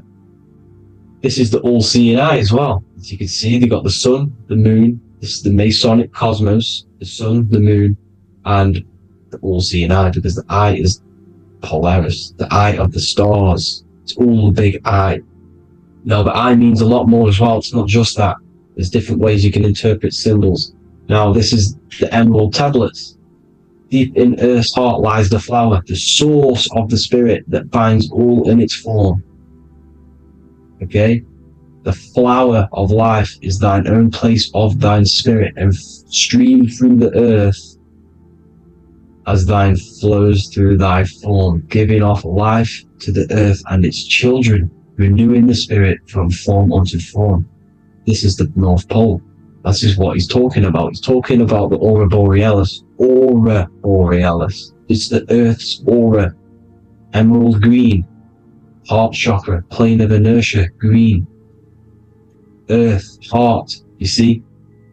All related. Now, there's many symbolism of this. So much symbolism of the ancients. The 7 layers of heaven. 7 layers of heaven, which are the 7 planets. Okay? These planets are the solar system. It's the solar system because we are the soul. We are the sun, the soul. And we're inside of a solar system, which is the 7 planets. That's why there's 7 layers of heaven. Okay? The rings of Saturn, the rings of the planets are moving around us. Okay? So, this is what the ancients were depicting in their cosmology. Now, this is the Hebrew cosmology of the earth. This is the Mayan cosmology of the earth. You see, it's all an enclosed system. We live inside of a giant torus field. All is atum. It's what the ancients said, ancient Egyptians said. All is atum. Atoms are torus fields. Don't be tricked by the modern science today with the current model of an atom. It's completely wrong. They're hiding the torus field. They're hiding the electromagnetic field, which is in everything. Absolutely everything is in motion, and motion comes from this field. And you see, this is upside down, but this is I think it's pretty sure it's candles, but the 7 candles, the 7 planets, the 7 Elohim. You see? It all goes back to the stars and the heavens. Now, this is how the earth really works, with the stars on the outside of the cosmic egg, and then the torus field spinning around the sun and the moon, the positive and the negative charge. The sun gives you energy, the moon takes your energy. The moon controls monthly cycles. Moon is mon. This is etymology. Mon, month, money, demon, monster. Stir is star, moon star. We are all stars. Youngster, minister, superstar, Hollywood star. We're all stars. We come from the stars, which is heaven. Our soul comes from the stars. You see? We are the universe. The image of man is made in the universe. We are a microcosm of the universe. The universe is a macro. We are micro. We consist of everything. The body, mind, and spirit. The sun, the soul. Moon, the mind. Earth, the body. Body, mind, and spirit. We have 12 systems in the body, which are governed by the 12 zodiac signs. Starting at the Aries, which is the ram of God, all the way down to Pisces. And Capricorn, kneecap. It all goes back to the stars. We are the stars. We are the universe. Everything is inside of us. Everything. I would say the Temple of Solomon, the Temple of the Soul, and man. The soul, the temple is the body. The soul is the soul, and the man is the mind. The temple of the soul and the mind. Body, mind, and spirit. We consist of the 5 elements. Air, spirit, water, earth, and fire. We consist of everything. We are the universe. We're made in God's image, which is the universe. You see? Now, everything goes back to the stars. The ancients worshipped the stars because the stars govern everything. They govern the systems in the body. They govern your life. This is why your zodiac is so important, your sign. Each zodiac has a specific element associated with it as well. Aries, which is the first sign, the Ram of God, the Lamb of God, which is a fire sign. Fire, first. Fire, first. F-I-R, this is etymology. The cerebrum, ram, which is in the brain. Aries, the ram, controls the head, the face, and the nose upwards. So it controls the cerebrum. The Torah, which is, I'm pretty sure it's the Hebrew Bible, which is the Taurus. Tornado comes from the Taurus field. You see? Everything's inside of you. It all goes back to the Taurus field, and the Taurus field is everything. Now, like I said, 12 zodiac signs, 12 systems, 12 cranial nerves in the brain, the 12 disciples of the Bible. All symbolic. Have to read the Bible properly. Now, this center, at the center of the earth, right? This is what's stirring the ether.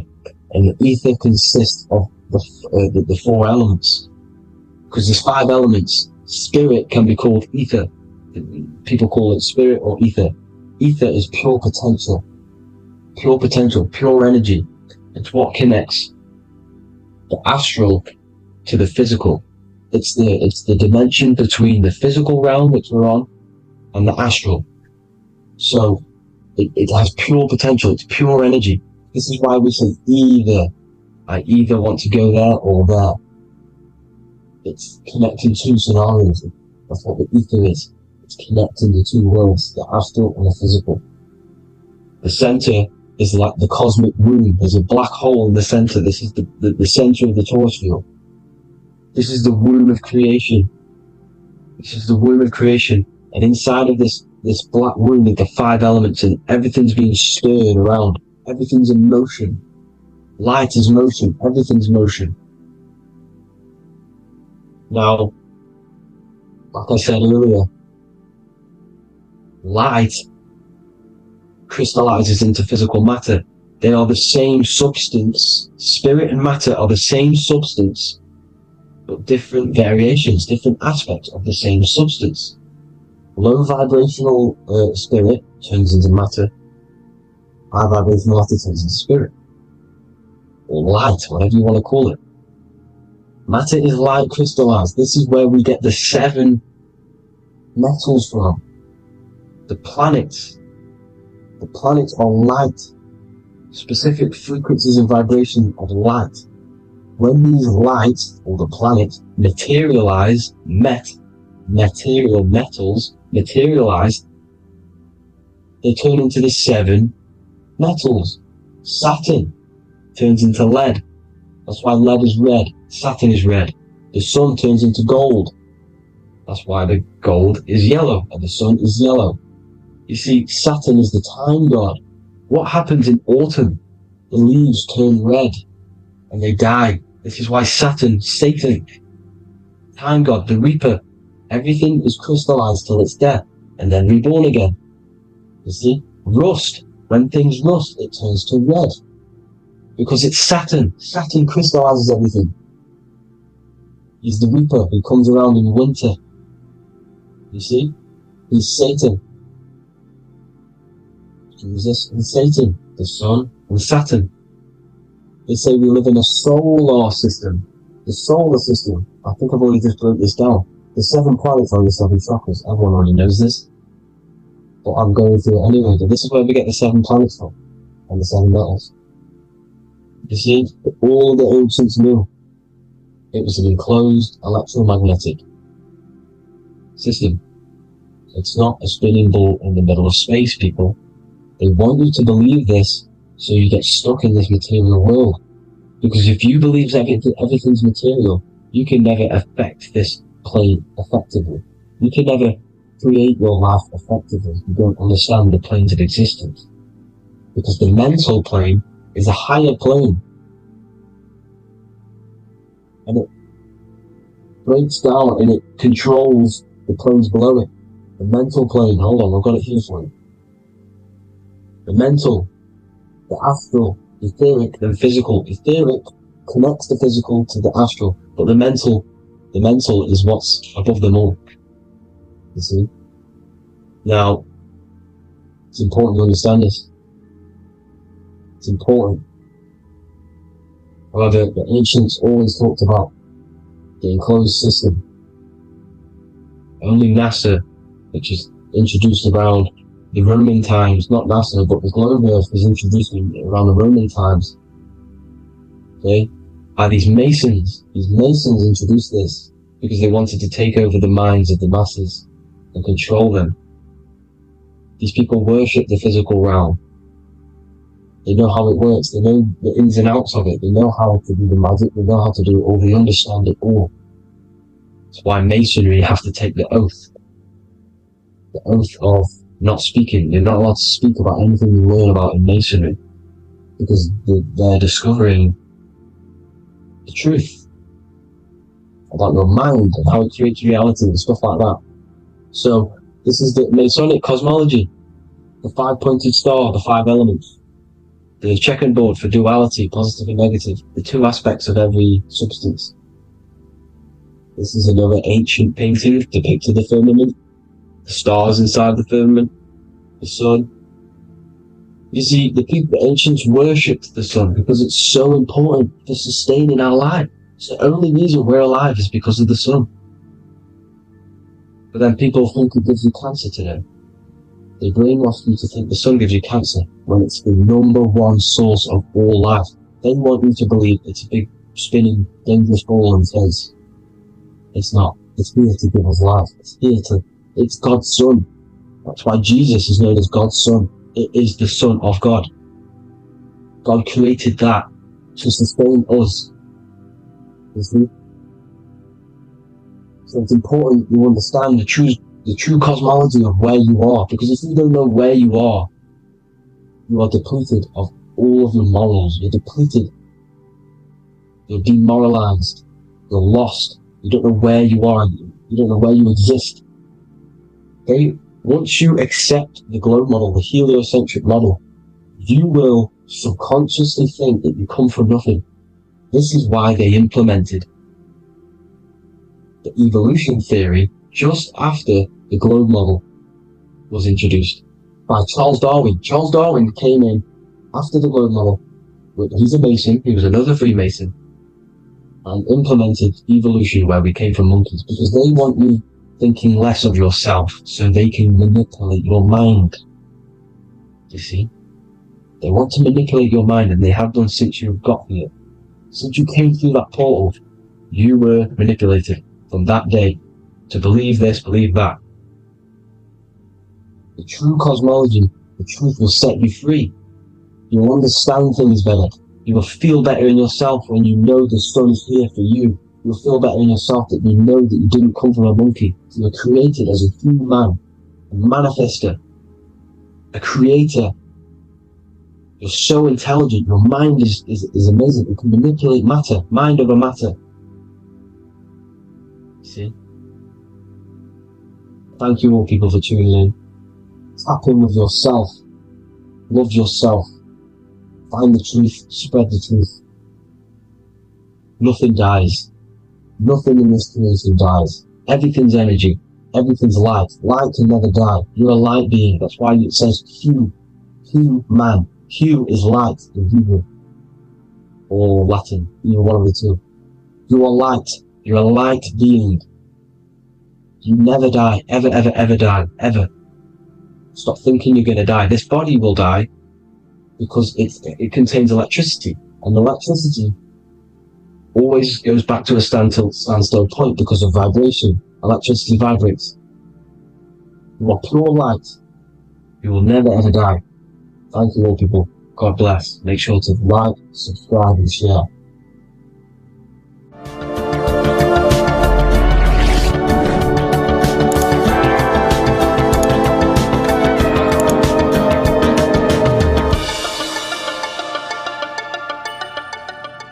Welcome to Revival of Wisdom. Welcome people, we're back with another video. Please make sure to hit that like button, subscribe and turn on notifications to never miss a video. The Earth is a giant torus field consisting of a positive and a negative pole. The Sun being the cathode with a positive charge and the Moon being the anode with a negative charge. This is why the Sun rules over the day, giving you lots of energy, and the Moon taking your energy from you, making you go to sleep. Now, the plane that we live on is called the plane of inertia, and at the center of this plane of inertia is the North Pole. This is where the two electromagnetical energies meet. Now, this is where the most electromagnetic energy is stored. This is why all compasses will point north, because it's the most magnetic place in this reality. So the sun and the moon is spinning around this center point, which is stirring the ether of this reality and making everything move in circles, meaning this is a cycle. Everything's recycling itself. It's an organic simulation. The ancients also knew about this sacred land at the center of this reality, known as the North Pole. As you can see on this map from the 1500s of the North Pole, you can see 4 islands around this center black rock. Ancient civilizations like the Mayans, the Buddhists, and ancient Chinese also depict these 4 islands. The endless symbology of these sacred lands at the center has been going on for thousands of years. These sort of secrets are now kept by the elites, but as always they have to show the truth in plain sight, and this is what they are doing with the Windows symbol and also the Wizard of Oz. Now in the Wizard of Oz, as you can see, there's something called Munchkin Land. Munchkins are these unusually short people. Then on the ancient 1500s map it says Pygmy, and then the Pygmy people in mythology are also these unusually short people. Just like Santa and his elves, they come from the North Pole, and elves are these unusually short people. These stories that we are told about Santa and Munchkins are putting truth in plain sight about this sacred land.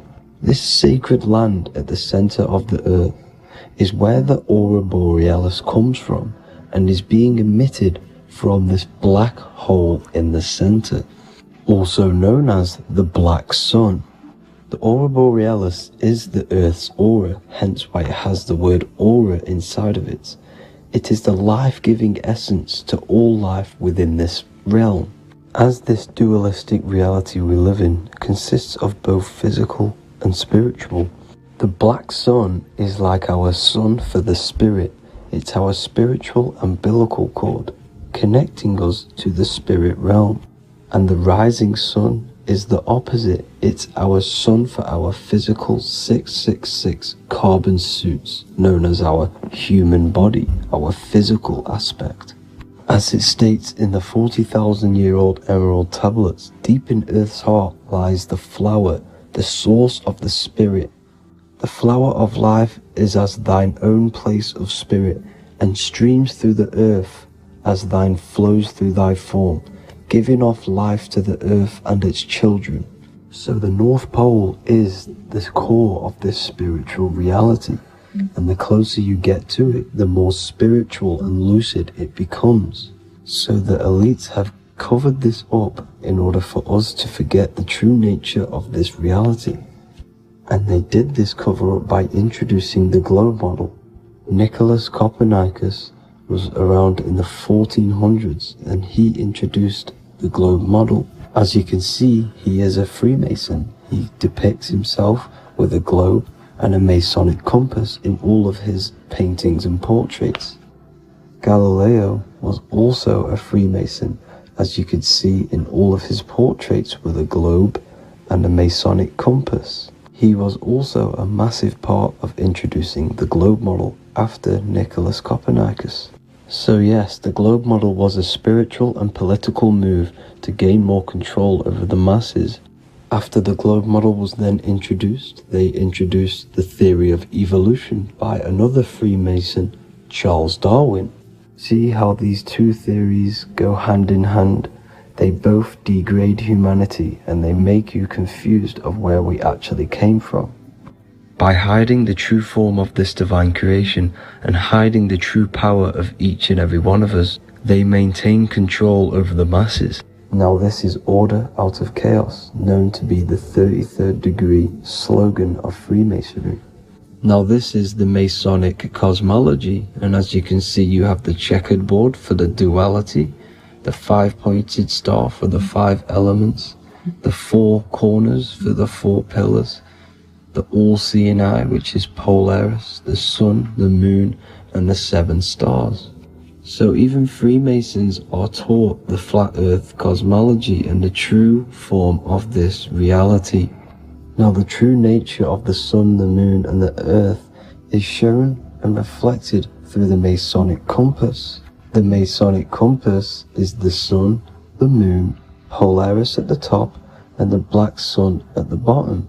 It makes sense why all the scientists who introduced the globe model all used the compass and the globe together, because it's truth in plain sight. As I explained in my other video, all Freemasons have to take the oath, so it goes to show, why are we all learning these theories from Freemasons who can't talk about certain topics that they learn about? Why should we believe their theories when they're holding back the real truth about this reality? Now going on to NASA. NASA means to deceive in Hebrew, and they are also funded by the government. They are not a private company. The old owner of NASA, Werner von Braun, on his grave has the Bible verse Psalms 91. The heavens declare the glory of God, and the firmament showeth his handiwork. Now why would the owner of NASA put this on his grave? Seems a bit suspicious to me, alongside with the NASA astronauts are all Freemasons.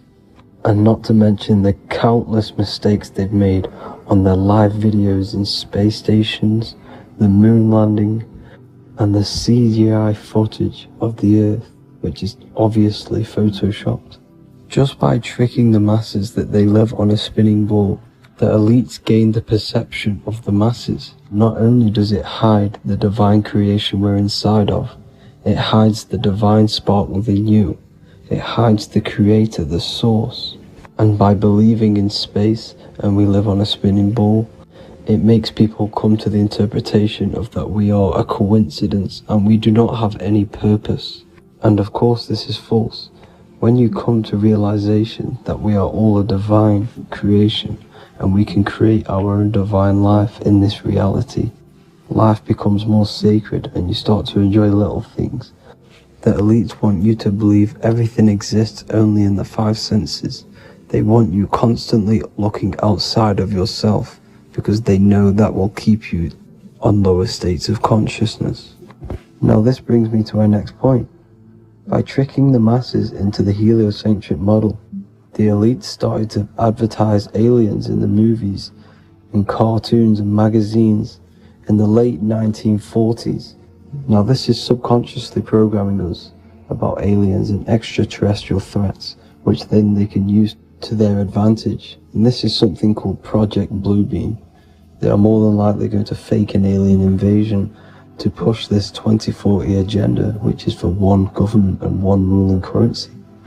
That's it for this video, guys and girls. Hope you all enjoyed. Please make sure to leave a like and a comment. God bless you all.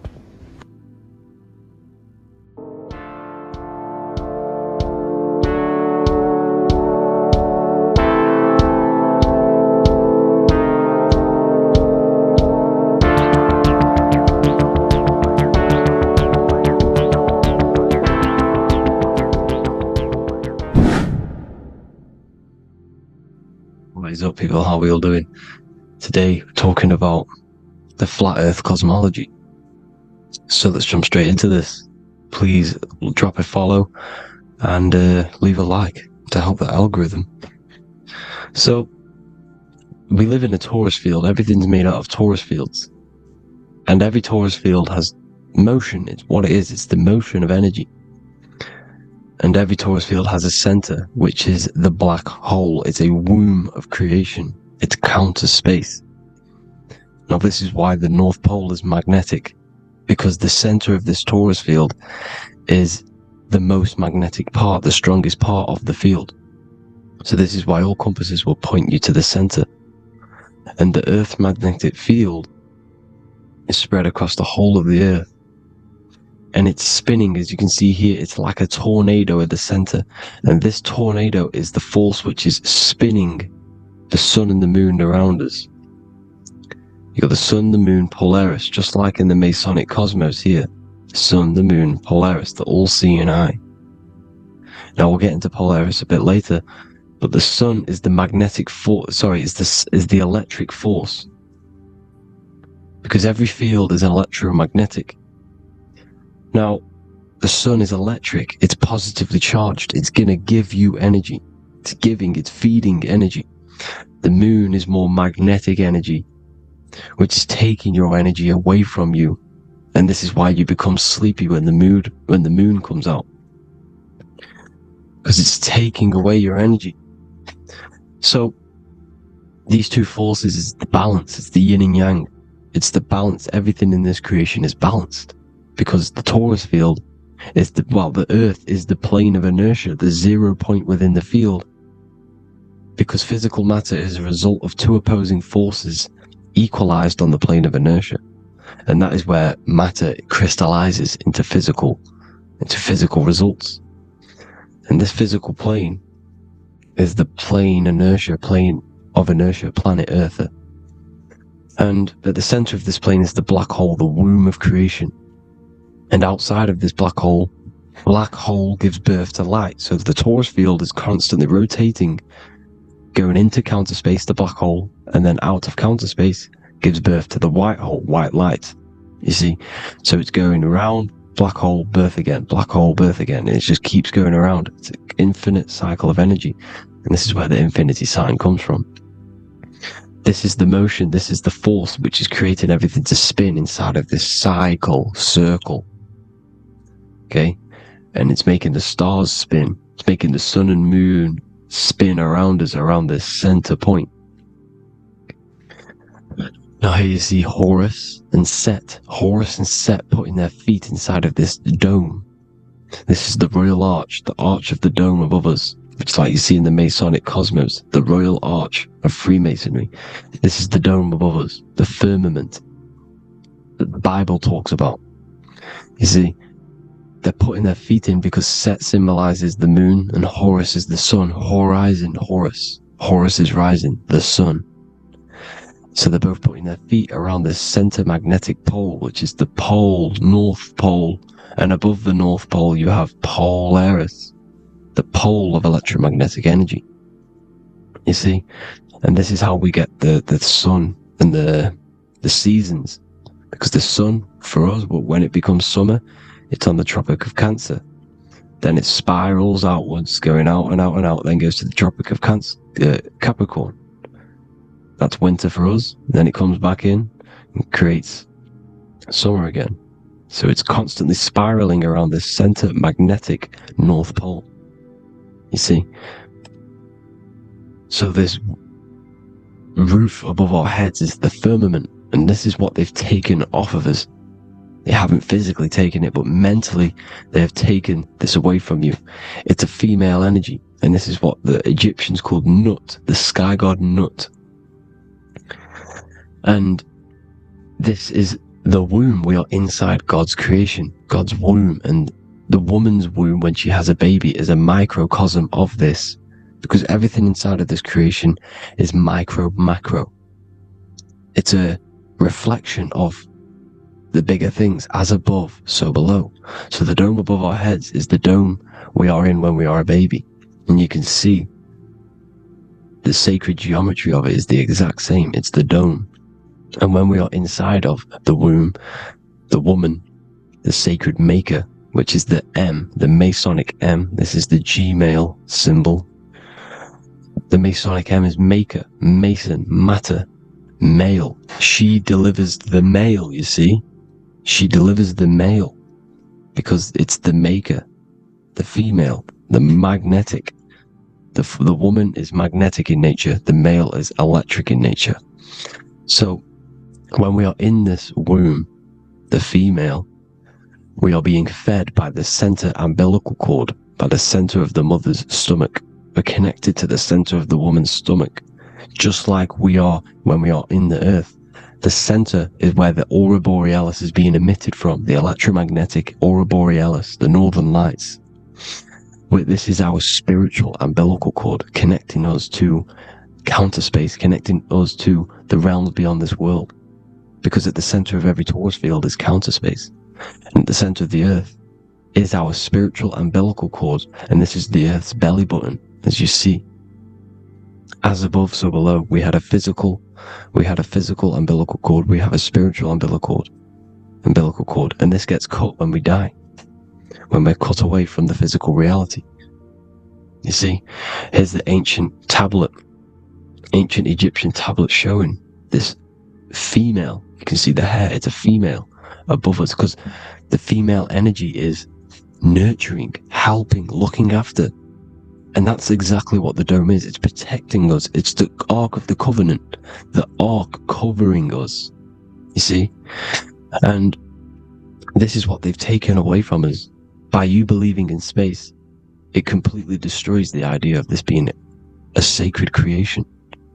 They've taken the roof off your head, whether if you believe in space, you believe that there's chaos, there's planets, there's asteroids about that could kill us at any moment. But this isn't true. They've made you fear your own creation that you're inside of. They've made you fear what's above you. You see, and it's to hide the power of astrology, the power of the lights in the firmament, which are constantly flowing through the ether. These powers which are above us are sending rays down to the earth, which are influencing our psychology and how we behave. And this is what astrology is. It affects human consciousness.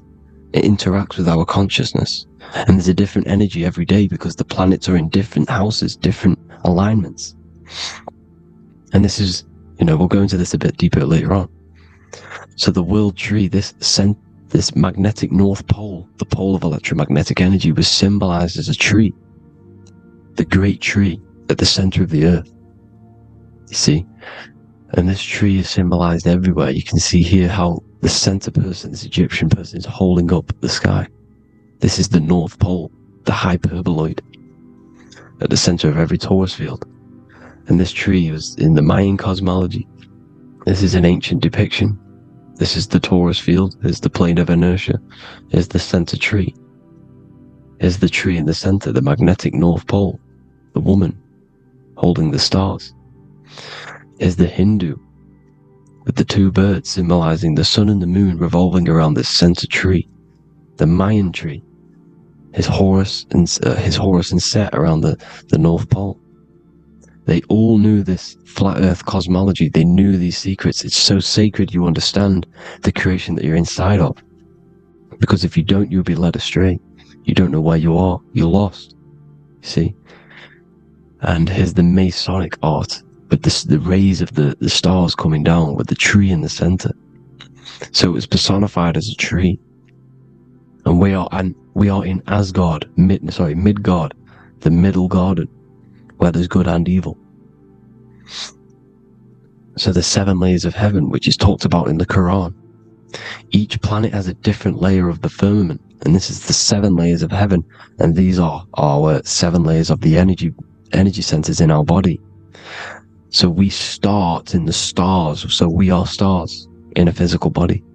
This is why we say Mr., Sister, Fraudster, Sinister. Stir is star, and we are in the stars, and our star descends into the soul system, not solar system.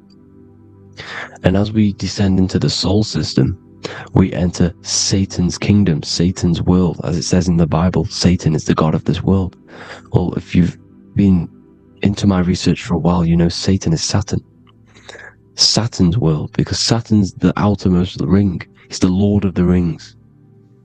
And you enter his kingdom, the kingdom of time, and this is why Saturn's the time god. Soon as you go past the rings of Saturn, you're now in the soul system. You're now in time. You're now bound by space and time. And you're bound to the earth plane, the heart. Earth is heart. It's a rearrangement, it's an anagram for heart. And the heart of the electromagnetic color spectrum is green, and that's why the earth is green. And above green is blue, and this is why the sky is blue. In order to go to heaven on the macro scale, you have to go through the blue sky, through the 7 layers of heaven. In order to reach heaven in your body, whilst you're here, you have to go through the blue chakra to your head, which is heaven. It's micro, macro. Everything is micro, macro inside of this creation. It's an ancient, I think this is a French image, piece of art from the ancient French, with obviously the 7 layers of heaven. which they all depict. And notice how it's like a dome. We'll go into this dome symbolization, the Royal Arch of Masonry, which is next. But these 7 layers of heaven give us the 7 metals, the 7 days of the week, the 7 diatonic tones, the 7 chakras, the 7 everything. It's God's favorite number. And this is why the Masons use the G inside of the compass, because the G is the 7th letter, and God starts with G. You see? So it's 7. God is 7. Here's another depiction of the heart, the soul system, the 7 layers of heaven. La firmamente. You see? La firmament. But the stars on the outermost layer. Here are the 7 planets. Jupiter, Mars. La Sophie, the sun. La Luna, the moon. So, Saturn. So we are in the heart of this soul system. In order to ascend, we need to ascend up our chakra system, reach 144,000 hertz. God consciousness, the God man. You have to unfold God man, master of the mind, mastery of the mind. So, what are the stars? The stars make everything unique. The stars are constantly rotating around the center, magnetic North Pole, the tornado at the center, which is stirring everything. It's stirring the ether. The center is the ether, and the 4 elements are born out of this ether. There's 5 elements: ether, spirit, water, air, and earth. The ether gives birth to the 4 other physical elements, which the whole of creation are made out of. About them 4 elements. 4 is the number of stability. You know, a chair, a table has 4 legs. It's stable things. It's a foundation, and these 4 elements are the foundation of this creation. You see, and this magnetic North Pole is stirring this, and the 4 vibrational states of the ether are the 4 elements. Now let me get back to the stars. I just wanted to give you that. The stars are being stirred around this center point. Center. It's stirring everything. And they're always in different alignments. Every millisecond they're moving in different placements of the stars. And the planets are called the 7 wanderers because they're not fixed. The stars are fixed. But the planets are called the 7 wanderers, the 7 layers of heaven, because they move faster and slower than each other. Each planet is slower and faster. Has a different rate of speed it's moving. So these alignments are mixing in with the energies of the different 12 constellations. And this is why you have a unique characteristic. You have a unique look, a unique energy, a unique personality. This is because when you were born and you took your first breath, that energy which was in the ether, because the ether is all around you, and energy travels through the ether.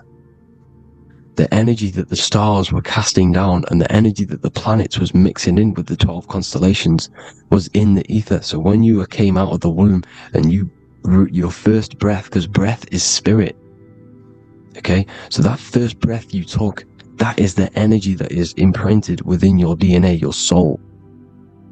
And you reflect that energy, you emit that energy. That's the energy that is with you forever. Until you die. Till this physical body dies off. And that's what the stars are. The stars are giving a unique energy, characteristic, personality to every living thing. Every dog, every cat, every animal has a unique personality because it was born at a different time and place in the sky. Okay? The stars are your destiny. Now, the stars are constantly changing as well. If you look at stars through a telescope, they're constantly changing and forming different forms. You can see here, it looks like water. It looks like light through water because it's the ether above us, a sea of ether. And this light is being emitted through it, and it's just constantly changing, giving different energies, each star. So this is why this is what the zodiac is. It's the expression of energy. It's the expression of the stars. And each constellation has many different personality, different energies, different traits. Each planet has different traits, depending where your planets are, depends what energies you hold. No two person have the same energy. There's no one. It could be similar, but no one's the exact same. It's because of the stars. The stars are never in the exact same split place. The planet's always in different houses. So here's some Royal Arch symbolism. Here's the Royal Arch of Masonry, as it says here. The sun and the moon, the constellations. Here's Cancer, the 7 planets, the 7 stars. Here's the Royal Arch. This is the firmament. Here's the duality. Black and white. Duality, good and evil. Rest and motion. Dielectricity, magnetism. See? So this is what the Royal Arch is. It's symbolizing the cosmic dome above us. The womb we're in. We're inside God's womb. And here's George Washington, the Freemason, inside of the Royal Arch. You see? With the G, the Masonic G, God, 7. Here you see another depiction of George Washington with the stars in the dome above his head, his Polaris, the sky vault, Polaris. We'll get into that later. Go inside of all of your ancient churches, you will see the dome. Go to the Vatican, you'll see the dome. All of your ancient churches have this dome because it's the dome above your head. The ancients knew this. This was known. We did not live in space. It was known back then. They all knew. This is Crown Court, which is one of the most important courts in the UK. You can see it's clearly so much Masonic symbolism. You've got the 4 pillars of Masonry. The Royal Arch is like an arrow pointing upwards to Polaris.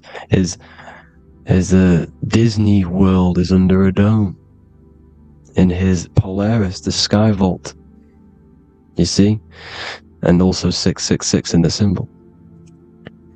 Here's more 7 layers of heaven. Here's an ancient depiction. The firmament. Here's the astral plane outside of the firmament. The Royal Arch. You see? It's everywhere. Here's Polaris, the 8-pointed star. Polaris is in between the sun and the moon. It's at the center of the Taurus field. And Polaris corresponds with the pineal gland as well because it's the all-seeing eye. See? So, here's Polaris, the 8-pointed star, which is at the very top. It's the very center. It's on top of the North Pole. And it's an 8-pointed star that's always symbolized as an 8-pointed star. Here you see the Vatican. The Vatican is a giant key with an 8-pointed star. See, it's a key. Here's the dome. Here's the Space Delta, the USA Space Delta logos. Here you see the Egyptian god looking from the center of the North Pole, looking upward to an 8-pointed star, Polaris. An arrow pointing up to Polaris. Here's another, the bear holding a key with an arrow up to Polaris. 7 holds the key to Polaris. Here's an eagle holding a key above the North Pole to Polaris. Polaris, and here's another one. There's another bird, like a dragon, holding a key to Polaris. Because Polaris is definitely something to do with leaving this creation. Okay, maybe, I can't say for sure, but maybe it's to do with ascension, and this is why the Vatican hold the key to the 8-pointed star. And this is why the space, well, we all know space is a lie, but they're showing Polaris and its sacred symbology. Maybe it's to do with something leaving this creation, going to another. Here's some North Pole symbolism. As above, so below. See the four seasons of the Big Dipper constellation going around Polaris. This is Polaris, this is the Big Dipper constellation, and this is the swastika. This image gives us the swastika. Because all the symbols we use are created in nature. They're created somehow in nature. This is how we get them. As above, so below. This is the map of the North Pole with the 4 rivers, looking like the Big Dipper constellation. It's the Masonic, here's the ancient cosmology with the 4, you see the 4 islands, Mayan cosmology, 4 islands. This is the alchemical symbol for Earth, 4 sections. The windows, because the center of the North Pole is a window to another dimension. The 4 lucky 4-leaf clover, which is supposed to be lucky. It's truth in plain sight. And here's Hitler looking at 2 flat Earth maps. So this swastika has been used for thousands of years, thousands and thousands of years. And it's symbolic for the most sacred land on this plane, the North Pole. Shambhala. Do some research on Shambhala, people. It's a it's a Hindu mythology about the sacred lands at the center of the earth. And it's known to be full of enlightened beings. And it's all symbolized at the center. You can see their paintings of Shambhala. It's all at the center, the North Pole.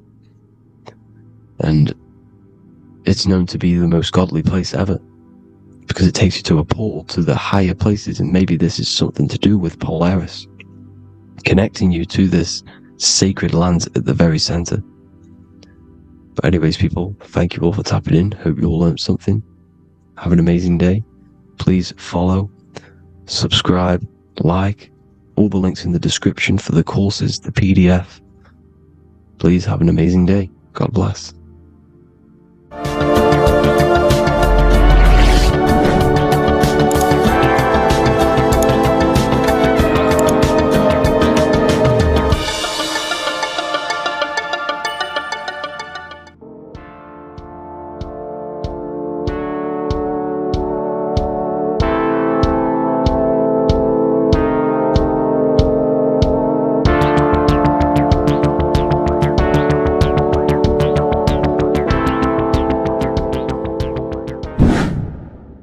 Hello and welcome to another video, people. Before we start, please like, comment and subscribe if you wish to see more content.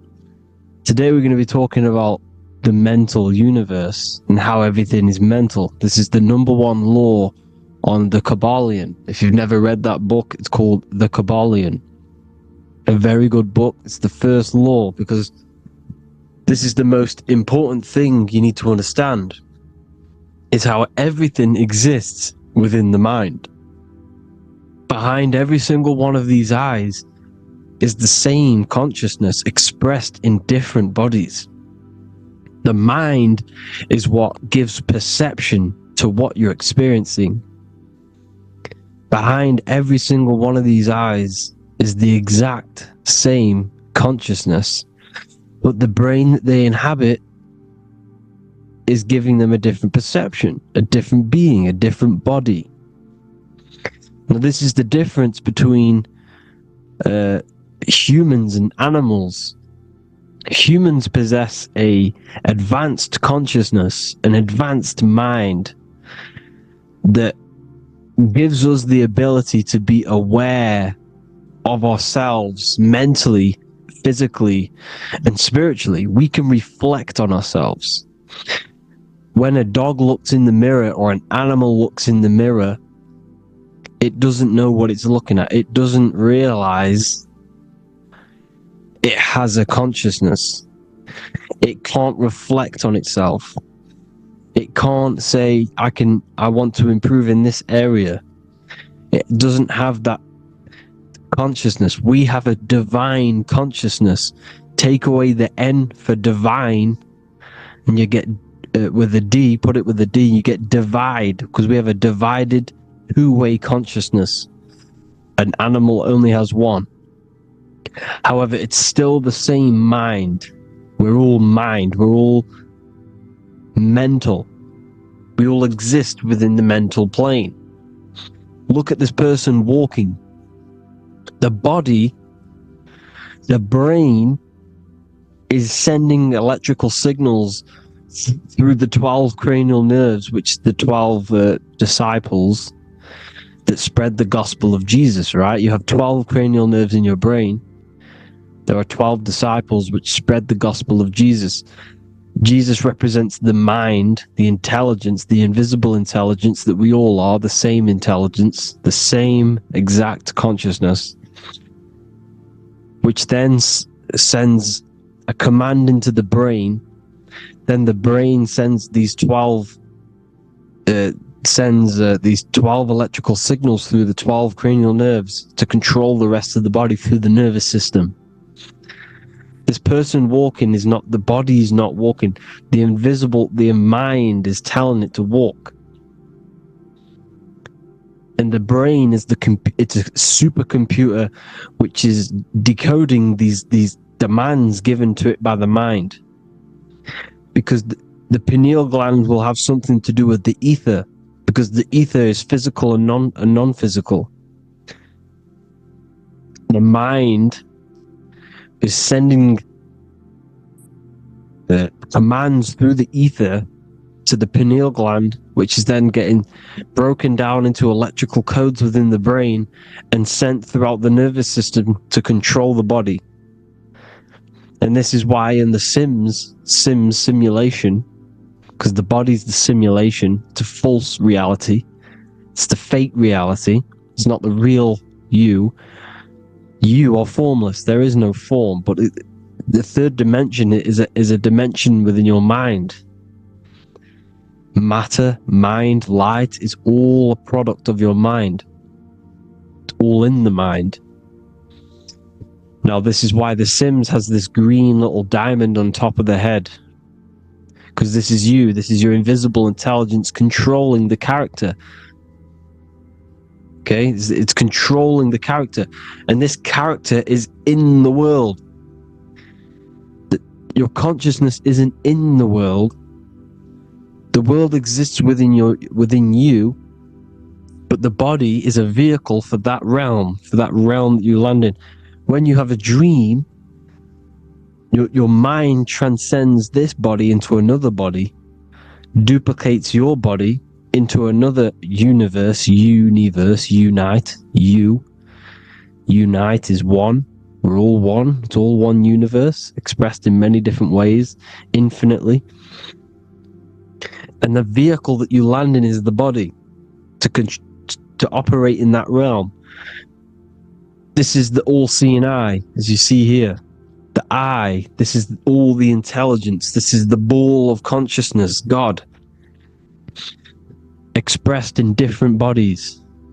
We're all this same one in different bodies, as you can see here. And this intelligence is expressing infinitely throughout the universe. An infinite universe. There's no beginning, no end. There was no beginning of the universe. There is no end. It's infinite. Always has and always will. But the mind is what gives you the ability to explore the universe, to make perception of it. We are God in disguise. We are God in disguise. We are God in flesh. But the body can become attached to the mind, can become attached to the body if the mind is not aware of itself. When the mind is that blinded by matter,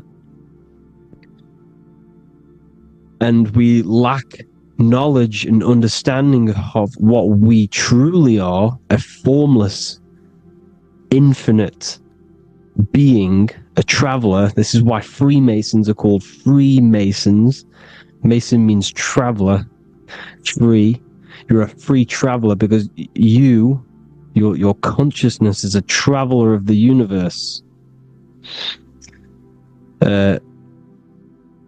When we lack understanding, our mind bounds to the body because we don't separate the body with our different layers of consciousness. When we separate them and identify that we are mind, body, emotion, you then can apply this knowledge to when you want to astral travel and explore the different realms of your mind, because the mind is the universe. People, this is what we need to understand. The mind is the universe. I am you and you are me. This is the Egyptians showing you this. The Ankh is the symbol of life. This is the one ball of consciousness, mind, giving it the Ankh life to all the different life forms. The cows, the birds, the snakes, and the big Ankh given to the humans, because the humans are the most intelligent. We have the most advanced consciousness. We have the most advanced consciousness. This is why the one is giving a big onk to the humans here. Here you see again, this is not the sun. This is also showing onk giving out its life to all things infinitely. And this is the Most High.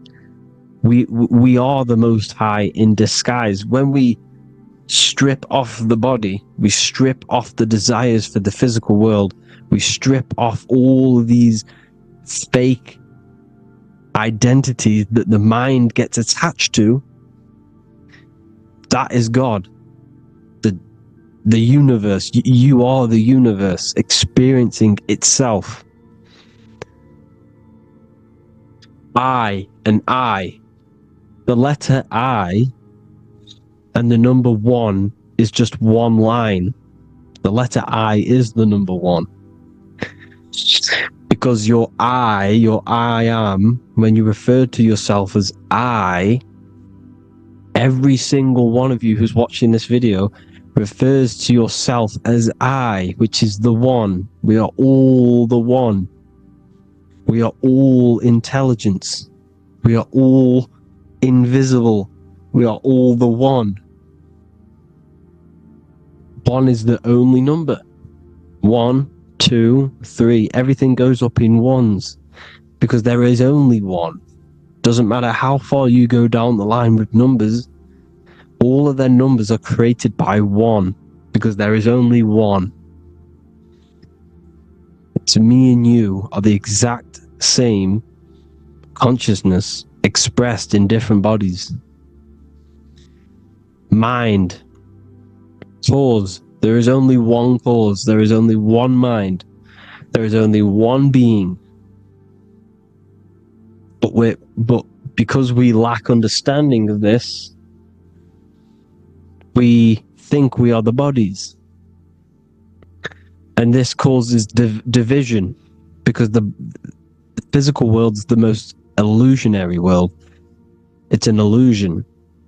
It's all an illusion. Now you see with the two, you look with the two eyes, but you see with the inner eye, the mind. Okay, the mind is the mental plane is a shared plane, and it gives perception to what you're looking at. The mind.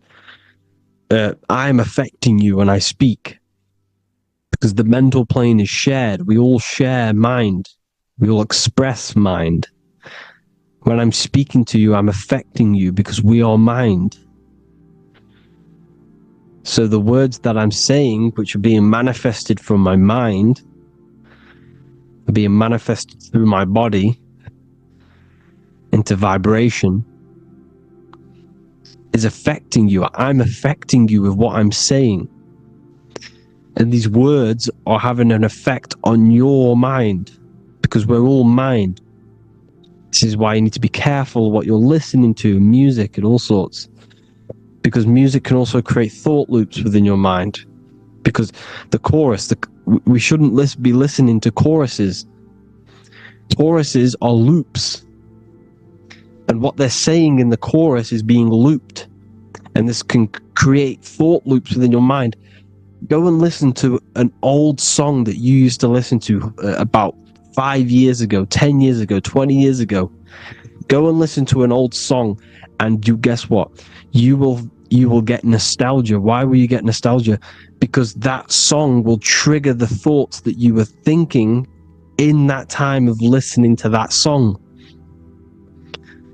So songs with choruses create thought loops, and they reprogram your subconscious mind. It's important why music is very powerful. Mine and mind, same word. See, language is the truth, people. This is why I use language in all of my presentations, especially the English language. It's riddled with occult truth. I is my me. I, you, and me are I, one. We are not the name, we are I. Every single one of you is I, because we are all the one, all mind.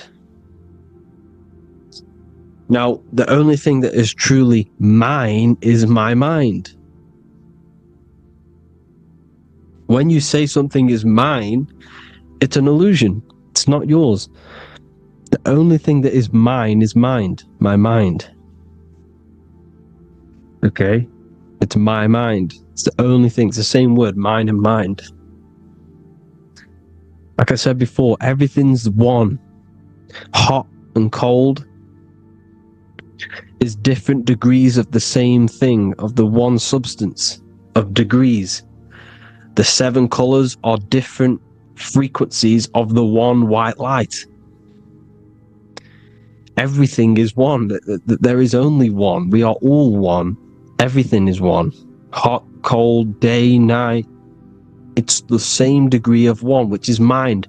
The mind's perception is what's giving it, labeling it hot or cold. The mind's perception of colors is what is giving it red or purple, hot or cold. There is only mind. The mind gives things perception. There is only one, that is mind.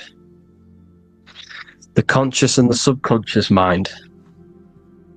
The male and the female, these are married.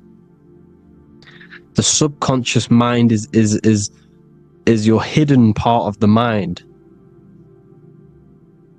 Okay, it's hidden. You can't you can access it through different meditations and Reiki teachings, and dreams or manifestations of your subconscious. This is how you know mind and matter are one, because your mind creates matter in dreams. Your subconscious manifests everything in a dream, in the astral realms. The conscious is what you're conscious of, what you're consciously thinking of. So me, I am conscious that I am speaking into this mic and creating this video.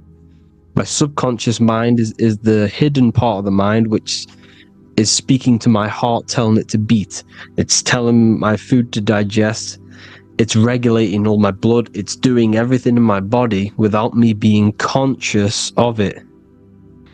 Without me being conscious. The subconscious is the feminine. The conscious is the male. The Bible, of course. Proverbs 12:4. Helpful, not helpful, an excellent wife is the crown of her husband, but she who brings shame is like rottenness in his bones. In the same way, husbands should love their wives as their own bodies. He who loves his wife loves himself. You can take that physically, you can take that literally, or you can take it metaphysically. See, the Bible's written in such a way where you can take it as your level of realization. He who loves his wife loves himself. If you love your subconscious, if you love yourself, you speak good about yourself, because your subconscious takes everything literally. If you say, I hate you to someone, the subconscious does not know the difference between me and someone else. It only thinks me, me, me. Why? Because mind is the only thing that exists. You are mind, I am mind. If I say, I hate you, you're saying that to yourself. Your subconscious picks that up and says, I hate myself. And that's telling your subconscious that's what you want. Because your subconscious manifests 90% of your behavior. The programs within your subconscious. Tying your shoelace is a program. You don't need to be conscious of it. You can just do it because it's a program. It's deeply interwoven in the subconscious. Driving your car, texting on your phone. You don't have to think about what letter. You just do it because you know where the letters are. It's a program. Therefore, if you look after your subconscious, they are a married couple. It's your wife. Your subconscious is your wife. And it manifests 90% of your daily basis thought patterns, actions, behaviors, emotions, all the things that you all the trauma that you've experienced is stored within your subconscious, which is affecting you.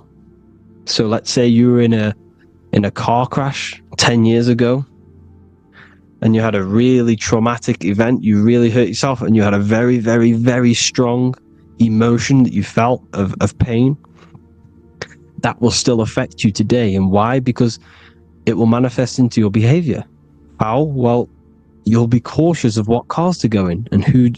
You'll be cautious because of that event that stored within your subconscious, because of that feeling you felt was so painful and so strong. It's still manifesting into your behavior today. For example, you won't go in certain cars, you won't go with certain drivers. The subconscious stores everything, all your memories, the programs, and everything. So if you trick the subconscious, that's how you manifest your life. If you trick the subconscious, you already have something. And therefore it will manifest into your life, into your behavior, thoughts, and actions. This is why the golden rule is to treat others like you want to be treated. Because I am you and you are me. We are all subconscious. We all have subconscious. Whatever I do to you, I do to me. Because my subconscious picks that up and thinks I'm speaking to me. Mind is very powerful. Whatever I do to you, I do to me. Treat others like you want to be treated. The golden rule. That is the only rule we need in this realm, in the universe. If everyone understood this rule and how the subconscious works and how karma works, we'd live in heaven on earth, the Garden of Eden, the golden age. As a man thinketh in his heart, so is he. Proverbs 23:7. Where your heart is, there will be your treasure. Your heart's the emotions. This is the storehouse of emotions. It is where you feel emotions. You have to let your emotions move through you, not become you. You can't let your emotions become you. Or except be like the sky and let them pass through you. Be like the clouds and the stars passing over. Let them pass through you. Do not let them become you. And this is how emotions can take over your mind. We are driven by, when a man is driven by emotions, he has no self to control. You must control the mind, because the mind can be corrupted. Because your thoughts are electrical in the brain. Your thoughts come from the mental plane. So how the mind works is that you place your attentions on something in the mind, and infinite information just flows in. Think about it. When you think of a certain topic, as soon as you think of that topic, information comes flying into your mind. Different ideas, ping, ping, ping. It's all connected. It's why we call it a mindset. Because your mind sets itself to frequencies. And when we think of something, we tap into that frequency, and just the universe, the mind, the mental plane just flows in information based on that frequency and that thought. The universe is just information. All of the information out there, nothing is new. It's all there. You just have to tap into it. You can tap into these different thoughts, and it's all there. Everything already exists within the mental plane. You don't think anything, you receive thoughts. We all share the mental plane. We affect each other. I'm affecting you. Listening to me is affecting your mental plane, your mind. The physical plane is the lowest plane. It's the world of effect.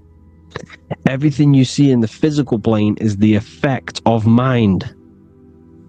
Like I said, the person walking is the effect of their mind telling the body to walk. The physical plane is the lowest dimension of your mind. Mother Earth. We are in a mother. We're in the womb still. The earth is feminine. It looks after you. It provides you with food for free. It grows on trees with water. It's Mother Earth. It's the womb. The dome above your head is your mother's belly. Okay? Is your mother's belly. You're in the womb still. You're forever in the womb because your mind's constantly expanding. Because when the baby's mind figures out that there is a reality outside of its mother, starts to hear the people on outside of its mother, what does it do? It figures a way out of the mother, and it becomes born again in the water, in a hospital, into the other world. It's the same with our minds. When our minds figure out there is other worlds beyond this physical, we explore them. The astral plane, for example. You figure a way out of the body. Because when you're the firmament, look at the word firmament, meant at the end. Firm is firm, something strong, something like a rock is firm. If your mind is firm like a rock, you will be stuck under the firmament. So, for example, people who are very programmed and can't think outside the box, they have a firm mind and they'll be stuck under the firmament because your mind is the only thing that's keeping you under the firmament. It's the only thing. When you're doomed, doom is dome. This is the dome, which is your head. Your head is the dome. Above your head, above the earth is the dome, the ethereal barrier. But that's just an external manifestation of your head. You don't leave the earth, you leave your body to leave the earth, because your body is the earth. It's a dimension within your mind. So when you're doomed, you're domed. Your reality is your level of realization. You realize something, or when you have an idea, the mind, in the EYE or I, same thing, mind, it's all mind. Reality is your level of realization. You realize there's other worlds, that's your reality. Your perception's your reality. Mind in Latin is mens. Jesus was known as the fisher of men, which is the fisher of minds. He was fishing minds worthy of knowing the higher truth, the deeper occult knowledge. Jesus figured out that we are all God. And he got killed for it, because in that age they were trying to suppress this information. Jesus figured out he was God because we are all God, every single one of you, and they killed him. Because we're all mind. We are not the body. We're the invisible intelligence, which is God. But you are not God if your mind is attached to this physical world, to the worldly pleasures. If you master your mind and travel the depths of your mind, that is God. Mental and men. Look at the word mental. It has men in it. Men in the Bible means mind. Here you see Masonic. The Masonic symbol with the eye, the mind. Looking over, everything is the one. Everything comes from the one. Look at all the lines coming off it, giving its life to all of the life forms. Down here on the bottom you have duality, black and white. Up here you have singularity, one and the two, unification and division. The lower self is divided into the left and the right. So the Bible even says, I forgot what verse it is, but it says, it's better to go through life with one eye than to have two and be cast into the fiery abyss of hell. I'm not sure what verse it is, but you can research it yourself. It's better to go through life with one eye, to be unified. Unified consciousness. Dimension. No brainer. No brainer. The language tells you the truth, people. Dimension. The dimensions are in your mind. Entertainment. Entertain the mind. Disappointment. It's all in the mind. Environment. The environment that you are in is a product of your mind. Within, rearranged spells high twin. Within is your mind, and your external world is mirrored from the decisions you make in your mind. Advertisement, commitment, it's all meant, it's all mind, everything is mind. Everything. So, this is important. The collective thoughts and collective beliefs. The collective, because we all share the mental plane. And because of this is why we are in a weakened state of consciousness at the moment. Because the collective thoughts and the collective minds overall are asleep. And they don't believe in anything. You see, everything is true within the mind. You think of something, it is there instantly. You think of a chair, it's there in your mind. You think of anything, it's there instantly. So everything's true within the mind. Anything can happen in the mind. Anything can happen on the physical plane if the collective consciousness, the collective minds, believe it to be true. This is why back in the days, in the ancient days, you look at all the old world stuff, you see all this crazy technology, and it's because as a collective, as humanity back then, they believed that they had much more open minds. Therefore, the things manifested in the physical world were a lot more out of the box, so to say, compared to today.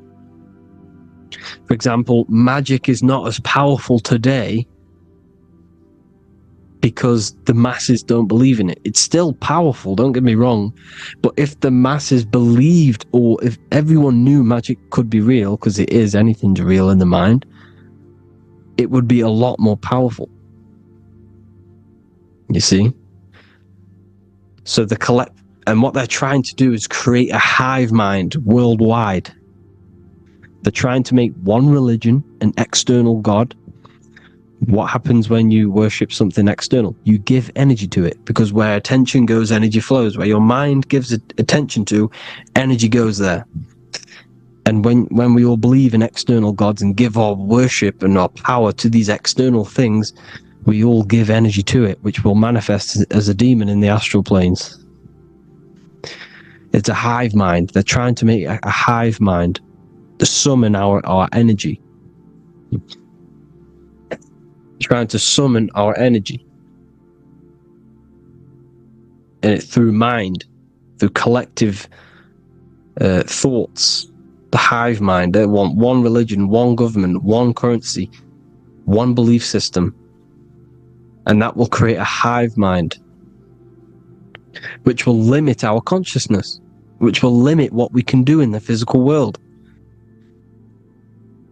Because if everyone doesn't believe in certain things, it cannot happen, because it's all in mind. Mind is so powerful. I am you and you are me.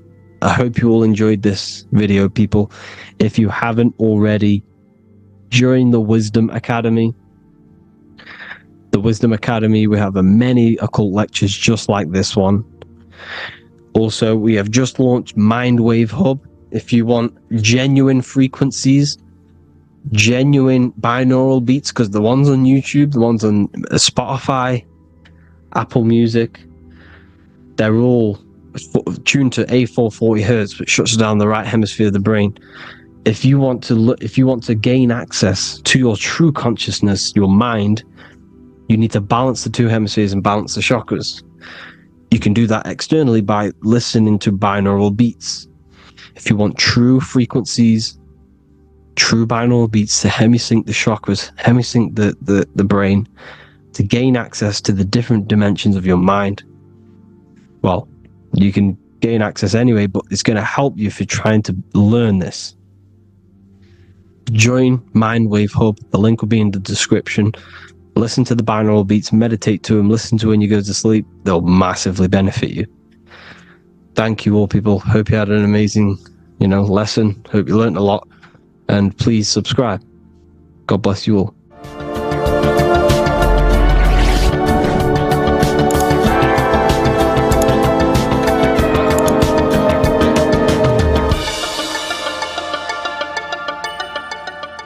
Welcome to Revival of Wisdom.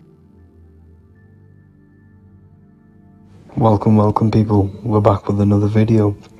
Please make sure to hit the like, the subscribe button, and turn on notifications to never miss a video. The Vatican is a giant key from a bird's eye view, and it also contains an 8-pointed star. The Anunnaki Sumerian gods also depicted this 8-pointed star. The sky god Anu from the Anunnaki also uses the 8-pointed star for his symbol. And even Freemasons depict an 8-pointed luminary with a ladder and a key. This is symbolizing the key to ascension up to the 8-pointed star, which is Polaris. Polaris is always depicted as an 8-pointed star. Polaris is the standstill star at the very center of our realm, which is perfectly aligned with the North Pole. The Earth is a giant torus field, and at the center is where the most electromagnetic energy is stored. This is why all compasses point to the north. Hence why a compass is an 8-pointed star, because it points you to Polaris, which is the North Pole, the center of this realm. The 8 points of the 8-pointed star symbolize the 8 points in space and time. So yes, Polaris is the portal which you ascend through if you outgrow this consciousness by aligning your chakras. Our earthly realm is a macrocosmic reflection of us, and we as humans are the micro reflection, with the earth containing its 7 chakras as well as us. The North Pole is the 7th chakra, which is the crown chakra. So the key to ascension is held by the Vatican, hence why it's a giant key, because they mislead the masses through their religions, which teaches the masses to look outside of themselves. As stated in the 20,000-year-old emerald tablets written by the Egyptian god Thoth. On Earth, man is in bondage, bound by space and time to the Earth plane. Encircling each planet, a wave of vibration binds him to his plane of unfoldment. Yet within man is the key to releasement. Within man may freedom be found. So the 7 planets are associated with each 7 chakras. The lowest chakra being the root chakra, which is associated with Saturn. This is why the elites love Saturn and reflect it in all of their symbols. Because the chakras are an ascension of spiritual principles, starting from the material and ascending up to the spiritual, the crown chakra. However, evil love bondage, and they are trapping souls in the physical realm by stopping and provoking the ascension process. They do this by abusing the energy of Saturn and Saturn is associated with the lowest chakra. The lower three chakras are associated with survival mode, which keeps the consciousness in a constant state of fear and only aware of its surroundings. Once you start to ascend up your chakras, you become more consciously aware of spiritual deeds. And this is the process of returning back to your true spiritual form.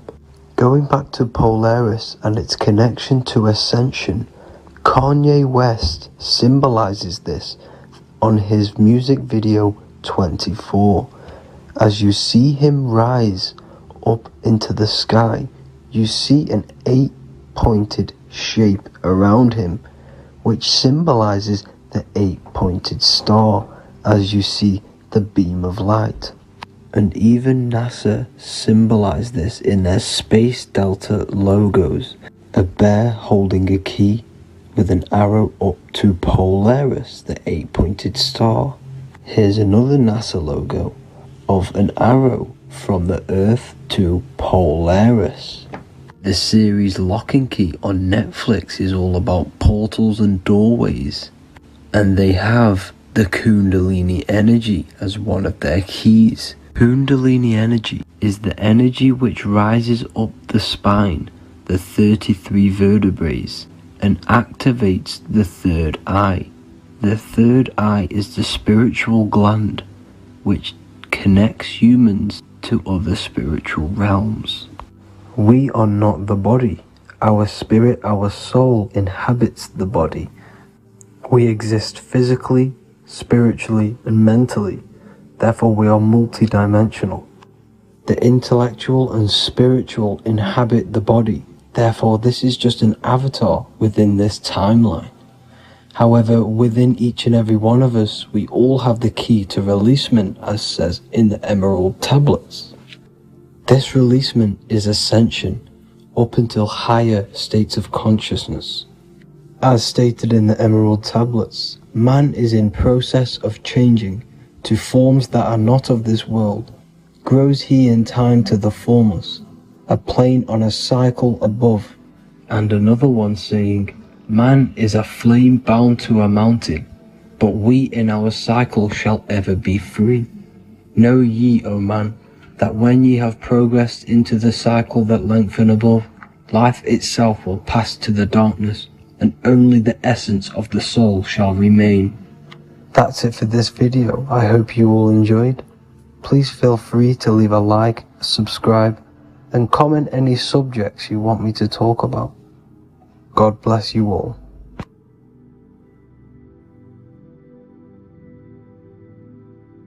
Welcome to Revival of Wisdom.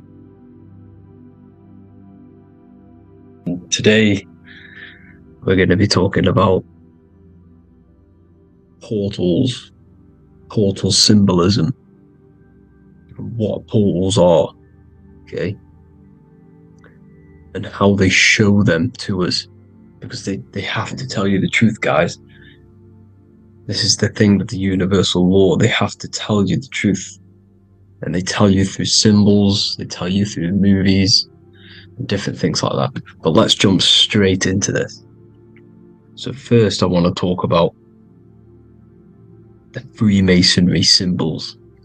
Okay, so first we got, obviously this is some Freemasonry art, but notice how you've got the ladder with a key. Okay, so this is ladder symbolism with a key. So maybe this is talking about ascending. Okay, because look, because this is ascending into the heavens, because it's a ladder with humans going up it with a key. In order to ascend, you must have the key. Okay, so what else do we have with a key? Well, the Netflix show Lock and Key, which is all about portals and keys. Because what the keys do, they open doors, gateways. Okay, so what's interesting about this is that they've got this key here, which represents the Kundalini energy, rising up the spine. Okay, but we'll come back to this. But it's that same portal key symbolism. We've also got the Vatican. The Vatican is in the shape of a key. Okay, so you can see the start of it here and the end. So this is key symbolisms. Keys open doors. And notice how it's got the 8-pointed star. Okay, what is the 8-pointed star? Okay, we'll come back to this. This all ties in, guys. I'll break it all down for you. But then you've also got the god Janus. Janus, okay, is known as the god of the doorways. He's an ancient god of Rome, and they worshipped him. However, he's not a god, he's more like a high-level ranked demon. Because he is the god of the doorways.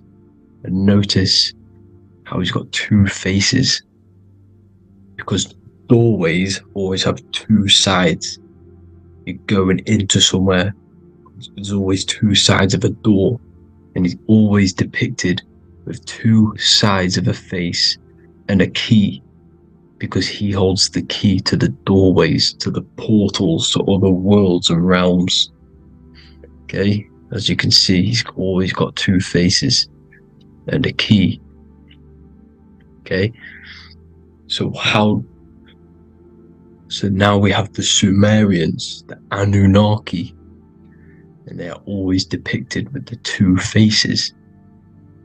Why do they have the 2 faces? Because they're symbolizing doorways, and the Anunnaki come to Earth through doorways and portals.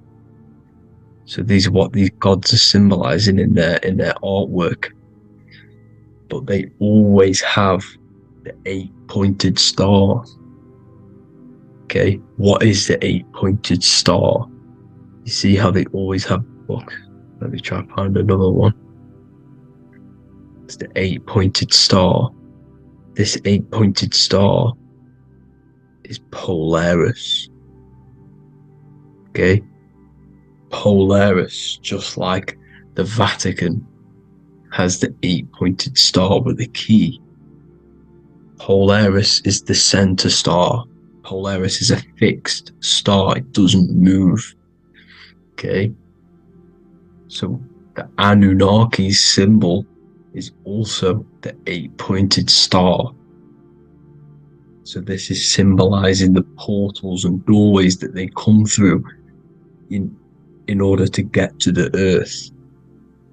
But Polaris is that center star which does not move. It's always symbolized with the 8-pointed star, just like a compass. Why is a compass the 8-pointed star? Because at the center of our realm is where the most electromagnetic energy is stored. As you can see, we have an aura field, an electromagnetic aura field. So does the Earth. And in the center, so like our heart, for example, is where the most energy is stored. Like the center of the Earth, this is why all compasses point to the center, because this is where the most electromagnetic energy is stored. It's at the center of our realm. Okay, so like I was saying with the lock and key series, see this here, the Kundalini energy rising up the spine, just like your Kundalini energy rising up the spine. Let me try. I can't zoom in. But you know what I'm trying to say here. Let's go back to Polaris. Because at the center is where pole.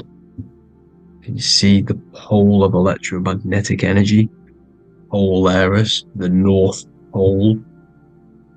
It's symbolized. The truth is in the words. It's like a pole of electromagnetic energy. And this is where the aurora borealis comes from. Notice how it's got the word aura in it, because it's the Earth's aura electromagnetic field, just like you have an aura, also known as the northern lights, because it's coming out of this center hole in the center of our realm, where the black sun is. And this is where the electromagnetic energy is coming up from. And this is what the aurora borealis is, or the northern lights. It's just electromagnetic energy. And it's symbolized through our symbols, the original O. Okay, because it's like a hole through the middle, Polaris. So this Polaris is the sky vault. It's the portal into this realm, because this is what the Anunnaki are always talking about, always symbolize it with the 8-pointed star. And just like a compass, it's the 8-pointed star pointed to the center, to Polaris. Okay, see here on the Sumerian tablets with the 8-pointed star again.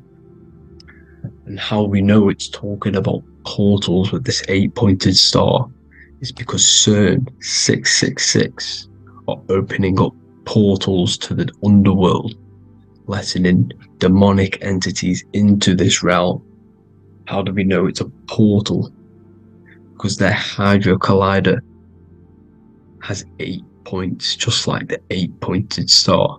So they are creating synthetic portals to the underworld to let these demonic entities into our realm. But what is the key? Because if we're talking about ascending through Polaris, notice how here on the masonry art, this luminary here, so this is the sun, that's the moon, this is Polaris, because it's a luminary with what? 1, 2, 3, 4, 5, 6, 7, 8 beams coming off the luminary, just like the 8-pointed star. So you see the ladder with the key going up to Polaris. It's symbolizing ascending out of Earth. So what is this key that they're keeping from us? Because it's a human holding a key going up the ladder to Polaris. Well, chakras. We have 7 chakras. Okay, so this is what they are telling us in the lock and key symbolism. The Kundalini energy rising up the spine. Okay, just like they have 33 vertebrae on the back of your spine. Okay, this represents the Kundalini energy going up your 33 vertebrae, just like in masonry has 33rd degrees. Okay, so what is the key? Your chakras. Your chakras have to be unlocked. Okay, you have to unlock your chakras, and you can't unlock this one without going through this one. You have to go through them all. It's like a ladder, just like Jacob's ladder. You can't go from the bottom to the top. You have to unlock each one. Okay, just like you have 7 chakras, you have 7 layers of your aura. Okay, you have to unlock your chakras to the highest point in order to reach Christ consciousness. And this is the key that they're talking about. They're symbolizing the organic portal within each and every one of us to ascend out of this realm. Okay, so this is the key that they're talking about, and they're holding back this knowledge to keep us trapped in this 3D realm.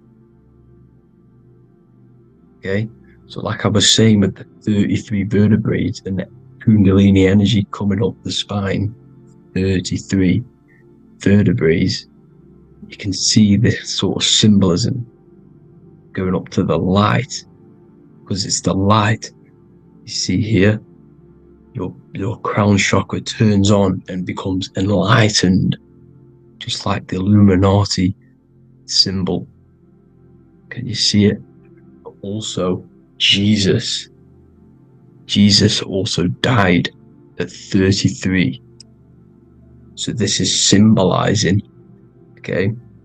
They're symbolizing the death of the ego, the body. So once you open up your chakras and reach Christ consciousness, which is your 33rd vertebrae, once your Kundalini energy goes up your 33rd vertebrae, your body technically, not physically, but spiritually dies, because you then become formless. You reach Christ consciousness.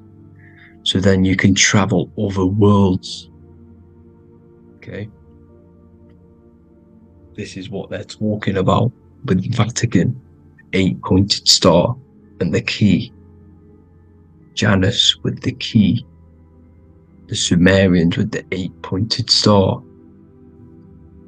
Anunnaki, the 8-pointed star. Polaris, 8-pointed star. So Polaris is the way out of this realm, which is at the center. Pole, North Pole. Okay, so the key is that they're hiding from us is the knowledge to unlock our chakras. Okay, and without this knowledge that they keep from us is trapping our souls in this reality to keep reincarnating. Okay, well, thank you all for tuning in. I'm going to leave you all there. Make sure to leave a like and a comment in the comment section. Let me know some topics to talk about so I can break it down for you. God bless you all.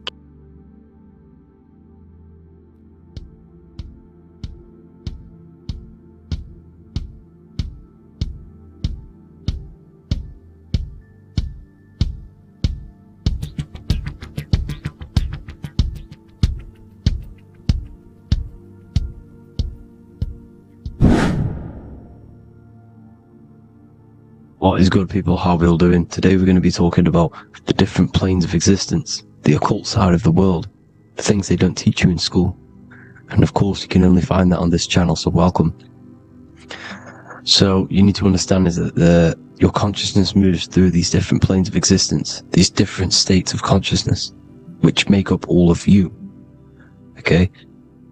They are all interlocked planes. They are all interpenetrated into each other. They are all one. They melt into the plane above and below. You see, each plane is a product of each plane. As above, so below. Now, the higher you go, the more fluid, the more dreamy, the less dense it becomes. The lower you go, the more denser it becomes, the more solid it becomes. The lowest plane is the physical plane, which you are obviously aware of. You are inside of the physical plane now. But while you are in this inside of this physical plane, you are indeed inside of all these other bodies which you have not awakened yet. You have to awaken these different bodies. You have these bodies. Okay? It's like a ripple effect. And the center is the most dense, the most solid. This is Earth, heart, the heart of the ripple. And the lower you, the further you go out from the center, the more dreamy, the less fluid, the more fluid, the more less dense it gets until you're one with the all. You see? And this is what it's like. This is what this system is. It's like a ripple effect. Now, let's jump straight into the planes. First, you have the physical plane, made out of 4 elements. 5 elements. The ether is the mother of the elements. It's the womb of the elements. It's the 5th element. And it gives birth to the 4 other elements. 4 is stability. Tables have 4 legs, and this is why the ether gives birth to 4, because it's the foundation of the physical world. Fire, earth, water, air. They are not pure. Each one of the elements melts into the other one. For example, earth and water both share cold. Water and air both share wet. You see? They compose of each other. They melt, they mold into each other based off the vibrational state of the ether. That's what it is. The 4 elements are the vibrational states of the ether. Okay? So you have the four physical elements making this, physical world. It's the lowest world. It's the world of effect. This world, whatever you see, whatever you experience, it's the effect. You can't change anything by manipulating this world. You got to manipulate the higher worlds to affect this world, you see?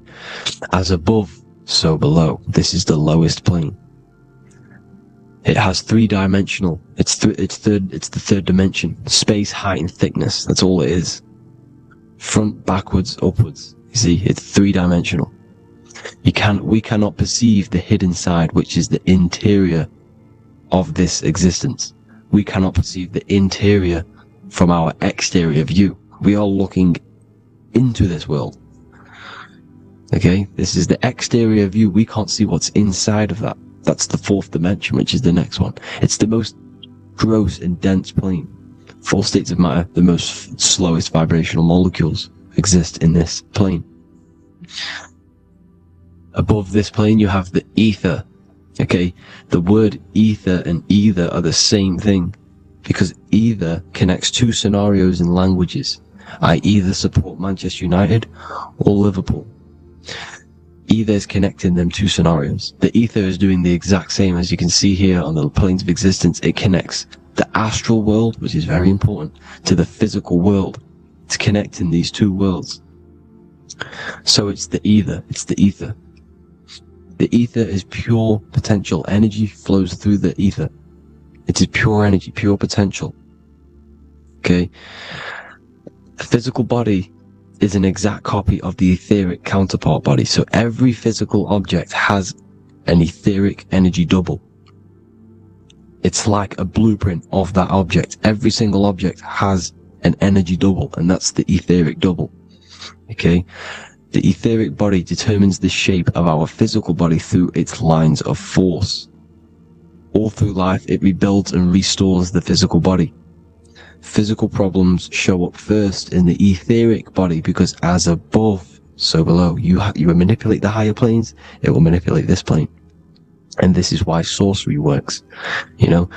Contact with astral plane entities. We'll get into that a bit later.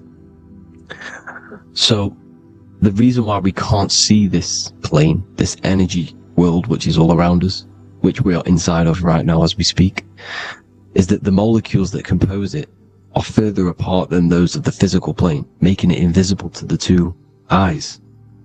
That we can't perceive it. Our eyes cannot physically suck in that sort of information, and our brain cannot decode it.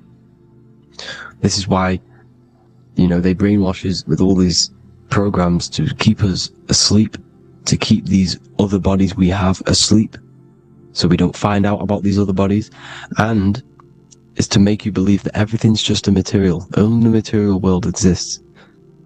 They don't want you to know is that everything that you see is a result of something you cannot see. As above, so below. There are realities within this reality. This is what I'm breaking down now, these different planes, on how this reality works. So your etheric double is your energy body. You can see here the physical, etheric, astral. Astral is your spirit. The ether is a part of the physical plane. It's like just above the physical plane, but it's still part. But then the astral plane is completely separate. It's another plane, but they're all interlocked. Don't think they're apart. They're all interlocked. They're all one. They all melt into each other.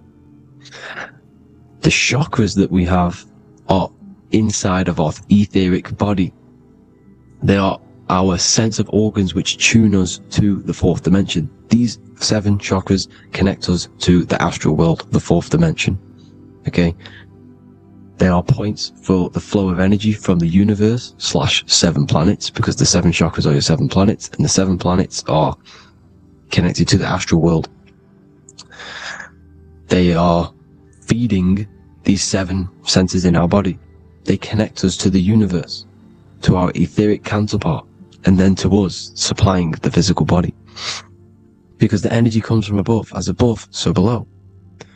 These 7 senses, these 7 etheric chakras, are being supplied with energy from the universe, the 7 planets, the solar system. Then it supplies the physical body. You see? So, the ether is very important. And this is, that the ancients understood the science of the ether, and they could harness free electricity from it, because it's all around us. The ether's all around us. And this is what they were doing. They were harnessing free energy using the ether. The astral plane, the fourth dimension, very important plane. Very, very important. We've all been there. Every single one of you has been there. Okay? The fourth dimension is unseen of what we see. It's the interior of the exterior that we see. We see the third dimension, but we cannot see beyond what's making this third dimension. This is the fourth dimension. Okay? It's the dream world. This is where you go when you dream. Okay? This is where you go when you dream. It's the place of disembodied spirits or ghosts, entities, whatever you want to call them. When you hear ringing in your ears, that is not tinnitus. That is an entity around you. Okay? That is an entity around you.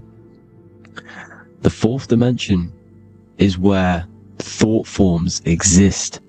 Mental images. Thought forms as in what you see in your mind when you think of an image, because the mind is the highest plane of existence. Mind is the highest plane of existence, and it manipulates all of the planes below. So it goes the mental plane, then the astral plane. So the thought is in the mind, the mental plane. That just the thought alone, no image, but then the form depiction, the thought form exists. It manifests in the astral plane as a sort of image, an entity, a living conscious being. So this is why thoughts are things. You see, thought forms exist within the fourth dimension. So when you imagine something, when you are, for example, right now, look into your hand and imagine there's an apple in your hand. If you can see that, you are seeing into this fourth dimension. You can only see into this fourth dimension using the mind's eye, not the two eyes, the mind's eye. When you shut off the two eyes into darkness, the third eye opens. The mind's eye is open, and you can see, this is astral travel. You got to work on astral travel, and you will see this astral plane, this fourth dimension. And there are 3 different sections to this astral plane: higher, middle, or lower. So yes, there is a kind of a heaven and hell, and a mid-God. Heaven being the higher vibrational entities manifesting higher vibrational thought forms existing there, the lower vibrational thought forms existing in the astral plane. But these thought forms are beings. You can create these beings. They're called elementals. Okay? If you entertain specific thoughts for long enough, this will plant a seed and it will grow. If you so for example, you have a bad feeling or whatever, what's a good example? Unforgiving someone. You keep that energy inside of you for long enough, it will manifest in the fourth dimension. You entertain that thought long enough, it will manifest. And it will create an etheric body, and it will be an entity which will harm you. It will feed off you, this low vibrational energy. Your mind is so powerful. It creates thought forms, and these thought forms can take consciousness, can take bodies, etheric bodies. Now, that's why it's very important that you master your mind, master your thought patterns. So this fourth dimension is the astral world. So when you have a nightmare, this is the lower astral plane. You're in the lower astral plane. Whilst this physical body rests at night, your consciousness, you awaken this other body, your consciousness goes inside of this other body, whilst the physical body lays asleep. You see? So it's all inside of you. This is what you need to understand. You just haven't awakened these bodies yet. You can awaken them. You just got to awaken them. Okay? The next is the mental plane. This is the mind, the source, pure cause, pure motion. The most less dense, the most fluid. No form. There's no form to the mind. Astral plane is the first plane where a form takes existence, pretty much. The mental world has no form. It's pure mind, pure intelligence. Thoughts alone exist here without any images or manifestation. The most fluid, the most dreamy, the most causal plane. All of the rest take the effects of this plane. That's why it's mind over matter. Your thoughts they create vibrations.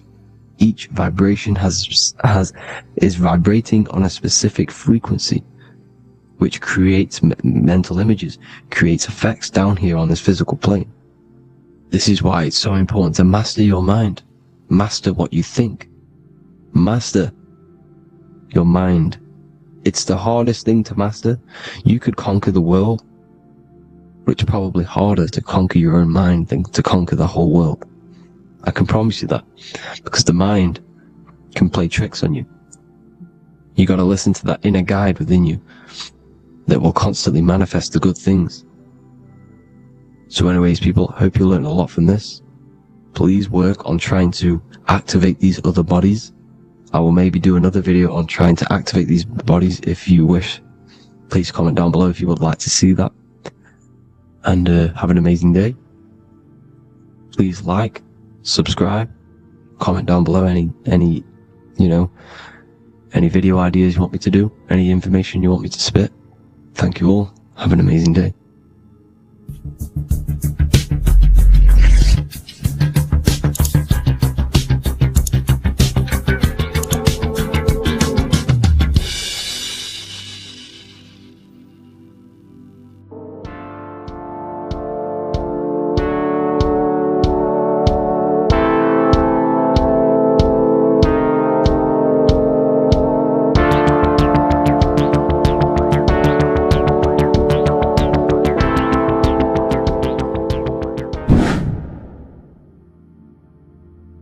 How are we all doing today, people? It's Revival of Wisdom, and today we're going to get real deep. This video is going to get real deep. A lot of people are not going to be ready for this sort of knowledge. Okay, you really have to do is to really deprogram the mind, because everything we've been taught is a complete lie, is to keep us trapped. Okay, this is really advanced knowledge. Now, let's get straight into this. All of the ancients depicted other worlds, and they called this place Midgard. Midgard is the mid-garden, the middle garden.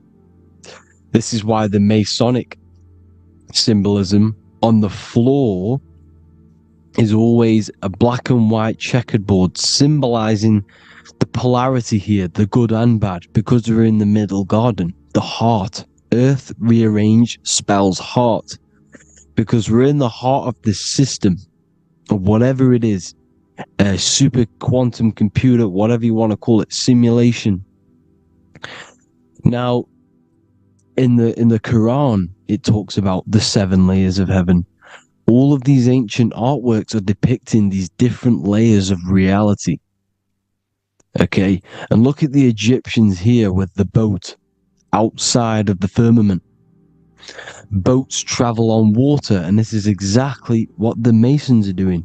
So they're still using the same symbols. Why?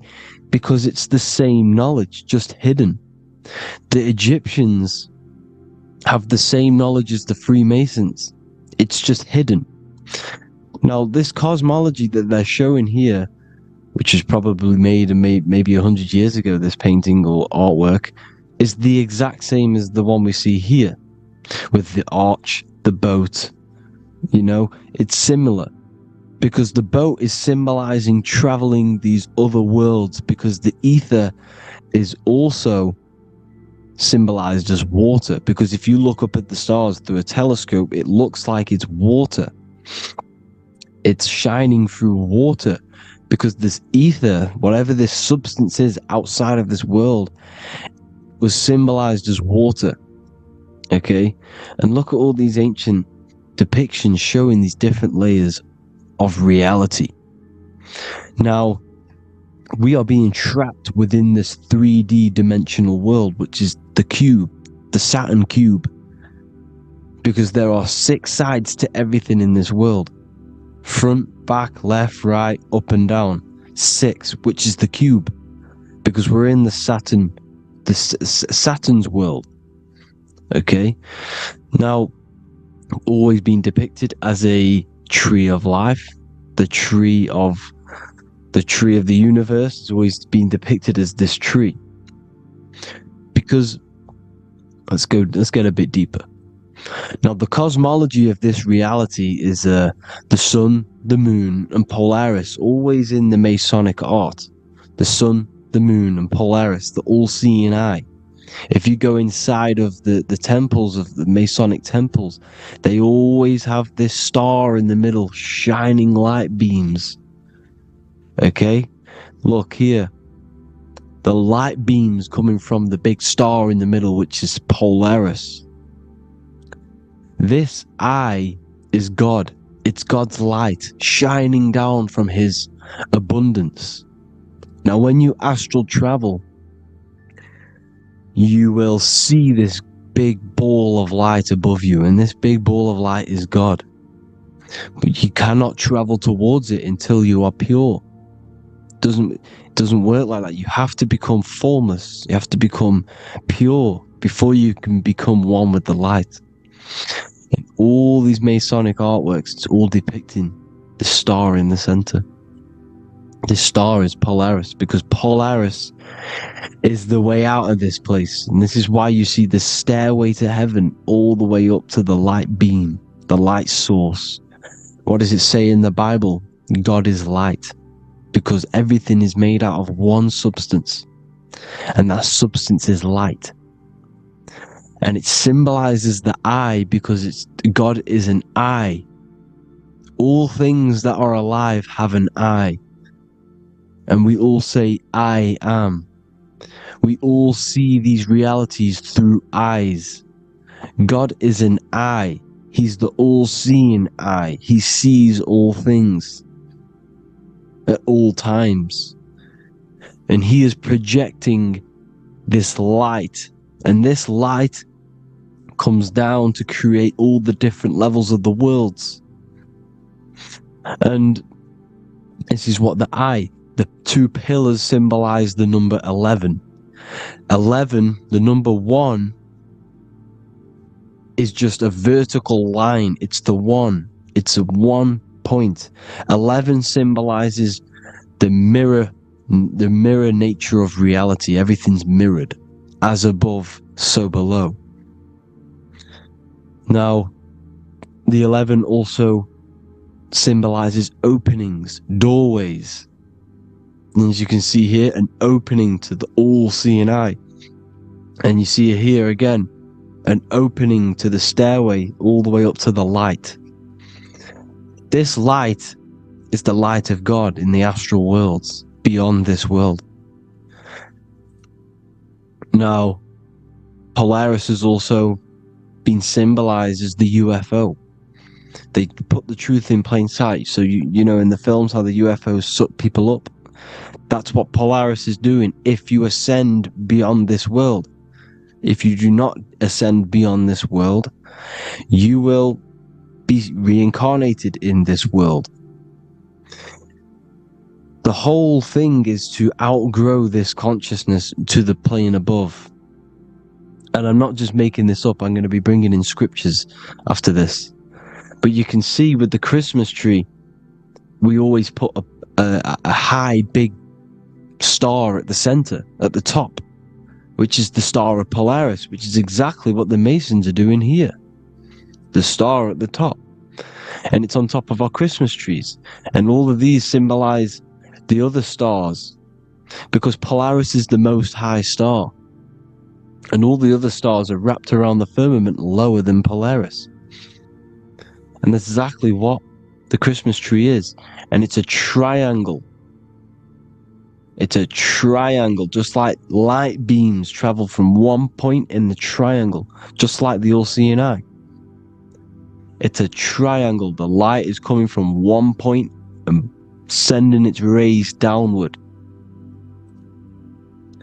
You see, it's kind of like you see here with the water. And the lower you go, the darker it gets, the more evil it becomes. And this is what the ancients would call hell. Now, this all-seeing eye is Polaris. And below Polaris is Mount Meru, the North Pole, the magnetic North Pole. The Tower of Babel, which is in the Bible.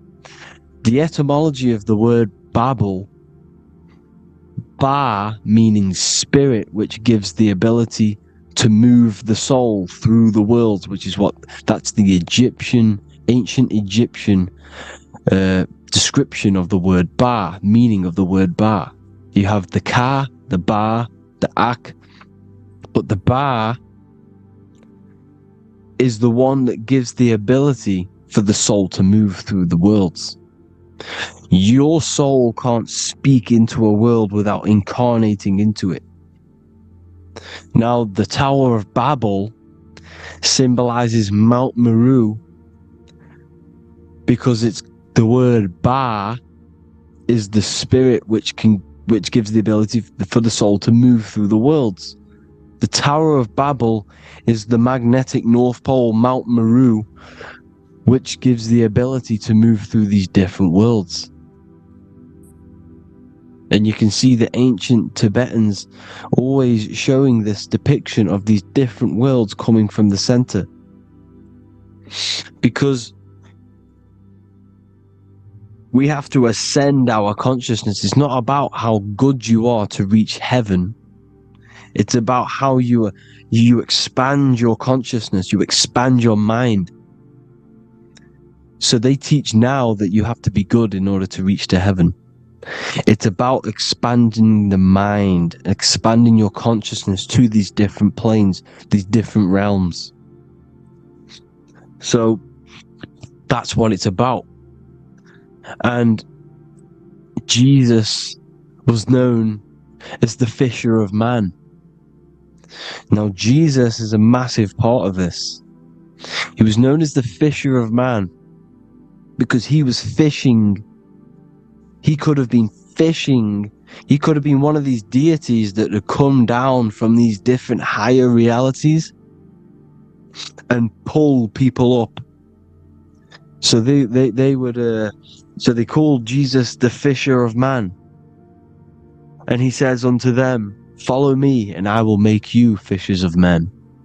So these deities that we see in the past, like Buddha, Krishna, Hermes, Thoth, Jesus, could all be these entities who were coming down to pick up the minds that were worthy enough to see the higher planes of reality. And this is why they called him the fisher of man. Now, when Jesus walks on water, there is a parable with Paul. And he says, "But Jesus immediately said unto them, Take courage, it is I, don't be afraid." He's talking about astral travel here. He's talking about leaving the body. Because when you leave the body in astral travel to see these alternative realities, you can't be afraid because fear is a bondage, which is what the Emerald Tablets talks about. "Lord, if it's you," Peter replied, "tell me to come to you on the water." The water. "Come," he said. And Peter got down from the boat, walked on the water, and came towards Jesus. But when he saw the wind, he was afraid and began to sink. When you become afraid in astral travel, you sink back into your body. "Lord, save me." So this is talking about Jesus pulling people up into different realities. And you can see the fish is the symbol of Jesus. Is another symbol of Jesus, a fish. Because fish symbolize deep occult knowledge. Because fish travel the depths of the ocean. And they symbolize us because we are fish underneath the ethers. And Jesus was pulling people up. You see, so the Bible is a people today believe the Bible is a book telling you how to reach to heaven, how to become godly and reach heaven. But you've got to become the Jesus Christ to see these alternative realities. Now look at the Emerald Tablets is a massive part, and it speaks so much about these different realities. Look what it says here. This is in Emerald Tablet 3. "Then in my heart grew a great longing to conquer the pathway that led to the stars," which is exactly what the Masons depict in all of their art. Look. the ladder to the stars. And then he goes on to say, years after years I sought after wisdom, seeking new knowledge, following the way, until at last my soul in great travail broke from its bondage and bounded away, broke from the bondage of the body. Free was I from the bondage of earth men, free from the body I flashed through the night. The stars. The stars are a massive part in the astral world. Each star is a different reality. And the true astrology is the star that you came from. You came through a star to reach this, to reach here.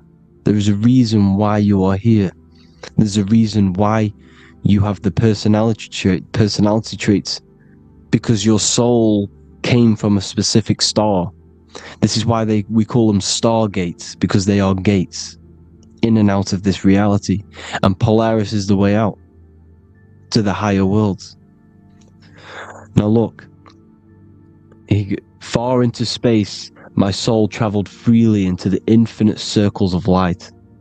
Beyond knowledge were some planets and great gigantic beyond dreams of men. Then he goes to say, lift up your flame from out of the darkness, fly from the night and ye shall be free. Lift up your flame. Your flame is your soul, because it has to be lifted up out of the darkness. This is the darkness, this world, this body is the darkness. Because it's a bondage. You need to break free. You need to learn how to astral travel, people.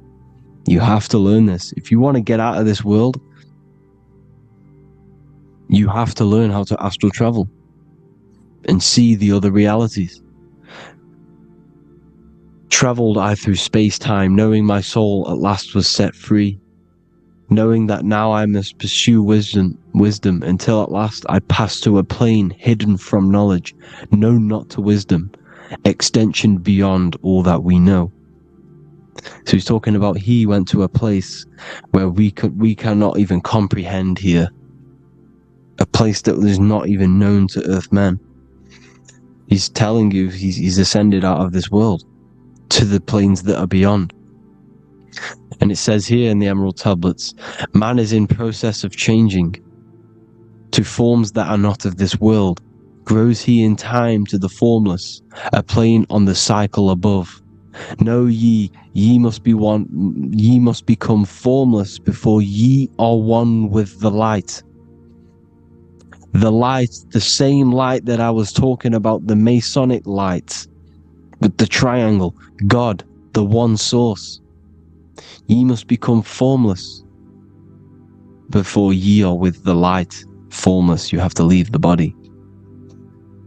You have to leave the body. You have to gain the ability to leave this body and travel to these other worlds. Now, it says here, not as man am I, for free have I become of dimensions and planes. In each I take on a new body. In each I change my form.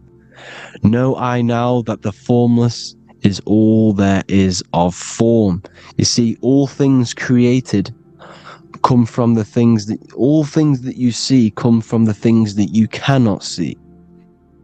All of us have the same spark of consciousness, the same I am. Every dog, every animal, every human has this same I, this same thing which sees through the eye. It's formless. It takes this formless entity is the same entity of us. We are all the same entity in different bodies. And this entity was represented as the flame, the cosmic flame, which is inside of all of us. And this is why the Masons depicted your spine as a candle or the Holy Grail. You would either see this or a candle with a flame on the top, because the Holy Grail is your consciousness, which is on top of your spine, which is the candle. Now, Jesus, Thoth, Buddha were all these deities which were coming down to lift people up because they were fishermen of men. and he would lift you up to the higher worlds, out of this world to the ones above. Now Thoth, you can see him here, he's leading the way. He's holding someone and he's leading the way with knowledge and power. He was leading the way to other worlds, out of this world. There's no point trying to change this world.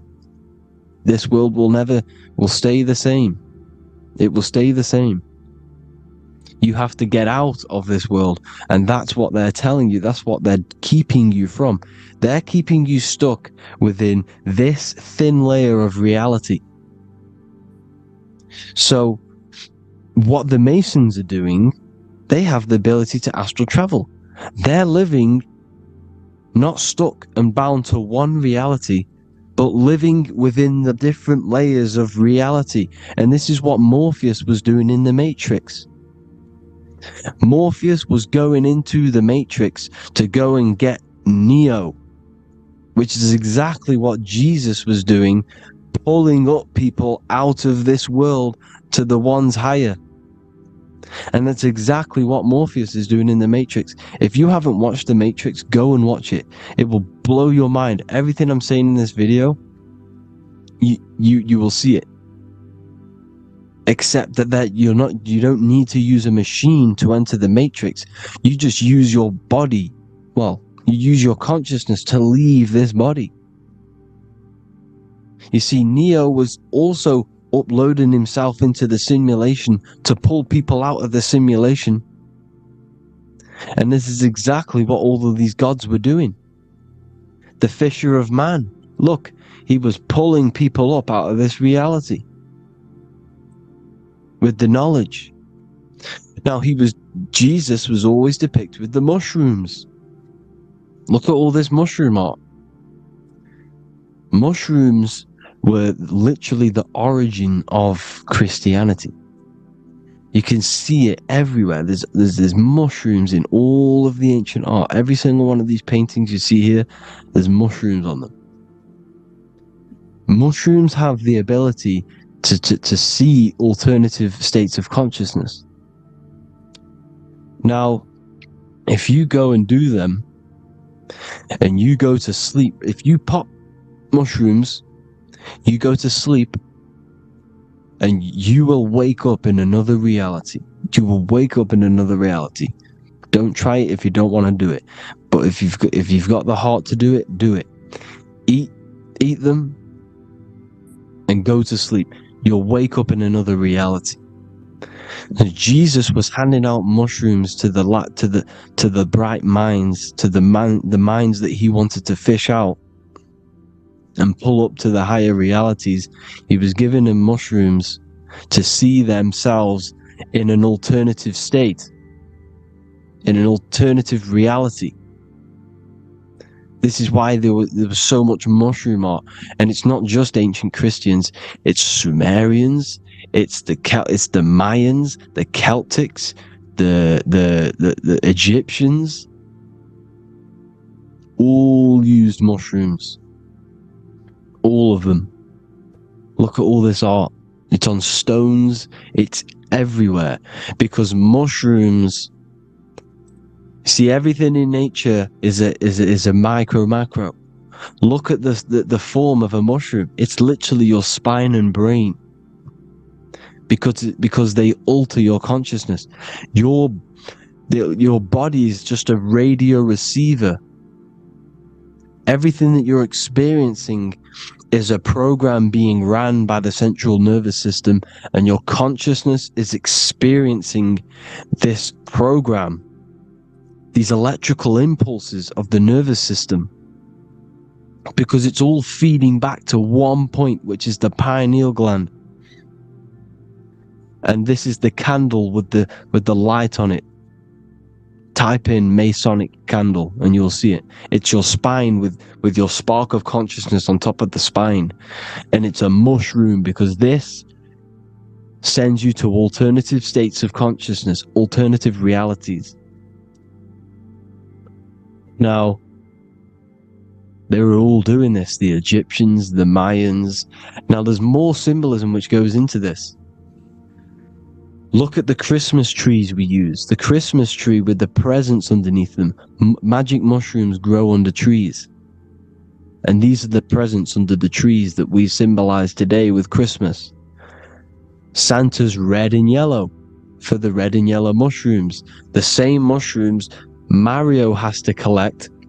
And when he gets enough mushrooms, he levels up. And then what does he do when he go past the world? When you win that world in Mario, you go to another reality. You go inside of another world. It's truth in plain sight. And it's using mushrooms. It's using mushrooms. Everything, all of the characters in Mario, well, a lot of them are mushrooms. Look at this one.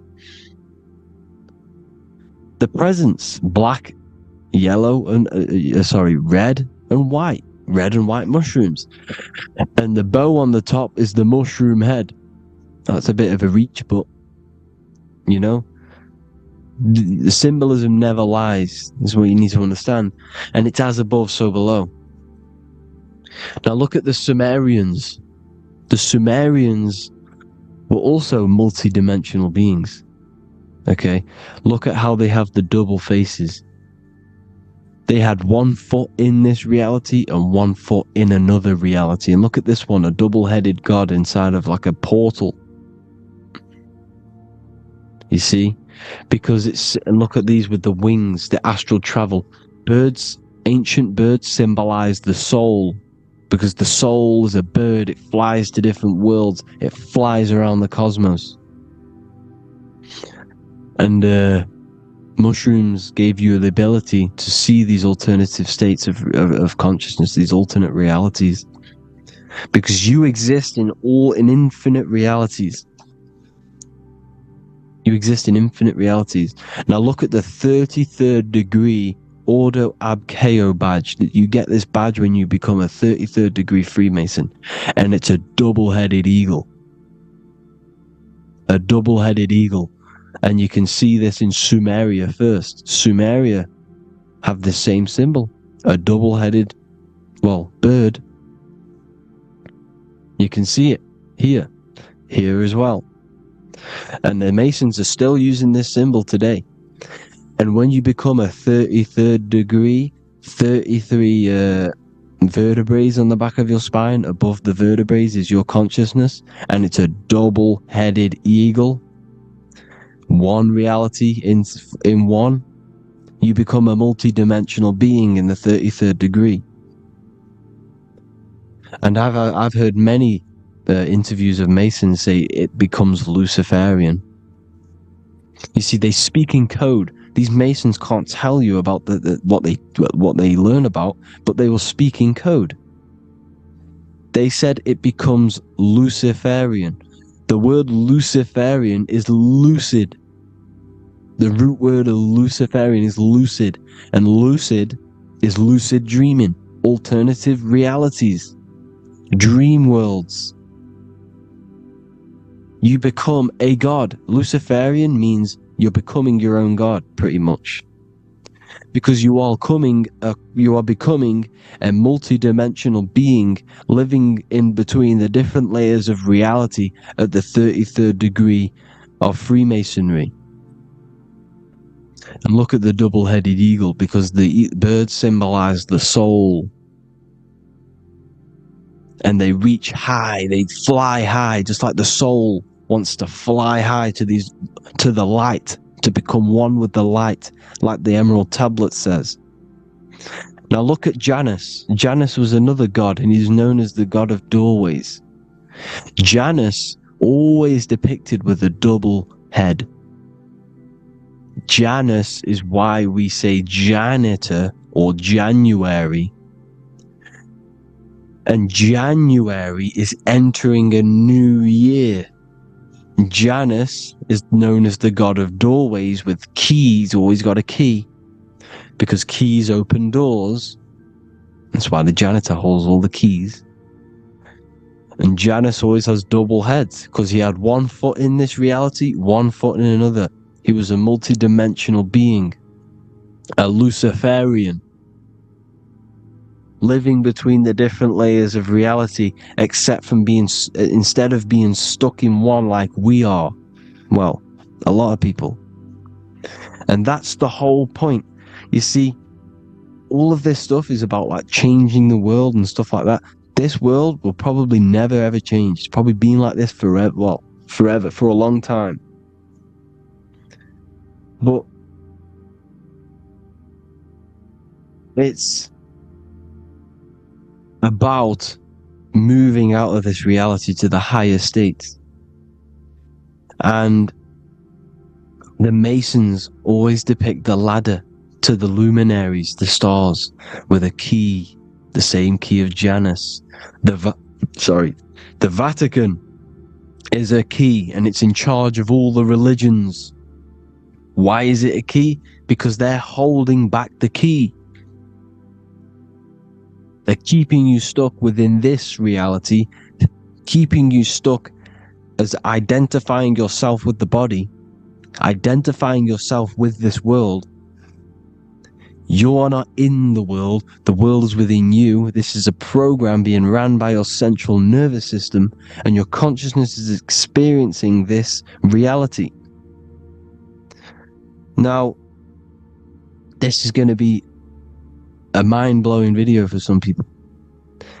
You have to have an open mind. You have to let go of all the programs. I'm repeating what the ancients are talking about and the ancient symbolism. Look at Janus with the double-headed god. He was just another god coming down, giving keys to people who had the worthy mind to be pulled up out of this reality,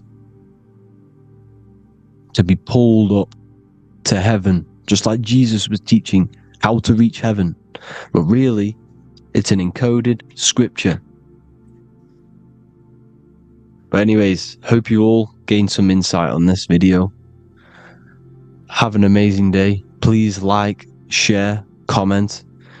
All the links are in the bio for the PDF, for the Manifestation Mastery course, and all the other amazing stuff. And if you want to support the channel, I'd greatly appreciate if you became a Patreon member.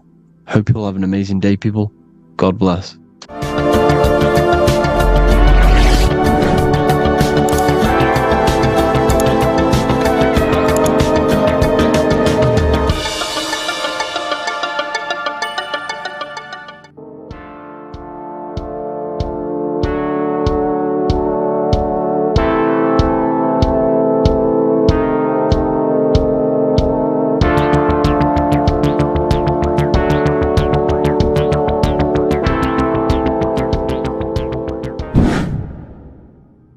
Earth has become a realm in order to trap souls within, so that they can harness our electricity, our energy. Even the Bible is talking about how this realm is controlled by the wicked one in John 5:19. We know that we are the children of God, and that the whole world is under the control of the evil one. Ephesians 6:12. For our struggle is not against flesh and blood, but against the rulers, against the authorities, against the powers of this dark world, and against the spiritual forces of evil in the heavenly realms. So the Bible is telling us that this is not the only world. There are other worlds, there are other realms that we can go to, considered as heaven. Heaven being a higher realm where there is no evil, no darkness. This is a midpoint realm where there is good and evil. Now, we're going to explain how the soul trap is how it's working, and how your soul is being harnessed for its energy, and how you are tricked to come back to this realm after death. What you need to understand is that you are the invisible intelligence behind the physical body. You are the mind and soul. The soul is the true you, the good you. It is pure love, pure bliss, eternal, never dies. The mind can be corrupted though. The mind is the intelligence of the soul. It is invisible. It has no true form. The intelligence inhabits the brain. The brain is the computer to control the electrical machine called the nervous system, which is choice, program, and action. You are the invisible intelligence behind the body, and this will prove it even more. You do not even see into the external world. You are seeing an image produced by the brain, because the light is being sucked through the retinas of the eyes. The image is produced in the visual cortex at the back of the brain. What does this mean? This means that we are the consciousness in the center of the brain, in the pineal gland, that is experiencing the program being ran by the central nervous system in the brain. This is the sigil of Lucifer. Lucifer in Latin is Lucy. Lucy is light in Latin. Lucifer is known as the light bearer. This is how the eyes work, people. It's not a demon or a devil. The sigil for Lucifer is how the eyes work, and how the left eye is controlled by the right brain. The right eye is controlled by the left brain. There is a crossover. It's the same with the body.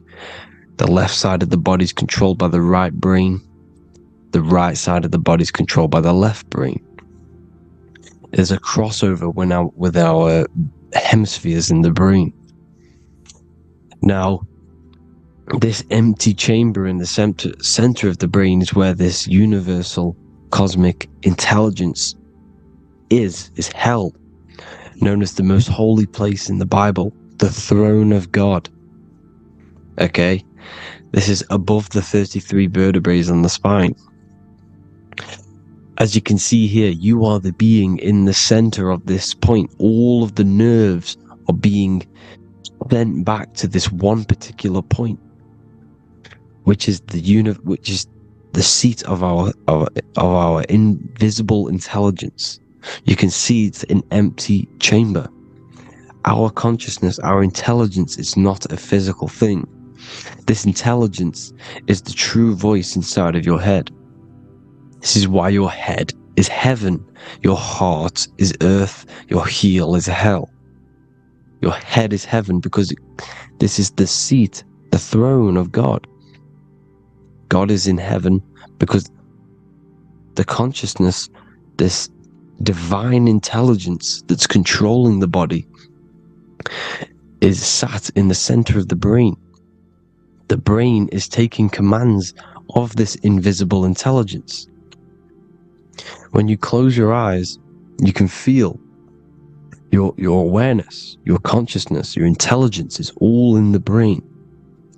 Your awareness is not in the feet, the heart, the legs, the arms. It's all in the center of the brain.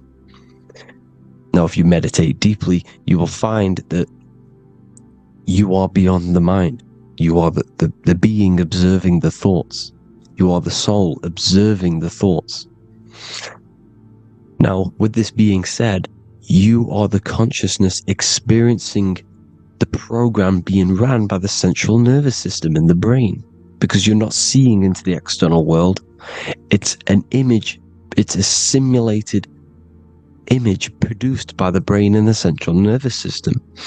You do not experience the external world. You do not feel the external world. You feel electrical impulses on your nervous system. Your nervous system is decoding what you are feeling. So the only thing that you truly feel is the electrical impulses on your nervous system. This is why the nervous system is the tree of knowledge of good and evil, because it gives your invisible intelligence, your mind, the knowledge of good and evil. It can detect good things, it can detect bad things. If it's hot, if it's warm, if I need to go, the nervous system is doing this. It is the tree of knowledge of good and evil. Okay, now this universal intelligence is symbolized as the single eye. Okay, Matthew 18:9. It is better for you to enter life with one eye than to have two eyes and to be thrown into the fire of hell. What does this mean? It's symbolic, it's metaphorical, people. It is metaphoric. Your universal intelligence is the single eye, the one eye. It's the balance between the two poles, between the left and the right, the good and the evil.